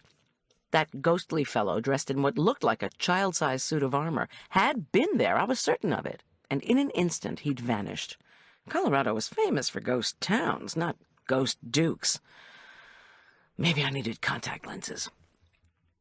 I retrieved a huge bowl of prawns, ready to be enrobed in the velvety curry sauce, and set them aside. For the potato casseroles, I slathered several whole bulbs of garlic with oil, wrapped them in foil, and popped them into the oven. In my mind, there is nothing better than roasted garlic to give mashed potatoes a rich, mellow bite. Not to mention that mashed potatoes in any form are good for the soul. As I was grating mounds of fontina and parmesan, Julian called. He had picked up Arch, who had convinced him to go for a pizza snack. They were going to eat heaps of fancy food tonight anyway, Arch had claimed. Did I need help, Julian wanted to know. I said thanks, but reminded him that he had already done more than his share of catering work for the last 4 days. Did I mind that they were eating pizza, he asked. I laughed and asked him to bring some back to the castle. He promised they'd return by 4 to help set up. Elliot bustled into the kitchen wearing a 20s-style Scottish-inspired golf outfit. I didn't know any other man who could wear, without deep embarrassment, tan wool bloomers, known in the golf world as +4s, forest green knee socks, a tan and gray checked wool shirt, and a gray herringbone V-neck sport coat. Oh, yes, and tan and white saddle shoes. To my credit, I didn't stare. Instead, I asked him how he was doing. Terribly. I haven't had a nibble of interest in the conference center. He looked around the kitchen. Suki is cleaning up the great hall. It's clean. Goldy. For 6 months I dated a woman who was an unrepentant slob. Dirty dishes, piled up laundry, stacks of bills and papers, unmade beds, unrecognizable bathroom. Finally I couldn't take it anymore and we broke up. Now look at the woman I married. Nothing is ever clean enough for her. He shook his head, as if trying to remember what he had come down here for. She's going to set the tables up there, too. She's using her own lace tablecloths and a set of silver plates she picked up at an estate sale. In medieval and Renaissance England, diners went from consuming their food from bread trenchers to eating on wood platters, until they graduated to pewter, and so from there to silver and, finally to gold plates. But gold is so damnably expensive. Anyway, Suki needs to know how many people are expected for dinner and if you need steak knives. We're expecting 35, 14 kids, 21 adults, give or take. If she sets up 40, that should work. I thought of the veal roasts. And sure, steak knives would be great, plus a dozen serving spoons and a couple of carving sets. All right, he said, scribbling on an index card he'd found in the pocket of his +4s. Before Michaela gives out the awards, I'm going to pitch the castle again. I'm going back now to set up my pamphlets and information. Do you think the literature should go on the serving tables? Better to have it at the door, I advised. It'll be the first thing people see. He nodded, a golfer attending his caddy. Good thought. I'm going to set up the games, too, while Suki's working. Oh, and the Lauderdales are sending flower arrangements with small swords in them. They really are good people, Goldy. Uh-huh. I don't think so. He disappeared. I sautéed rice kernels in butter until they sizzled and gave off a nutty scent, then mixed in broth and raisins. While the rice simmered, I pulverized the roasted garlic. Finally, I mashed batch after batch of potatoes with butter, the roasted garlic mush, cream, cheeses, and spices, and managed to have only 8 spoonfuls, using 8 different spoons, of course, to make sure the seasoning was exactly right. I kept telling myself that I hadn't really had any lunch. At 3 o'clock, Tom walked through the kitchen door. He'd retrieved some clothing from the suitcase he'd taken to New Jersey, and now looked businesslike and dashing in a black wool shirt and khaki pants with a black down jacket over his good shoulder. I realized with a jolt that I'd been so busy cooking I'd forgotten to take him lunch. I'm on my way to Idaho Springs, then the airport, he announced. And I'm going to stay at the gate until Sarah Beth's flight gets off. So I might not be back until after the banquet, especially if the flight's delayed. I said nothing. Please understand, he said, then gave me a one-armed hug and headed off. What kind of farewell, I thought forlornly, was that? Don't dwell on it. So I didn't. The cooking consumed the next hour. At 4:30, I scuttled to the gatehouse to let in the floral delivery man. He opened his van to reveal 4 miniature sword-bedecked English-style arrangements of roses, lilies, daffodils, freesia, and ivy. I breathed in the perfumed scent of flowers, picked up 2 of the overflowing baskets, and led the florist up to the great hall, where Elliot and Suki exclaimed over the generosity of the Lauderdales. That's the problem with rich folks, I concluded silently, as I placed the baskets on Suki's flawlessly set lace and silver-covered tables. They think they can make up for large-scale bad deeds with a couple of superficially good ones. In the catering biz, I'd seen the adulterer who builds a new Sunday school, the thieving bank president who sponsors a dozen soccer teams. Now we had a child abuser sending flowers. Ah, well. Who made me world moral cop? I trotted back to the kitchen, where I was greeted by a blast of cold air. Once again, the errant window was open. Michaela, Julian, and Arch were all out, Sookie and Elliot were up in the great hall. I marched over to the window, pushed it all the way open. The metal sash shrieked in protest, and looked down. There was no walkway. There were no metal rungs. The moat glimmered far below. Its surface riffled with a slight breeze, but no one was swimming across it. At the edge, the castle dumpster shimmered in the sun. There was no sign of life anywhere. So, how was the window being opened? I examined the latch. It wasn't broken. I slammed the window shut again, then searched through the highly organized kitchen drawers until I found some mailing tape. Cursing under my breath, I assiduously pressed a double layer of sticky strips all the way around the window sash. I stepped away from my work and admired it. "Take that," I muttered to the window. Repair job complete, I hustled back to the great hall with bowls of mixed nuts. Elliot had once again laid out the penny prick game. This time, the boys would toss their plastic knives at a Susan B. Anthony coin set on the lip of a wine bottle. I didn't particularly like the anti-feminist symbolism inherent in that, but I kept my mouth shut. Sensing my lack of enthusiasm, Elliot insisted the kids wouldn't play for less than $1 prize. I zipped back to the kitchen and was greeted by Arch, Julian, Michaela, a cold extra cheese pizza, and a still-closed window. I wolfed down the pizza without reheating it. Hunger, as my fourth-grade teacher always said, makes the best sauce. "I'm changing the schedule a little, Arch," Michaela was saying. "I'm going to have you and Howie Lauderdale demonstrate foil first. The Lauderdales called and specifically requested it." My heart plummeted. "Forget it," I retorted. "They're up to something. The Lauderdales, I mean. Use the kids you already have scheduled. Howie's too old to be paired with Arch. Arch might get hurt." Arch's lips thinned in disgust. His cheeks reddened with anger. "Howie will not hurt me." I said no. "Mom, Howie's the best fencer on the team." "I don't care." Michaela made her voice reassuring. "Goldy, I promise. I know Howie. He's a good kid. Arch is definitely up to fencing him." Julian murmured, "Come on, Goldy, let him do it. The kids wear masks. Everyone will be there. It's an honor for Arch to go first, to fence with Howie." "Yeah, Mom," Arch cried. "Stop making me out to be a wimp." I gestured helplessly. With the three of them staring at me, I said, "Okay, I give up. Fence away. But it wouldn't surprise me if Buddy was paying his son to hurt you." Arch snorted. Michaela silently shook her head. After a few moments of uncomfortable silence, she said she'd bring the ice and drink coolers up to the great hall. Arch offered to help, and they both left. Julian and I now set to work in earnest, putting in the veal for a slow roasting, timing the reheating of the curry, rice, and potatoes, and deciding on the flow of the buffet. Julian got the chafers going and set up the electrified serving platters. This was the third time this week we'd transported keep stuff hot equipment hither and yon. No wonder the medieval folks built their kitchen so close to the great hall.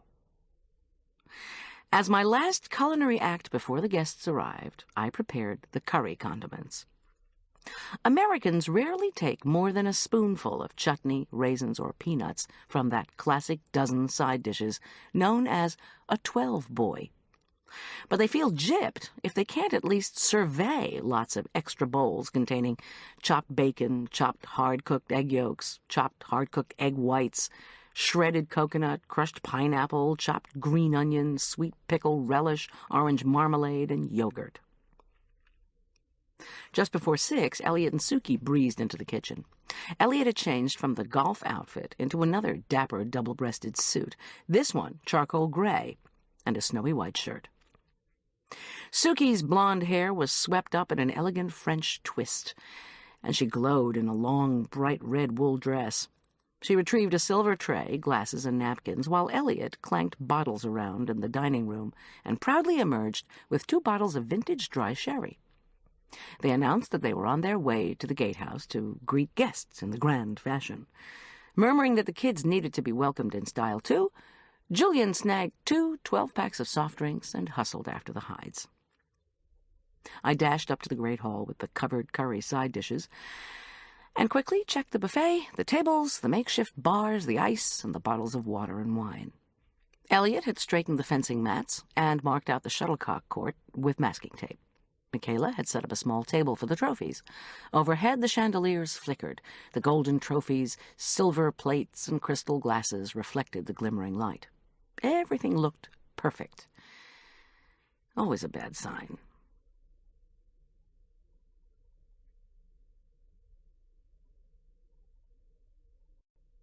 Chapter 25.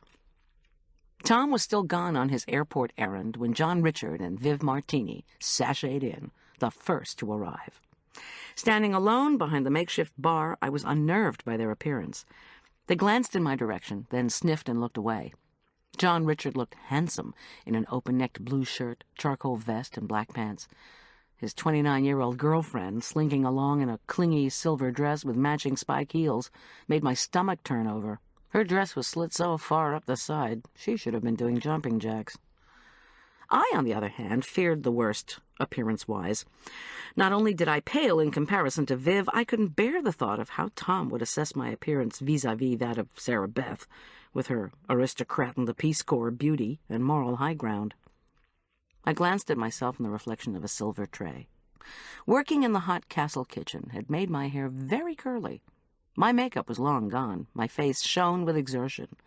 The cavernous great hall was cold, and I needed a sweater over my thin caterer's top, not to mention a new apron, as the one I had on was liberally dappled with curry sauce. Julian took over the bar while I dashed back to our room, dragged a comb through my hair, dabbed on makeup and lipstick, and grabbed the only sweater I'd brought, the cardigan I'd worn to Elliot's office. As an afterthought, I seized my cell phone from its charger and dropped it into one of the sweater pockets. Reception in the castle was iffy, but carrying a phone somehow made me feel more secure. In the kitchen, I tied on a clean apron, rechecked my list, made sure the roasts weren't cooking too quickly, started reheating the rice, and slid the potato casseroles in the oven. In 45 minutes, Julian and I would bring forth all the food. I launched myself back up to the great hall. I didn't care if I looked like a plump little ex-wife who was also the caterer. I didn't care how I would stack up to the tall, gorgeous nurse from the jungle. I was not going to miss Arch's 15 minutes of fencing fame. "The attack in foil is like a charge," Michaela was saying to the assembled group of parents and students. Most were listening, but a few were milling about the shuttlecock court, where no one was playing, and the penny prick game, where someone had already swiped the Susan B. Anthony dollar. Elliot, standing to one side of the group, looked depressed. Arch and Howie, in fencing uniforms and masks, stood on the mat. Arch had his back to me. Howie, who looked frighteningly anonymous in his mask, faced me. "We will have Arch," Michaela gestured in my son's direction, "and Howie," she nodded to the taller boy, "demonstrate attack, parry, riposte. Then one of them will charge. On guard, boys." Arch and Howie moved smartly back and forth, their foils clanging, their feet slapping the mat. Howie attacked. Arch swiftly parried and riposted. The spectators tightened into a semicircle in front of the mat. Watching Arch, my heart swelled with pride, and I didn't care if John Richard was only 15 feet away. I wanted to holler, "That's my son!" Without warning, Howie leaned forward, extended his sword, and ran toward Arch. I gasped so loudly, half a dozen parents turned and glared. As Howie hurled himself toward Arch, my son froze, unsure what to do. "Stop!" I shrieked, then wished I hadn't. Arch tumbled backward just as Howie's sword whacked his chest, then his leg. Unable to keep his balance, Arch flailed off the mat. Howie, in full launch, couldn't stop. I watched helplessly as his right foot came down hard on Arch's left ankle. Arch screamed. Howie fell on top of him. Michaela, John Richard, Julian, Buddy Lauderdale, and I all rushed forward. Howie seemed to be unable to extricate himself from the tangle of limbs. Buddy Lauderdale wrenched his son's arm and demanded to know if he was hurt. Howie muttered something I couldn't hear and clumsily righted himself. Leaning over Arch, Howie kept saying that he was sorry, very sorry, and why didn't Arch parry? I was so intensely angry that I had to restrain myself from shaking Howie Lauderdale. How could a supposedly good kid have taken advantage of a younger boy like this? Tears slid out of Arch's eyes as Michaela and I removed his mask. His cheeks had purpled, but he made no noise to indicate he was crying. Instead, he croaked, "I think my foot's broken. Dad, is it broken? Dad?" John Richard shoved past Buddy and Howie Lauderdale. He removed Arch's shoe, then probed with both hands along the foot and ankle. Hard to tell. He looked up, not at Arch, but at Viv, who had sidled up to the action. John Richard said, "It should be x-rayed." Viv said, "Now?" "I'm taking him in." It was Julian's voice. Our friend pushed forward to kneel beside Arch, who gave him an imploring look as tears continued to flow down his dark cheeks. "The father of my best friend at Elk Park is an orthopedist," Julian explained matter-of-factly. "Dr. Ling. He lives by the lake, 5 minutes from his office, where he does x-rays. He made me promise if I ever needed anything, I'd give him a call." "I know Ling," John Richard said. "You idiot jerk," I raged internally. "Take your son to the orthopedic surgeon yourself." I turned my attention back to Arch. He was trying not to writhe in pain. Tears still streamed down his cheeks. I knelt beside him and asked what I could do. Miserably, he shook his head. Michaela appeared with a plastic bag filled with ice. She gently laid it on the rapidly swelling ankle. I wondered if she was thinking of the coup de Jarnac. I said, "Maybe he should go to the emergency room at Southwest." "Let me go with Julian," Arch said to me, his voice low. "Just let me, okay?" "Dr. Ling is closer and better than Southwest," Julian insisted. "If the x-ray shows Arch needs to go to the hospital, I can take him. Arch, can you sit up? Put your arm around my shoulders." When Arch nodded mutely, Julian deftly hauled him to a standing position. My son's left ankle dangled, and he winced. "I'm going with you." "No way," Julian told me firmly. "Stay and handle the banquet. Have a couple of parents help you out. I'll call as soon as I know anything." "Arch, honey, do you want me to come with you?" I asked. "I'm okay, Mom." "I'm really, really sorry," Howie Lauderdale gargled, increasingly distraught. "I was just trying to be aggressive, the way Dad—" "Howie!" Buddy snapped. To avoid strangling Howie, Buddy, or both of them, I accompanied Julian, who supported a hobbling Arch, to the hall's east door. "Wait," called Michaela, in her commanding coach voice. "We have something for Arch." She snatched a trophy from her table and strode over to us. She announced loudly, "For 9th grade Fencer of the Year." Arch's tear-streaked face instantly lit up. The parents and kids all clapped. I would have been elated if I hadn't felt so miserable. Easing Arch into the rover proved difficult. Away from his peers, he squawked at every move that jiggled his injured foot. Around us, midwinter darkness pressed in. A high-pressure system must have moved across Colorado, though, because the air felt unusually warm, which probably meant it was 40 degrees instead of 5. "Friday the 13th, commented Julian as he slid into the driver's seat. "Go figure." "You all right, hon?" I asked Arch for the 100th time. "I'm fine, Mom. We'll call you." I cursed myself all the way back up to the Great Hall. Buddy Lauderdale must have told his son to press hard in the attack. I'd heard enough tales of fathers sharpening football spikes and bribing sons to crash into hockey and soccer goalies not to be certain of that. But I never would have thought Howie would play along. Of course, I'd seen Howie fence, and beneath that cherubic face was an ambitious athlete. Once he was in a competitive situation, he might be unable to stop himself. No doubt that was what Buddy Lauderdale had been counting on when he'd called Michaela and said he wanted the two boys to fence tonight. Arch had frozen when Howie commenced his attack. Why? Because I'd gasped and ruined his concentration? Was everything that went wrong with my child ultimately my fault? I didn't want to contemplate that one. Lost in thought, I stared at one of the wet paint signs plastered in our bedroom hallway. Was it really my gasp that had distracted Arch, or could it have been something else? Was it possible Arch had seen something under the minstrel's gallery? He'd been standing in virtually the same place where I'd been the previous night, when the Boy Duke apparition had materialized.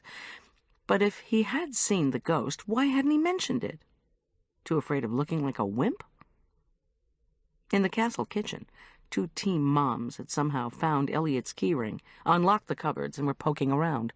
Both expressed concern for Arch. I said he'd be fine.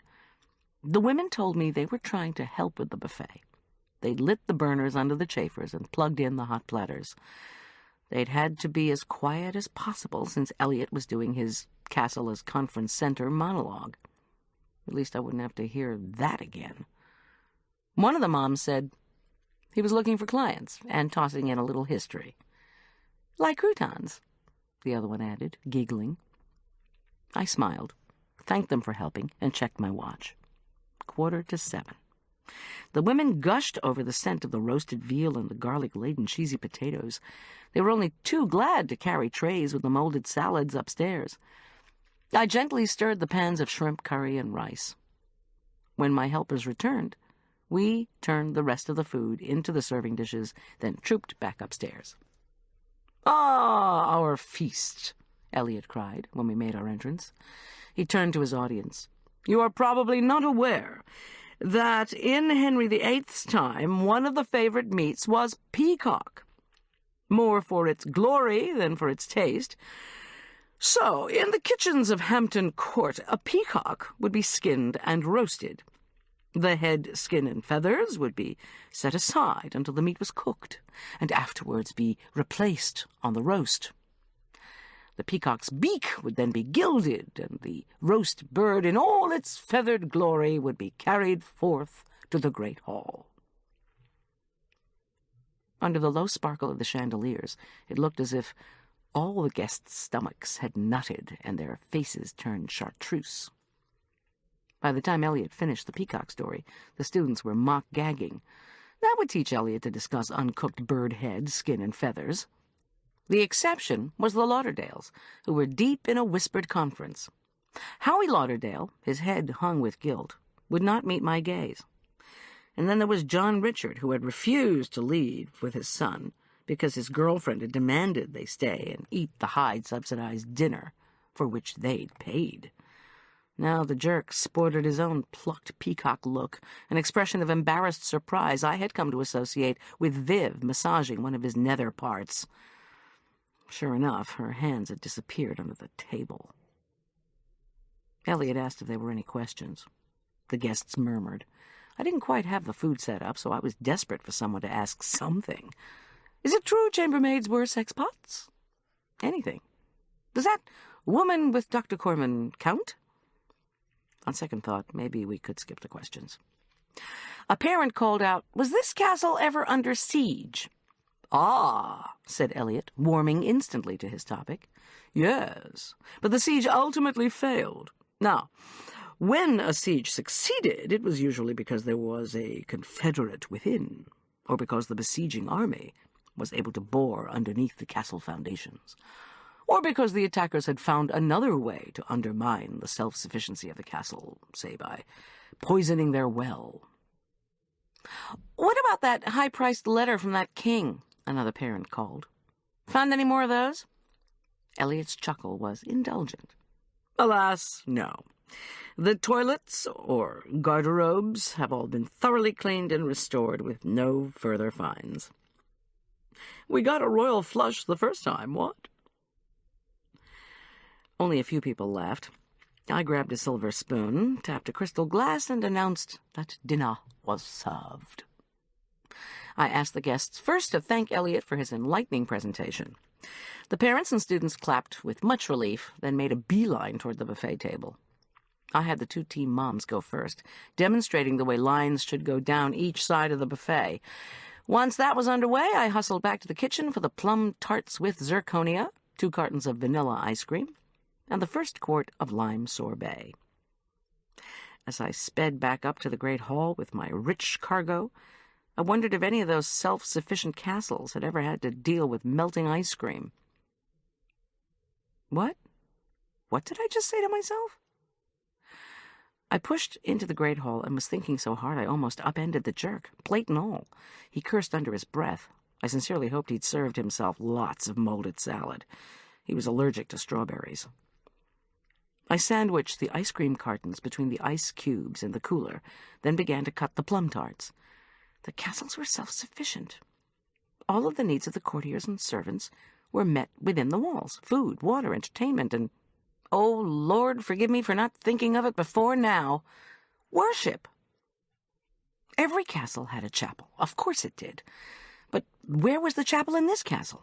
I'd been so focused on the Gothic structure down the road, Hyde Chapel, I'd forgotten to ask the question. Andy had written to Tom, "The stamps are in the Hyde's Chapel." Could there be more than one? And which one had he been talking about? Folks were already clustered back at the buffet line for seconds. One of the team moms zipped to my side and gushed that she had to have my recipes for potato casserole and shrimp curry. I told her no problem. The buffet line did not need my attention, so, acting as if I had business there, I strode over to the rack of pamphlets Elliot had set up by the east door. The only two pamphlets on display both looked newly printed: Hideaway at Hyde Castle and A History of Hyde Castle. I glanced quickly through both of them. The second had a current floor plan, but no indication of how the spaces of the castle had been used in the Middle Ages, when the building had been constructed. The living room, for example, was designated by Elliot as the Grand Parlor, when Suki herself had told me it once stabled the horses. The playroom, I'd discovered, was labeled Moat Pump Room. Why would Elliot, with all his concern for casting out historical tidbits, not tell how the spaces were originally used? And then I remembered the pamphlets in Elliot's study. I'd grabbed one entitled Medieval Castles and Their Secrets, as well as Have Your Wedding at Hyde Chapel. But hadn't I taken another old one? One on taking a tour of the historic castle? Where was that thing? Out of habit, I patted my pockets. Nothing in my apron. I prayed and felt inside my sweater pockets. Ah, paper. I pulled out all three pamphlets that I'd picked up in Elliot's office. As the guests had no immediate food needs, I quickly opened A Tour of Hyde Castle and pored over it. It contained a historic floor plan. I ran my finger across the space allotted to the stables, the old kitchen next to the great hall, now the bedroom suite, where Julian and Arch were quartered, the Duke's bedroom, now the new kitchen, and, in the area marked Moat Pump Room, in the new floor plan, next to what was now Elliot's study on the West Range, chapel. But I hadn't seen a pump, broken or no. I'd seen games and toys and kiddie-style furniture. I'd also seen a new lock, a lot of spilled paint, and a wet paint sign. Plus, I'd asked both Michaela and Elliot about the current uses of that room. They'd both either lied or been evasive. So what did all this tell me? I wasn't sure, and I didn't have time to think about it because at that moment, the second mom who'd helped me came trundling up. "Goldy, what are you doing? Several of the guests have asked what you were reading so intently. Mr. Hyde said it was an old map of the castle." "What's the problem?" "Well, the Lauderdales want the non-dairy dessert for Howie now. They said they'd asked you to buy a lime sorbet." I stuffed the pamphlet back into my pocket. "I haven't started to serve dessert yet." My voice was stiff with anger. After what the Lauderdales had put Arch through, they had some nerve demanding early dessert service.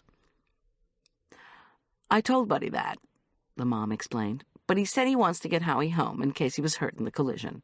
I'll serve him his special dessert if you want. Just tell me where it is. The Lauderdales are very anxious. Charday says she wants to get her money's worth from the banquet, and neither she nor Buddy are having any of the plum tart." Oh, man, would these people never stop. "All right, Howie's sorbet is resting on ice in the cooler. If they must have it now, you can serve it to them. Elliot wants to say a few words about the jewels and the plum tart, so I'm not going to start with the whole dessert service yet." "Okay. Except here's the thing. I thought the sorbet was in the cooler, too," she explained. "At least I thought I saw it there, but now it's gone." Clearly, this evening was not going to rank among my top 10 easily catered affairs. I stopped arguing with Team Mom number 2 and strode over to the cooler. My heart sank. The sorbet was gone. No carton, no telltale drips. I counted the bowls, none missing. No missing spoons either. So, someone had come along, swiped the sorbet, taken the box into a bathroom, then eaten the contents with their fingers? I sighed. I missed having Julian to help. Among other things, we managed to keep a close eye on the food because people do steal at catered events, and not just because they want to take something home to Fido. Thank heaven I'd bought 2 containers of sorbet. I asked the team moms to signal Elliot to start his discourse on how English nobility loved hidden treasure in dessert. The women enthusiastically agreed to serve up tart slices with scoops of vanilla ice cream. If anyone asked, I told them, I was going back for sorbet for a demanding guest and would return soon. They smiled in sympathy. I sailed out of the great hall door, intent on my dessert retrieval mission. But in the hallway between the great hall and Arch and Julian's bedroom door, I came face to face with one of those ubiquitous wet paint signs. We'd been here 4 days. The mistress of the castle, Sookie Hyde, was the neatest neatnik I'd ever met. So how come these signs were still up? Was any real painting going on? If you were trying to conceal something with a wet paint sign, wouldn't you put up lots of wet paint signs to confuse the issue? My curiosity got the better of me. Elliot wouldn't have left all the alarms on, would he? Especially since he'd promised to take the guests on a tour later. I raced down the stairs to the ground floor and crossed the courtyard. The door to the hall leading to the moat pump room opened easily. I wanted another look at the entry to that room, which had actually been filled with toys, and which had formerly served as the castle's chapel.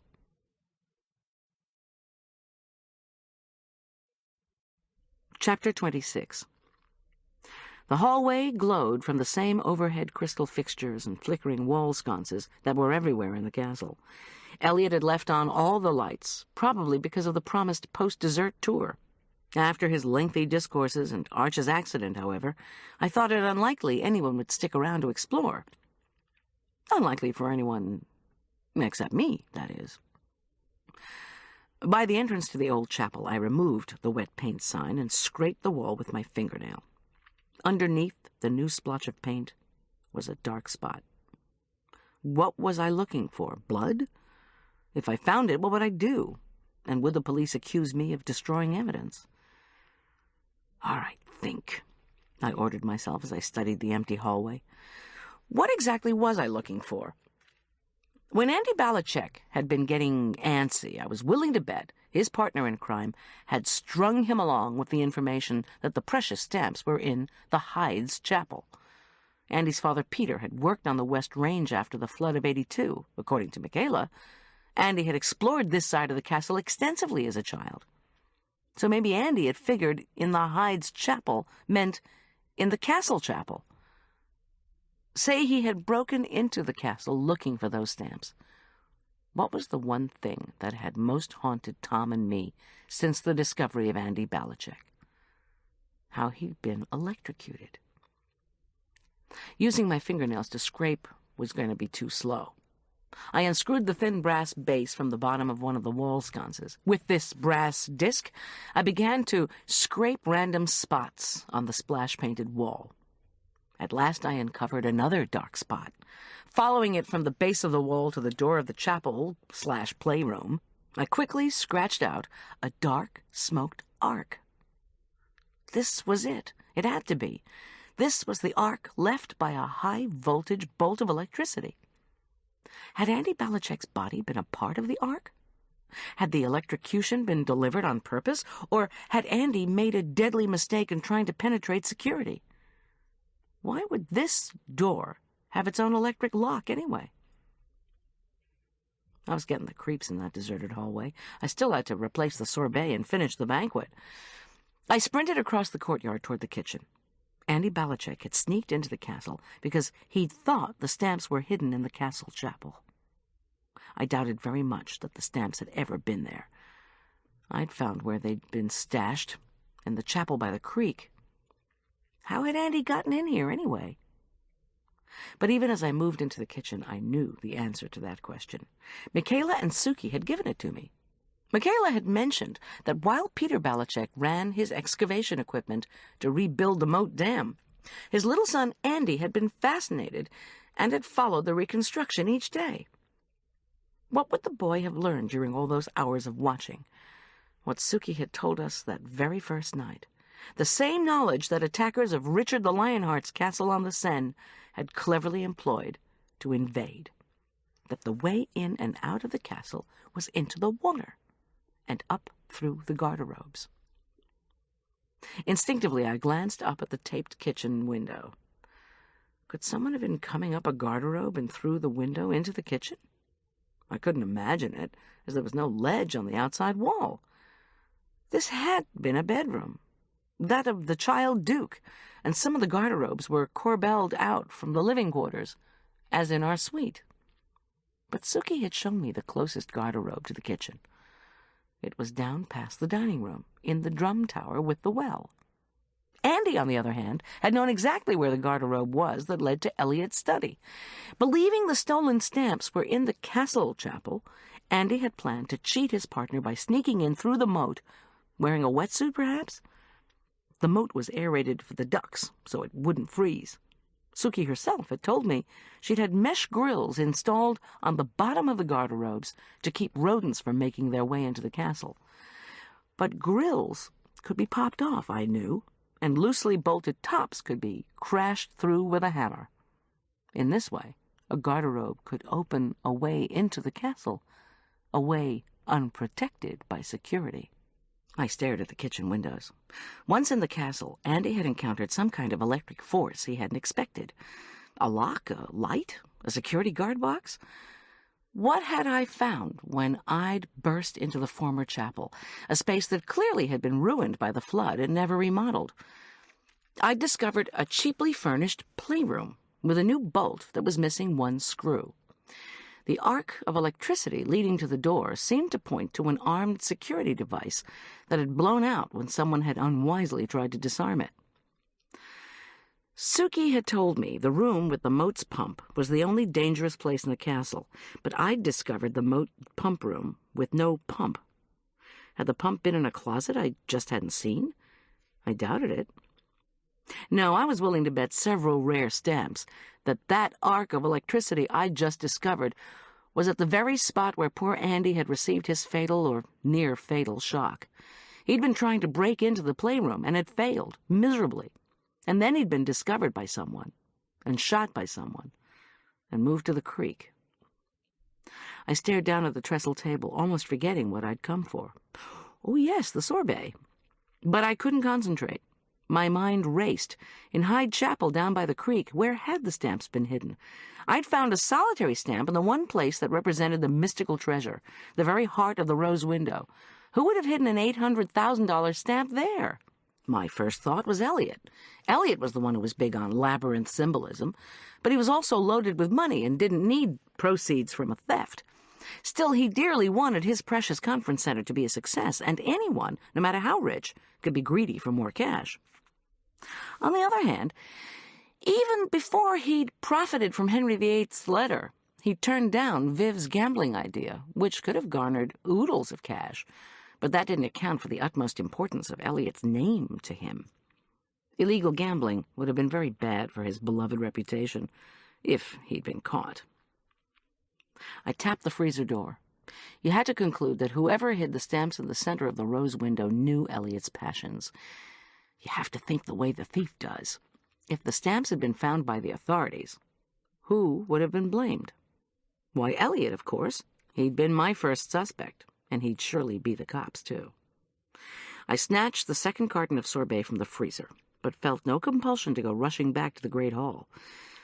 I was in a mental zone, the kind where you know the ideas will keep coming if you persist in asking the questions. I didn't intend to leave that zone until I'd explored every inch of it. Okay, say the person who hid the stolen stamps wanted Eliot to be blamed and arrested, and to take the fall, if anything went wrong. Something did go terribly wrong when Andy double-crossed his hijacking partners and tried to swipe the stamps himself. Then, The killer shot Andy and left him near where the stamps had been. Somehow the killer must have figured out that Andy had broken into the wrong chapel in the process of trying to steal back the stamps. Since the killer couldn't be too sure that Andy hadn't told somebody the stamps are in the chapel, he or she had had to move the stamps again before they could be discovered. But where would the killer hide them this time? I whacked the frozen sorbet carton onto the counter. Figure it out, I ordered myself. Think. If you're trying to think along the same lines as the murderer, aren't you going to once again put the booty somewhere relatively accessible, but still somewhere that Elliot would be blamed if the booty were found? Where would Elliot hide something? What had Elliot said to me?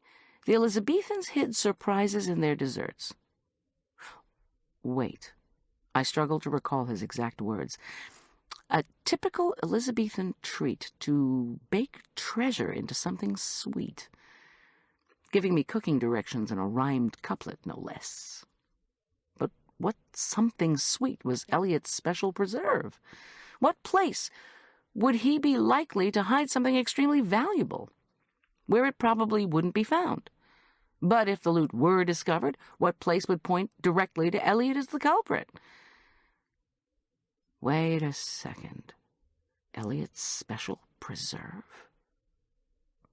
My eyes traveled to the jam cabinet. It was in plain sight, but locked with a key that was available to anyone who had the slightest knowledge of the ways of the castle. Too obvious?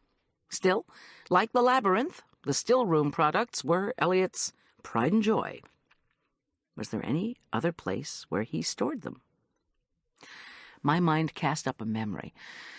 This is just half of his insomniac production, Suki had told us, referring to the jams in the kitchen. Think. Last night, when we'd had lamb, I'd requested mint jelly. Julian had searched in the kitchen jam cabinet with no luck. Then he'd disappeared into the buttery/dining room, the same place he'd gone to get the equally recherché sherry jelly. No, that's stupid, I corrected myself. This castle is enormous. You could hide something in a million places. With trembling fingers, I shoved aside the rapidly softening sorbet and reached for the key ring where the team moms had left it, on the counter. Swiftly, I sorted through the keys, heart pounding, until I found the tiny skeleton key used for the kitchen preserves cupboard. Maybe, I thought. Tom was at the airport with his high school sweetheart. 30-some people were waiting for me to provide dessert upstairs. My son and Julian were racing to the doctor, and I intended to solve a major murder case by ransacking shelves of jelly? Tomorrow might bring better ideas, but for now, I moved in rows, holding each jam jar up to the light. Currant, blackberry, cherry, blueberry, marionberry. All these preserves were just what the labels said they were. Orange, fig, and grapefruit marmalade, ditto. Feeling increasingly foolish, I began lifting the last row of jars. Strawberry jam. Nothing. I hastened into the buttery/dining room. The antique wine cabinet, an elegant mahogany piece with diamond-shaped leaded glass, had a tiny keyhole. I thought back. Julian had come in here, probably with the keys in his pocket. He'd only taken a moment to locate the mint and sherry jellies. I tried the smallest key on the ring. After a minute of my jiggling it in the lock, the glass door popped open. The light in the dining room was dimmer than in the kitchen. I stared hard at each jam jar as I held it up to the light. Mint jelly, sherry jelly, pear chutney. I was beginning to feel stupid. I started on the last row of jars. Lemon curd. On the 10th jar, I inhaled sharply. Pay dirt? Instead of being filled with pale golden curd, this jar was lined with paper. I unscrewed the top and peered inside. Clear plastic envelopes.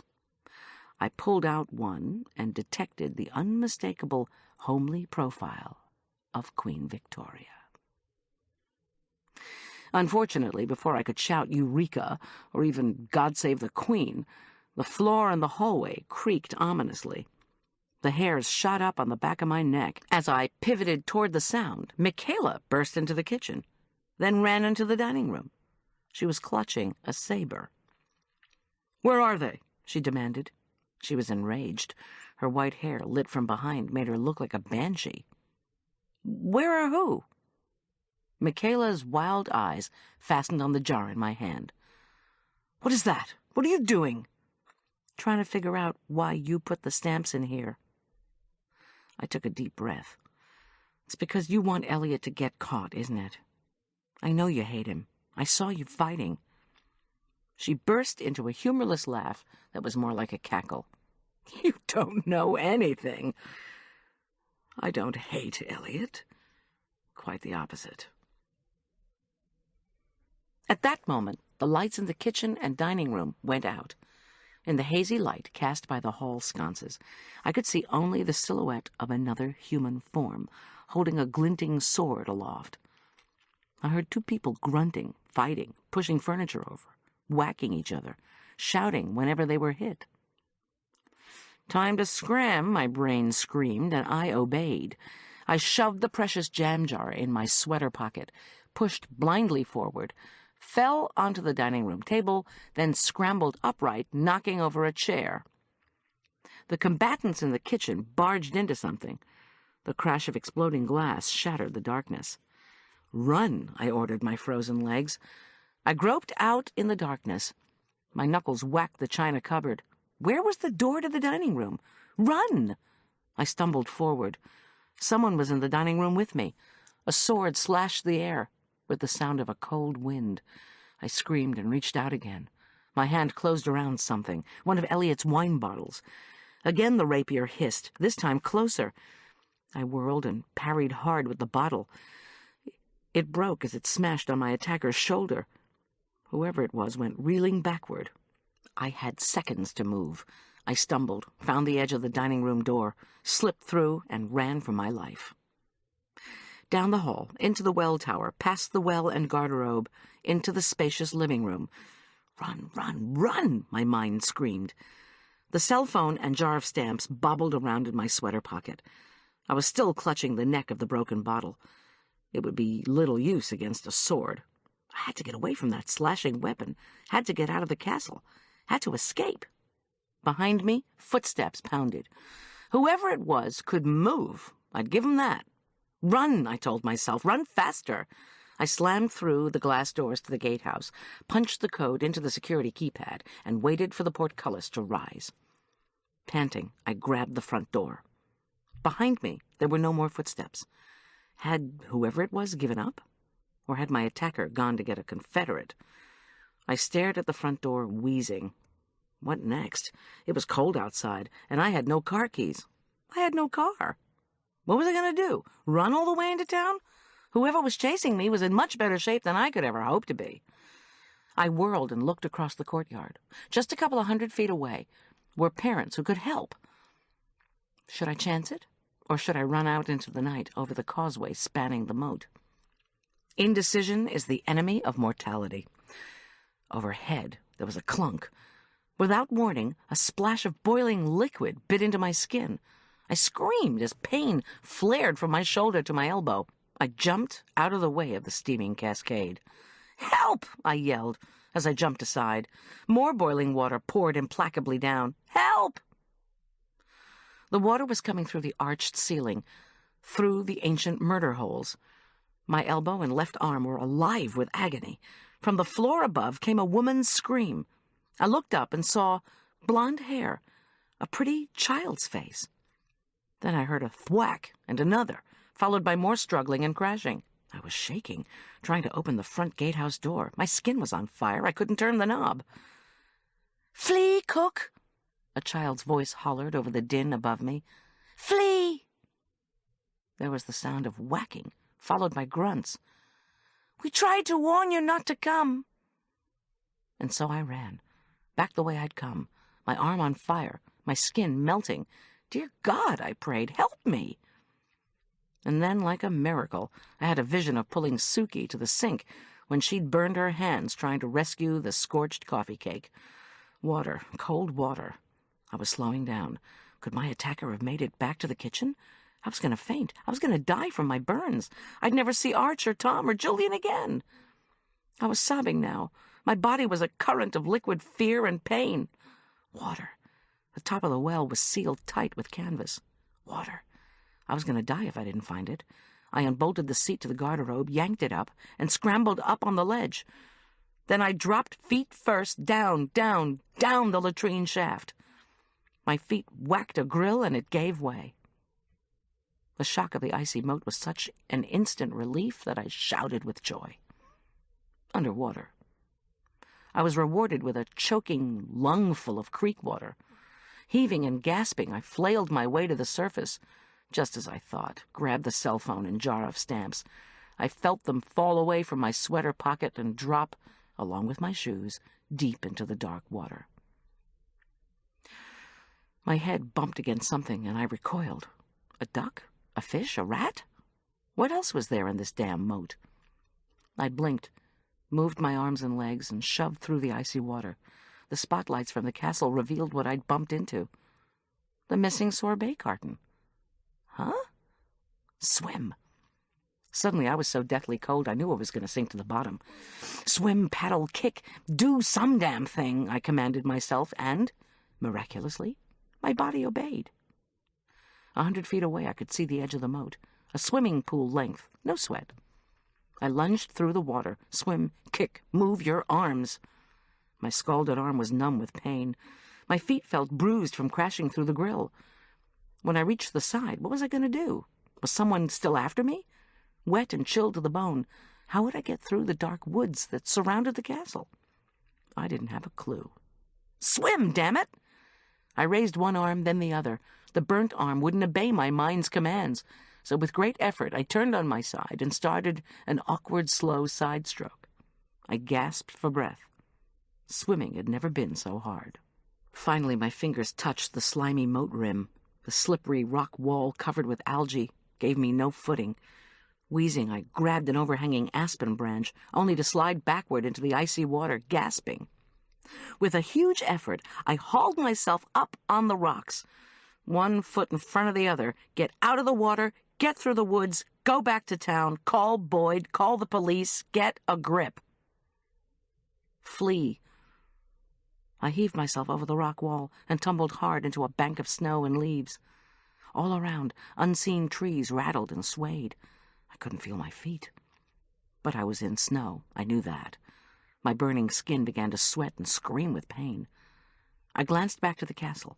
The kitchen was lit by an eerie glow that did not come from the sconces or chandeliers. I squinted. There was a figure, a small figure beside the window, which was once again open. Who was it? I heard a child yell, "Flee, cook!" It sounded like a girl. And she'd been in Michaela's overhead rooms, by the murder holes. I peered at the figure, which stood motionless, framed by the open window. Was I dreaming? Or was it a young boy wearing a ruff? None of the kids at the fencing banquet had been sporting one of those stiff Elizabethan collars. Crap, I thought. Either I'm seeing a ghost, or I'm losing my mind. Chapter 27. I turned away from the castle and tried to get oriented. Close by, light from a solitary lamp shone through the pines. I sniffed a putrid smell. Coming from what?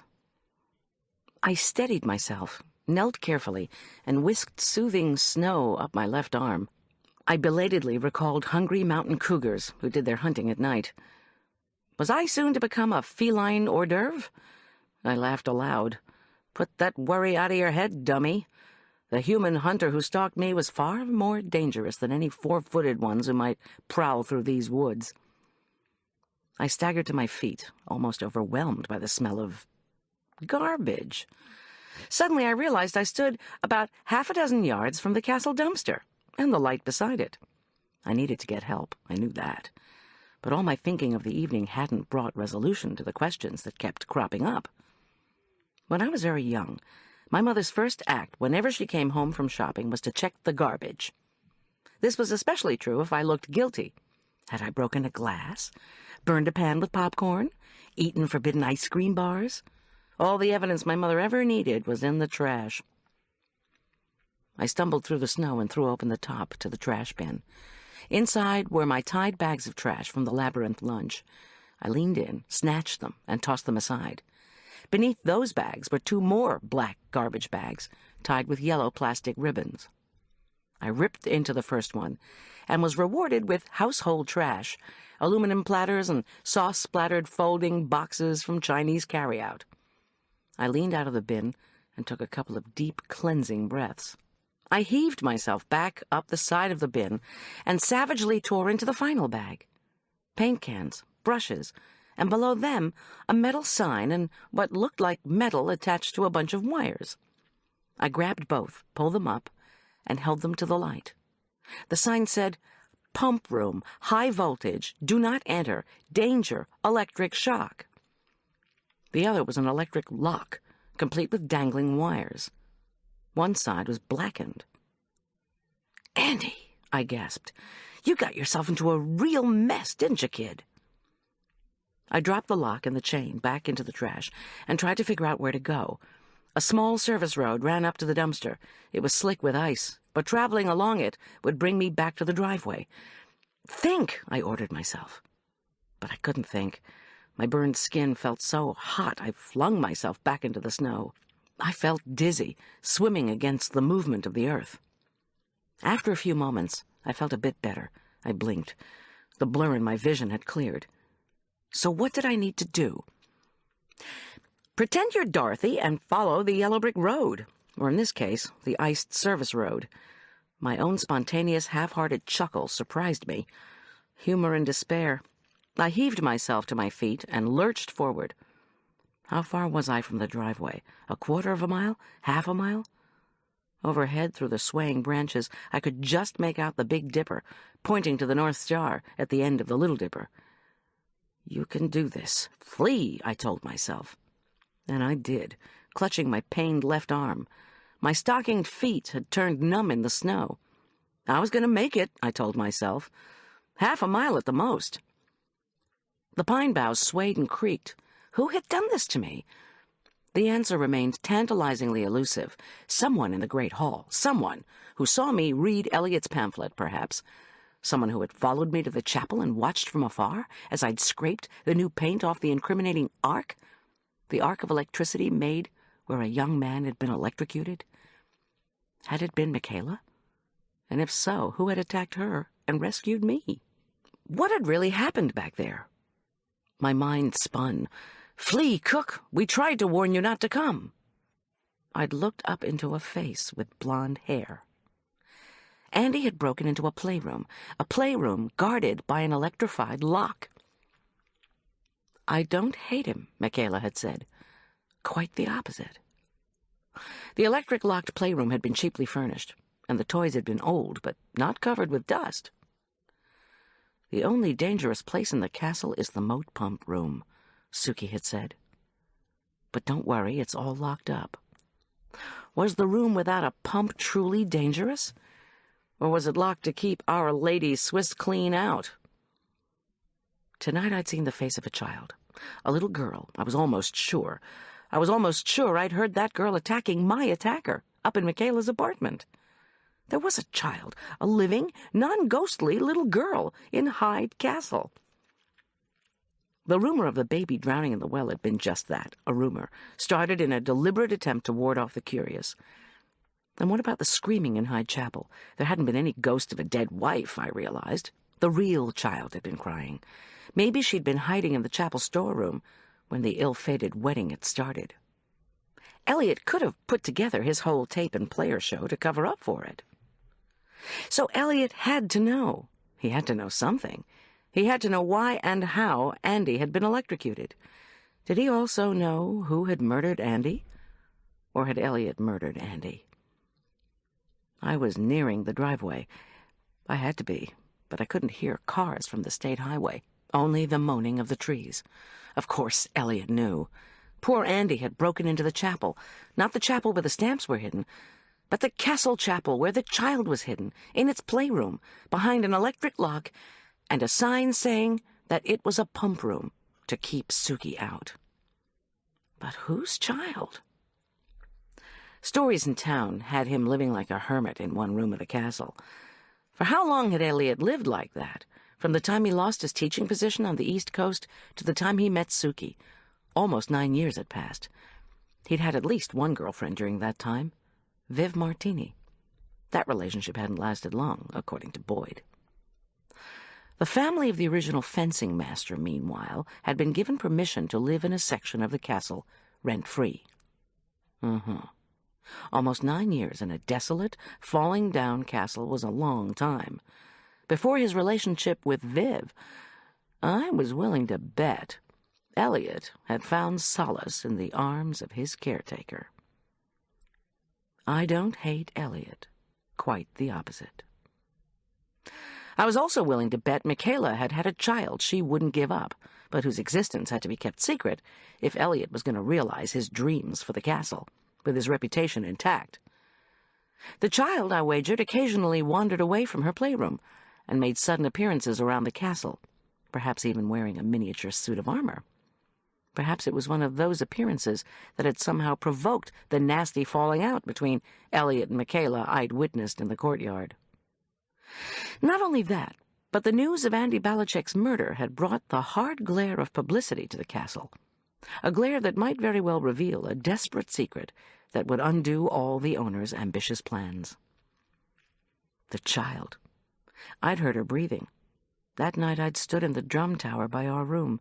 I'd glimpsed her once in the shadows of the great hall, wearing her little suit of armor, undoubtedly lured by the fencing demonstration my own son was putting on. Even Tom had seen her, but had put it down to hallucinogenic drugs. This curious child, I was willing to wager, could get around the castle through the unrenovated areas, climb up into the towers, and scare us with unexpected appearances. "Flee, cook! We tried to warn you!" I stumbled down the service road, my thoughts spinning. After what seemed like an eternity, my ears made out another sound, a roaring noise, the creak. I thanked God. And when had I heard another roaring noise? Not long ago. "We tried to warn you." I lurched to the driveway and saw the lights of a distant vehicle. Was it on the road? I tripped on the snow-covered ground and fell to my knees. A wave of nausea rolled over me. What had Boyd said? The bullet that hit your house was not from the gun that shot Andy, Tom, and Morris Hart, the computer thief. The bullet was a warning. Somebody had tried to warn, not Tom, but me. Away from what? From catering at Hyde Chapel. From catering at Hyde Castle. Why? Because a murder had been committed in the castle, and the body had been dumped not 50 feet from the doors of Hyde Chapel. Who lived in that upstairs apartment where the child's voice had come from? Michaela. Michaela, who loved children. Michaela, who had her own child, I was almost sure. Michaela had tried to warn me away by shooting out our window. Scare her, she must have thought. Close down the catering business for a while. Anything to keep the mother of one of my favorite fencers away from this place where Andy died. I walked forward. I stayed in the shadows, knowing the person who'd perpetrated these crimes, who'd struck at me with a sword and poured boiling water onto my arm, was probably still searching for me. And who was that person? Who had access to both the castle and Hyde Chapel? Who knew about the Lauderdales' demand for sorbet for their son, and could ensure my return to the kitchen by tossing the first carton into the moat? As soon as I started to dig through the pamphlets and started to unravel the lethal web spun through the castle and its history, somebody had gotten very scared. Who had access to Tom's return time from New Jersey? The only way to get that was to have access to our family's private doings, through Tom, through me, or through Arch. Whom did Arch visit every week? His father. And who had latched onto John Richard of late, convinced him, I was willing to wager, to fence some stamps and use his doctor status and real estate greed to buy an expensive townhouse? No doubt she'd also figured she'd be able to follow our every move while planning her disposal of millions of dollars worth of stolen stamps. The roar of an approaching van interrupted my thoughts. My van? Tom! I waved at him with my good arm.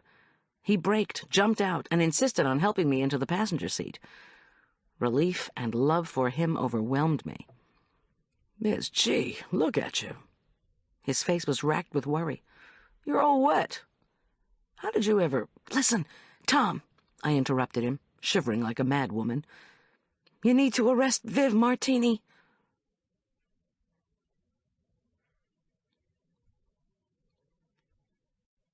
Chapter 28. My only question, said Julian the next night, as he poured bubbling ginger ale into a punch bowl, is what's going to happen to Elliot in the castle. We were in the Elk Park Prep gym, readying for the Valentine's Day dance. My left arm, which had received second-degree burns, was bandaged. I was sitting in a chair beside the table, unable to help much beyond dispensing advice, which I did freely. Tom wasn't there yet.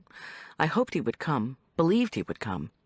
After all, he'd been willing to accept my rapid explanation of what had transpired at the castle before he'd found Viv Martini, barely conscious, on the floor beside the murder holes. He'd brought her to her feet, told her her rights, and cuffed her. When a parent had offered to drive me to the hospital emergency room, it had been my great pleasure to see a defeated Viv being guarded by Tom in my van, where they were waiting for police cars to show up. My mind turned back to Julian's question. What was going to happen to Elliot? I didn't know.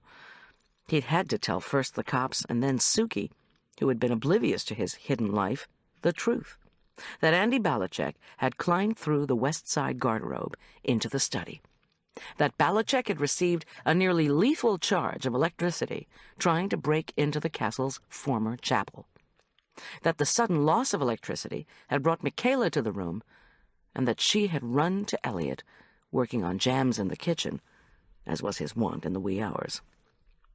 She had told him of Andy's comatose state. Elliot, panicked and desperate, had called Viv Martini, the third partner in the stamp heist. Viv, Elliot claimed, had been blackmailing him, threatening to expose the secret of his bastard daughter, whom Viv had discovered when she and Elliot were having one of their trysts. All these years after their affair, Viv had decided to use Hyde Chapel as a hiding place for the stolen stamps, after Ray was arrested. She hadn't told Elliot what she was doing, but when Andy, who'd been getting restless to sell the stamps, had misinterpreted what Viv had finally told him about the stamps' whereabouts, he'd been killed in his attempt to steal them. Everything had gone south, just at the very moment all Elliot's dreams for a well-financed Elizabethan conference center seemed to be coming to fruition. Elliot and Michaela had told police, in exchange for immunity from charges of complicity, that Viv had driven Andy away from the castle. She had used her pickup truck, her other vehicle besides the Mercedes, the same truck she later loaned to Mo Hartfield. Elliot, meanwhile, hastily threw paint over the blood, the ark, and other random spots in the castle, hoping to hide the incriminating evidence of Andy's near-fatal accident. The police were speculating that there was one thing Viv had been unsure of: what Andy had told Tom. She must have been certain that Andy had betrayed Ray Wolfe to the police. She knew he'd tried to steal the stamps before she was ready to fence them. After he'd been electrocuted, attempting the double-cross, she'd shot him and thrown his body in the creek. Then, hastily, too hastily, she'd removed the stolen stamps from Hyde Chapel, leaving one behind. Unbeknownst to Elliot, Viv had sneaked back into the castle and hidden the remaining stolen stamps in the jam jar, again using her knowledge of his security system and his stillroom hobby to conceal the valuables in a way that would point away from her if they were discovered. After that, the theory went, she'd sat in Cottonwood Park and waited to see if Tom had an inkling of what was going on. If he started to walk toward the chapel instead of toward Andy's body, she had to conclude he knew not only where the stamps were hidden, but her identity as well. And when Tom headed toward me, toward the chapel, she decided he had to die. And then there were all the other aspects of the story that we suspected but couldn't prove. That at the instigation of her true boyfriend, Ray Wolfe, Viv had wormed her way into the jerk's affections. Ray knew John Richard's ex-wife was married to the cop who'd arrested him, because John Richard had told him so. John Richard, for once, had been the one who'd been used, as a source of data and a sex object, no less. If he wasn't in a male menopause support group, he certainly was going to need one now. Not to mention the help he was soon going to need if it could be proven he'd fenced stolen stamps. Plus, there was that $3 million highly leveraged Beaver Creek townhouse to unload. Marla was going to be in heaven. After I was released from the hospital, the helpful parent had driven me back to the castle. The police were questioning Elliot in the Great Hall. I'd gone looking for Suki. She was alone in the kitchen, not cleaning for once. She'd been crying. She said when she'd survived cancer and her first husband's death, then found the historic letter that had led her to a new husband, she'd thought God was finally helping her get her life back. Now she wasn't so sure. I'd hugged her and murmured that Elliot loved her and wanted to protect her. And so did God. Now, a commotion at the gym door made me look up. Julian and Arch, hobbling on the crutches required for his ankle sprain, had moved to greet Michaela and her daughter, a beautiful 7-year-old child. I stood to greet them, too. The little girl had thick blonde hair that wound into spiral curls held back with twin gold barrettes. She wore a calf-length blue taffeta party dress that looked old-fashioned, a pair of white socks, and black patent leather Mary Janes. "I'm the cook," I told her as I extended my hand. She took my hand and curtsied. "I know." Her voice was clear and lovely. She hesitated, unsure how to use social graces that she'd been taught. "My name is Mildred. Tonight is my debut into society." I nodded, unable to find words. This little child had tripped Viv Martini with a sword after Viv, her sword broken, crashed into Michaela's apartment through the living room staircase. Viv had been looking for another weapon when she'd been tripped. Unfortunately, Viv had regained her balance, grabbed Michaela's old electrified cauldron, and poured scalding water down on me through the murder holes. But then this little girl had whacked Viv Martini unconscious with Elliot's precious copy of Burke's Peerage. This darling little thing, whose delicate-featured face was so uncannily like that of Elliot Hyde, her father, had done all that. I didn't know whether to laugh or cry. "Thank you, Goldy," Michaela said, her voice trembling. "I'm sorry I yelled at you last night. I knew Viv had caused all the problems, and I was afraid she'd gone after Elliot. I wanted to find them, and... She stopped, aware of her daughter's gaze. Mildred looked back at me, let go of my hand, and curtsied again. In the past 24 hours, I had learned more about why Michaela had kept Mildred's existence secret all these years. Elliot had guiltily confessed the rest of the story. Michaela did love him. She also adored their child. Michaela was also reluctant to leave her own father, the old fencing master, and the castle home she'd always known and loved. And Elliot had been afraid to kick out Michaela and their daughter. That would guarantee the publication of his paternity. So Elliot had promised to let Michaela and Mildred stay in the Kirovsky family home and pay for all the child's expenses until Michaela could take early retirement from Elk Park Prep next year. Then, she'd promised, she would take Mildred to a new home when the conference center opened. Elliot would finance Michaela and Mildred doing all this, he had sworn to his caretaker, as long as no one, especially Suki, whom he genuinely loved, knew that he was Mildred's father. This was why Mildred's playroom had boasted its heavy-duty electric lock. but secrets do have a way of getting out. Mildred curtsied again and allowed Michaela to lead her to the punch table. Arch was enthralled. "Oh, Mom, a hidden kid. That's even cooler than a boy ghost who opens windows." "Where'd you hear that?" "From Michaela," Arch said, pivoting on his crutches to watch Mildred. "While you were in the hospital, the ghost opens the window to get fresh air because he died of pneumonia in that room. That was where he couldn't breathe. Every once in a while, they see him at the window of what's now the kitchen. He's wearing his little Elizabethan outfit with the ruffled collar, and he always opens the window." Good heavens, I thought. Michaela also told me Mildred doesn't officially exist. When Michaela got real sick, after she had Mildred, they evacuated her by helo out of the castle, and the medics saw the baby there with Michaela's father, who helped raise Mildred before he died. The retained placenta mentioned by the flight nurse? Probably. I'd almost forgotten it. "But Mildred never got a birth certificate," Arch said. "Michaela's going to have to get her one so Mildred can get an official name and Social Security and immunizations and all that stuff. Problem is, Michaela will probably get into lots of trouble for shooting out our window." "I'm pretty sure Mildred will become Mildred Kirovsky," I told my son. "And the way I heard it, Michaela's not being charged with anything regarding our window, as long as she cooperates with the police on the Viv Martini investigation. We're certainly not going to press charges." "That's good anyway," said Arch as he bumped away. He was getting awfully agile on his crutches.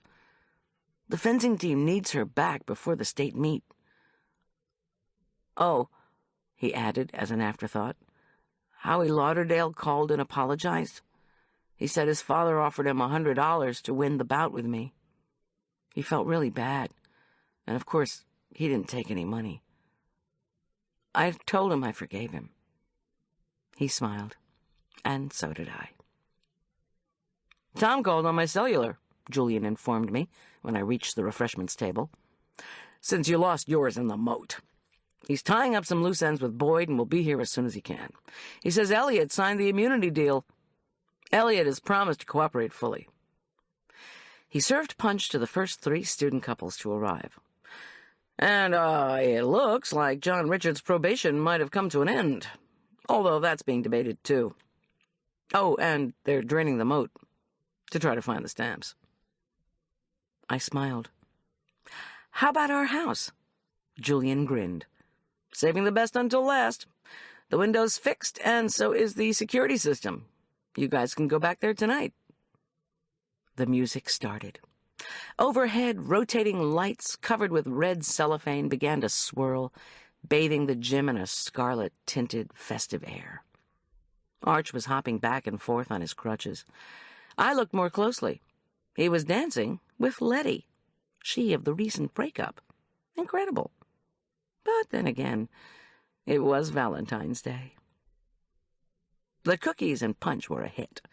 Julian served with efficiency and panache. I wished I could have helped him because just sitting and brooding was making me nuts. I hadn't asked Tom how his meeting with Sarah Beth had gone. I hadn't had the heart. At length, Tom entered the gym. He had a new sling on his arm, I noticed, and a jauntier-than-usual air about him. He made straight for our table. "Miss G," he said. "We should talk," I said nervously. He held up his hand. "Before you ask, when I left Sarah Beth, she told me how much she liked you. I'm sorry I didn't tell you sooner that she'd contacted me.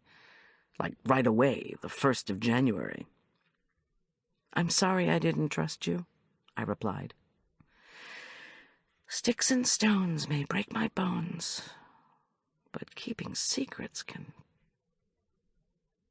Fearing he might lose his wife, Elliot had kept Mildred's existence secret from Suki.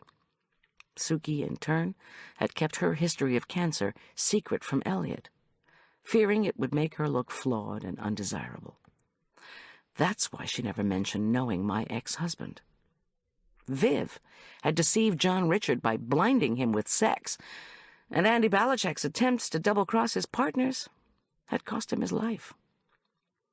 But now Viv was under arrest, and John Richard was in all kinds of trouble with his parole officer.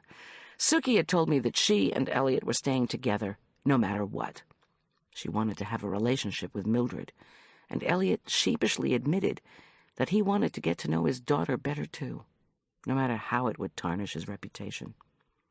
Still, Michaela was moving out of the castle, Suki had added, but only when she and Mildred were ready. Tom and I, unfortunately, hadn't done much better than these folks in the full disclosure department. We stood there, bathed in the crimson lights, facing each other. The first test of honesty in our marriage had ended in about a C+. But we'd survived and remained committed to each other. And wasn't that what counted? Tom bowed as low as his injury would allow him. Miss G, or should I say, my dear Valentine, would you dance with me? I allowed him to tug me gently upright. The music had turned slow and romantic. An unexpected thrill darted up my spine. Then, the two of us, looking like wounded veterans, stepped onto the dance floor. With infinite care, I put my hands around Tom's waist. My burned arm wouldn't reach to a proper dance position. Tom put his good hand around my waist. We started to move together. Sarah Beth is on her way back to Vietnam, he said matter-of-factly. She doesn't plan on returning. Her reality is in another part of the world now. Goldy. He lifted his hand to touch my cheek. Thanks for understanding. I wouldn't go so far as to say I understood. Maybe I never would, totally. I said, I've heard about guys with gunshot wounds. Apparently, if they're real careful, they can make love after 5 days of healing. Tom pulled me to him with his good arm, then swung me around. He leaned in close to my ear and murmured, "Oh, yeah? Where'd you hear that?" And so I danced with my husband, my Valentine. After a few blissful moments, I checked the food table. It was unmanned. Scanning the dance floor, I saw Julian dancing with a lovely, dark-haired girl. An Elk Park Prep faculty member? An alum? Why had I never seen her before? Had Julian just met her, or were they old friends? "Tom," I whispered. "Who's that girl dancing with Julian?" Tom pulled me close. "Goldy," he murmured in my ear. Tingles again raced up my spine. Will you never stop?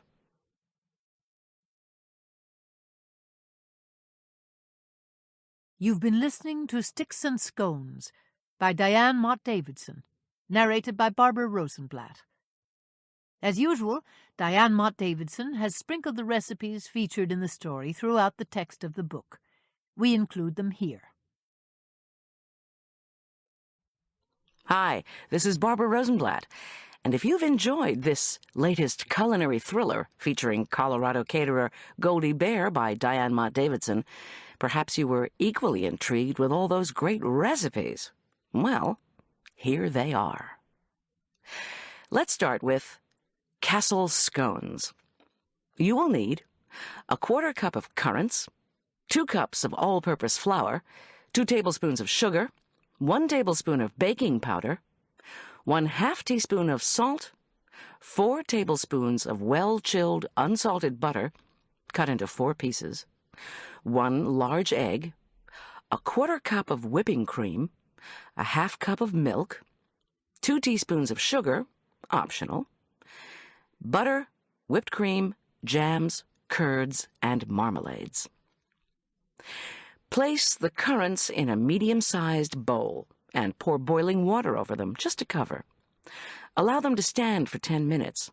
Drain the currants, pat them dry with paper towels, and set aside. Preheat the oven to 400 degrees Fahrenheit. Mix the flour, sugar, baking powder, and salt in the bowl of a food processor fitted with a steel blade. With the motor running, add the butter and process until the mixture looks like cornmeal. In a separate bowl, beat the eggs slightly with the cream and milk. With the motor still running, pour the egg mixture in a thin stream into the flour mixture just until the dough holds together in a ball. Then fold in the currants. On a floured surface, lightly pat the dough into 2 circles, each about 7 inches in diameter. Cut each circle into 6 even pieces. Place the scones on a buttered baking sheet 2 inches apart. Sprinkle them with the optional sugar if desired. Bake about 15 minutes, or until the scones are puffed, golden, and cooked through. Serve with butter, whipped cream, and jams. Makes about 12 scones. Figgy salad. You will need 4 ounces of small mission figs. That's about 13 to 15 figlets. A half cup of ruby port, a half teaspoon of sugar, 1 ounce, that's about 2 tablespoons, of filberts, they're also called hazelnuts, 2 tablespoons of balsamic vinegar, 1 large shallot, minced by hand or in a small food processor, 2 ounces of chèvre, goat cheese, softened and sliced, 1/4 cup of olive oil, 1/4 teaspoon of salt, freshly ground black pepper to taste, and 8 cups of field greens, the baby variety if possible, rinsed, drained, patted dry, and wrapped in paper towels and chilled. Cut the stems off the figs, rinse them, and pat dry. Place them in a small saucepan with the port and sugar, and bring to a simmer over medium heat. Cover the pan, lower the heat to the lowest setting, and simmer gently for about 10 minutes, or until the figs are soft. Drain the figs, reserving the cooking liquid. Allow the figs to cool, then slice them into quarters and set aside. Using a wide frying pan, toast the filberts over medium heat, stirring frequently until they emit a nutty smell, about 5 to 10 minutes. Remove them from the heat, and when they're cool, coarsely chop them. Reheat the cooking liquid over low heat and stir in the vinegar, shallot, chèvre, oil, and seasonings. Add the figs and raise the heat to medium-low. Stir the dressing until the cheese is completely melted. Toss the field greens with the warm dressing and sprinkle the nuts on top. Serve immediately. Makes 6 servings. Stained glass sweetbread. You will need 1½ cups of dried tart cherries, 1/2 cup of chopped dried pineapple, 4 tablespoons, that's half a stick, of unsalted butter, softened, 1½ cups of sugar, 2 eggs, 4 cups of all-purpose flour, but in high altitudes, add 2 tablespoons, 4 teaspoons of baking powder, but at high altitude, 1 tablespoon, half a teaspoon of baking soda, 2 teaspoons of salt, and 1½ cups of orange juice. Place the cherries and chopped pineapple in a large bowl and cover with boiling water. Let stand 15 minutes, then drain and pat dry with paper towels. Set aside. Butter and flour 2 8½ by 4½ inch loaf pans. Set those aside. Cream the butter with the sugar until well blended. The mixture will look like wet sand. Add the eggs and beat well. Sift the dry ingredients together twice. Add the flour mixture alternately to the creamed mixture with the orange juice, beginning and ending with the dry ingredients. Stir in the fruits, blending well. Divide evenly between the pans and allow to stand for 20 minutes. While the mixture is standing, preheat the oven to 350 degrees Fahrenheit. Bake the breads for 45 to 55 minutes until toothpicks inserted in the loaves come out clean. Cool in the pans for 10 minutes, then allow to cool completely on racks. It'll make 2 loaves. 911 Chocolate Emergency Cookies. You will need 6 ounces of semi-sweet chocolate chips, 6 ounces of bittersweet chocolate, broken into large pieces. Recommended brands would be Lindt Bittersweet, Godiva Dark. 8 tablespoons, or 1 stick, of unsalted butter, softened and divided. 1½ cups of all-purpose flour. 1/3 cup of unsweetened Dutch-style cocoa. Recommended brands, Hershey's, European style. 1½ teaspoons of baking powder. 1/2 teaspoon of salt. 3/4 cup of dark brown sugar, firmly packed. 3/4 cup of granulated sugar. 3 large eggs. 1½ teaspoons vanilla extract. And vanilla icing, and the recipe will follow this one. In the top of a double boiler, melt the chips, chopped chocolate, and 4 tablespoons, that's half a stick, of the butter. When melted, set aside to cool briefly. Sift together the flour, cocoa, baking powder, and salt, and set that aside. In a large mixing bowl, beat the remaining 4 tablespoons of butter with the sugars. When the mixture is the consistency of wet sand, add the eggs and vanilla. Mix in the slightly cooled chocolate mixture, beating only until combined. Stir in the flour mixture, mixing only until completely combined and no traces of flour appear. Cover the bowl with plastic wrap and refrigerate for 25 minutes, until the mixture can be easily spooned up with an ice cream scoop. Now, preheat the oven to 350 degrees Fahrenheit and butter 2 cookie sheets. Using a 4-teaspoon ice cream scoop, measure out a dozen cookies per sheet. Bake 1 sheet at a time for about 9 to 11 minutes, just until the cookies have puffed and flattened. Do not overbake. The cookies will firm up upon cooling. Allow the cookies to cool for 2 minutes on the cookie sheet. Then transfer them to racks and allow them to cool completely.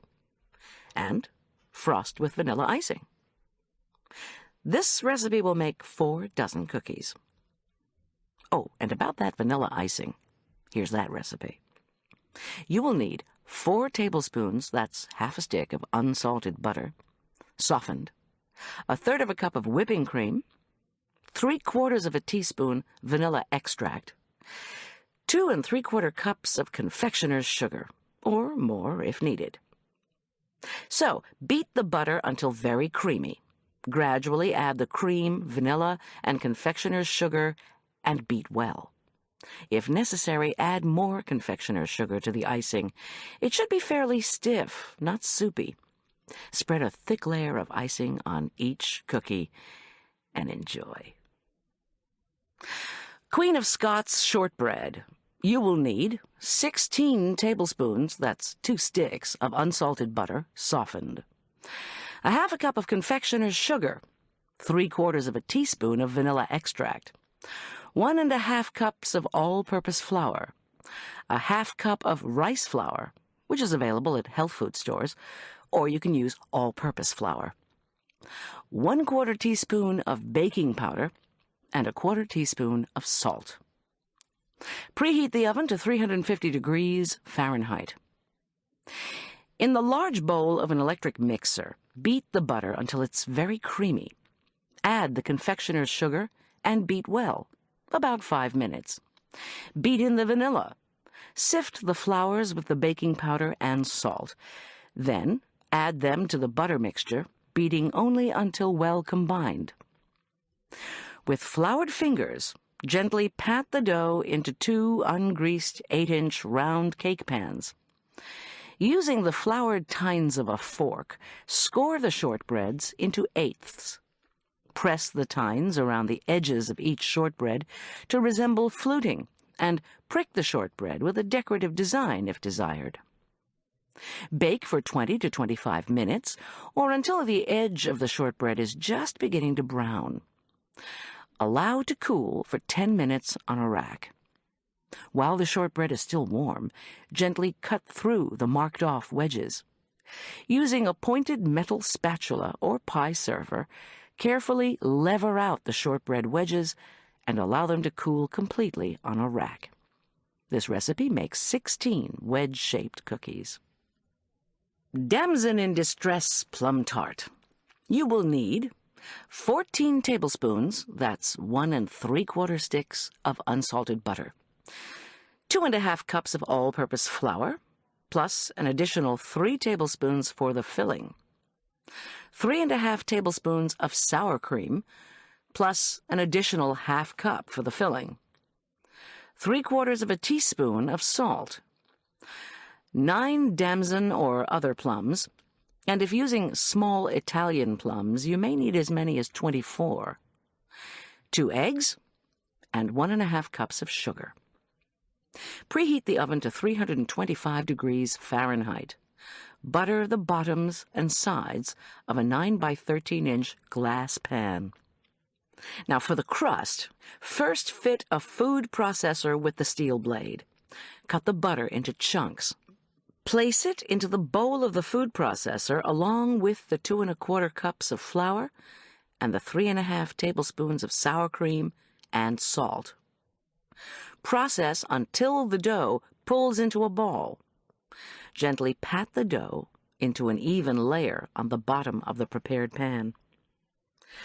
For the filling, pit and slice the plums into quarters. Cover the prepared crust with rows of sliced plums to completely cover the crust. Beat the eggs with the sugar, the 3 tablespoons of flour, and 1/2 cup of sour cream until well blended. Pour this beaten mixture carefully over the rows of plums. Bake the tart for 45 to 60 minutes, or until the top is golden brown and the custard is set in the middle. I use a spoon to check the middle of the tart. The custard should be congealed, not soupy. Allow the tart to cool completely on a rack. Cut into rectangles and serve with best quality vanilla ice cream. Refrigerate any unserved portion. This recipe will make 16 servings. Shakespeare's steak pie. This is an expensive recipe. Because tenderloin cooks so quickly and is easily overcooked, it's imperative that you purchase a low-cost meat thermometer with a digital readout so that the beef is cooked to an ideal medium-rare temperature. You will need 2 tablespoons or 1/4 stick of unsalted butter, 1 medium or 1/2 large onion, chopped, 1 medium carrot, chopped, 2 cloves of garlic, pressed and minced, 2 tablespoons of minced fresh parsley, 6 tablespoons of all-purpose flour, a 1/2 teaspoon of crumbled dry thyme, a 1/2 teaspoon of crumbled dry oregano, a 1/2 teaspoon of crumbled dry sage, 1 1/2 teaspoons of salt, a 1/4 teaspoon of freshly ground black pepper, 2 1/2 pounds of beef tenderloin trimmed, cut into 1 1/2-inch cubes. You should have 2 pounds of trimmed cubed beef. A 1/4 cup of high-quality dry red wine, and upper crust pastry, the recipe for which follows this one. In a wide sauté pan, melt the butter over medium-low heat. Gently sauté the onion, carrot, garlic, and parsley for a moment, stirring until the vegetables are well mixed. Cover the pan and cook over medium to low heat, stirring occasionally until the onion is limp and translucent and the carrot has lost some of its crunch, about 10 minutes. Uncover the pan and set aside to cool. Place the flour, thyme, oregano, sage, salt, and pepper into a large, heavy-duty zip-type plastic bag and mix well. Add the beef to the bag, zip the top closed, and shake until all the cubes are evenly covered with the dry mixture. Butter a 9 by 12-inch oval au gratin pan.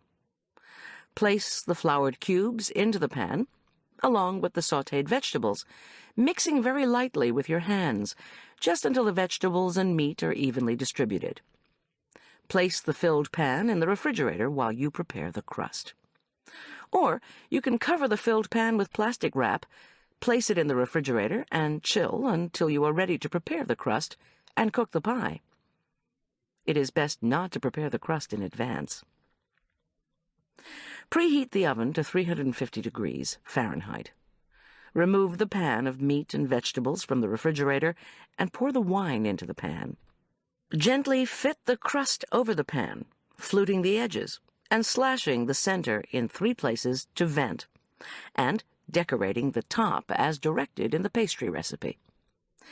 Carefully insert the thermometer through a slash in the crust, making sure it spears a piece of beef. Bake until the meat thermometer reads 125 degrees Fahrenheit for medium rare, about 25 minutes. Serve immediately. This recipe will make 4 large servings. Now, that upper crust pastry recipe. You will need 1 1/4 cups of all-purpose flour, a half teaspoon of salt, 6 tablespoons, that's 3/4 of a stick, of chilled unsalted butter cut into 6 pieces. 1 egg beaten with 1 tablespoon reserved and set aside, and 1 tablespoon of milk. Now, in the bowl of a large food processor, combine the flour and salt and process for 5 seconds. With the motor running, drop in the butter, 1 piece at a time. Combine the egg and milk and pour into the food processor. Process for a few moments, just until the dough pulls into a ball. Gently flatten the dough and place it into a rectangular, jumbo-sized, zip-type plastic bag. Using a rolling pin, roll the pastry to the edges of the bag, or until it'll fit over your pan. Open the bag at the zipper, and using scissors, carefully cut down the sides of the bag. Remove 1 whole side of the bag and place the pastry side down on the pan. Gently peel off the top of the bag. Flute the edges of the pastry and make the slashes in the top as directed in the recipe. Using a pastry brush, paint the reserved tablespoon of beaten egg on top of the pastry. Huevos Palacios. You will need 1 cup of Boulder chili, and that recipe will follow this one, 4 large eggs, 1/4 cup of whipping cream, a half teaspoon of salt, 1/4 teaspoon of freshly ground black pepper, 2 tablespoons, that's 1/4 stick of unsalted butter, 1/2 cup of sour cream, 1 cup of grated cheddar cheese, 1 medium tomato, peeled, seed pockets removed and chopped, 2 scallions, chopped. Make the chili and allow it to cool. Lightly beat the eggs with the cream, salt, and pepper. Melt the butter over medium-low heat in a medium-sized, oven-proof, non-stick frying pan. When the pan's hot, pour in the egg mixture. Cook over low heat until the edges begin to congeal.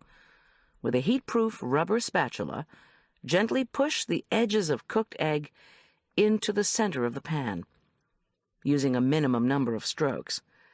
Tilt the pan so that the uncooked portion of egg flows out into the bottom of the pan, making an almost even overall layer of egg. Now preheat the broiler. Mix the sour cream with the grated cheddar and set aside. When the eggs are about halfway done, that is, when they're about half liquid and half solid, spoon on the chili in 3 spoke-like lines that bisect the eggs to make 6 equal sections. The eggs will look like a pie.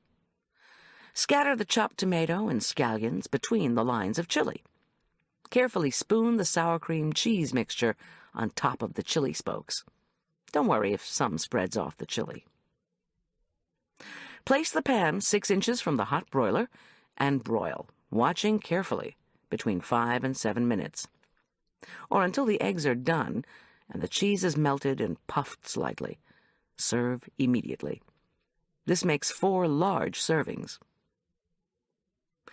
Now for that bolder chili, here's the recipe. You will need 1½ pounds of lean ground beef, 1 large onion chopped, 2 large or 3 small cloves of garlic pressed, 5 tablespoons of tomato paste, 1 tablespoon of prepared powdered chili mix. A recommended brand is Fernandez.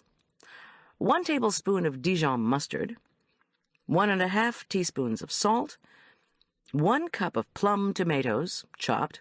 That's about a 14½ ounce can. 1 tablespoon of Italian herb seasoning. 1 15-ounce can of chili beans in chili gravy, undrained. 2 to 4 tablespoons of water, and 2 tablespoons of red Burgundy wine. Sauté the beef, onion, and garlic over medium heat until the beef is just browned and the onion and garlic are tender. Turn the heat down to low and add the tomato paste, chili mix, mustard, salt, tomatoes, herb seasoning, and beans.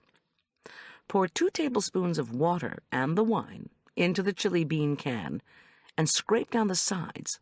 Then pour into the beef mixture. If the mixture is too thick, add the extra water. Heat over a medium-low heat, stirring occasionally until bubbly. Shuttlecock shrimp curry. You will need 3 tablespoons of unsalted butter, 2 cups of unpeeled chopped Granny Smith apples, 2 cups of chopped yellow onions, 3 large cloves of garlic pressed, 4 teaspoons of curry powder, or more to taste, 3 tablespoons of flour, a ½ teaspoon of dry mustard, a ½ teaspoon of salt, or more to taste, 1/4 teaspoon of paprika, a 1/4 teaspoon of crumbled dry thyme, a 1/4 teaspoon of freshly ground black pepper, or more to taste, 2 cups of homemade chicken stock, 1 pound, that's about 39 to 40, large, peeled, cooked shrimp cocktail-style shrimp, deveined, tails removed and reserved, 1 tablespoon of ketchup, a 1/4 cup of dry white vermouth, and a ½ cup of whipping cream. The side dishes include best quality chutney, dry roasted peanuts, chopped hard-boiled egg, sweet pickle relish, crushed pineapple, flaked coconut, mandarin oranges, chopped scallions, chopped crisp-cooked bacon, chopped olives, raisins, yogurt, and orange marmalade. And lastly, you're going to need some raisin rice, and the recipe for that is in Diane Mott Davidson's Killer Pancake. In a wide frying pan, melt the butter over low heat. Add the apples, onions, and garlic and cook gently over medium-low heat for a few minutes until the onions start to become translucent. Add the curry powder, flour, mustard, salt, paprika, thyme, and pepper, and stir well. Keeping the heat low, cook and stir occasionally for a few more minutes while you prepare the stock. In a large saucepan, combine the stock and shrimp tails. Bring to a boil, then turn off the heat. Drain and reserve the stock, and discard the shells. Keeping the heat low, add the shrimp-flavored stock to the apple mixture, stirring well. When all the stock has been added, raise the heat to medium-high, stirring constantly, and add the ketchup and vermouth. Stir and cook until the mixture is thickened. Lower the heat and add the cream, stirring well, until the mixture has heated through. Add the shrimp and stir and cook until the shrimp are heated through, but not overcooked. Serve with the side dishes and the raisin rice. Beer is the traditional beverage, and this recipe makes 4 servings. Penny prick potato casserole. You will need 6 medium-sized or 12 small potatoes. That's about 2 pounds 9 ounces, peeled. A recommended type of potato would be Yukon Gold. 1 small garlic bulb, or half a large garlic bulb, 1 tablespoon of olive oil, 2 tablespoons, that's about a 1/4 stick, of unsalted butter, a 1/2 cup of milk, approximately, a 1/2 cup of whipping cream, 1 cup of freshly shredded Fontina cheese, 1/3 of a cup freshly shredded Parmesan cheese, 1/2 teaspoon of salt, or to taste, and a 1/4 teaspoon of white pepper, or to taste. Preheat the oven to 350 degrees Fahrenheit. Butter a 9 by 13-inch pan. Bring a large quantity of salted water to a boil. Place the potatoes in the boiling water and cook until done, about 40 minutes. While the potatoes are cooking, cut a piece of foil into an 8-inch square. Quickly rinse the garlic bulb under cold running water and pat it dry. Place the bulb in the middle of the foil square and carefully pour the olive oil over it. Bring up the corners of the foil and twist to make a closed packet. Put the foil packet with the garlic inside into the oven and bake for about 30 to 40 minutes, or until the cloves are soft but not brown. Carefully open the package, remove the garlic bulb with tongs so it can cool, and reserve the olive oil. When the garlic cloves are cool, remove them from their skins. Using a small food processor, process the garlic until it is a paste. Drain the potatoes and place them in the large bowl of an electric mixer. Add the garlic, reserved olive oil, butter, milk, cream, cheeses, salt, and pepper. Beat until creamy and well combined. If the mixture seems dry, add a little milk. Scrape the potato mixture into the prepared pan. If you're not going to bake the casserole immediately, allow it to cool, then cover it with plastic wrap and refrigerate it for up to 8 hours. Bake for 15 to 20 minutes, 10 or 15 minutes longer if the casserole has been refrigerated. The casserole should be hot through and slightly browned. Test for doneness by scooping out a small spoonful from the middle of the casserole and tasting it. This recipe makes 4 servings. And there you have it, the recipes from Sticks and Scones. We hope you enjoy them, and we hope you enjoyed the book. This is Barbara Rosenblatt. Till next time. If you've enjoyed this book and this performance, Recorded Books recommends the Anna Pigeon series by Nevada Barr, beginning with Track of the Cat, also narrated by Barbara Rosenblatt. You'll find a wide selection of titles in the Recorded Books catalog, including bestsellers, mysteries, classics, histories, and more. So to order another recorded book or for a copy of our latest listing, please call us using the toll-free number found on the back of the book. You can order by phone with any major credit card, or by writing to us, or by faxing us. Don't forget to ask about easy 30-day rentals by mail. On our website, you can browse the catalog, hear about the latest releases, place orders, or tune in to narrator profiles and author interviews. So visit us there at www.recordedbooks.com. And thank you for being a Recorded Books